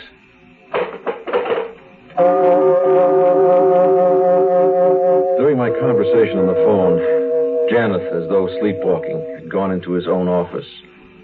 I started toward it. Don't go in there, Stroud. Let him alone. All right, Steve. Then you tell him. There's a certain cabbie on 58th Street who identified Janeth as the fare he took from there to your address just minutes after Pauline Dulles was murdered. There's no alibi.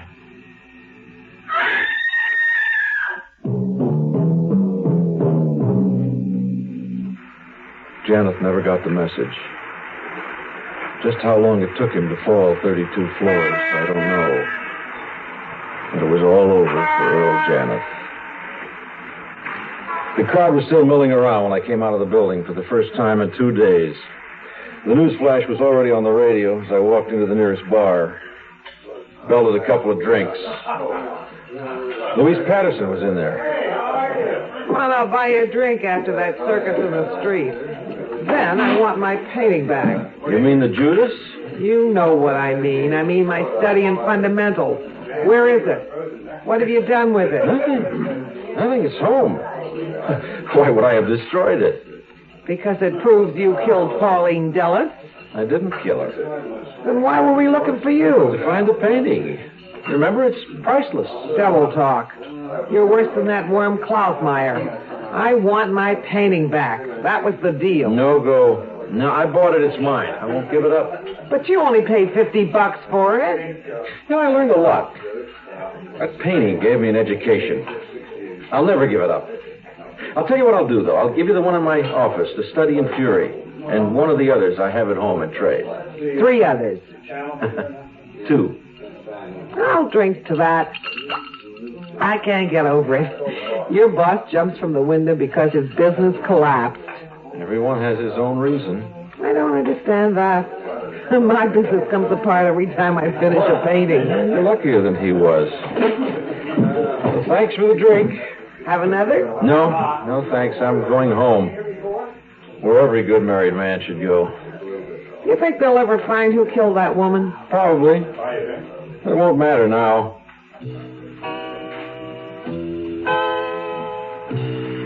I stepped outside. I took a long, deep breath and I headed for my car. The big, silent, invisible clock was moving along as usual. Only this time it was off my back. At least for a little while.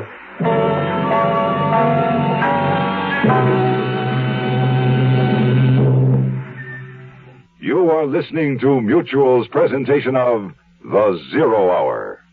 Did you say God?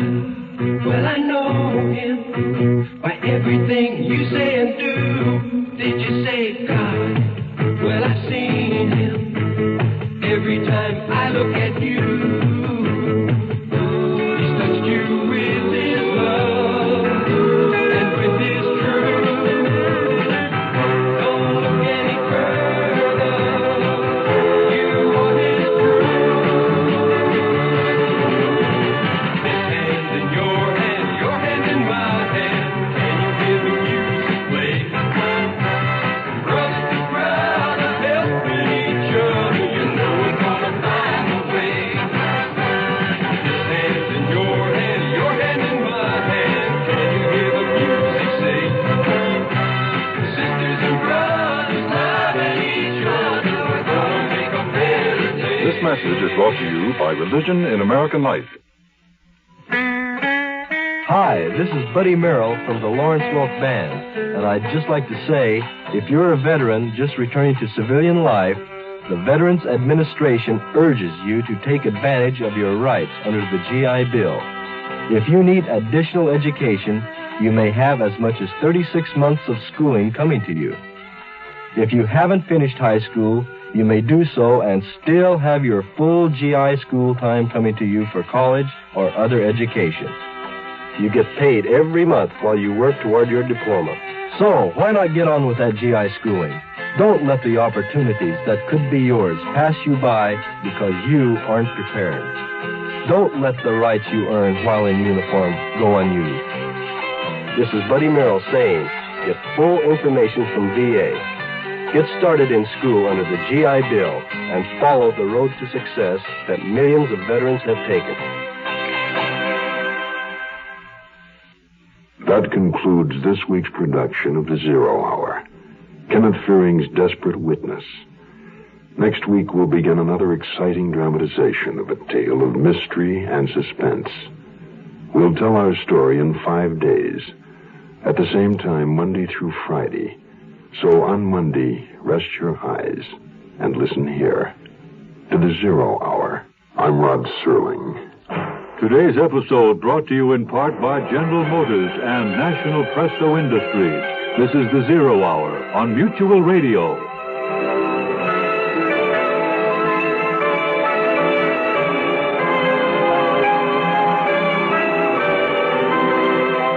You have been listening to The Zero Hour, a presentation of the Mutual Broadcasting System in association with Hollywood Radio Theater. Heard every weekday at this time. Rod Serling is your host. Zero Hour is produced and directed by Elliott Lewis. The Hollywood Radio Theater theme was played by Ferranti and Teicher and is now available on United Artists Records and Tapes. Hugh Douglas speaking. Tune in Monday, and once again, Rest your eyes and listen here. To the Zero Hour. This is the Mutual Broadcasting System. I'm Rod Serling. You're listening to the Zero Hour. Rest your eyes.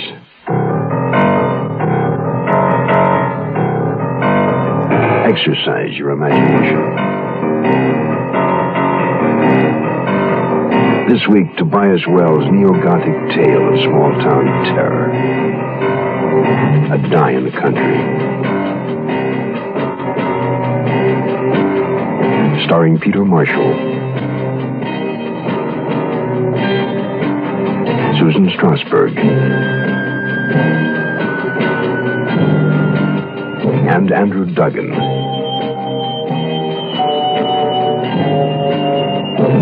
In Elliot Lewis's production of The Zero Hour.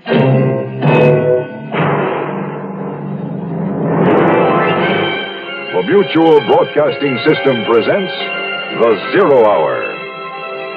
Sponsored in part by Quaker State Motor Oil and Beech Nut Chewing Tobacco. This is The Zero Hour on Mutual Radio.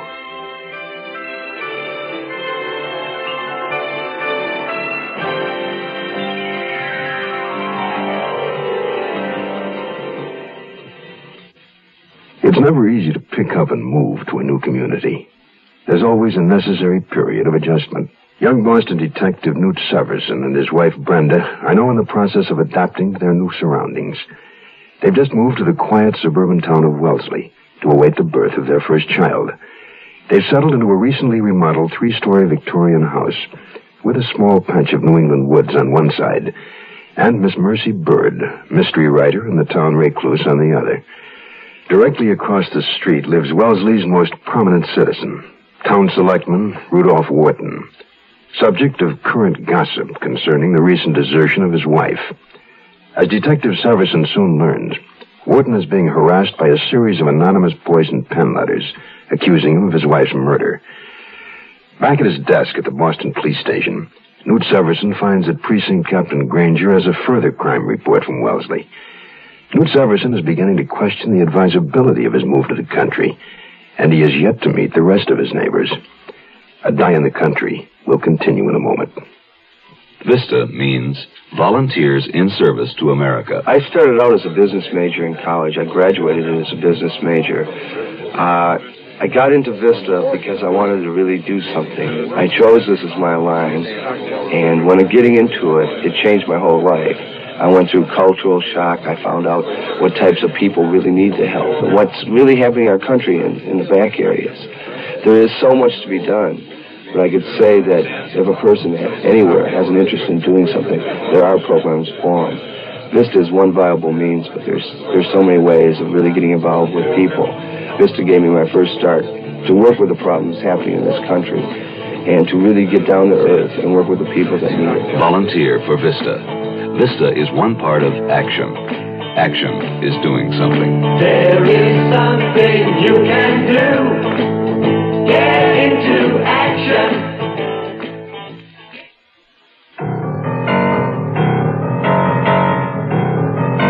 As if the threatening letters sent to Rudolph Wharton weren't enough, now we had even more to worry about. Obscene phone calls, a whole rash of them. Seems that some kook got hold of a Wellesley phone book. The calls are occurring systematically to nearly every house in your town. Every house? And the caller seems to be working right through the book. Sometimes from the front of it, sometimes from the back. What ploy does he use? Well, he claims he's a doctor doing a survey. His research, he says, calls for answers to a number of questions. And he starts off nice enough.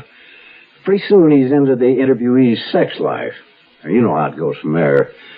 Some of the ladies in your town are pretty upset. I can imagine. But why did Torrance call you? What's the Boston connection? Well, they've been tracing the calls when they could, but the caller he's been jumping all over the place. Once they thought they had him. Months ago, when the calls first started, a series of them were traced to one Wellesley number. Turned out to be a family on an extended vacation.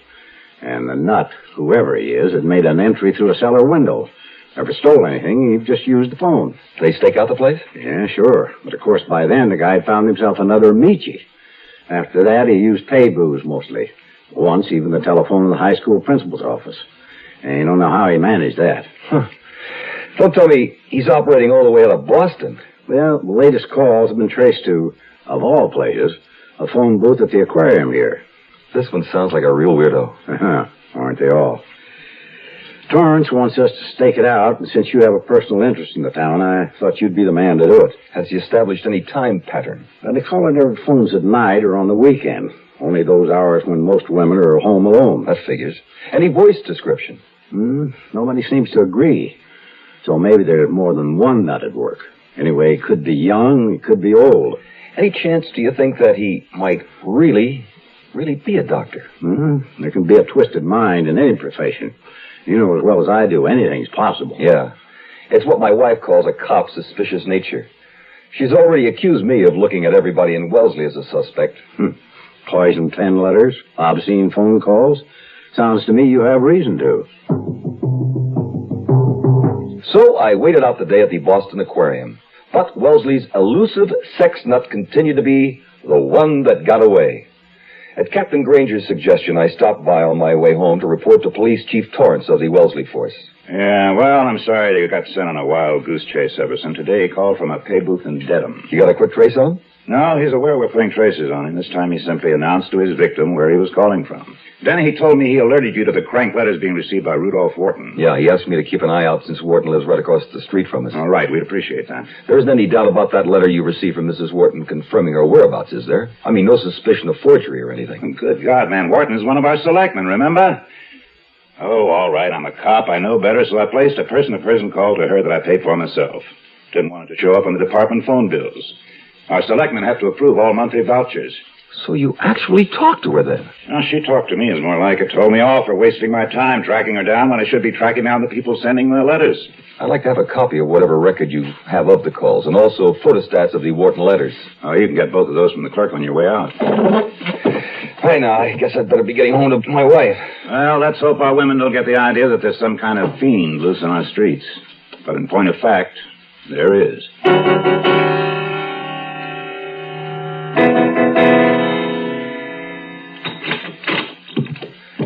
It's me, honey. In the living room, Newt. Come on in and meet Mrs. Farley. The Farleys in the house catty-corner across the street. I remembered Mrs. Parsons' rundown on them. Congenial couple with the two potential teenage delinquents. I walked in and saw a faded blonde in a red pantsuit sitting across the coffee table from Brenda. Gloria Farley, my husband, Newt. Pleased to meet you. I was just apologizing to your wife for not having come over sooner.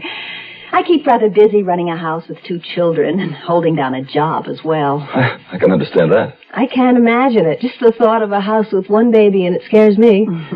In particular, I came to invite you and your wife to a party this Saturday evening. Our house. You'll meet my husband and a few friends.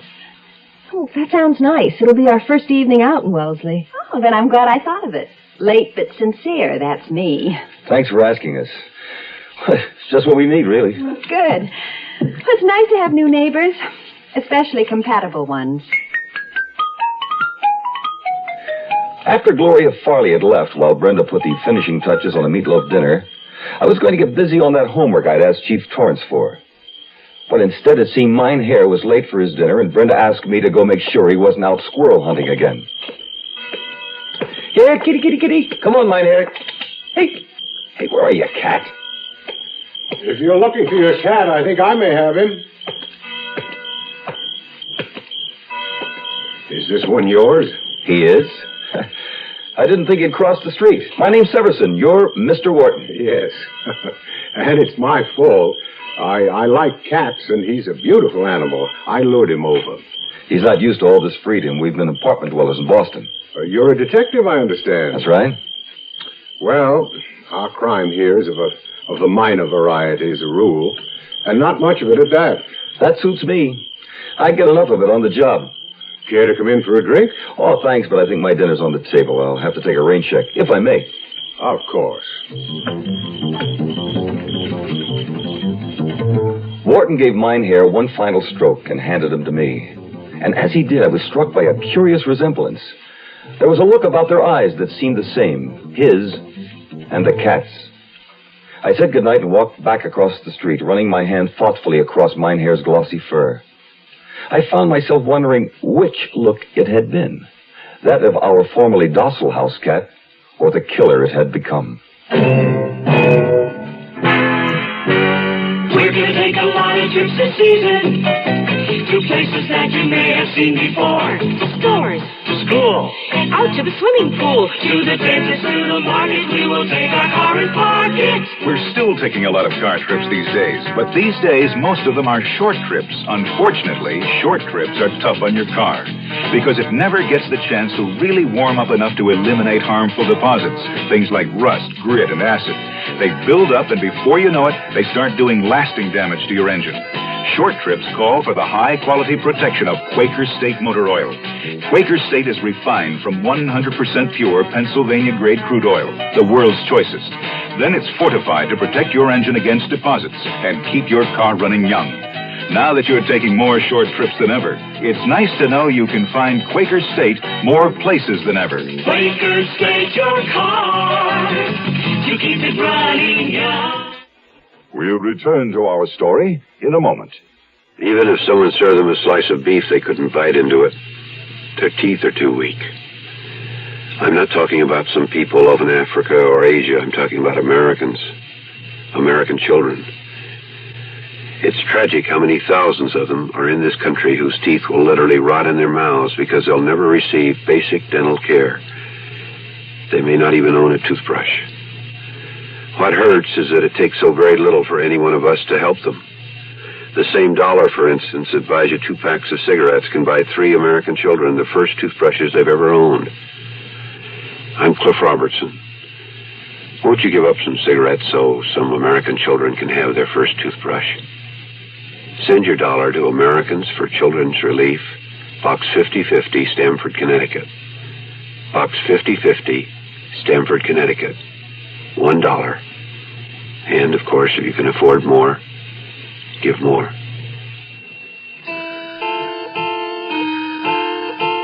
Chief Torrance was right about the obscene phone call list. It was hard to find a handle. I charted the calls on a calendar and didn't come up with anything beyond my own frustration. I thought I had a thread, 4 calls on consecutive Mondays from a pay booth outside the Wellesley Railroad Station between the hours of 8:30 and 9:30. Could be a commuter. But then the pay booth number dropped from the list and was never used again. Sometimes he called 4 or 5 days in a row, and another time a week went by without a complaint. Of course, maybe that was only a time when those women he called hadn't bothered to report it. That was too often our problem. On the one hand, there were the cranks who bothered us about nothing, and on the other, there were always those who came up against real crime and kept it a big, dark secret, even from the police. By the time Saturday night came, I was ready for that party at the Farleys and curious about who was going to be there. Hello, Jefferson. Come in and name your poison. Gloria Farley beckoned us into the high-ceiling living room and gestured us toward the bar set up on top of a baby grand piano. Obviously, the Farleys were more drinkers than music lovers, and, as it turned out, drama buffs. All of the people invited were members of the local little theater group. A kind of unisex couple appropriately named Chris and Christine, a second couple, the Kletts, Harvey and Angel, and Dolly Celine, a buxom redhead who instantly established her status as a widow in a plainly seductive tone of voice. Then we briefly met the Farley children, Delilah and Greg. I say briefly because they were both obviously eager to get out of the house. Perfectly normal for 2 teenagers when their parents are throwing a party. However, Gloria Farley was perturbed with them for rushing off in front of company. Delilah, I want you home at a decent hour, do you hear? And Greg, don't be in such a hurry. Please drive slowly. Do you have your house keys? Oh, shit. They never want to stay home anymore. Oh, here's Arlen, my husband. There was a sudden whir of a motor, and we followed Gloria Farley's gaze to the top of the stairs. At that moment, a chair device came gliding down the staircase bearing Arlen Farley, a big-chested man with a full head of wavy white hair and a wide smile that revealed a mouthful of sparkling white teeth. At the foot of the stairs, he rose from the chair and walked toward us. I had a coronary last year, and the doctor recommended this chariot. It's kind of fun, and it makes a great entrance. Very impressive. These are our new neighbors, Arlen, Brenda and Newt Severson. I'll fix your ginger ale. Thanks, honey. Yeah, to get off the hard stuff. Cigarettes, too, the penalty for a misspent youth. Gloria tells me you're a cop. Detective. Boston Police. What's your business? Prosthetics, false teeth. If you ever need a pair of choppers, I'm your man. For goodness sake, I'm sure we have more interesting things to talk about than false teeth. I do. I bet no one can guess what happened to me the other day. All right, then. I'll tell you. Got one of those dirty phone calls. Oh, Dolly, how awful. Oh, maybe it wasn't so awful. Maybe Dolly enjoyed it. Arlen! Oh, don't pretend to be so shocked, Gloria. I did enjoy it for a while until... Well, he did go a little too far. You mean you just hung on and let him keep talking to Well, you? at first I thought he was legitimate. He said he was a doctor. Dr. Venable, he said. Mrs. Celine. Dolly. Please, Mr. Severson. Did you report the call to the police? Why, no. Should I have? When did you say this happened? Exactly. I mean, can you remember?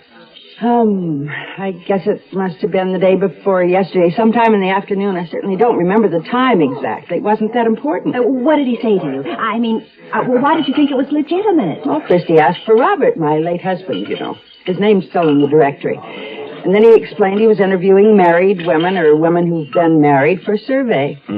What kind of questions did he ask? Yeah, doll, what kind of questions did he ask? Arlen, this isn't funny. To start with, just ordinary questions, like how long I'd been married and how long we'd dated beforehand, just things like that. And then what? Then he began asking some very personal things.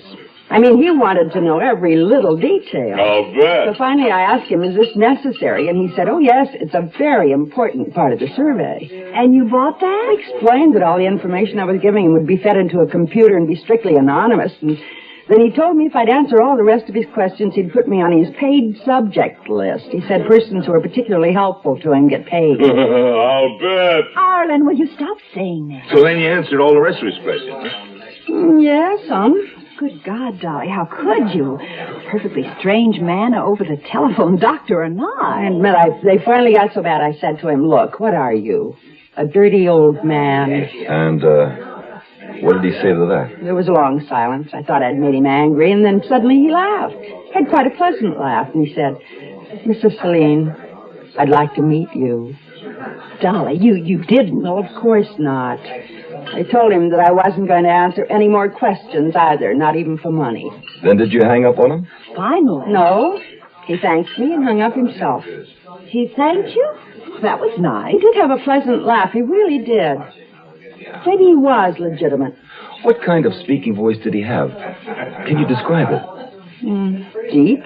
Kind of silky. Well, to put it plainly, he had a sexy voice. It's the only way to describe it. Dolly. I think, Mrs. Celine, you'd better tell all of this to the police. Mr. Severson. Newt. You're a policeman, aren't you? And I've just told it all to you.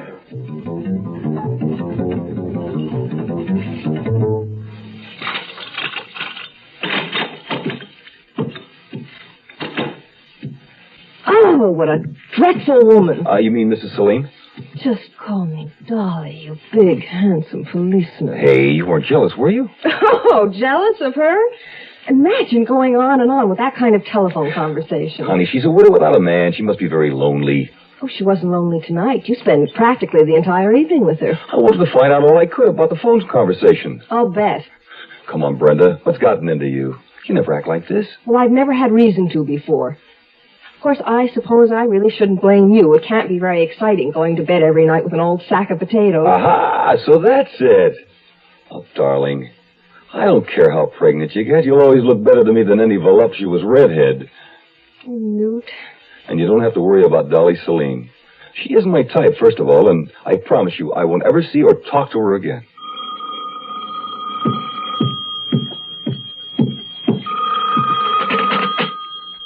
Hello? Oh. Yes, what is it, Mrs. Celine? Dolly?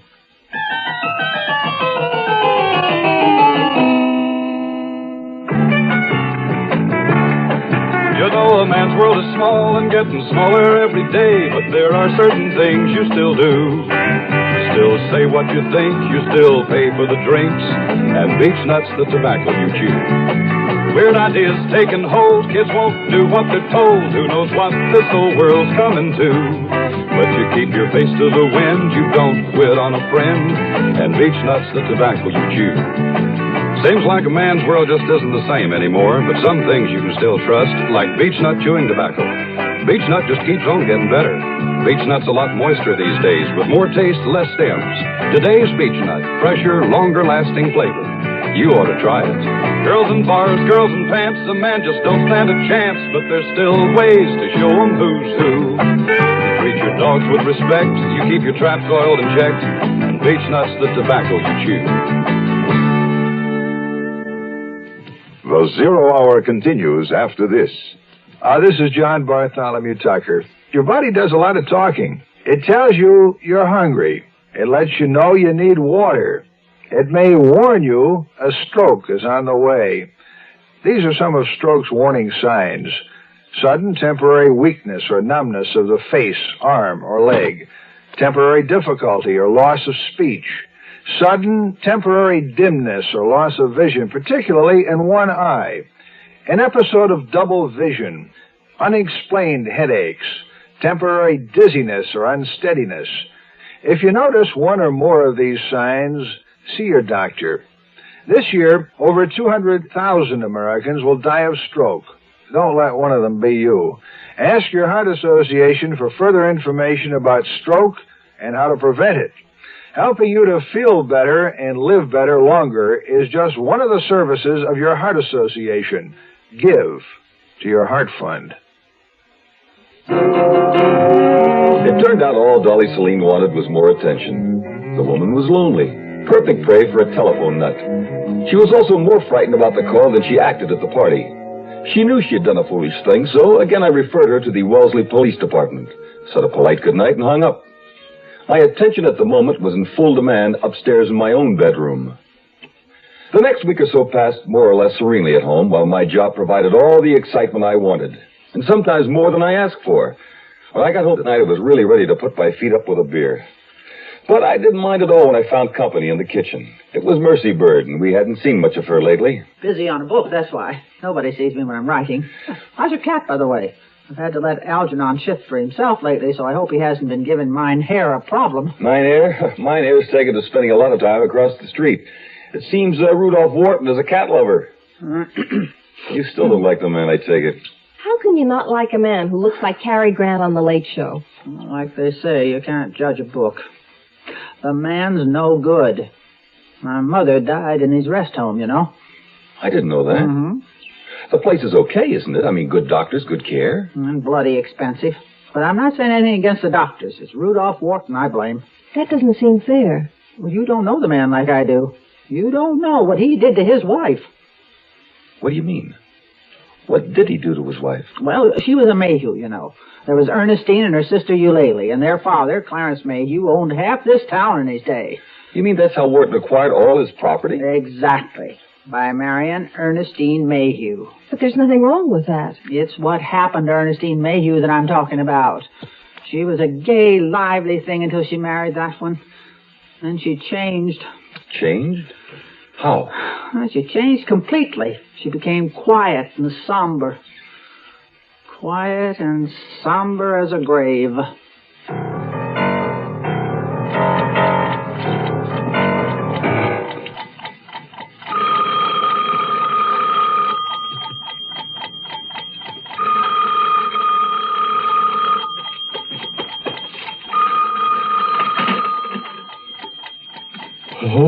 Newt, this is Dolly Celine. Dolly, what? I'm frightened. I'm all alone here, and there's something wrong. Somebody's outside the house. I just know it. Well, why don't you call the police? They won't believe me. I'm afraid they think I'm something of a pest. Please, Newt, you're only a few blocks away. I wouldn't call in the middle of the night if I weren't scared stiff. Will you come over? All right. Oh, thank you, Newt. I feel safer already. Whatever you do, if there's someone there, don't let him in. I won't unless he's you. Please, Newt, hurry.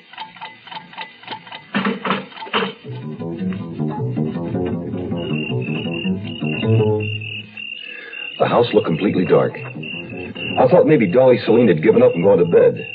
But then I spied the shades of a colored TV, ghosts moving in a box through the living room window. I got out of my car and moved slowly up the walk, keeping a careful eye on the surrounding shrubbery.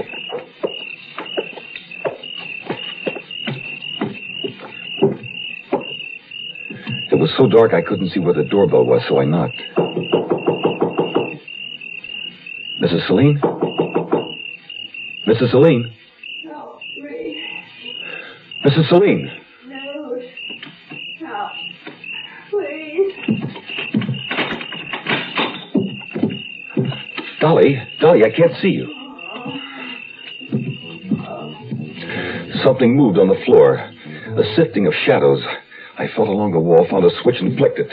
The hall light came on and I saw her. Dolly Serling lying on the floor, dark splotches on her face and arms, bruises and blood. Blood redder than her hair. He came, Newt. The telephoner. He came.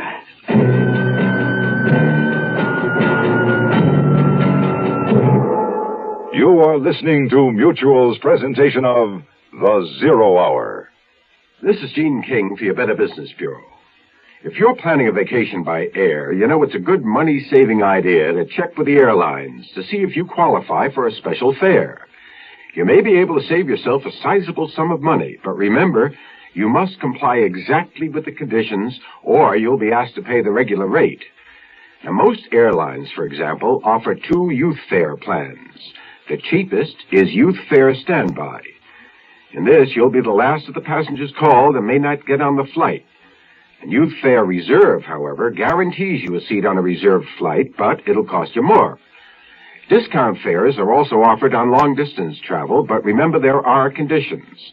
For example, you may have to make reservations 2 weeks in advance, and for some, 3 months in advance. You must travel midweek only and return after 7 to 9 days. And no holiday or peak period traveling on this plan. A consumer tip from your Better Business Bureau. Young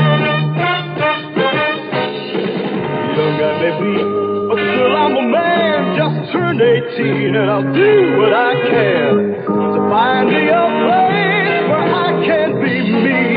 Get ready for life, be free as the sea. Oh, where do I go from here? Where do I go from here? What about the new Navy? You'll get your chance at success, learn an exciting job, and see the world. If you think you've got what it takes to make it in the new Navy, call toll-free 800-841-8000 or see your Navy recruiter. Be someone special in the new Navy. All over the world, there's so much to do. Home of the sea, don't you even do? I know where I'm going from here.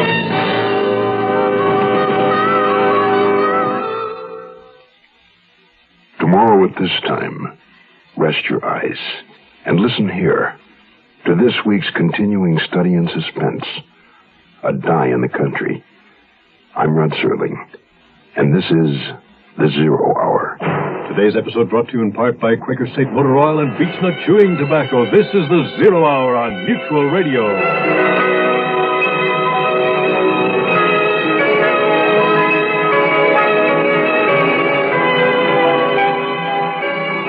You have been listening to The Zero Hour, a presentation of the Mutual Broadcasting System in association with Hollywood Radio Theater, heard every weekday at this time. Rod Serling is your host. Zero Hour is produced and directed by Elliott Lewis. The Hollywood Radio Theater theme was played by Ferranti and Teicher and is now available on United Artists Records and Tapes. Hugh Douglas speaking.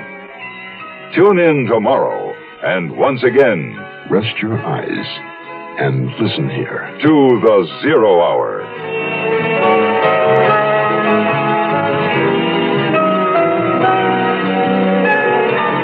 This is the Mutual Radio Network.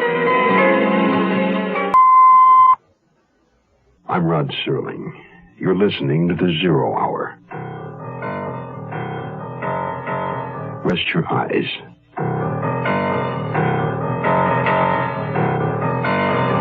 Exercise your imagination. This week, Patricia Power's eerie saga of a neighborhood besieged. Face of the Foe.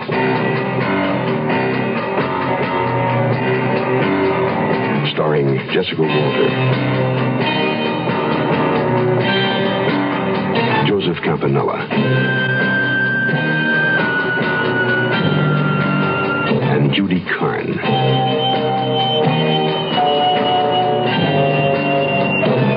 In Elliot Lewis's production of The Zero Hour.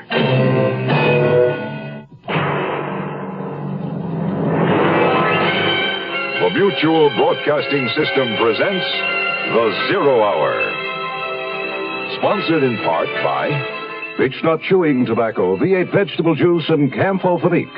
This is The Zero Hour on Mutual Radio.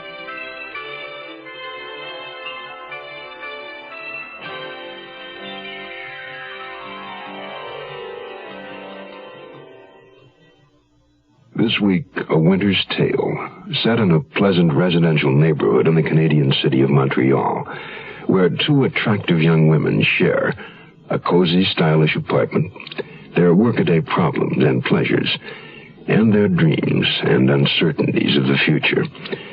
For Nicole Nugent, there's the question of whether or not she should marry the budding young novelist, Christopher Galloway. For Laura Prescott, still smarting from a broken love affair, there is her current plan to start a beer garden restaurant, to put her penchant for German cooking profitably to work. But for Nicole Nugent and Laura Prescott, there will soon be a far more immediate and vital concern. There's a psychopath loose in the neighborhood. He's murdering people. And his victims all are women. Our story, Face of the Foe, begins after this word. Josephine, open up! It's me, Napoleon Bonaparte, Emperor of all France, much of the civilized world, and Louisiana if the deal falls through. Quick, Pierre, hide in the closet. Napoleon must not find you here. Coming now, Pete. Ah, Josephine, I had to see you. Napoleon, my dearest heart, what are you doing here? I thought you were at Waterloo. I was, but it ended early.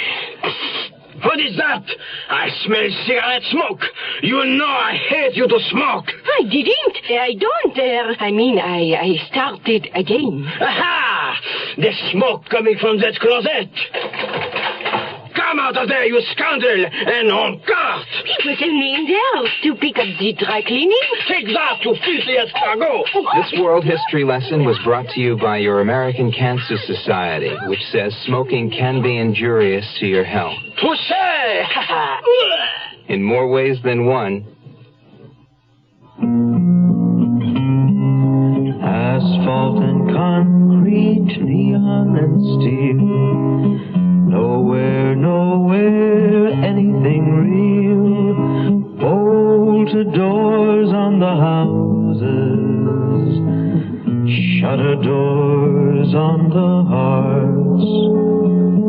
Broken dreams in the concrete, murder dreams in the steel.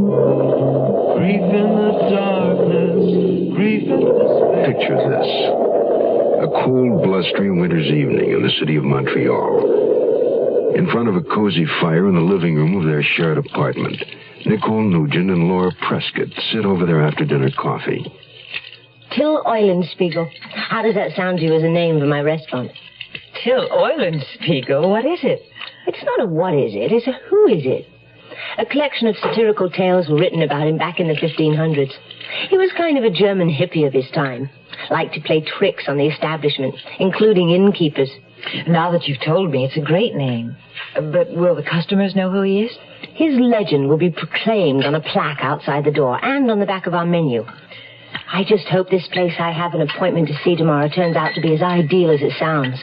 It's a delicatessen restaurant with modern equipment, even an area at the side for outdoor tables and chairs, and it's right across from the university. A beer garden should have great appeal to college students. It sounds perfect. How come the owner is giving it up? He's retiring. What time is your appointment with him? Not until late tomorrow afternoon, so I have to try to get my mind off it. I'm going to a movie with Amy tonight. Want to join us? No, thank you. This is the kind of evening to curl up in front of the fire with a good book. Especially if the man you're in love with is too busy writing one to curl up with you. I take it Chris is on a deadline. Again. I'm not sure I want to marry a man who's already married to a typewriter. I wouldn't hesitate too long if a man like Christopher Galloway loved me. Be careful on your way out. You may run into the man in apartment 4. Oh, I hope not. All we knew of the man in apartment 4 was the name on his mailbox, T. Oliphant. He'd moved in a month ago. A tall, stooped, cadaverous-looking character with a bald, high-domed head and a gray prison pallor look to his skin. Every time Laura and I encountered him in the lobby, he looked at us through his thick-lensed glasses in a way that gave us both the creeps. A cold, sneering look, as though we were reacting to something that thoroughly disgusted him. He's a woman hater. I'm sure of that. Sybil Hepworth thinks he's the mad bomber. It's ridiculous to even ask where Sybil Hepworth gets any of her ideas. But where did she get that one from? Well, you know how he's always carrying a brown carton under his arm when he goes out? And she says she hears him hammering on something in his apartment all the time. So she figures he's in there making bombs. Well, you know Sybil.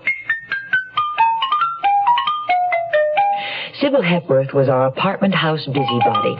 Unfortunately, her apartment was right across the hall from ours.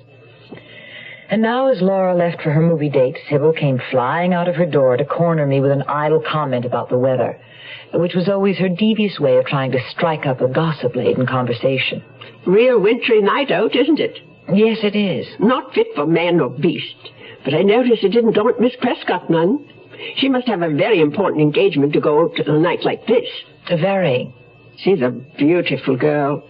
Used to see her going out all the time with a gentleman friend. But he doesn't seem to come around anymore. I suppose things between them must have gone as they say. Gone what? You know, like they write in the gossip columns. Oh, do you read the gossip columns, Miss Hepworth? I shouldn't think you'd have the time. Good night. I'd long ago reached the conclusion that Sybil Hepworth moved her bed out into the lobby at bedtime. But she was right about one thing. It was a real wintry night outside. I stirred up the flames in the fireplace, kicked off my shoes, and settled down on the sofa with my book. It was a murder mystery, a good one. I was so absorbed in the story I was reading that the sudden frantic pounding on the door gave me a start that nearly sent me out of my skin. Who could it be, and what was wrong? No one had rung the buzzer. Whoever it was, how had they gotten in? I was almost afraid to open the door, but the urgent hammering went on like a cry for help. I turned the catch and cautiously opened the door. The colorless, terrified face of a woman peered in at me. Please let me in. Someone's after me. My daddy was a mighty fine man. He taught me a thing or two. A woman can hurt, so you stay on your guard. And beechnuts the tobacco you chew. Them times we'd go fishing, my daddy and me. He'd tell me everything he ever knew. He'd go after big mouth in close to the bank. And beechnuts the tobacco you chew. Around here, beechnut's the word for chewing tobacco. And it's been that way, father and son, for a long, long time. What's the secret? It's the way beechnut just keeps getting better. Like beechnut's a lot moister these days, with more taste and less stems. Big improvements. You ought to try today's beechnut chewing tobacco. And now I'm a daddy with a son who's full grown, and I tell him a thing or two. Scared money don't win, evil women drink gin, and beechnut's the tobacco you chew. We'll return to our story in a moment. Here's a tip from your Better Business Bureau. A household move is always a difficult undertaking, but it can be particularly unpleasant during the summer. Pickups and deliveries are more likely to be delayed then because the demand on moving companies is at a peak. One way to minimize such problems and save a substantial amount of money, too, is to move yourself. However, there are a few things to think about before you go out and rent a truck or trailer. Are you and your helpers physically up to carrying your heaviest furniture in and out of houses? If you need a large trailer, is your car up to towing it? Rental trailers are cheaper than trucks, but less advisable for long hauls with heavy loads. You should also take into consideration the additional wear and tear on your car and allow for greatly reduced gas mileage. Unless a driver is accustomed to pulling a camp trailer, hauling a load of furniture may present problems, especially in parking. Sure, you want to save money, but be sure you know what it means to do it yourself.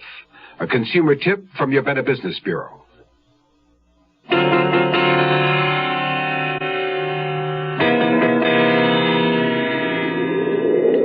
Oh, let me in, please. Yes, of course. He was right behind me, all the way down Winnicott Road. You're safe now. I've locked the door. Oh, thank you. Thank you. Come in and sit down. I'll get you some brandy, and then you can tell me what happened.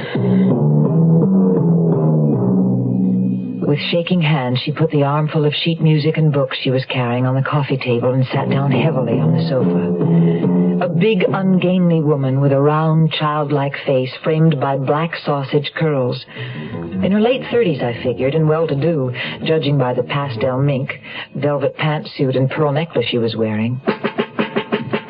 I went into the kitchen and poured a generous measure of brandy into a glass, noting by my watch that it was 10:30. And at that moment, I suddenly remembered something that sent a shiver of fear down my spine. Only 4 nights ago, a woman had been found strangled inside a garage on Winnicott Road. Thank you, Miss Nugent, Nicole Nugent. I'm Kathleen Windsor. I live on Winnicott Road, close to Queen Mary. I was on my way home. And someone was following you? Yes. He followed me along Côte Saint-Luc from Girouard and then down Winnicott. I crossed the street and he crossed right behind me, getting closer and closer. How frightening. I knew I couldn't reach my house, so I turned and ran down Phoebe Lane. Did he come after you? Yes, he stopped for just a minute, and then I heard him coming. That's when I ran in and started pounding on your door. Oh, thank heaven you were here to let me in. But how did you get into the lobby without ringing the buzzer? I didn't have to ring. The door wasn't locked. Oh, that's what I was afraid of. We've been having trouble with the lock on that door. I guess the janitor hasn't fixed it yet. Well, you'd better see that he does. But I am grateful that it was still broken tonight. Perhaps I should call the police. Could you give them any description of the man? No. I just ran when I heard him getting closer. I only glanced at him once when I crossed the street on Winnicott before he came across after me. What did he look like? Kind of short, I think, with a dark coat. I couldn't really see. It was dark and he was in the shadows. I was really too frightened to notice. Oh, I understand. You see, only last Monday night, a girl from my church choir was murdered on Winnicott Road. Yes, I read about it. It must be awful when it's someone you knew. Elsie Grumberger. She sang the solo sometimes. Had a beautiful soprano voice. Shall I get you some more brandy? No, I have to go home. Mother would be so worried if she knew. She's always warning me to come straight home after choir practice. You live with your mother? Yes, but she's in the hospital now. Has been for weeks, poor thing, with a broken hip. If we were to call the police, something might appear in the paper to worry her. I don't think you have enough of a description to be of any help to them. And I'm sure the man isn't still hanging about. Oh, dear, I hope not. To tell you the truth, I'm frightened about walking home from here. Oh, but I won't let you walk home alone. I'll go with you. Oh, that's very kind, but do you really think you should? I mean, that means from my house back here, you'd be walking alone. Now that she mentioned it, the idea didn't exactly appeal to me. We were in definite need of an escort. And almost at once I thought of Mr. Matrai, the janitor. If he were home, he wouldn't mind, I was sure. I remembered his telling me how he liked to take walks at night. There he is now. In just a few minutes, you'll be safely home. Hello, Mr. Matrai. This is so good of you. No trouble at all, Miss Nugent. This is Miss Windsor. She lives just down the street on Winnicott Road. Thank you ever so much for coming to our rescue, Mr. Matrai. A sudden suspicion dawned on me. Was Kathleen Windsor just imagining things? Had a man actually been following her, or was it only wishful thinking? Well, she was close to 40, I was sure of it. But when it came to men and mother, it appeared she was just a naughty little girl. Mr. Matrai's broad, swarthy face remained expressionless at all of the fawning and giggling Kathleen Windsor couldn't seem to refrain from. Your things are on the coffee table, Miss Windsor. Don't forget them. Oh, yes, my music. I'm going to be singing a solo this Sunday. Are you a church-going man, Mr. Matrai? Yes, I go to church every week. As the three of us came out of the apartment, I saw the door across the hall furtively closed. I knew that Sybil Hepworth had had her eyes and ears open. A full moon rode high behind a veil of clouds. We walked quickly, heads down against the wind, and arrived at Seabury House in a few minutes' time. A doorman in maroon and gold livery tipped his hat to Kathleen Windsor, swung the outer door open, and admitted us into the inner sanctum. We rode a whispery, silent elevator to the 4th floor, walked down a thickly carpeted, softly lit hall to a plum-colored door numbered 415. We waited while Kathleen Windsor searched her purse for her keys, found them, and opened the door. Won't you please come in for a moment? Both of you. Just to see that everything's all right. Yes, of course. Just for a moment. He might have gotten into my apartment somehow. No, that does not seem very likely to me. It would be very difficult to get past that doorman and through a locked door. But we'll make certain you're safe before we leave. Won't we, Mr. Matrai? Of course. Mr. Matrai patiently looked into every corner and cupboard and checked the window leading to the fire escape. There is no one here. You do not have to worry. But the other rooms, Mr. Matrai, would you mind? He went into the kitchen, the bathroom, and Kathleen's mother's room, looking behind curtains and doors and the clothes hanging in closets. Finally, we walked together into the room that I knew at once belonged to Kathleen Windsor. A little girl's room, all pink and white with ruffled curtains and a menagerie of stuffed animals on a canopied 4-poster bed. From a rocking chair in the corner, a giant plush teddy bear stared at me with glass-button eyes. It's all right, Miss Windsor. I've looked everywhere. There is no one. I know you're going to think this is silly of me, Mr. Matrai, but there is one other place he could be hiding. Would you just take one little peek under my bed?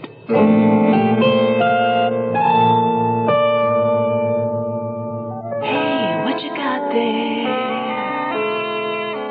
It looks like tomato juice. It's V8. What you got there? It's V8. Looks like tomato juice. It's V8. Try it. Wow. It sure doesn't taste like tomato juice. It tastes like V8. A great natural blend of 8 garden vegetables. V8 cocktail vegetable juice. V8. When a skin injury makes your child cry out in pain, Ow! It hurts! remember Camphofenique. Camphofenique is the multi-purpose family medication that instantly stops the pain of minor cuts, scrapes, burns, even cold sores and fever blisters. Camphofenique gently penetrates skin injuries to kill germs, protect against infection, helps nature heal skin injuries. Camphofenique, the penetrating first aid medication, stops pain instantly. Camphofenique. The 0 Hour continues after this. Be prepared. Are you ready to get going? Be prepared. Are you ready to take the lead? 'Cause if you ain't, who'll take care of the futures of our sons? Well, let me ask you now, who's gonna tell them about the pusher man? Who's gonna show them how to clean the man? Who's gonna tell them why they shouldn't drop out? Who's gonna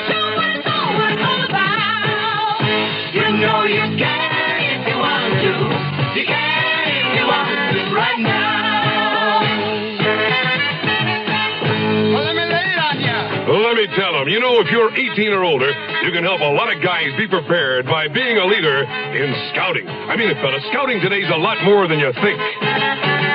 Be prepared. Are you ready to get bold? Be prepared. Are you ready to take the lead?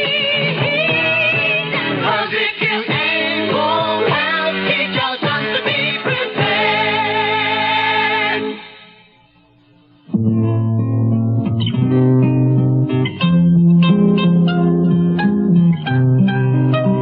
In retrospect, my adventurous evening with Kathleen Windsor seemed rather ludicrous. I was looking ahead to the following evening when that struggling young novelist, Christopher Galloway, would tear himself away from his current literary effort long enough to take me out to dinner. But it was just my luck to wake up the next morning with a cold.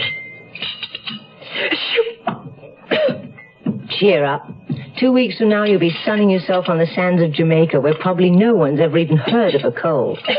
Oh, right now, my only concern is about my date with Chris tonight. Any time he's willing to take off when he's on a deadline is pure gold. Yes. A glass of freshly squeezed vitamin C. Maybe if you take it easy all day, you'll feel better tonight. Oh, maybe. Too bad you had to go out at all last night. My big errand of mercy. It was a fool's errand, I'm sure. That poor silly woman. You should have seen her bedroom, Laura. It looked like something out of an old Shirley Temple movie. Well, from what you've told me, I guess her mother just never let her grow up.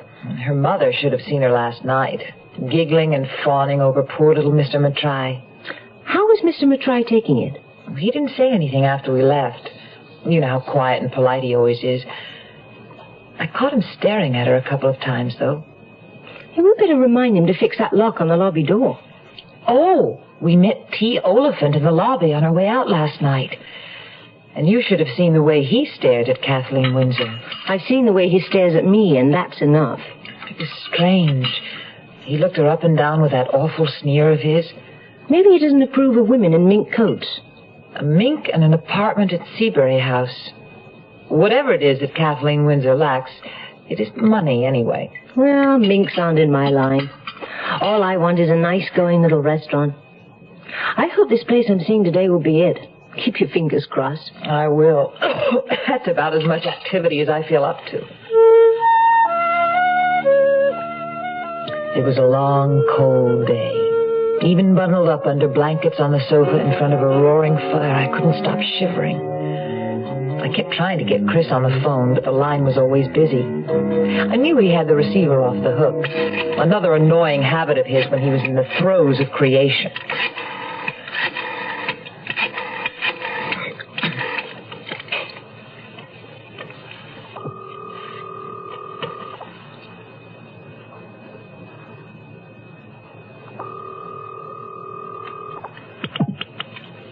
Hello?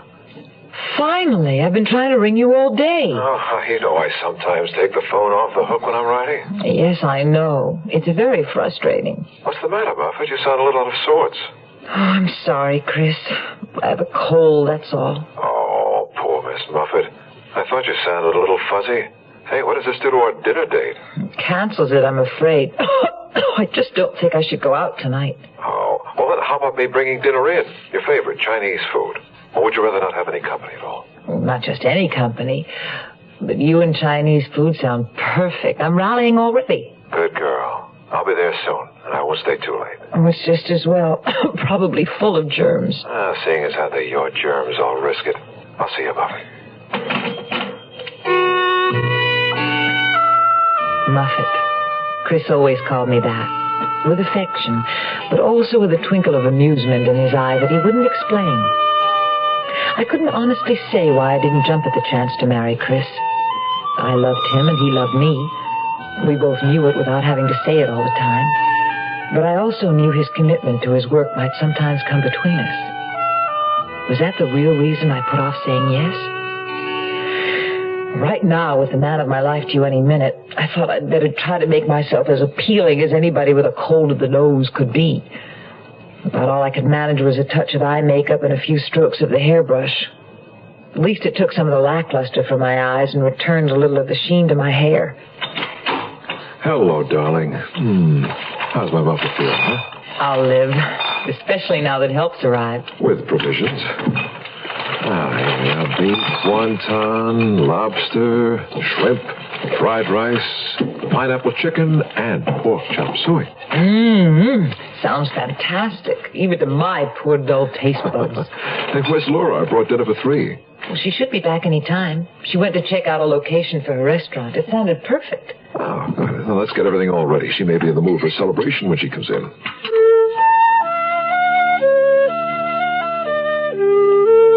I don't have anything to celebrate. The property wasn't even for sale. Not for sale? But I thought you talked to the owner on the telephone. Well, I thought I did, too.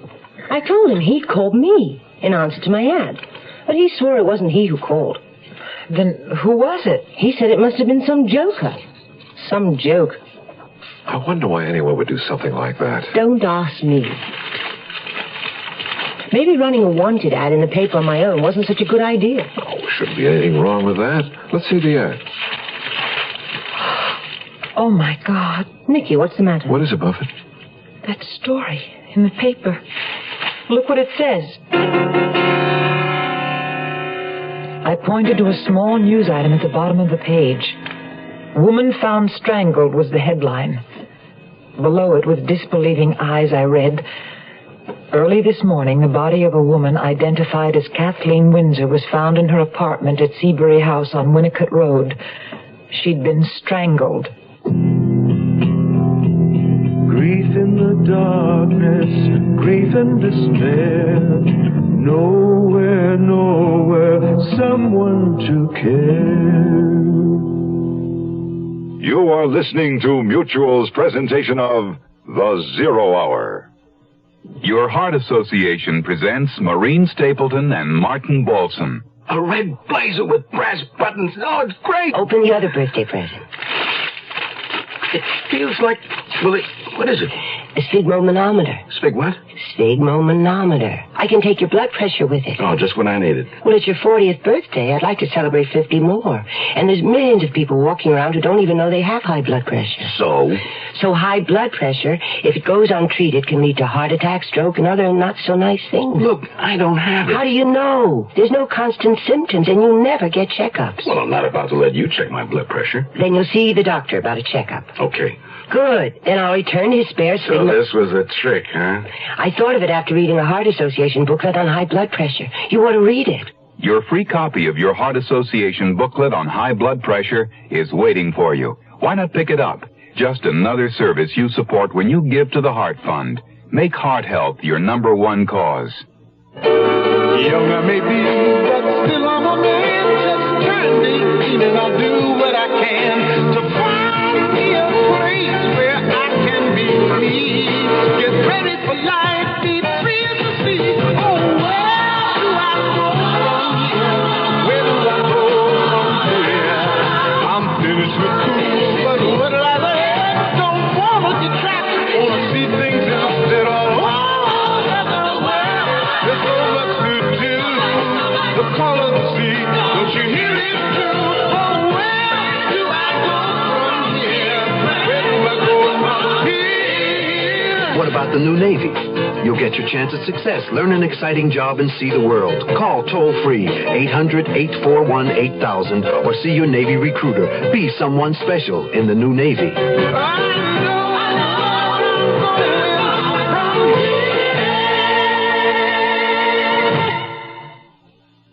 Tomorrow at this time, rest your eyes and listen here to this week's continuing study in suspense, Face of the Foe.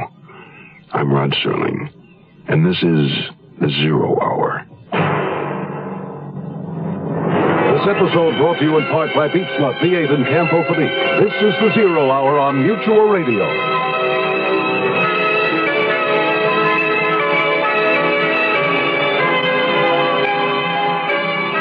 You have been listening to The Zero Hour, a presentation of the Mutual Broadcasting System in association with Hollywood Radio Theater.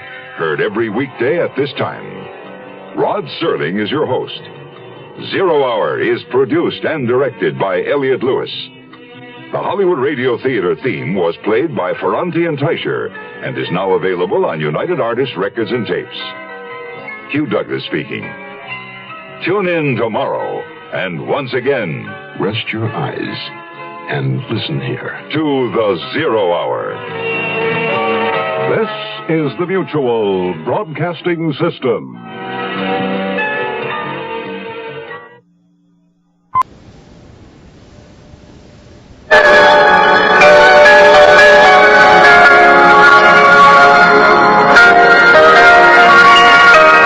Every day at this time, Monday through Friday, a J.M. Colas Enterprises production, the Hollywood Radio Theater, presents an unusual tale of mystery and suspense. Every week, Monday through Friday, the Hollywood Radio Theater presents... I'm Rod Serling. You're listening to the Zero Hour. Rest your eyes.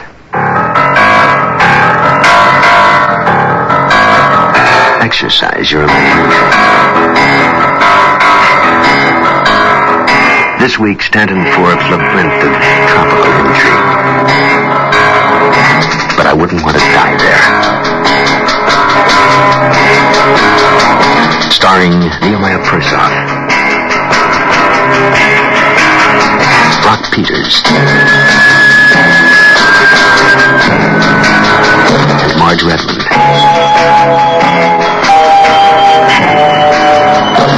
In Elliot Lewis's production of The Zero Hour.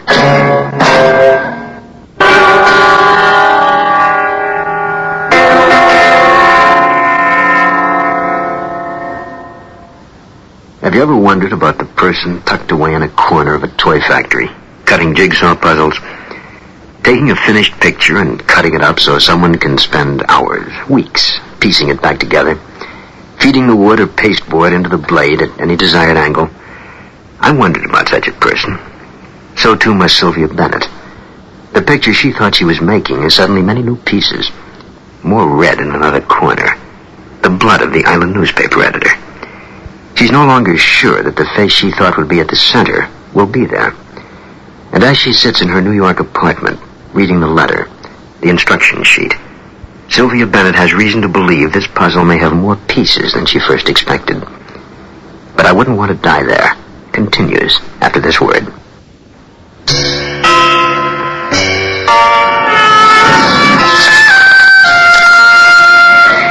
That was some meeting. I remember. I made it back from Phillipsburg just in time. We were all crammed in. Everybody seemed to be at the schoolhouse that afternoon. Everyone from our place, staff and guests, all the townspeople, visiting Americans, tourists, part-time residents, and Mr. Boland of the press. Even a few curious spectators from Marigot were there. All these people, and yet I could sense the void. Gerard belonged there. Captain Dubois, Inspector Leclerc, and Dr. Fortier sat at the main desk at the head of the class. Leclerc opened the proceedings. You are all aware of the recent death of Gerard Bonaventure. We regret his passing and that of Madame Annabelle Lee.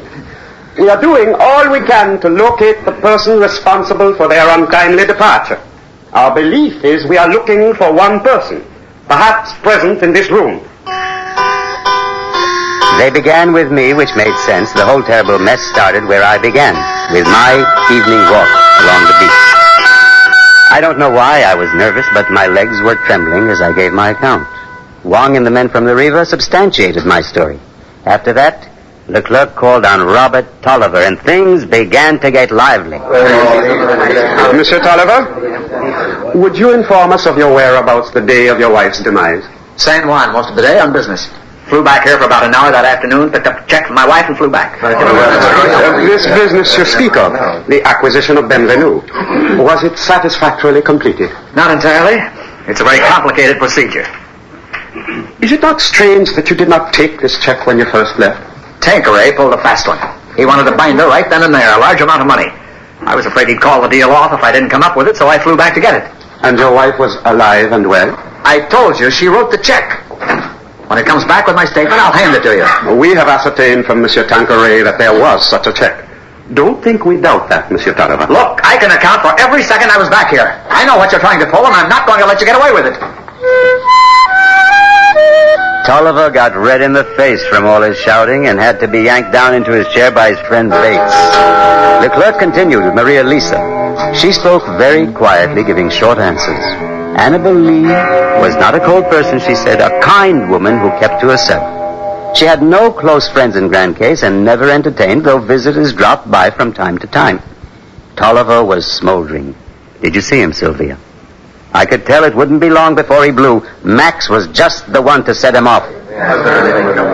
Monsieur Terry, you were in San Juan that day, too. That's right. Your pension there has so agreed. Customs have verified both you and Monsieur Tolliver as having boarded the same early flight, though not together. As a neighbor, tell me, how did you feel about Madame Lee? Well, I felt sorry for her. She seemed such a lonely person, a big star. Probably most people were afraid to talk to her. Lonely, you say?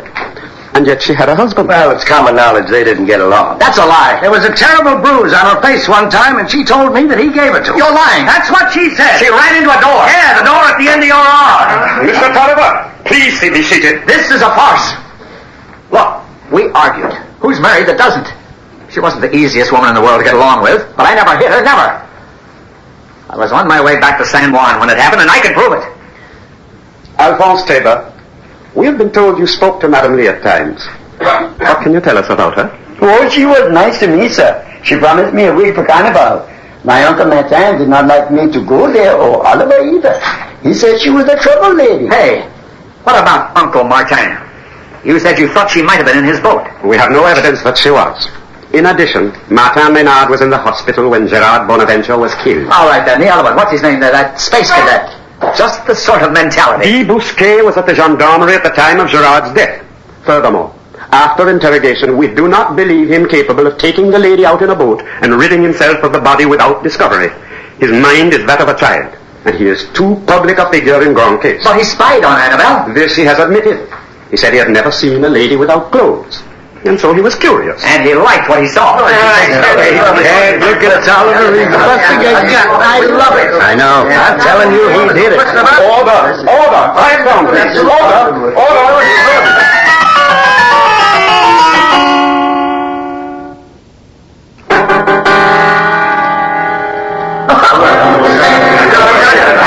Now, we go to the matter of the second murder. Dr. Fortier says Gerard Bonaventure was struck violently on the head before the noon hour yesterday. According to his secretary, Gerard left his office at 11 o'clock. On his way out, he left an advertisement for copying. That advertisement was for you, Monsieur Tay. We judge, therefore, that you talked to Gerard Bonaventure perhaps yesterday morning. Yes, I did. At what time was this? Oh, around 10:30. Around? 10:30. I told him what we wanted the ad to say. He read it back to me and said thanks. I was rushing off to the market. And that is where you went after the telephone conversation? Yes. Returning when? Oh, well, it gets close to 1 o'clock. The lunch crowd was coming in. We were very busy. Monsieur Cadwallader must have had his hands full serving such a crowd. No. Eloise and Therese were there alone. I'd gone looking for Michel Bousquet to tell him you'd taken Guy to Marigot. I went to his farm first, but he wasn't there. Then I ran into Leon DeLong, who told me I might find Michel in Pointe Blanche. Did you find him? Yes, in the bar under the pier. At what time? 12:30 maybe. It took me a while to find him. Michel Bousquet arrived at the gendarmerie at 1:15. Allowing him a half hour to reach Marigot from Pointe Blanche, it would seem you saw Monsieur Bousquet after 12:30, Monsieur Cadwallader. That's possible. Why are you concentrating on us? What is this, a play? What are you trying to do?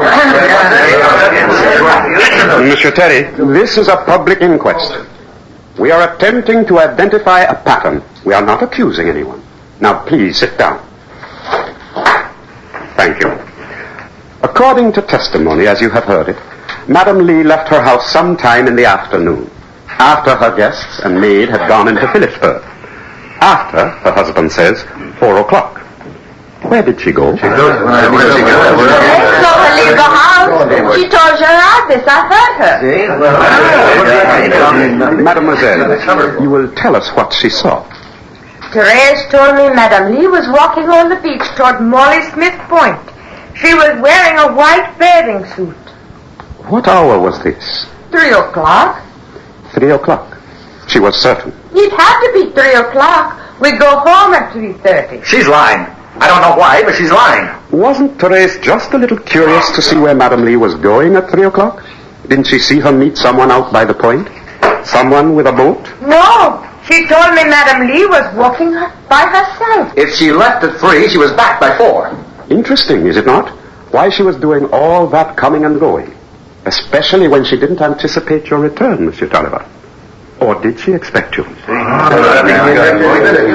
Yes, she expected it. I called from the San Juan airport. And she must have been very weary from running home from the point. She must have run very fast because no one saw her come back, did they? Anyone? All right. When I got to the house, she wasn't there. She knew I was coming, but she wasn't around.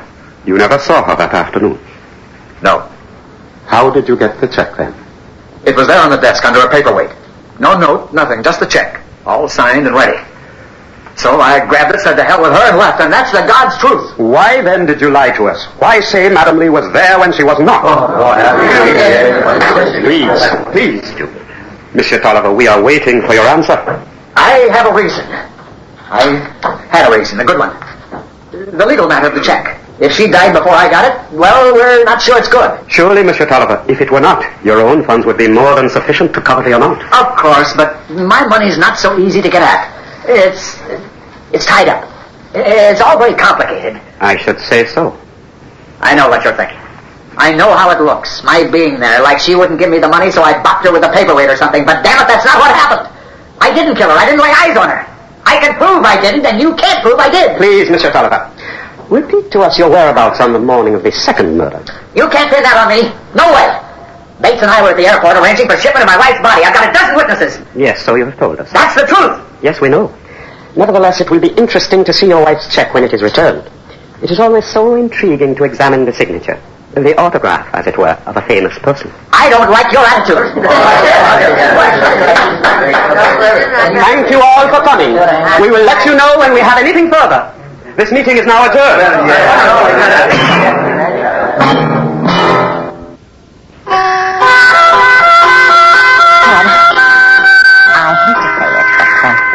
I'm afraid I should be leaving. I have things to attend to back home. Leave when? You don't mean right away? Yes, right away. Tomorrow. But Sylvia, you just got here. What's so important? Things? My apartment. You know, it's not a good idea to leave an apartment empty in New York for too long. If you do, it'll really be empty when We'll you get stay back. until Saturday. Tomorrow night's the big barbecue. I think I better go. Don't make up your mind yet. Please, Sylvia. I don't get it. Why don't they arrest Oliver? Has he made some kind of deal with the government or what? They're waiting for something. Don't underestimate them, Max. In the meantime, he can't duck out. Do you think he killed him? Hell yes. Who else could it be? Tad, what do you think? I'm out of it. I'm not my brother's keeper. Oh, come on. Take a plunge, Cat. You won't drown. Why don't you ever get your feet wet, Cat? Perhaps because he's no fool. Cat, nice Mr. Cat. The people in this village treat him like a minor deity. If he'd lift a finger, they'd come running to him and tell him everything they know or suspect. But will he lift that finger? No, not noble old Cat. Too damn scared he might have to make a positive move against his fellow man. You're coming on a bit strong, Max, but you may be right, partly. What would you do if you knew who the murderer was? I'll tell you what he'd do. He'd turn his back, that's what. He'd say, poor damn fool, and he'd go on pretending he didn't know, and then try to rehabilitate the killer all by himself. A heart as big as his body. That's what Mr. Cadwallader's got. It makes me sick. I think I'll go lie down. No, stay. Max will go instead, won't you, Max? You've been drinking too much, haven't you, Max? And you say things you shouldn't when you're drinking, don't you?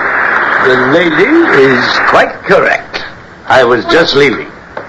I bid you both good night. I'm sorry, Sylvia, for the way Max acted. It's this whole bloody business. Why do you take that from him? He's my best friend, my oldest friend. No, I'll amend that. He's my only friend. Et tu, Brute? No, you don't understand, and I could never tell you. Tell me what, Cat? Well, I owe Max a great deal. Just take my word for it. Tad, you really are a coward. You left out the fifth night. But I remember. We never even ate dinner. I guess we were pretty looped. It must have been late. The place was deserted. To memories. To old times. What's the first thing you remember? When you were a child, I mean. Oh, God, those are old times. The very first. Well, I must have been about 3 years old. That young? You must have been a very bright little girl. I remember it was Christmas, and I found a kitten in my stocking. Its head was peeping out of the top. I cried. I was so happy. My first memory is seeing.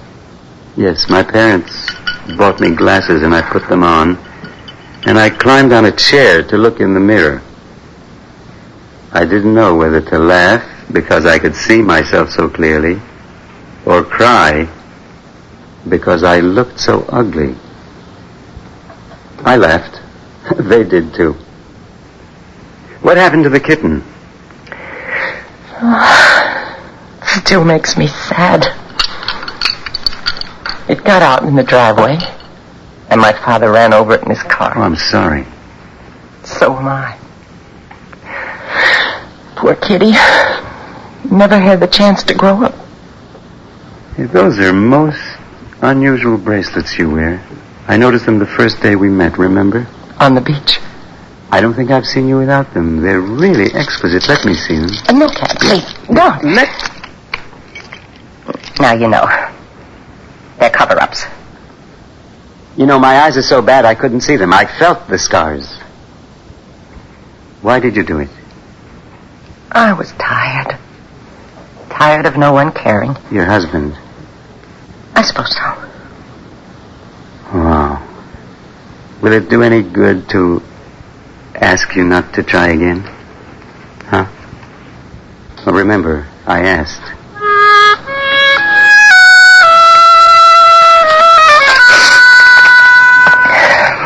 We walked up the stairs together. I felt so sorry, so ashamed. I knew what would happen the next day, and I knew I wouldn't be there. When I asked you into my room, Cad, you reacted so strangely. Were you shocked or pleased? I couldn't tell.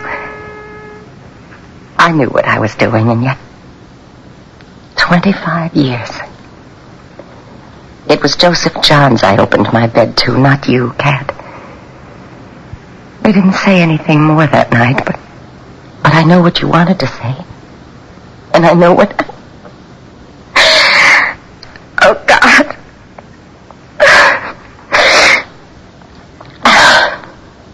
Pull yourself together, Sylvia.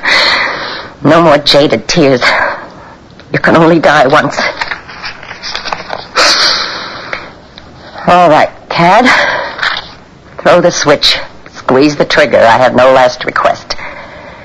Tell me in your own words how I betrayed you. Just how was it for you when I left? It was the sixth day after I'd stumbled over the inert figure on the beach by Molly Smith Point. A day accentuated by a profound sense of loss. You, Sylvia, for reasons I would soon discover, left without as much as saying goodbye. If you had, your words fell upon deaf ears. When I woke, you were gone. We on the island lowered Gerard into the ground that afternoon. I was in no mood for a party, but as host, I had my obligations. About the time the sun departed, our guests began arriving. For an hour or so, everything ran smoothly. Alphonse mixed, I served, Max and the girls brought out food, and everyone had a grand time. When people turned their attention to eating, I decided to take a walk. Just to think about things, be alone. Hey, whatever your name is, hold up! Man, did you ever have me fooled? What are you talking about? Yeah, read it and weep. Read what? I can't see out here. It's a new issue of Day. Just look at the cover. He look familiar? Is that me? I'll read it for you. It says, found, Joseph Johns next door to murder. Looks like your lady friend fooled everyone. Who would have guessed? A dame. Hey, I got a cab waiting and a plane to catch. Thanks a lot for putting me up. Hey, look, I don't know if you did it, but I wish you all the luck in the world, Johns. You're gonna need it.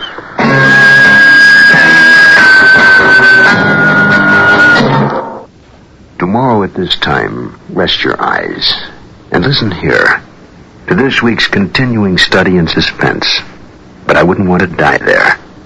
I'm Rod Serling, and this is the Zero Hour. You've been listening to the Hollywood Radio Theater's presentation of The Zero Hour, heard every weekday at this time. Rod Serling is your host. Stanton Forbes' But I Wouldn't Want to Die There was adapted for radio by Kim Weisskopf. Nehemiah Persoff is Cad, Brock Peters is Leclerc, and Marge Redmond is Sylvia. Featured in the cast are Olin Soleil, Alan Reed, Chester Heston, Mady Norman, and William Woodson. Zero Hour is produced and directed by Elliot Lewis. Jack Myers is executive producer. Rochelle Sherman, associate producer. And Kim Weisskopf, story editor. Music conducted and composed by Stanley D. Hoffman. The Hollywood Radio Theater theme was played by Ferranti and Teicher and is now available on United Artists Records and Tapes. This has been a J.M. Colas Enterprises production. Hugh Douglas speaking. Tune in tomorrow, and once again, rest your eyes and listen here to the Zero Hour.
I'm Rod Serling.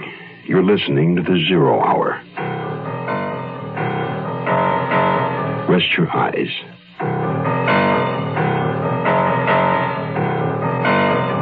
Exercise your imagination. This week, Charles Larson's inside story of television murder. Someone's death.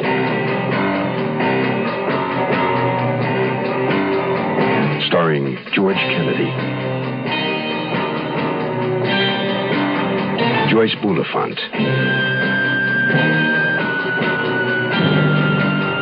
and Robert Reed.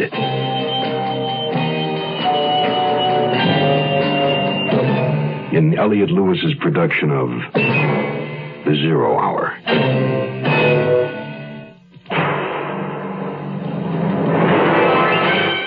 The Mutual Broadcasting System presents The Zero Hour. Sponsored in part by the makers of B8 Juice, the makers of Wrigley Chewing Gum and Beechnut Chewing Tobacco. This is The Zero Hour on Mutual Radio.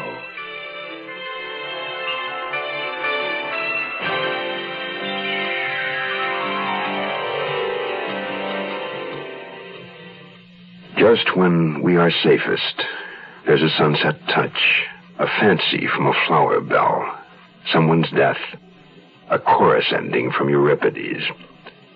Robert Browning on Men and Women. For television producer Nils Frederick Blixen, someone's death was prologue to a show unwritten. He cast himself in the hero's role. His youthful casting director, Joanna Redfern, his leading lady. But somebody is not following the script. A second someone's death has been written in. Nor is Joanna Redfern playing her part as she should. The heroine is not supposed to be found at the scene of the crime, with blood on her hands. For Nils Frederick Blixen, life behind the camera was never this frustrating. But that's the difference between fiction and fact. And the fact remains. Someone's death was murder. Our story continues after this word. I was in South Korea with the Peace Corps. We were the first rural health program in Korea. What a lot of us did was to go around and check to see if there was a TB patient in the house. A lot of these people had never, ever had any kind of medical attention at all. I remember one case. She was in pain. She was in real pain. And the doctor examined her and became very concerned. And he told us later that had she not come in, she would have died. I was very, very proud.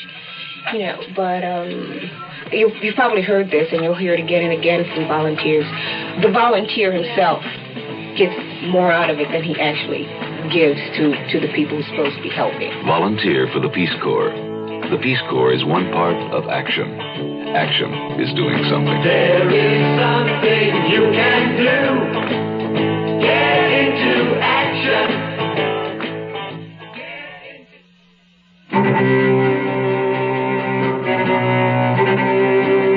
One would have thought, seeing Heidi, that she'd fallen asleep over her book.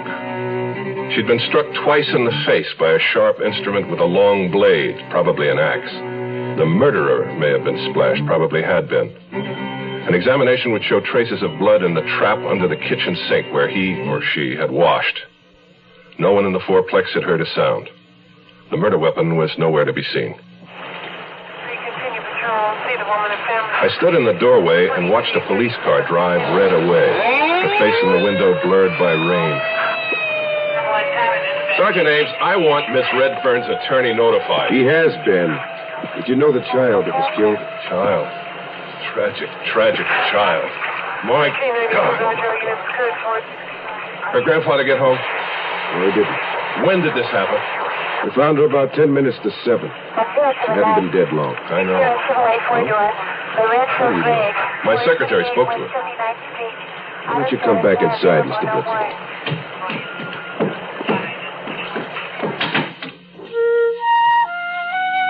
In Red's apartment, Detective Ames took a statement from a pale, perspiring Rene Ortiz, who protested he knew nothing. He'd come home with a severe headache, he'd taken 3 aspirins, and he'd been awakened by the police at 7. I believe you have a roommate, Mr. Ortiz, Mr. Leeds. Oui. Bobby Leeds, oui. Where is Mr. Leeds now? I am sorry. I cannot tell you. He is no longer living at my place. We had a little disagreement. Where does he work? No. Bobby does not work. He is a lily of the field. Occasionally, he acts. You might say he is a mimic, a female impressionist. Okay. Thank you, Mr. Ortiz. You may go. Oh, and send up the boy, Phil Waters, will you? Oui. Incidentally, Mr. Blixen, you said the little girl called your office tonight. At what time was that? About 6:30, I should guess.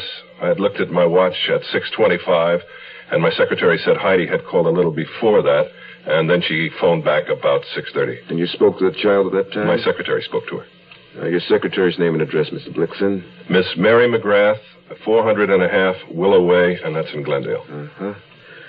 Would Miss McGrath be familiar with the little girl's voice? Absolutely. They'd spoken to each other many times. On the telephone, On and off the telephone. There's no way she could be fooled, not even by a professional mimic like a female impersonator? Well, my secretary certainly didn't say anything. It was Heidi's voice as far as she was concerned. And that's all I can go on. May I ask one question? Certainly. Do you have the murder weapon? Nope. Then why have you arrested Miss Redfern? Well, Miss Redfern stated she arrived home at approximately 6:45. She said she noticed the Ellis door open slightly, called to Heidi, got no answer, and walked in. Now, we came along a few minutes later, heard someone cry out. Miss Redfern was standing over the body with blood on her hands. Schreiber picked me up the next morning to go see Red where they were holding her at the Sybil Brand Facility for Women. Oh, in my opinion, Nils, it would have been better to concentrate on tying her to the Gladstone murder. Now they have to show a connection between Gladstone and Heidi, and I don't think they're going to be able to do that. Is that your good news for the day? Well, it's a try. What are you dragging your heels about? Get her off the Gladstone murder. She bought a gun. Well, let him do a ballistics test on it. Nils, Frederick, I'm afraid there's a bit of a hitch there. What do you mean? You see, the other day when your boss Todd had Red fired, she went home, got in her newly repaired car, drove down to the pier, and took the boat trip to Catalina. And threw the gun overboard. Yes, that's right. It's at the bottom of the ocean. Nobody will ever find it.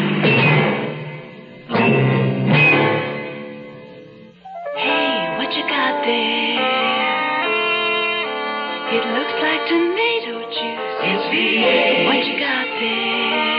It's V8. Looks like tomato juice. It's V8. Try it. Wow. It sure doesn't taste like tomato juice. Mm-hmm. It tastes like V8. A great natural blend of 8 garden vegetables. V8 cocktail vegetable juice. V8. Carry it with you. Bring Swimmers Gum. The big fresh flavor. Bring Swimmers Gum. Carry it with you. Bring Swimmers Gum. The big fresh flavor. Bring Swimmers. Carry the big fresh flavor wherever you go, whatever you do. It's the finest spearmint flavor. The great biggy taste, delicious to chew. Swimmers Gum. Carry it with you. Bring Swimmers Gum. The big fresh flavor. Bring Swimmers Gum. Carry it with you. Bring Swimmers Gum. The big fresh flavor. Bring Swimmers Gum. Carry it with you. We'll return to our story in a moment. Absolutely. Lovely dress. Oh, thank you. Thank you. Brilliant. Good old Harry. What a host. When Harry throws a party, nobody goes thirsty. Here, let me freshen up that drink. Good old Harry is such a great host. How come Bill and Jean had such a terrible fight? I want to go home right now. It's a great... I don't care. Such a drink. No, I want to go home right now. Now How come Bob had a little trouble driving home? And how come everybody who felt so good last night feels so bad this morning? Maybe good old Harry is not such a great host after all. Maybe good old Harry is a pusher, a neighborhood pusher. Harry pushes alcohol. So if you serve alcohol, please, don't be a pusher. And if you're a guest, don't let good old Harry or anyone else push you into drinking more than you want. A public service message from this station and the National Institute on Alcohol Abuse and Alcoholism. When I saw Red come into the visiting room, she seemed to have grown smaller. Behind her, the police matron who brought her in stood and gazed like a cat at a remote distance. There was a glass wall between us, and Red's voice came to me through a phone. Like my outfit? How are they treating you? Do you need anything? Could you send me the trades? Oh, sure. They'll be lucky if Schreiber doesn't sue for false arrest before it's over. Don't tell me you two hamburgers still think I'm innocent. As the day is long. There's never a Kleenex around when you want one. How's Leonard Ellis? Leonard, I don't know. The police tell me he's been hospitalized. They found him in some bar. Told him about Heidi, and he began to get severe chest pains. The poor guy. All right, I'll check into it. Red, did you notice anything out of the ordinary before you went into Ellis' apartment last night? Just the door was open. Was that usual? Well, it was never open. They were all burglar freaks. They hear them every night. There are enough locks and chains and bolts to outfit a dungeon on every door. Our time was up. The matron was approaching. I told Red I'd be back. She put her hand on the glass, palm flat, and I rested my palm on the other side against hers as though we were touching. I left the building. By the time I got back to the studio, I didn't think anything was worth too much. There was a strange secretary in my office. It took me a moment or two to remember that last night at the office, just before Jack and I had stepped out into the rain, Mary had told me she was flying out in the morning to Chicago to see her sick father. I smiled at the new secretary. She had the heat turned up and her coat over her shoulders, but none of it seemed to warm her in the least. I picked up all my messages from her desk, including one from Tibetan Research. It read, "The threatening letter, the words were cut out of Star Eyes Comics, April 15th, 1972 issue. Good man, Tibbet." I spent the next 10 minutes on the phone. Good Samaritan Hospital to check on Leonard Ellis. Learned nothing, except that he was in intensive care. Hung up and got a call from Ames. Blixen? Yes. I wanted to talk to your secretary, Mary McGrath, but I got somebody else. Thought I had the wrong office. Where is Miss McGrath? In Chicago. Her father's sick, didn't I tell you? No, you gave me her address in Glendale, but there's no one there. Oh, I'm sorry. I was pretty shook up last night. I've got the number right here. Just a minute. 427-3099. I don't remember the area code. I'll get it, thanks. I spent the day at my desk going over all of the scripts that were ready to shoot. It was 5 o'clock when I got another call from Sergeant Ames. We called the number you gave us in Chicago for your secretary, Miss McGrath. She wasn't there. Well, her father's very ill. She might have been at the hospital. Nope. Called a couple of her friends as well. No sign of her. So we went to the airline at L.A. here. She never got on the plane. Hey, Mr. Blixen? I'm here. I'm trying to find an explanation. She was very close to her father. She told me he was dying. Well, he passed away at noon, Chicago time. Well, I'd better notify missing persons. I hung up and sat thinking about Mary and the two deaths that had already occurred. Mary? How could she be involved? Was I losing my sanity? Was there a straight line through Dan Gladstone, Heidi, Mary? Where would it end? And with whom? My daddy was a mighty fine man. He taught me a thing or two.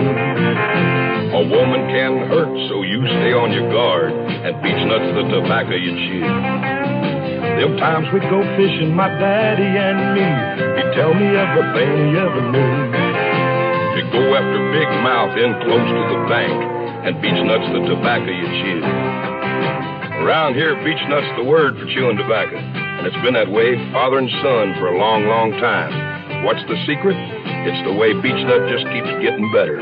Like Beechnut's a lot moister these days, with more taste and less stems. Big improvements. You ought to try today's Beechnut chewing tobacco. And now I'm a daddy with a son who's full grown, and I tell him a thing or two. Scared money don't win, evil women drink gin, and Beechnut's the tobacco you chew. The Zero Hour continues after this. Here's a tip from your Better Business Bureau. With more and more people eating poultry these days, it might be a good idea to review some basic facts on how to buy and serve poultry. First of all, remember to look for the grade shield. The highest quality is U.S. Grade A. Grade A birds are fully fleshed, meaty, and attractive in appearance. But when you bring it home, remember that all poultry is perishable. Care and cleanliness should be used in the preparation, cooking, and serving of all poultry products. Keep frozen poultry hard frozen until time to thaw, and cook it promptly after thawing. Use fresh chilled poultry within 1 to 2 days. Completely cooked poultry at one time. Never partially cook, then store, and finish cooking at a later date. Leftover cooked poultry, broth, stuffing, and gravy should be separated, covered, and refrigerated. Then you'd better use it within 1 or 2 days. A consumer tip from your Better Business Bureau.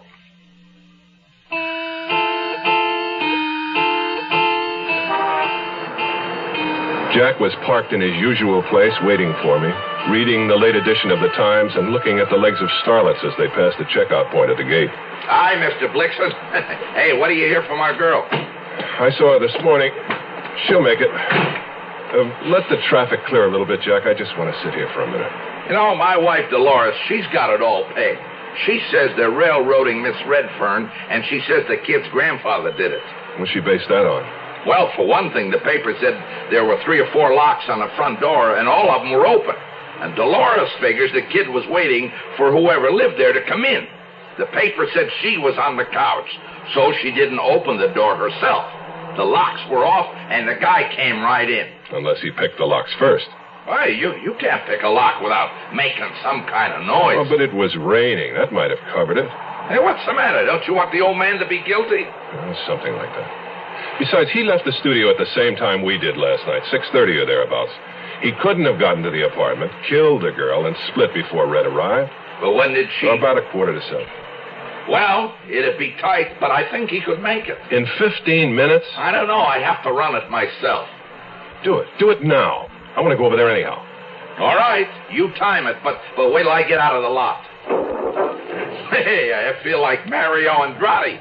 Now, who's going to pay the fine if the cops stop me? They'd better not stop you. I hope you're right.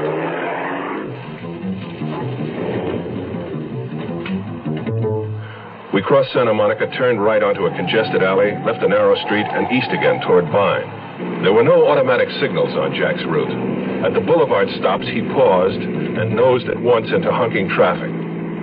12 minutes and 20 seconds later, we pulled to a stop in front of the fourplex.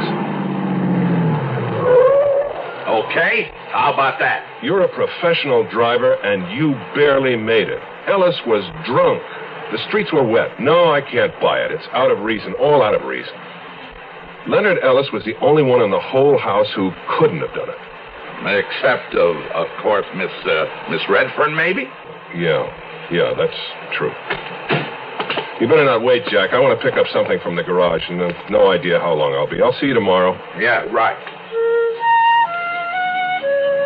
On the walk, Boom Boom, wearing shapeless coveralls and a pith helmet, was using a small hand hoe to replant one of the rain-shattered rose bushes. Ah, dear Frederick.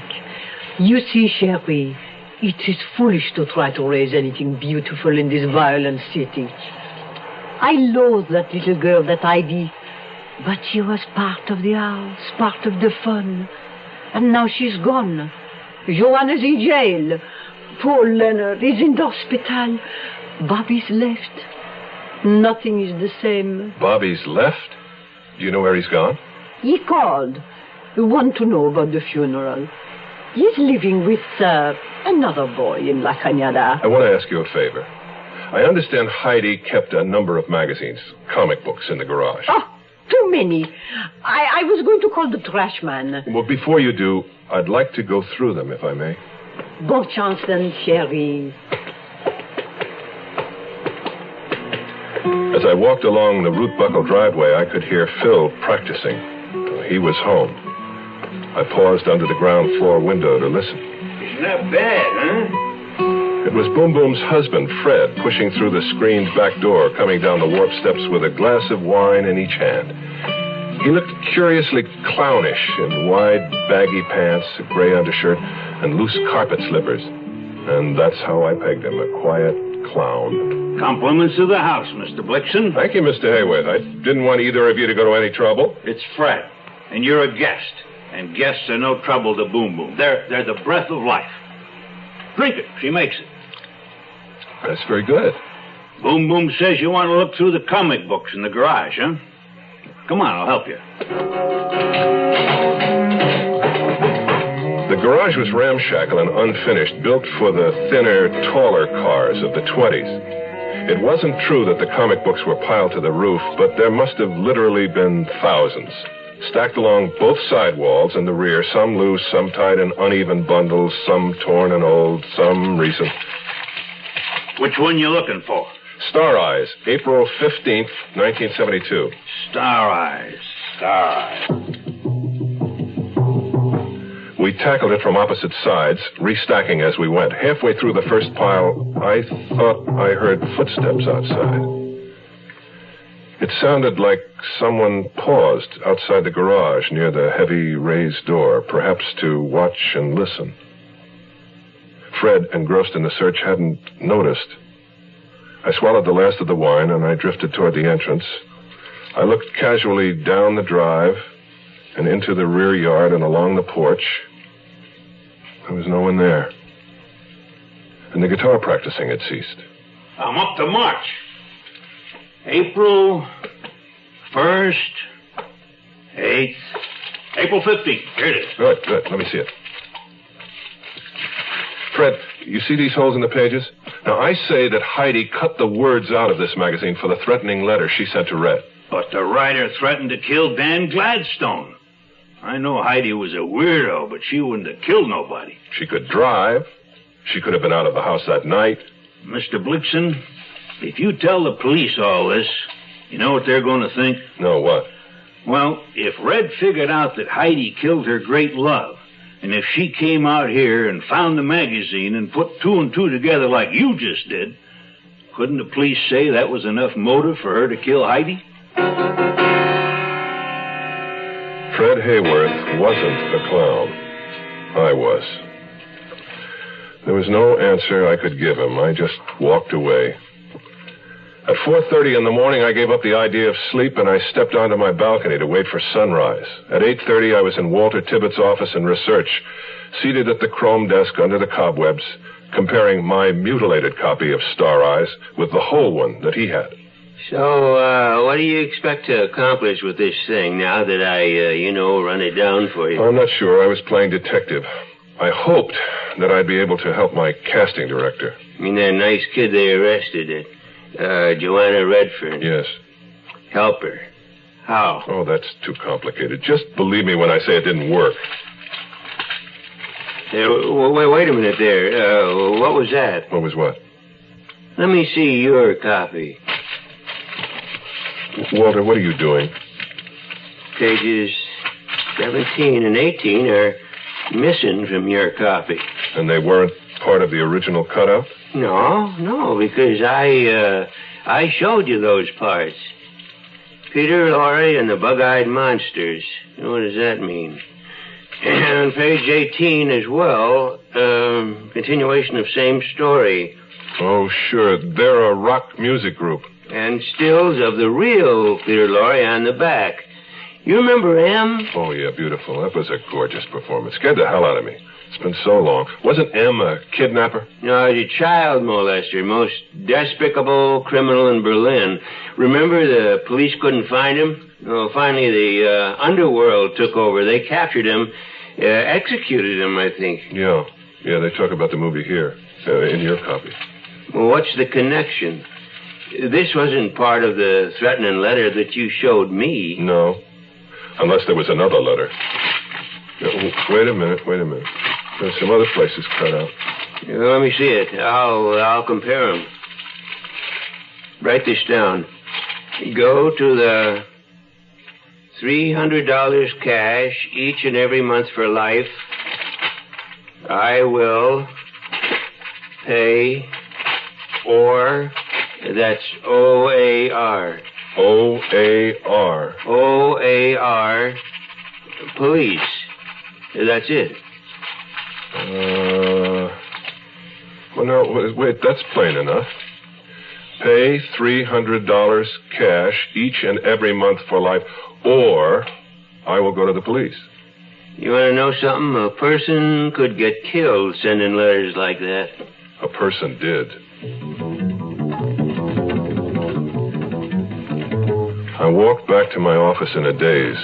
My substitute secretary hadn't come in yet, but my phone was ringing.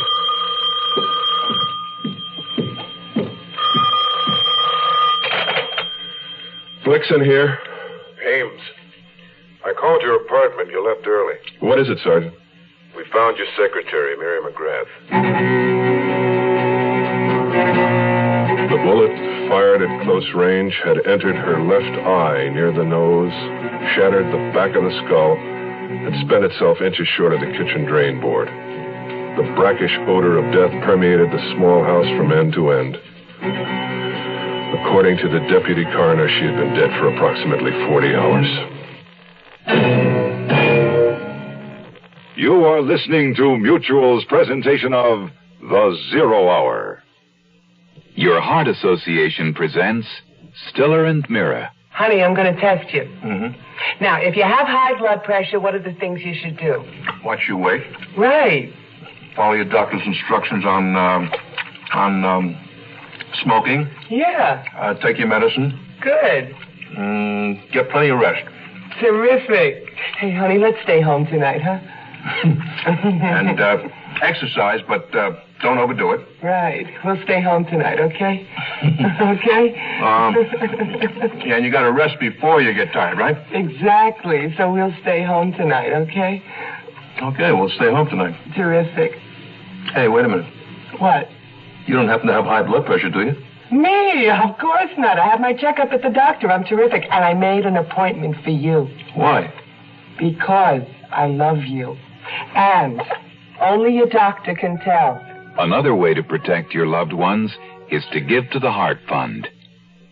Young I may be, but still I'm a man, just trying to eat, and I'll do what I can to find me a place where I can be me. Get ready for life, be free to see. Oh, where do I go from here? Where do I go from here? I'm finished with school, but what did I learn? Don't wanna detract, wanna see things instead of all over the world.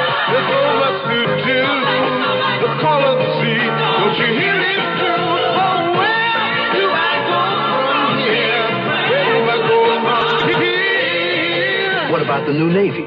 You'll get your chance at success, learn an exciting job, and see the world. Call toll-free 800-841-8000 or see your Navy recruiter. Be someone special in the new Navy.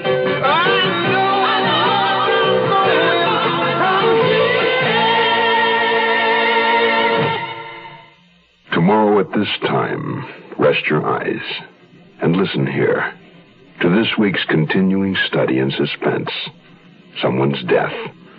I'm Rod Serling, and this is The Zero Hour.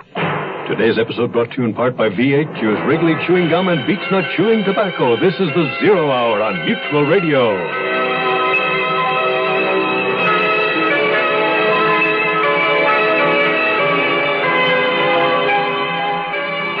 You have been listening to The Zero Hour, a presentation of the Mutual Broadcasting System in association with Hollywood Radio Theater. Heard every weekday at this time. Rod Serling is your host. Zero Hour is produced and directed by Elliot Lewis. The Hollywood Radio Theater theme was played by Ferranti and Teicher and is now available on United Artists Records and Tapes. Hugh Douglas speaking. Tune in tomorrow, and once again, Rest your eyes and listen here to the Zero Hour. This is the Mutual Broadcasting System.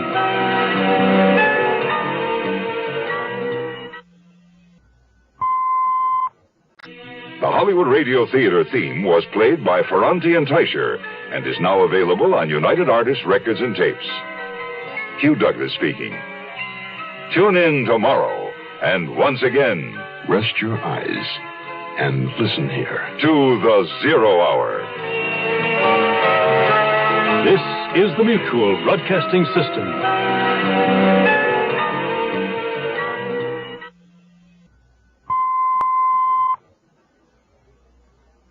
I'm Rod Serling. You're listening to the Zero Hour. Rest your eyes.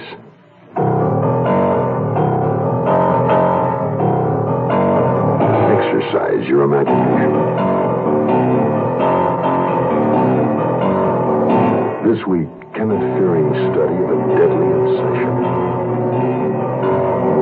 Desperate Witness.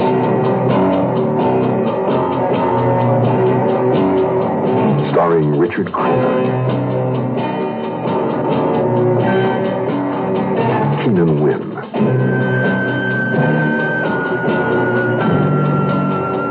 and Julie Adams.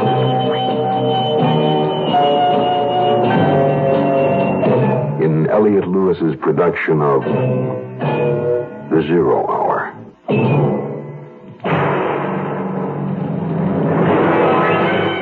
The Mutual Broadcasting System presents The Zero Hour. Sponsored in part by General Motors and Quaker State Motor Oil. This is the Zero Hour on Mutual Radio.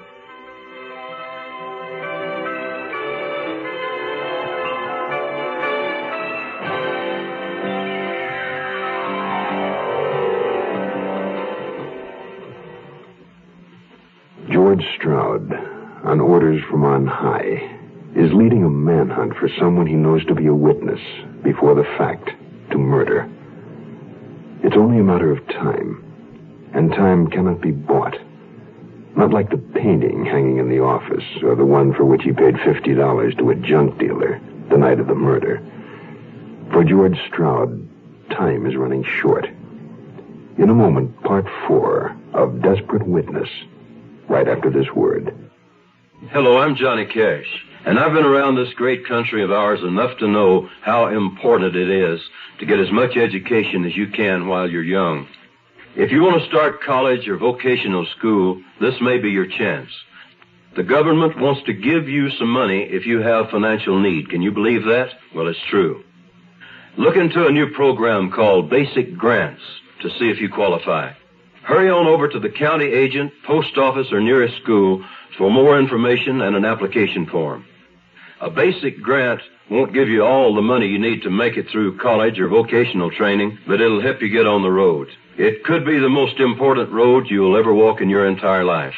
And if you don't feel like walking, just write your name and address on the back of a postcard and mail it to Basic Grants, Post Office Box 84, Washington, D.C., 20044. That's Basic Grants, Post Office Box 84, Washington, D.C., 20044.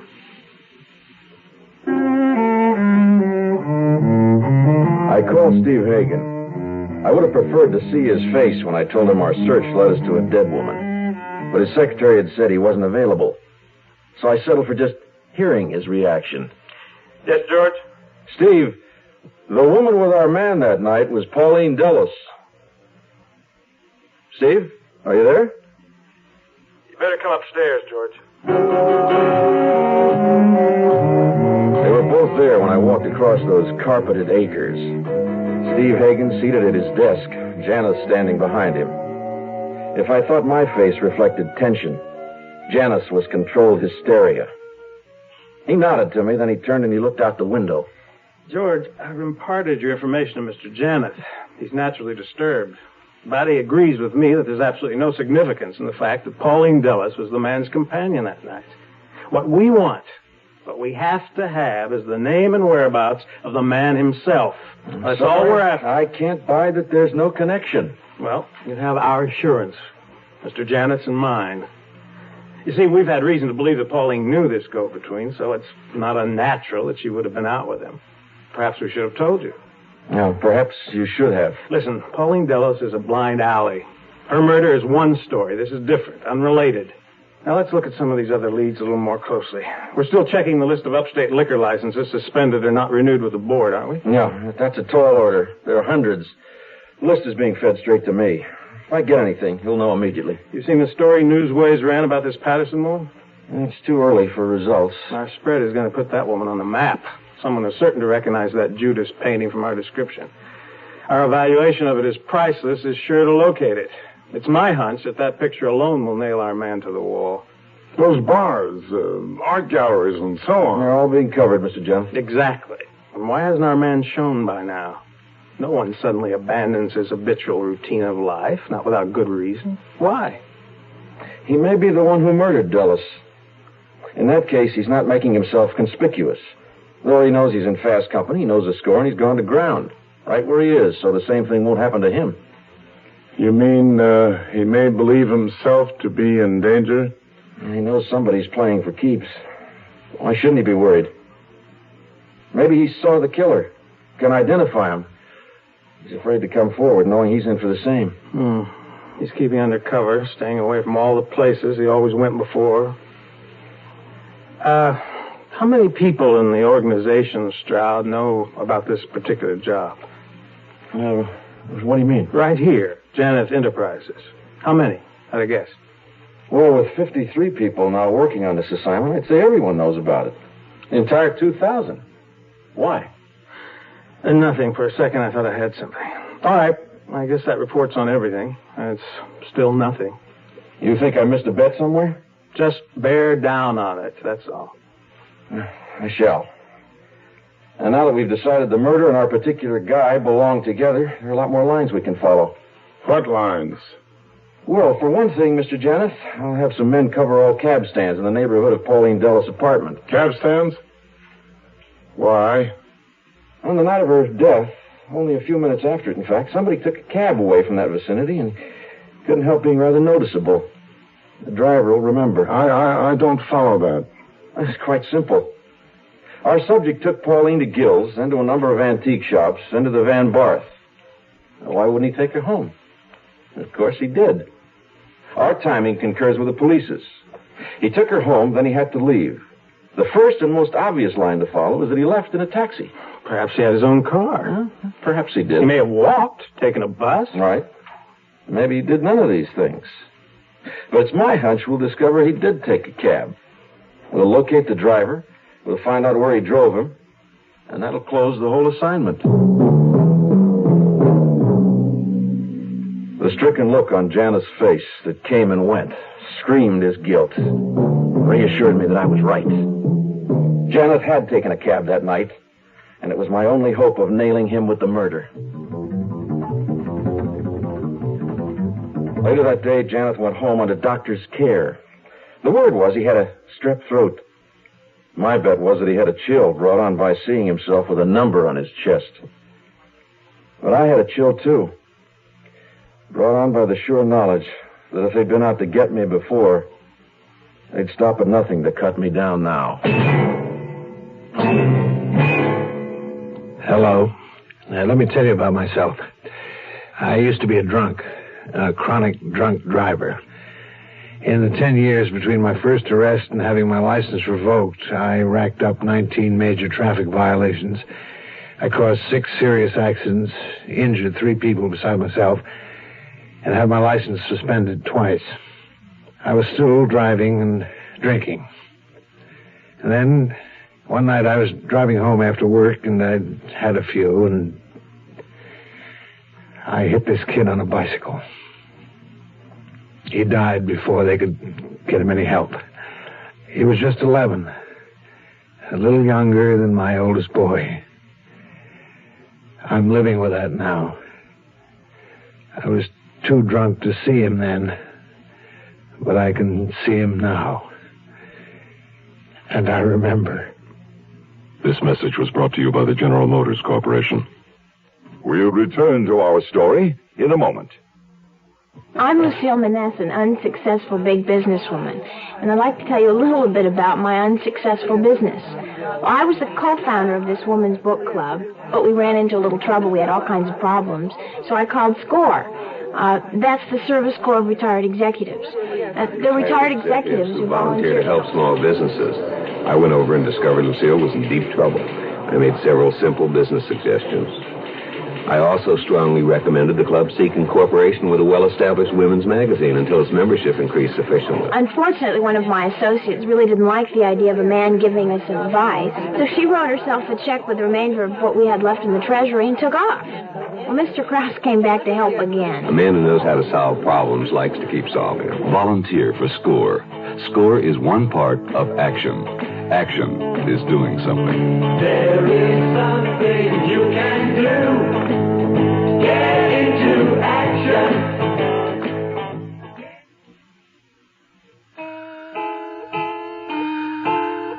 I took 3 good recent photographs of Earl Janeth out of the morgue. But I didn't leave the office, even when 5 o'clock rolled around. I stayed, pretending to be bogged down, correlating all the information that had been given to me. By the time I left the office, I really needed a drink. The idea of going into a bar now made me very nervous. I got to the second cab stand, which I figured to be the most likely, about the same hour that Janeth would have taken the cab that Saturday night. I showed Janeth's pictures to the only cabbie waiting at the stand. He didn't want to know who I was or why I was asking. No. Wait, let me see that other picture. No, I'm sure I never hacked this guy, but maybe my partner. We own a cab together. He works Saturday nights. He could have drove him, you know. I gave him 3 things. A picture of Janeth, a $20 bill, and the phone number of the office with instructions to talk only to me.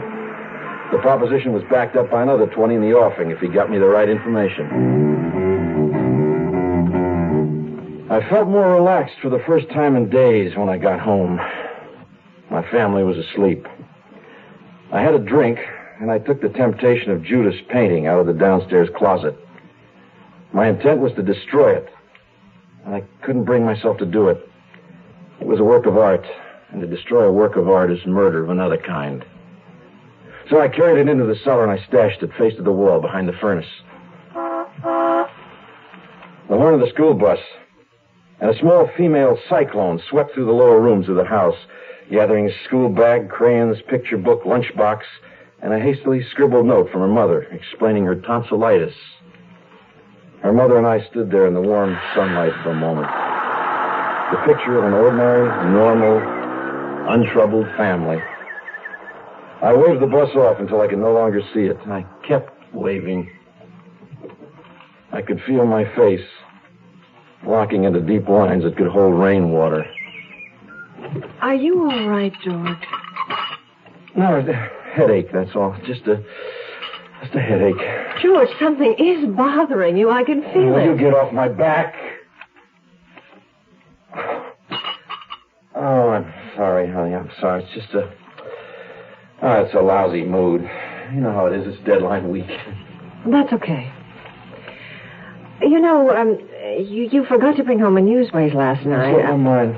I'll bring one home tonight without fail. In fashion, if you like. Oh, never mind the Newsways. I bought one yesterday. Oh? You know there's an article in it about this Louise Patterson. Yeah, I glanced at it. Fabulous. Just what you've been saying for years. Here. Listen. With all the force of a major explosion, by grace of a new talent suddenly shooting meteor-like across the otherwise turgid skies of the contemporary art world. Overwritten. There's more. Louise Patterson may view her models through a microscope, but the brush she wields is gargantuan. Isn't that grand? Grand. Well, they're recognizing her talent. Don't be so critical just because they use different words than you would. At least they admit she's a great painter. Well, for heaven's sake, George, don't pretend you aren't pleased. You must have 7 or 8 Pattersons. Now they're all valuable. No, I have to run. I'll drive in. Or do you need the car? Wait. I want you to hear the rest of this. This week, interest in the art world centered on the whereabouts of one of Patterson's lost masterpieces, her famed Judas. Admittedly the most highly prized canvas, etc., etc. This is the part. depicting two huge hands extending a coin, a consummate study in flaming yellow, red, and tawny brown. This composition was widely known some years ago, then it quietly dropped from view, and so on. Well? Neat, but not gaudy. They make it sound like a rainbow at midnight. That's not what I'm driving at. Would you know anything about that picture? Well, why should I? Didn't I see an unframed painting you brought home over a week ago, the night Georgia came down with tonsillitis, didn't I? Oh, that, yeah. Yeah, well, honey, that wasn't an original. That was only a copy. Oh, what became of it? It was here in the dining room. I searched everywhere. I took it to the office. Why do you think those plumbers who call themselves writers got such an accurate description of the original? Bye, sweetie. I'll have to step on it. Call you this afternoon. Mafferson met me coming into the building. We rode up together. Fortunately, the elevator was empty except for the two of us. But Mafferson didn't want to talk about what he'd learned at police headquarters. He had another worry. His job. You think we'll all be fired? Who gave you that idea? Well, I ran into this fellow at breakfast. I always stop off at Schraff's in the morning. Fred Steichel's his name. Managing editor of Jeanette Donahue. Never did like that man, and he's even more obnoxious now that he's in a position of power. He was almost as insulting as the night when I tried to call you. A week ago Saturday, the night of the murder, as it turns out. I couldn't reach you, so I called Steve Hagen. Steichel says our magazines are going to fold. Wait a minute. What time did you call, Steve? 10:30, 10:45. Strange, isn't it? Police records say that's about the time she was killed. And you talked to Steve Hagen? He was home? Yes. At his apartment. Talked to Janet, too. Janet? Yeah. What's strange about that? He'd been there all evening, came direct from the airport. They were having a business meeting, and told me not to worry about my job. I wanted to yell. Mafferson backing Janet's alibi. Oh, I had to find that cab driver. My mind was racing with a need. We were in my office, but I couldn't remember reaching it. Mafferson was dutifully giving me his police report, and I wasn't listening. Until I heard the word... Albany. What? I said, the police know Dulles was out of town from last Friday until late Saturday. They found out where she was from a book of matches in her apartment. Came from a nightclub in Albany that doesn't circulate its matches. And in the course of a routine checkup with the Albany hotels, they found out where she'd stayed and what name she'd used. Oh, really? Incidentally, the police know all about this job you've been doing here, and they're convinced the man you're looking for and the man with Dulles last weekend in Albany is one and the same. Does that help or hinder our story? Go on. Oh, that's about all. They're sending a man up there this afternoon or tomorrow morning with a lot of photographs to check out with the nightclub, the hotel, and elsewhere. I told you they had the Dulles woman's address book, didn't I? They've been rounding up pictures of every man she knew, and most likely the Albany guy is one of them. Do you follow me? Yeah, I follow you. They know from the general description they got over the phone from the hotel personnel that the man most definitely was not Janet. At the hotel, they were registered as Mr. and Mrs. Andrew Phelps Guillaume.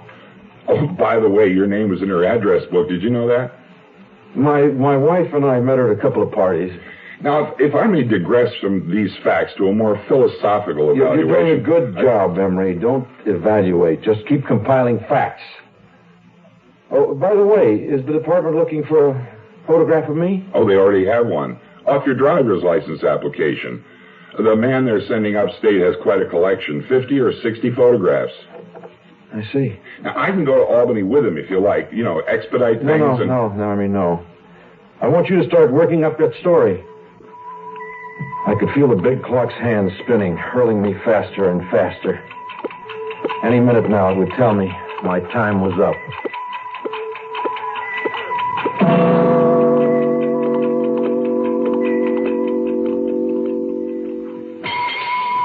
Judy, do you remember what I told you about all that high-speed turnpike driving you're doing now and all that power equipment on your new car? Yes, Caleb? About how they can make your engine so hot that the oil thins down so it may not protect your engine? Yes, Caleb. Now, how do you tell if your oil's too hot?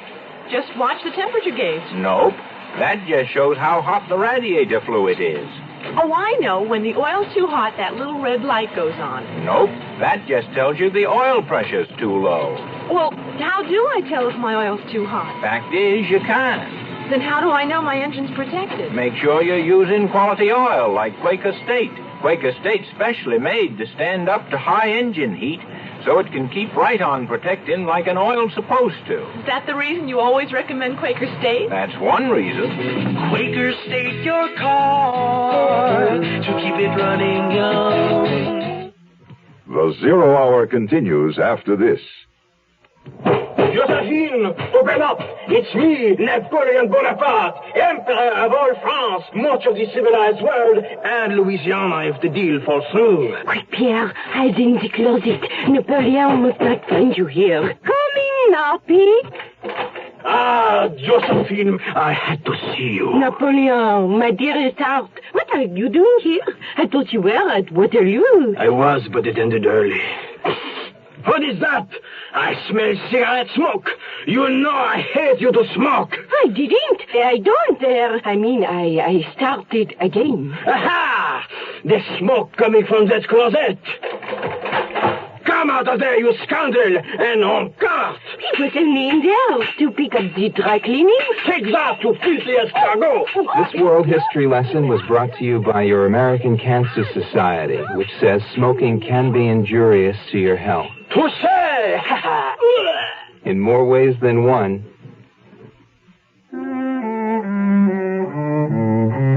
The two lines of investigation, the organizations and the police, were drawing steadily together like pincers.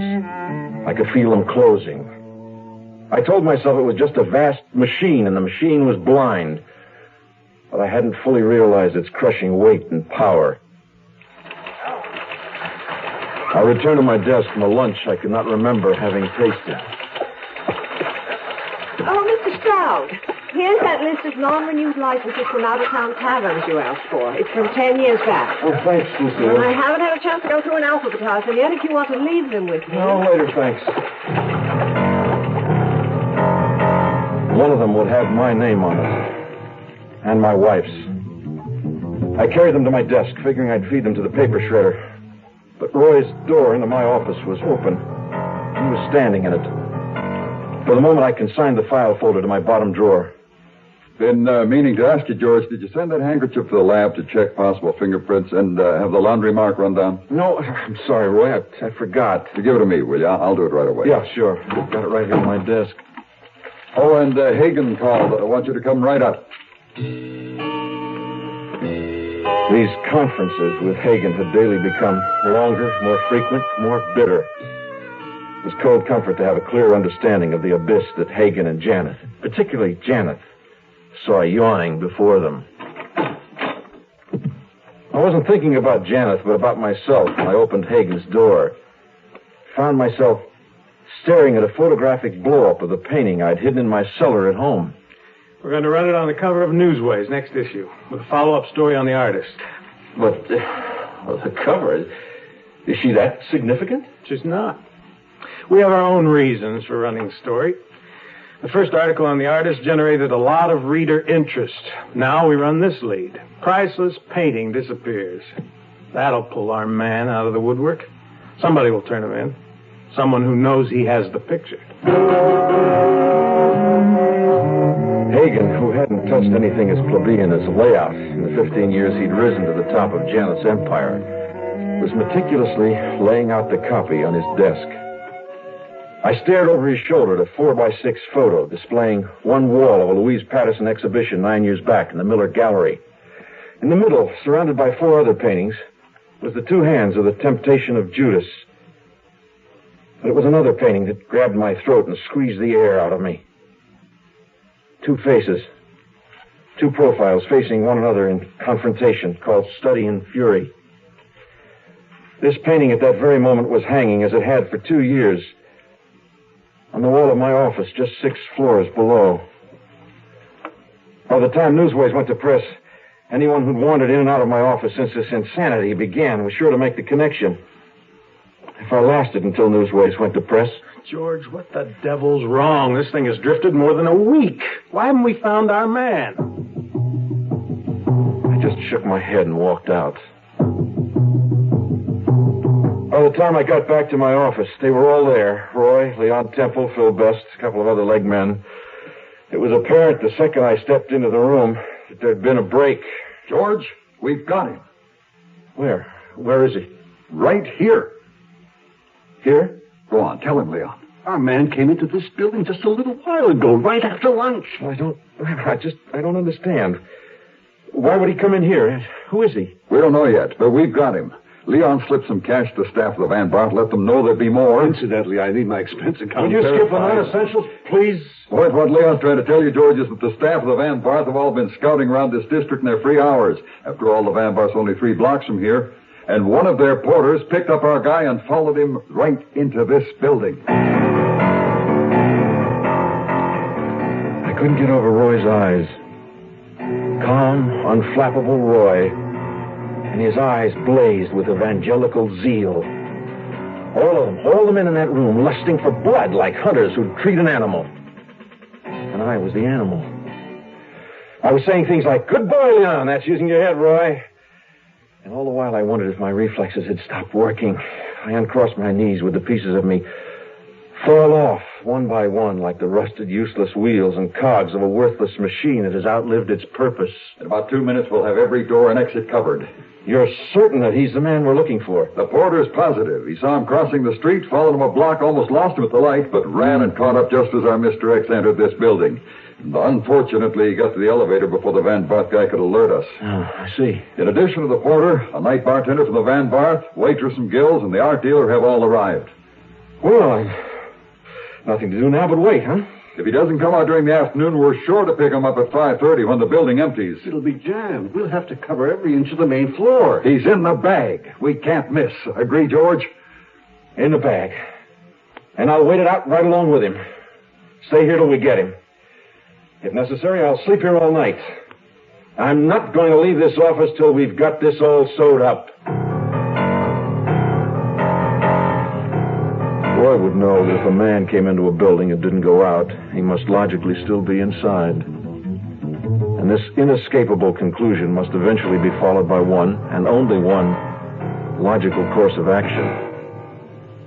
Sooner or later, my staff must go through the building, floor by floor, office by office, looking for the only man in it who never went home. That man would be me. You are listening to Mutual's presentation of The Zero Hour.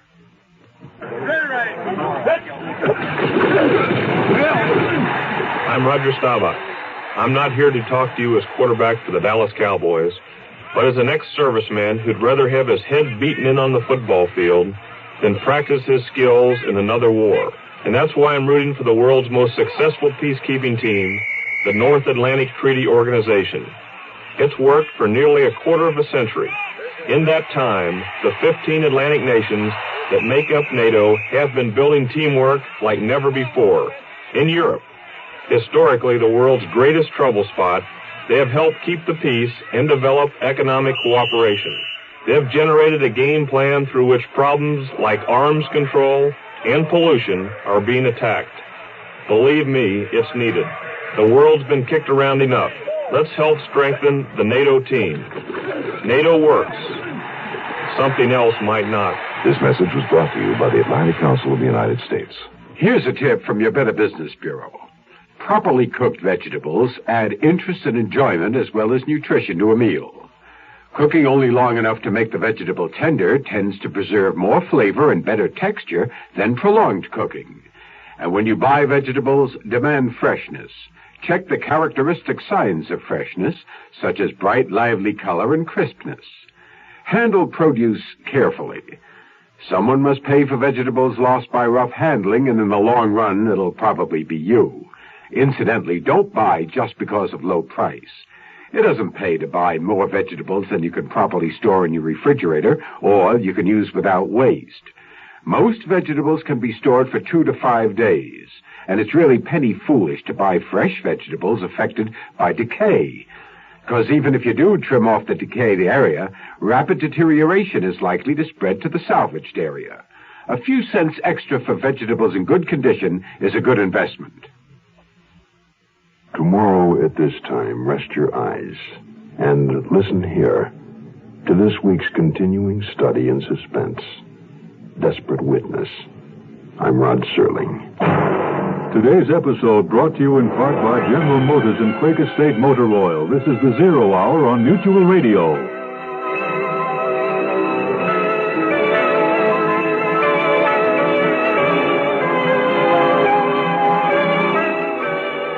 You have been listening to The Zero Hour, a presentation of the Mutual Broadcasting System in association with Hollywood Radio Theater. Heard every weekday at this time. Rod Serling is your host. Zero Hour is produced and directed by Elliott Lewis. The Hollywood Radio Theater theme was played by Ferranti and Teicher and is now available on United Artists Records and Tapes. Hugh Douglas speaking. Tune in tomorrow, and once again, rest your eyes and listen here to The Zero Hour. This is the Mutual Broadcasting System.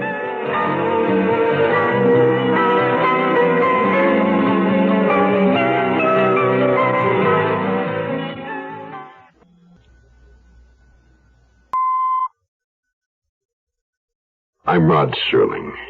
You're listening to The Zero Hour. Rest your eyes.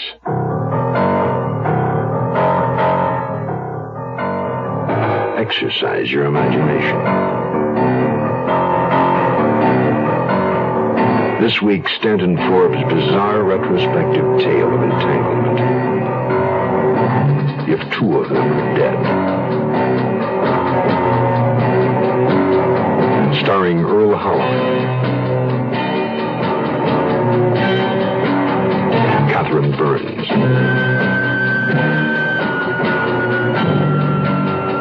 and Nina Foch as Sister Love. In Elliott Lewis's production of The Zero Hour.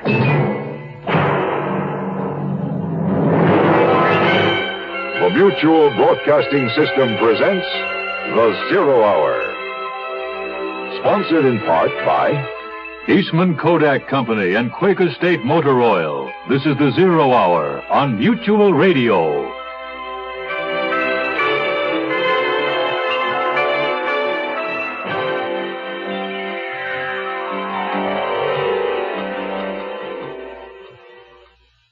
The Depression years. A time of transience, a time when home was anywhere one spent the night.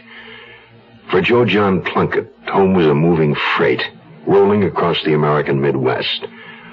Or it was until he met Dorcas Kimball, 17, crippled and alone. Two young misfits in a ramshackle house, and a revival meeting just down the road. Nothing surprising for the time and place. But for Joe John Plunkett and Dorcas Kimball, the quest for salvation was destined to be a surprisingly dangerous proposition. If two of them are dead, we'll continue in a moment. Young I may be, but still I'm a man. Just turned 18 and I'll do what I can to find me a place where I can be me. Get ready for life, be free as the sea. Oh, where do I go from here? Oh, where do I go from here? I'm finished with school, but one life ahead. Don't want to get trapped, want to feel free instead. All over the world, there's so much to do. The call of the sea, don't you hear it too? Oh, where do I go from here? Oh, where do I go from here? What about the new Navy? You'll get your chance at success, learn an exciting job, and see the world. Call toll-free 800-841-8000 or see your Navy recruiter. Be someone special in the new Navy. I know where I'm going from here.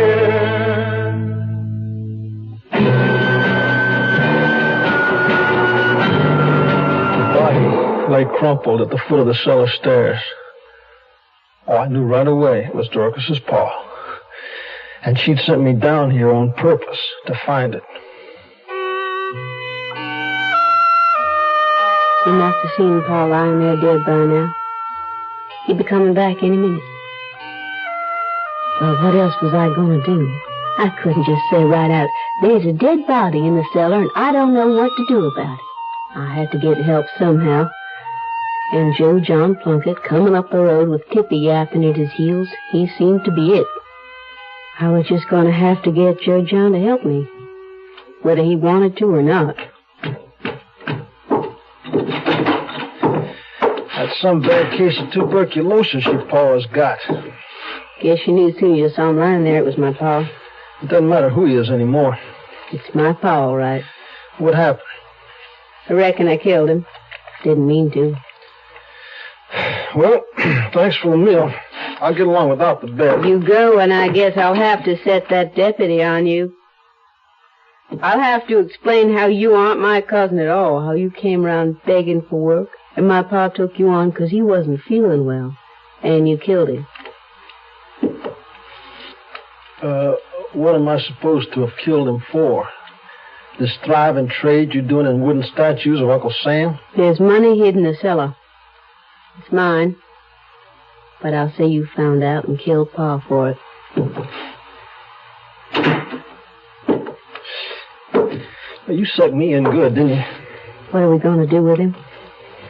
You can't just dig a hole in the ground and throw him in like a dead horse. You think you can get away with this? There ain't nobody who's going to miss him. Well, you must have been one hell of a daughter. I hated him. I didn't mean for him to die. I wanted to go to Sister Love's meeting to pray. I asked for forgiveness. But I didn't feel nothing at all. Well, you managed to get me into your trap real good with that Sister Love business. That deputy's already got me pegged to somebody who hits first and thinks about it later. I had nothing to do with that. You did that yourself. But I could have still used the same story since you're just a stranger here. Yeah, well, when you're a stranger, you got no chance at all right. Everybody's against you right off. So what are we going to do with it? My pa's body, I mean. What do you mean, there's nobody to miss him? I mean, you got no kinfolks at all? There's just Pa and me, that's all. Ever since Ma died. What about your neighbors? Oh, Mrs. Buttleford down the road is all. She never comes near our place no more. She hated my pa, called him a whiskey-breathing devil. If she thinks anything at all, she'll just figure he finally drunk himself to death. Well, what about some old friend of your pa's that might show up? If there was any, they'd think the same thing. Pa didn't have no friends, only somebody to get drunk with now and then. He doesn't owe anybody any money, does he? Nobody give Pa credit. How about the people that come here to buy these statues and things? I mean, you got any steady customers? Nobody ever comes more than once. Anyway, I always wait on the people who come. Pa stayed in his workshop. Yeah, well... There's somebody you haven't even thought of. This isn't a game. Who is it? The census taker. Only he don't come but every 10 years, and he was just here a while back. All right. Give me a shovel. Let's get it over with. I want to change my clothes first. If I did it in this dress, I couldn't ever wear it again. And it's the only one I got. Well, go ahead, but let's hurry up, will you? We can bury him right there in the cellar. It's got a dirt floor. It'd be kind of like one of them mausoleums, you know, like they have in cemeteries. Of course, I can't put up a tombstone or anything like that. Maybe I can plant some flowers by the cellar door. I really couldn't figure her out. She just killed her father somehow, and now she was worrying about planting flowers by his grave.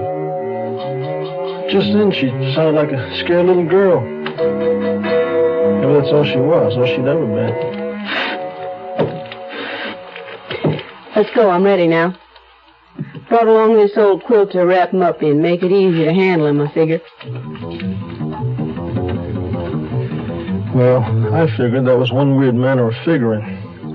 First, she kills her old man, leaves him lying there for who knows how long. Then she wants to wrap him up like some kind of a birthday present. I figured it was bad luck and big troubles, Joe John Plunkett style. That wasn't daisies we were planting. If I went ahead with this thing, I'd be taking part in what amounted to murder. Looking for a car that's easy on gas, easy to buy, and yet has the luxury you want in a car? Look what we've done to our Mustang. Look what we've done to that car. Well, we changed the size, we changed the style, and you're gonna like it fine. So, look what we've done to that car. Mustang 2. It's the all-new economical car from Ford. The right car at the right time. Built even smaller than the original Mustang.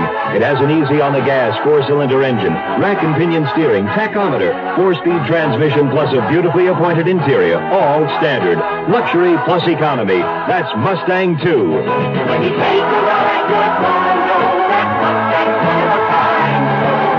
Look what we've done to that car. Mustang 2, $28.95 excluding dealer prep, destination charges, title, and taxes. See your local Ford dealer. We'll return to our story in a moment. When they change a plane flight, I check to see if another is just as good or better. Fred Underwood, Kansas City postal worker, probably knows as much about airline schedules as the airlines. I want to give that extra service that goes with airmail. So I move it just as fast as I can to get it out of here. And airmail is moving. Now you can almost always get next-day delivery to cities up to 600 miles away. And two-day delivery anywhere in the country. Just mail by 4 p.m., use zip code, and mail from a specially marked airmail box. When I started here, it was all propeller planes and trains. And back in the post office, mail was handled the same way it had been for years. Now there's jet planes and zip codes, and airmail's really going places. Airmail and zip codes. They speed everybody's letters. If you don't know a zip code, check your phone book or call the post office. Help us help you. Use zip code.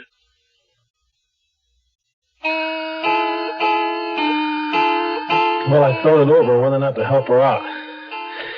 I sure didn't feature getting mixed up in a murder. But I decided it was something I had to do. Now, a dead man's got to be buried. His body isn't stiff. I thought it would be. Does he get stiff like I've read about, and then get soft again before it starts to rot away? Oh, you shut up. I'm just nervous, that's all. Looks plenty deep to me. Yeah, well, the deeper the better. Ain't nobody ever come down here but Pa and me, and I won't ever want to come down again, knowing I'd be walking on Pa's grave. Just shut up and let me dig in peace, will you? Okay, I'll shut up. I had something else to think about anyway. The money. I hadn't been lying about that. I did have money hid in the cellar. I could look at a place on the wall and know just which brick it was loose and had the money hid behind it. I couldn't let my Pa find that money. He'd have spent every cent of it on liquor, and I wouldn't have had nothing left. Nothing in the world. My great Aunt Nadine had given me that money when she was dying. Come here, girl. Don't be afraid. How you feeling, great Aunt Nadine? I'm dying. Cancer. Eating me up. I remember now how the room had smelled like slow death. My pillow. Reach under my bed. And I pulled out the little beaded purse and seen what was inside. Shiny gold pieces. $300 worth turned out. Now, don't let your Pa... They've been great Aunt Nadine's last words. Okay. You're going to have to give me a hand with him. What? Just help me get him under this quilt. Then we can just slide him into the hole. All right. No, I'll handle his head and shoulders. You just lift up his legs. Okay. Now, help me ease him down. There. That's done. The worst of it's done.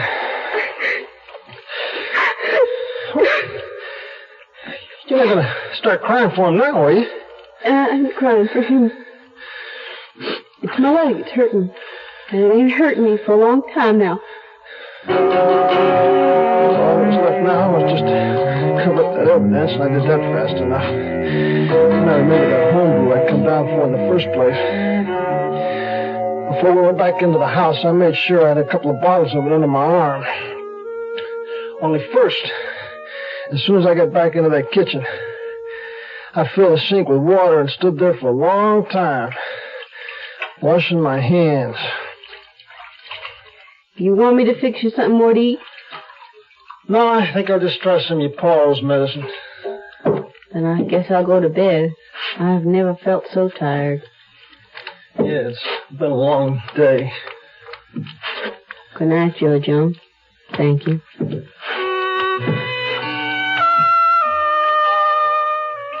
I couldn't remember going to bed or falling asleep, and I had no idea what time it was the next day when I finally woke up. I only knew that I woke with just one thought.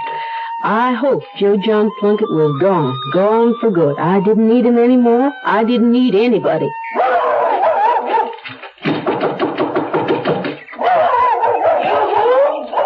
Anybody here? Sorry to keep you waiting. Hush, Tippy. Oh, forgive me, dear. I wouldn't have acted so impatient if I'd known you were handicapped. I was just changing my clothes, that's all. And I thought somebody else was here to answer the door. My husband and I were admiring that large statue of Uncle Sam you have out there in the yard. How much are you asking for it? Large Uncle Sam's $2. Forget it, Marie. But seeing he's a little faded, I'll let you have him for $1.50. Oh, well, what do you think, George? Jim cracks. They're all worthless, if you ask me. Now, George, Hetty Burns has got a little wooden statue sitting in the middle of her petunia bed. It looks real smart. I tell you what, we'll take him off your hands for $1. Well, that's giving it away. But all right, it's too hot to argue. Pay her, George. Get it in the car. I want to get someplace for a frosted root beer for a melt. Thanks, mister. Don't thank me.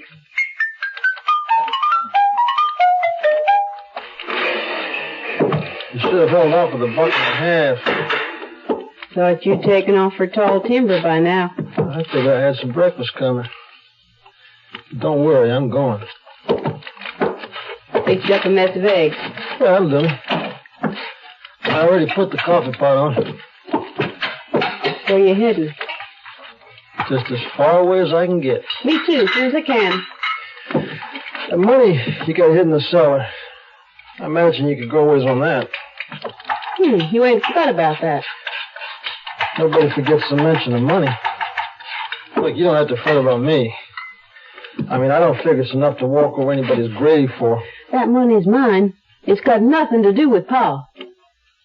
Of course, you'll have to go back down there to get your money. Though you did say you'd never go there again, didn't you? I said I won't ever want to.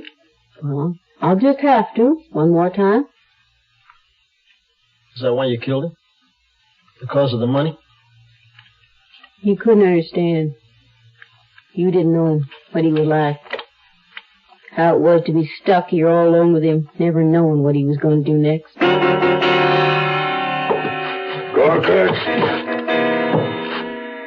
you hear me calling you, girl? I know you were down here. I seen you flitting across the yard with your skirts flying. You ought to be ashamed of yourself, girl. Getting too old to be running around showing yourself the way you do. Got that bad leg, but there ain't nothing wrong with the rest of you. You better watch yourself or you're going to wind up in bad trouble. You leave me alone. Hey!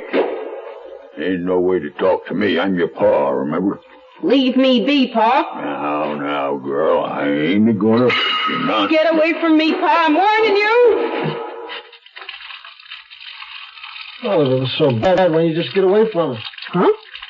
You could have gone to the cops if your pa was mistreating you. I thought of doing that. One once. But I couldn't. Couldn't have my own pa put in jail. So you just killed him instead, huh? My heart bleeds for you. You want more coffee? No, I'd settle for a cigarette, though, if you had one. Then I'm going to hop the next freight out of here. There's some bull durham in the cupboard if you can roll. I can do anything when I have to.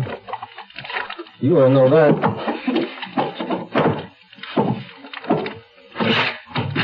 Well, wouldn't you just know it? Here comes trouble. What? We got company. Your favorite sister just turned off the highway. I don't have no sister. Oh, yes, you do. She rides around in a big black Hupmobile. You mean? Yeah, I mean Sister Love. And she's coming this way.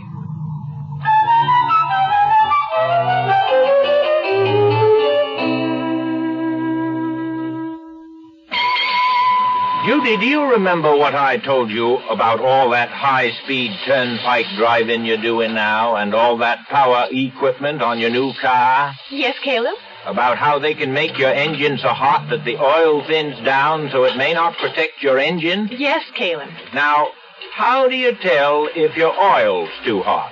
Just watch the temperature gauge. Nope. That just shows how hot the radiator fluid is. Oh, I know. When the oil's too hot, that little red light goes on. Nope. That just tells you the oil pressure's too low. Well, how do I tell if my oil's too hot? Fact is, you can't. Then how do I know my engine's protected? Make sure you're using quality oil like Quaker State. Quaker State's specially made to stand up to high engine heat so it can keep right on protecting like an oil's supposed to. Is that the reason you always recommend Quaker State? That's one reason. Quaker State your car to keep it running young. The Zero Hour continues after this.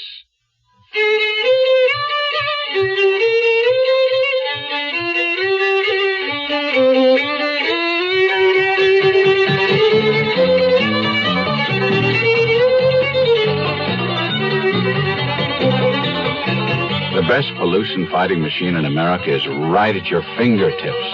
And that means pointing out pollution whenever and wherever you see it. Like that smokestack you pass every morning that's always spewing smoke into the air. Don't close your eyes to it. Take a stand. Point it out to someone who can do something about it. It'll make you feel a little better and America look a little cleaner. People start pollution. People can stop it. This message brought to you on behalf of Keep America Beautiful and the Advertising Council.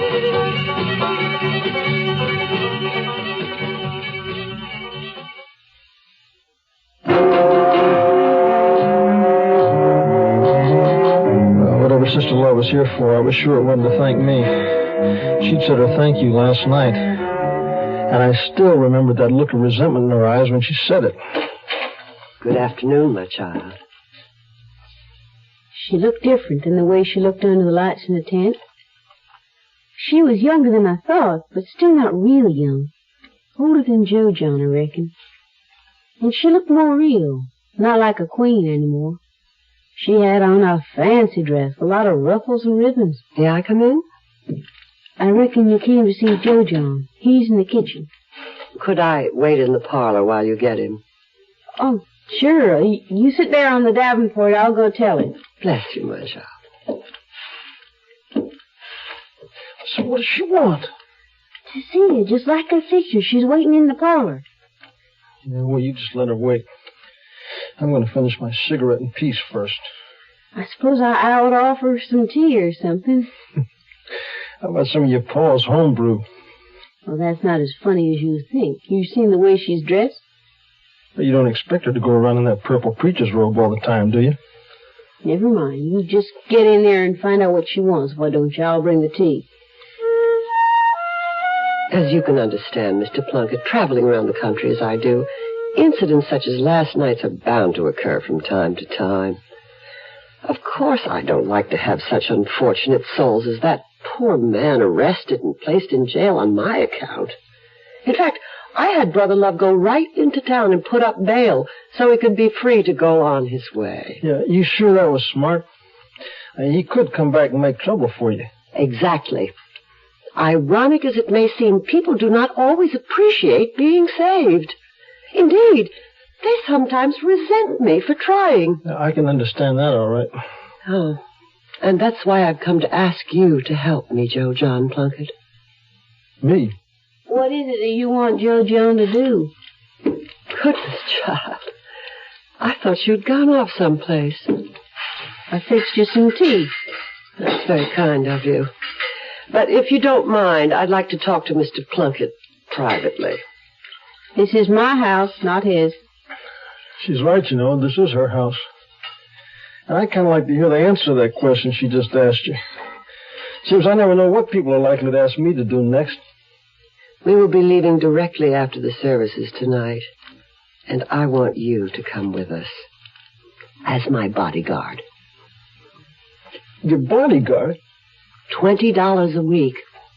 And your room and board. He can't. Joe John's working for me. He's going to run the jigsaw. I'm going to pay him $25 a week. You're staying here, aren't you, Joe John? Well, if the money's not enough, Mr. Plunkett. No, no, the money's okay. It's more than I'm worth. No thanks. You have other fish to fry? It ain't like that between Joe John and me. It ain't like that at all. Oh, child. I wasn't insinuating anything. No, look, what I don't see is why you're so set on me joining up with you. I mean, that don't make sense. I'm a bum. I mean, don't you know a bum when you see one? You don't have to be a bum. Oh, yes, I do. I have to be. I mean, I'm made for it. I work at it. Some people work for success. I work at being a failure. There are people like that, you know. Sit down, Joe John Plunkett. Look, don't think you're going to try to convert me. Sit down, I said. As a matter of fact, I was only testing you. Testing me? I wanted to see what you were made of. In my profession, as you know, I deal with a lot of weak people. You mean cripples? Mental cripples. People who come to me begging for help. People who could help themselves, but they won't. They come to me looking for the easy way, something magic and quick. But to help people, no matter what, isn't that wonderful? Of course it's wonderful, child. That's my purpose in life, my burden and my joy. But it hasn't come easy. I've worked hard, striven ceaselessly toward my goal, to reach as many people as I can. And now I need help. Help that I can't get from a weak man. I need your help, Joe John Plunkett. And yours too, child. What's your name? Dorcas Kimball. But you said this was your house? Is there anyone else living here besides you? No, nobody else except for Joe John. Why? Because this place is perfect for what I have in mind. Oh, now, finally we cut bait, huh? I have a mission. I can do good in this world that no one else can do. I have a message that is the power and the glory, and I must be heard by everyone. And I've chosen the two of you to aid me in my mission. Well, how? What do you want us to do? I want you to kidnap me. You are listening to Mutual's presentation of The Zero Hour. When the SS Hope drops anchor, crowds gather to welcome her. For all over the world, people have heard of this famous hospital ship. They've heard about patients being healed. They've heard of doctors and nurses who have learned new medical skills from the staff of Project Hope. But most of all, they've heard about the people of Project Hope. People who are willing to leave their own land and go to a remote country to do what their hearts tell them must be done. To work 7 days a week in unfamiliar surroundings with limited equipment.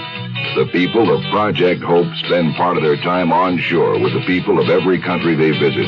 They teach and they learn. They leave behind a vast store of medical knowledge, and they bring back a better understanding of the people they've served. Help Hope live on. Send your contribution to Project Hope, Room A, Washington, D.C.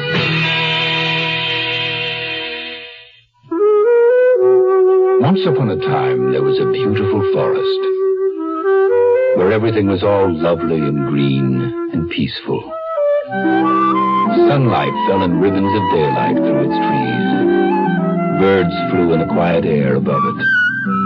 Deer and rabbits found secret hiding places to play, for it was truly a beautiful place. And then one day, into this beautiful emerald forest, a new creature came. the creature called man. And man brought with him fire to warm him against the night.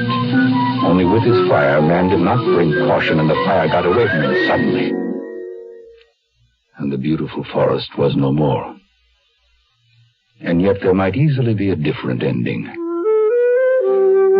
For if man is careful with his fire, he need never say, once upon a time, there was a beautiful forest. Tomorrow at this time, rest your eyes and listen here to this week's continuing study in suspense. If two of them are dead. I'm Rod Serling. Today's episode brought to you in part by Eastman Kodak Company and Quaker State Motor Oil. This is the Zero Hour on Mutual Radio.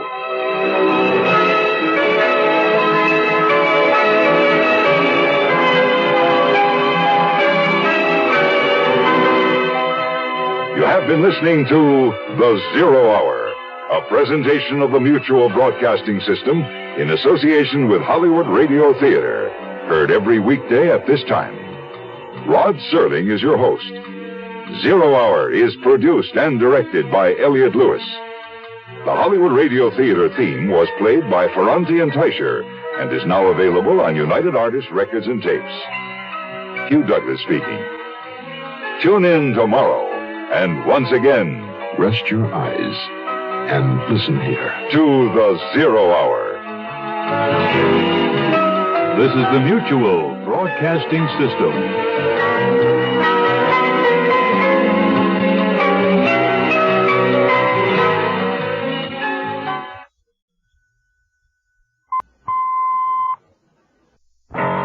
Rest your eyes.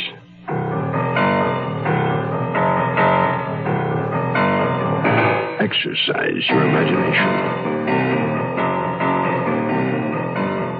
This week, Charles Larson's inside story of television murder. Someone's death. Starring George Kennedy, Joyce Boulafont,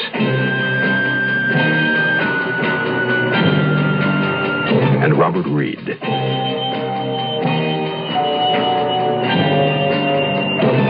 In Elliott Lewis's production of The Zero Hour.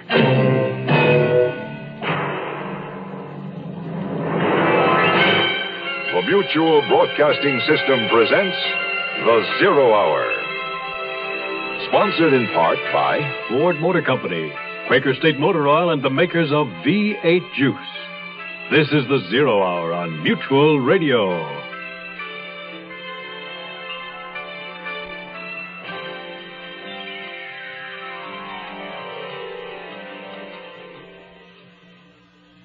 As a producer of TV murder mysteries, Nils Frederick Blixen is cognizant of a formula. It goes something like this. A murder is committed and someone innocent accused. The viewer is introduced to several suspects and fed a steady diet of red herrings. One by one, the suspects are eliminated through lack of motive or a substantiated alibi. Finally, the real killer is exposed, and everyone lives happily ever after until next week.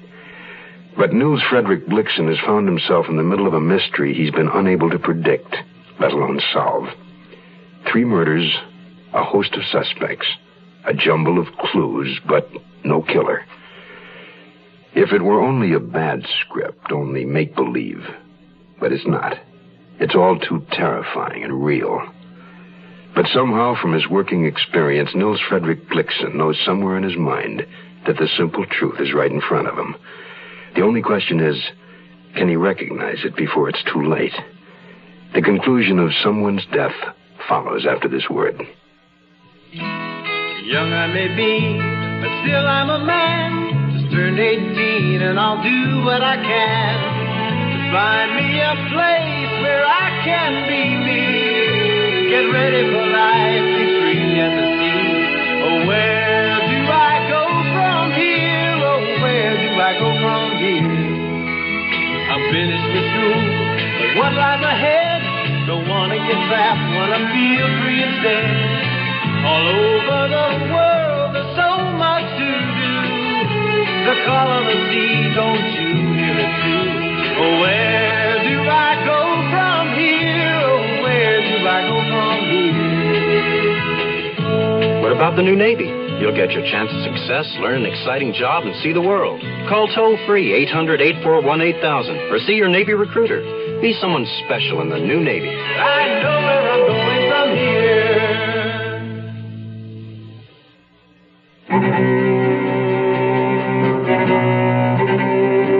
Mary McGrath murdered, victim number 3. In the bedroom of her small home, the police found a partially packed red and black suitcase, a round-trip airplane ticket to Chicago, and 10 $20 traveler's checks, but no murder weapon. By 1:30 in the afternoon, the authorities had finished their examination of the house and grounds, and the body had been removed to the morgue. Detectives continued to question residents along both sides of Willow Way, a steep, pretty street on the Glendale edge of Montrose, just off of Highway 2, the main route to La Cañada. When I met Ames at the morgue, he was fit to be tied. She was dead when my men checked the place yesterday, but none of them bothered to look in the kitchen window. I'm going to hold a few seminars on comprehensive investigation.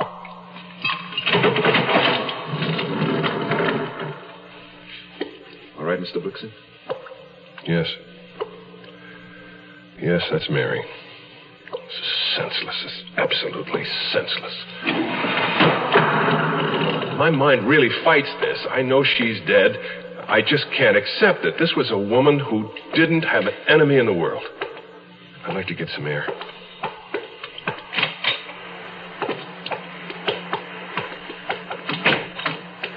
Well, feel better?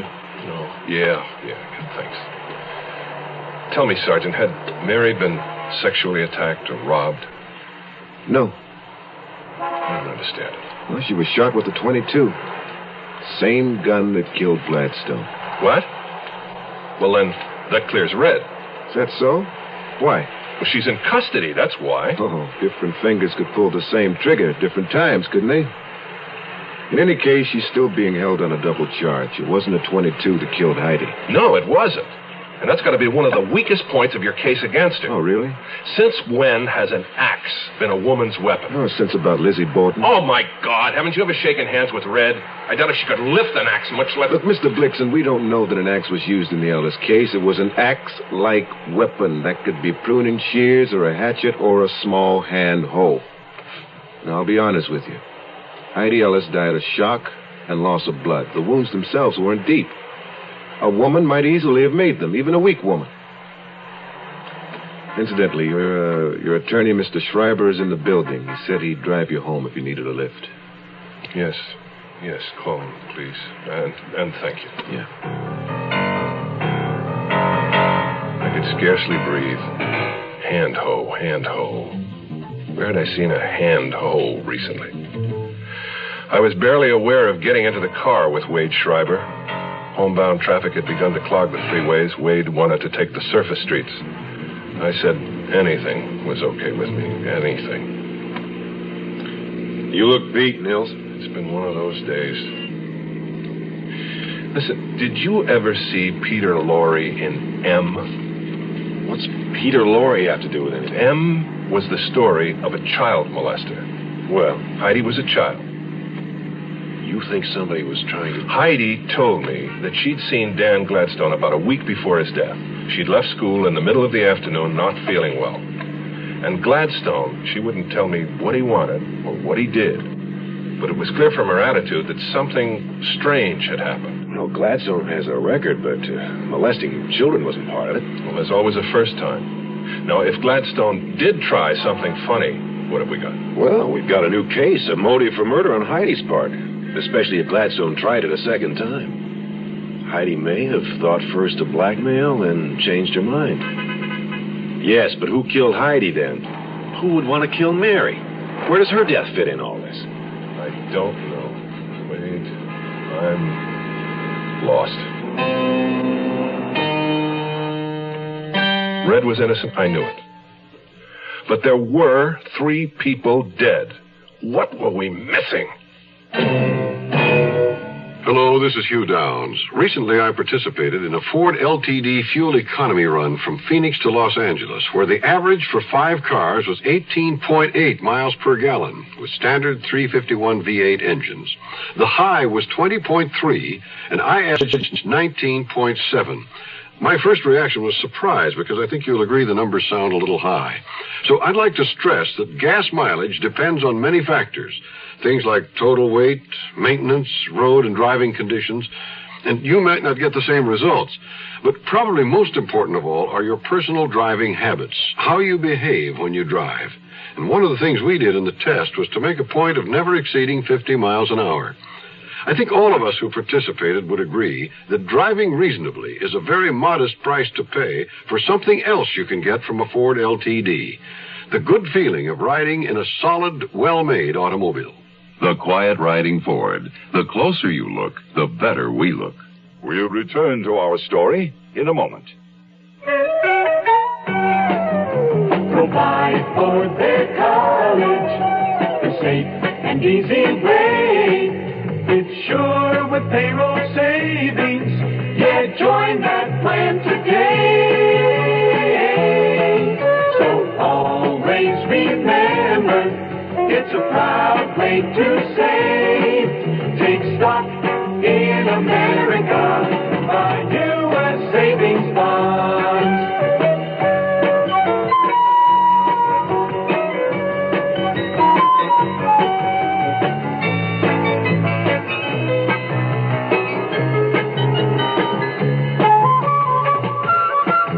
So always remember, it's a proud way to save. Take stock in America. Buy U.S. savings bonds.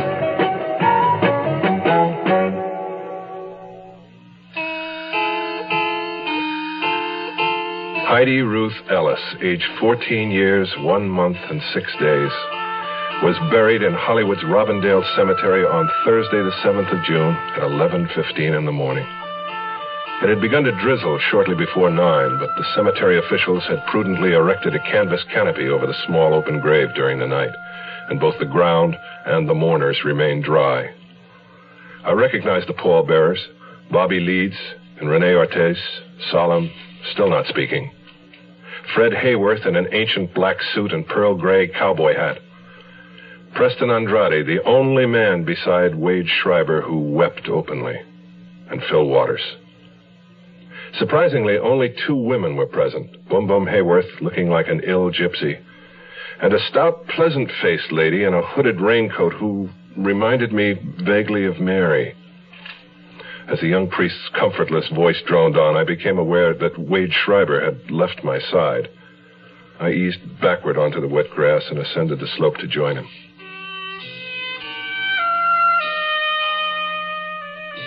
Oh, how sweet of you to come, Sherry. In fact, you're just the man we want to see. We need advice. Of course, Boom Boom. Anything I can do. You see, Phil lost his job at the drugstore. So I thought, Sherry, with all the musicians the studio needs, perhaps you could put in a good word, no? Why don't you have him come out to the studio? I'll send him to Derek Kirk, the head of music. Oh, fine. This afternoon, Phil can drive us. All right. This afternoon. Say 5 o'clock. We'll be there. Merci bien, Sherry. Wait. Who is that lady just getting into her car? The one who stood with you at the services? The lady? Oh, that is Miss Tufeld, Etta. Is she a neighbor? I don't believe I've... No. She's the nurse, the school nurse. Miss Etta Tufeld. Lovely. Au revoir, chérie. Au revoir. It was past 2 by the time I got to the studio. To fulfill the obligation to Phil and Boom Boom, I made a call to the music department, and I set up the appointment. Then I just went out, and I walked a lot. Mr. Blixen? Niels? Oh, hello, Tibbet. Thanks again for your good work on those comic books. Yeah, well, I sure hope it helps you. Well, say, you produce mysteries. Surely you have an idea who done it. I don't mean to be frivolous. As a matter of fact, Tibbet, I have the oddest feeling I've known the answer all along, that someone told it to me. But I couldn't translate it. As though you sort of peeked at the back of the book, and then there was the solution. Only you had to read the whole thing to be sure. Yeah, exactly. Yes. Someone said something or did something, and it was all wrong. But I can't remember the circumstances. Well, perhaps you're trying too hard. Probably. What were we just talking about? The funeral. Uh-huh. What does the word funeral suggest to you? Hillsides. And hillsides? It was as though a camera shutter had clicked in my mind. There was the hill and the headstones, and Schreiber under his wide black umbrella. And down the hill, dry beneath a canvas canopy, were Boom Boom and Miss Tufeld and the priest. Let's see. Phil and Andrade, Hayworth and Renee, and there was Bobby. And as suddenly as that, I had it. As clearly as a subliminal flash held too long, certain and complete and shadowless. I knew the killer. Sickened, I closed my eyes and thought, no, my God, no.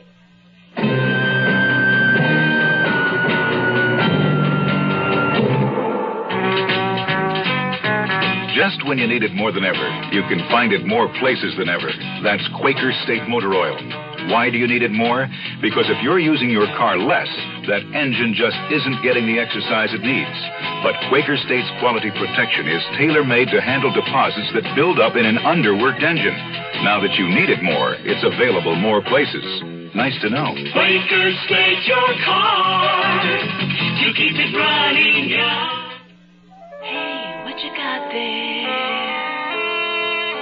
It looks like tomato juice. It's V8. What you got there? It's V8. Looks like tomato juice. It's V8. Try it. Wow. It sure doesn't taste like tomato juice.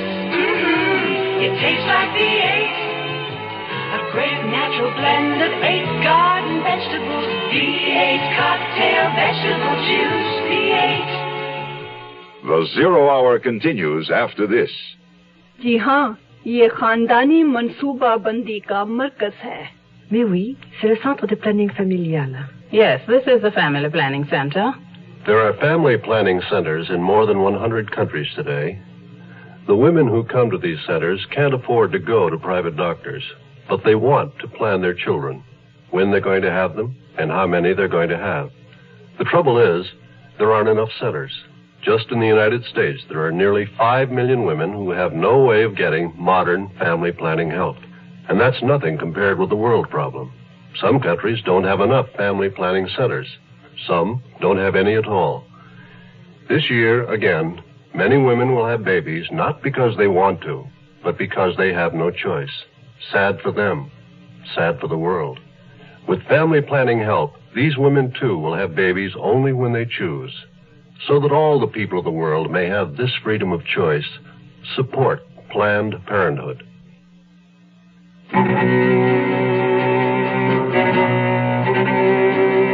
I didn't know whether I said goodbye to Tibbet or not. I raced back to my office, told the substitute secretary to get a hold of Wade Schreiber and tell him to get right over. It was about Miss Redfern. And I wanted the phone number of a Miss Etta Tufeld, school nurse at Hollywood High. Then I got hold of a studio transportation man I'd known for years, and I had him drive me out Highway 2 through Glendale to La Cañada. After that, on the way back, I stopped at a phone booth on the road, called Sergeant Ames, and told him what was up. At 5:40, when I got back to my office, there was a message on the desk that Schreiber had received the call, and Miss Tufeld's phone number was there.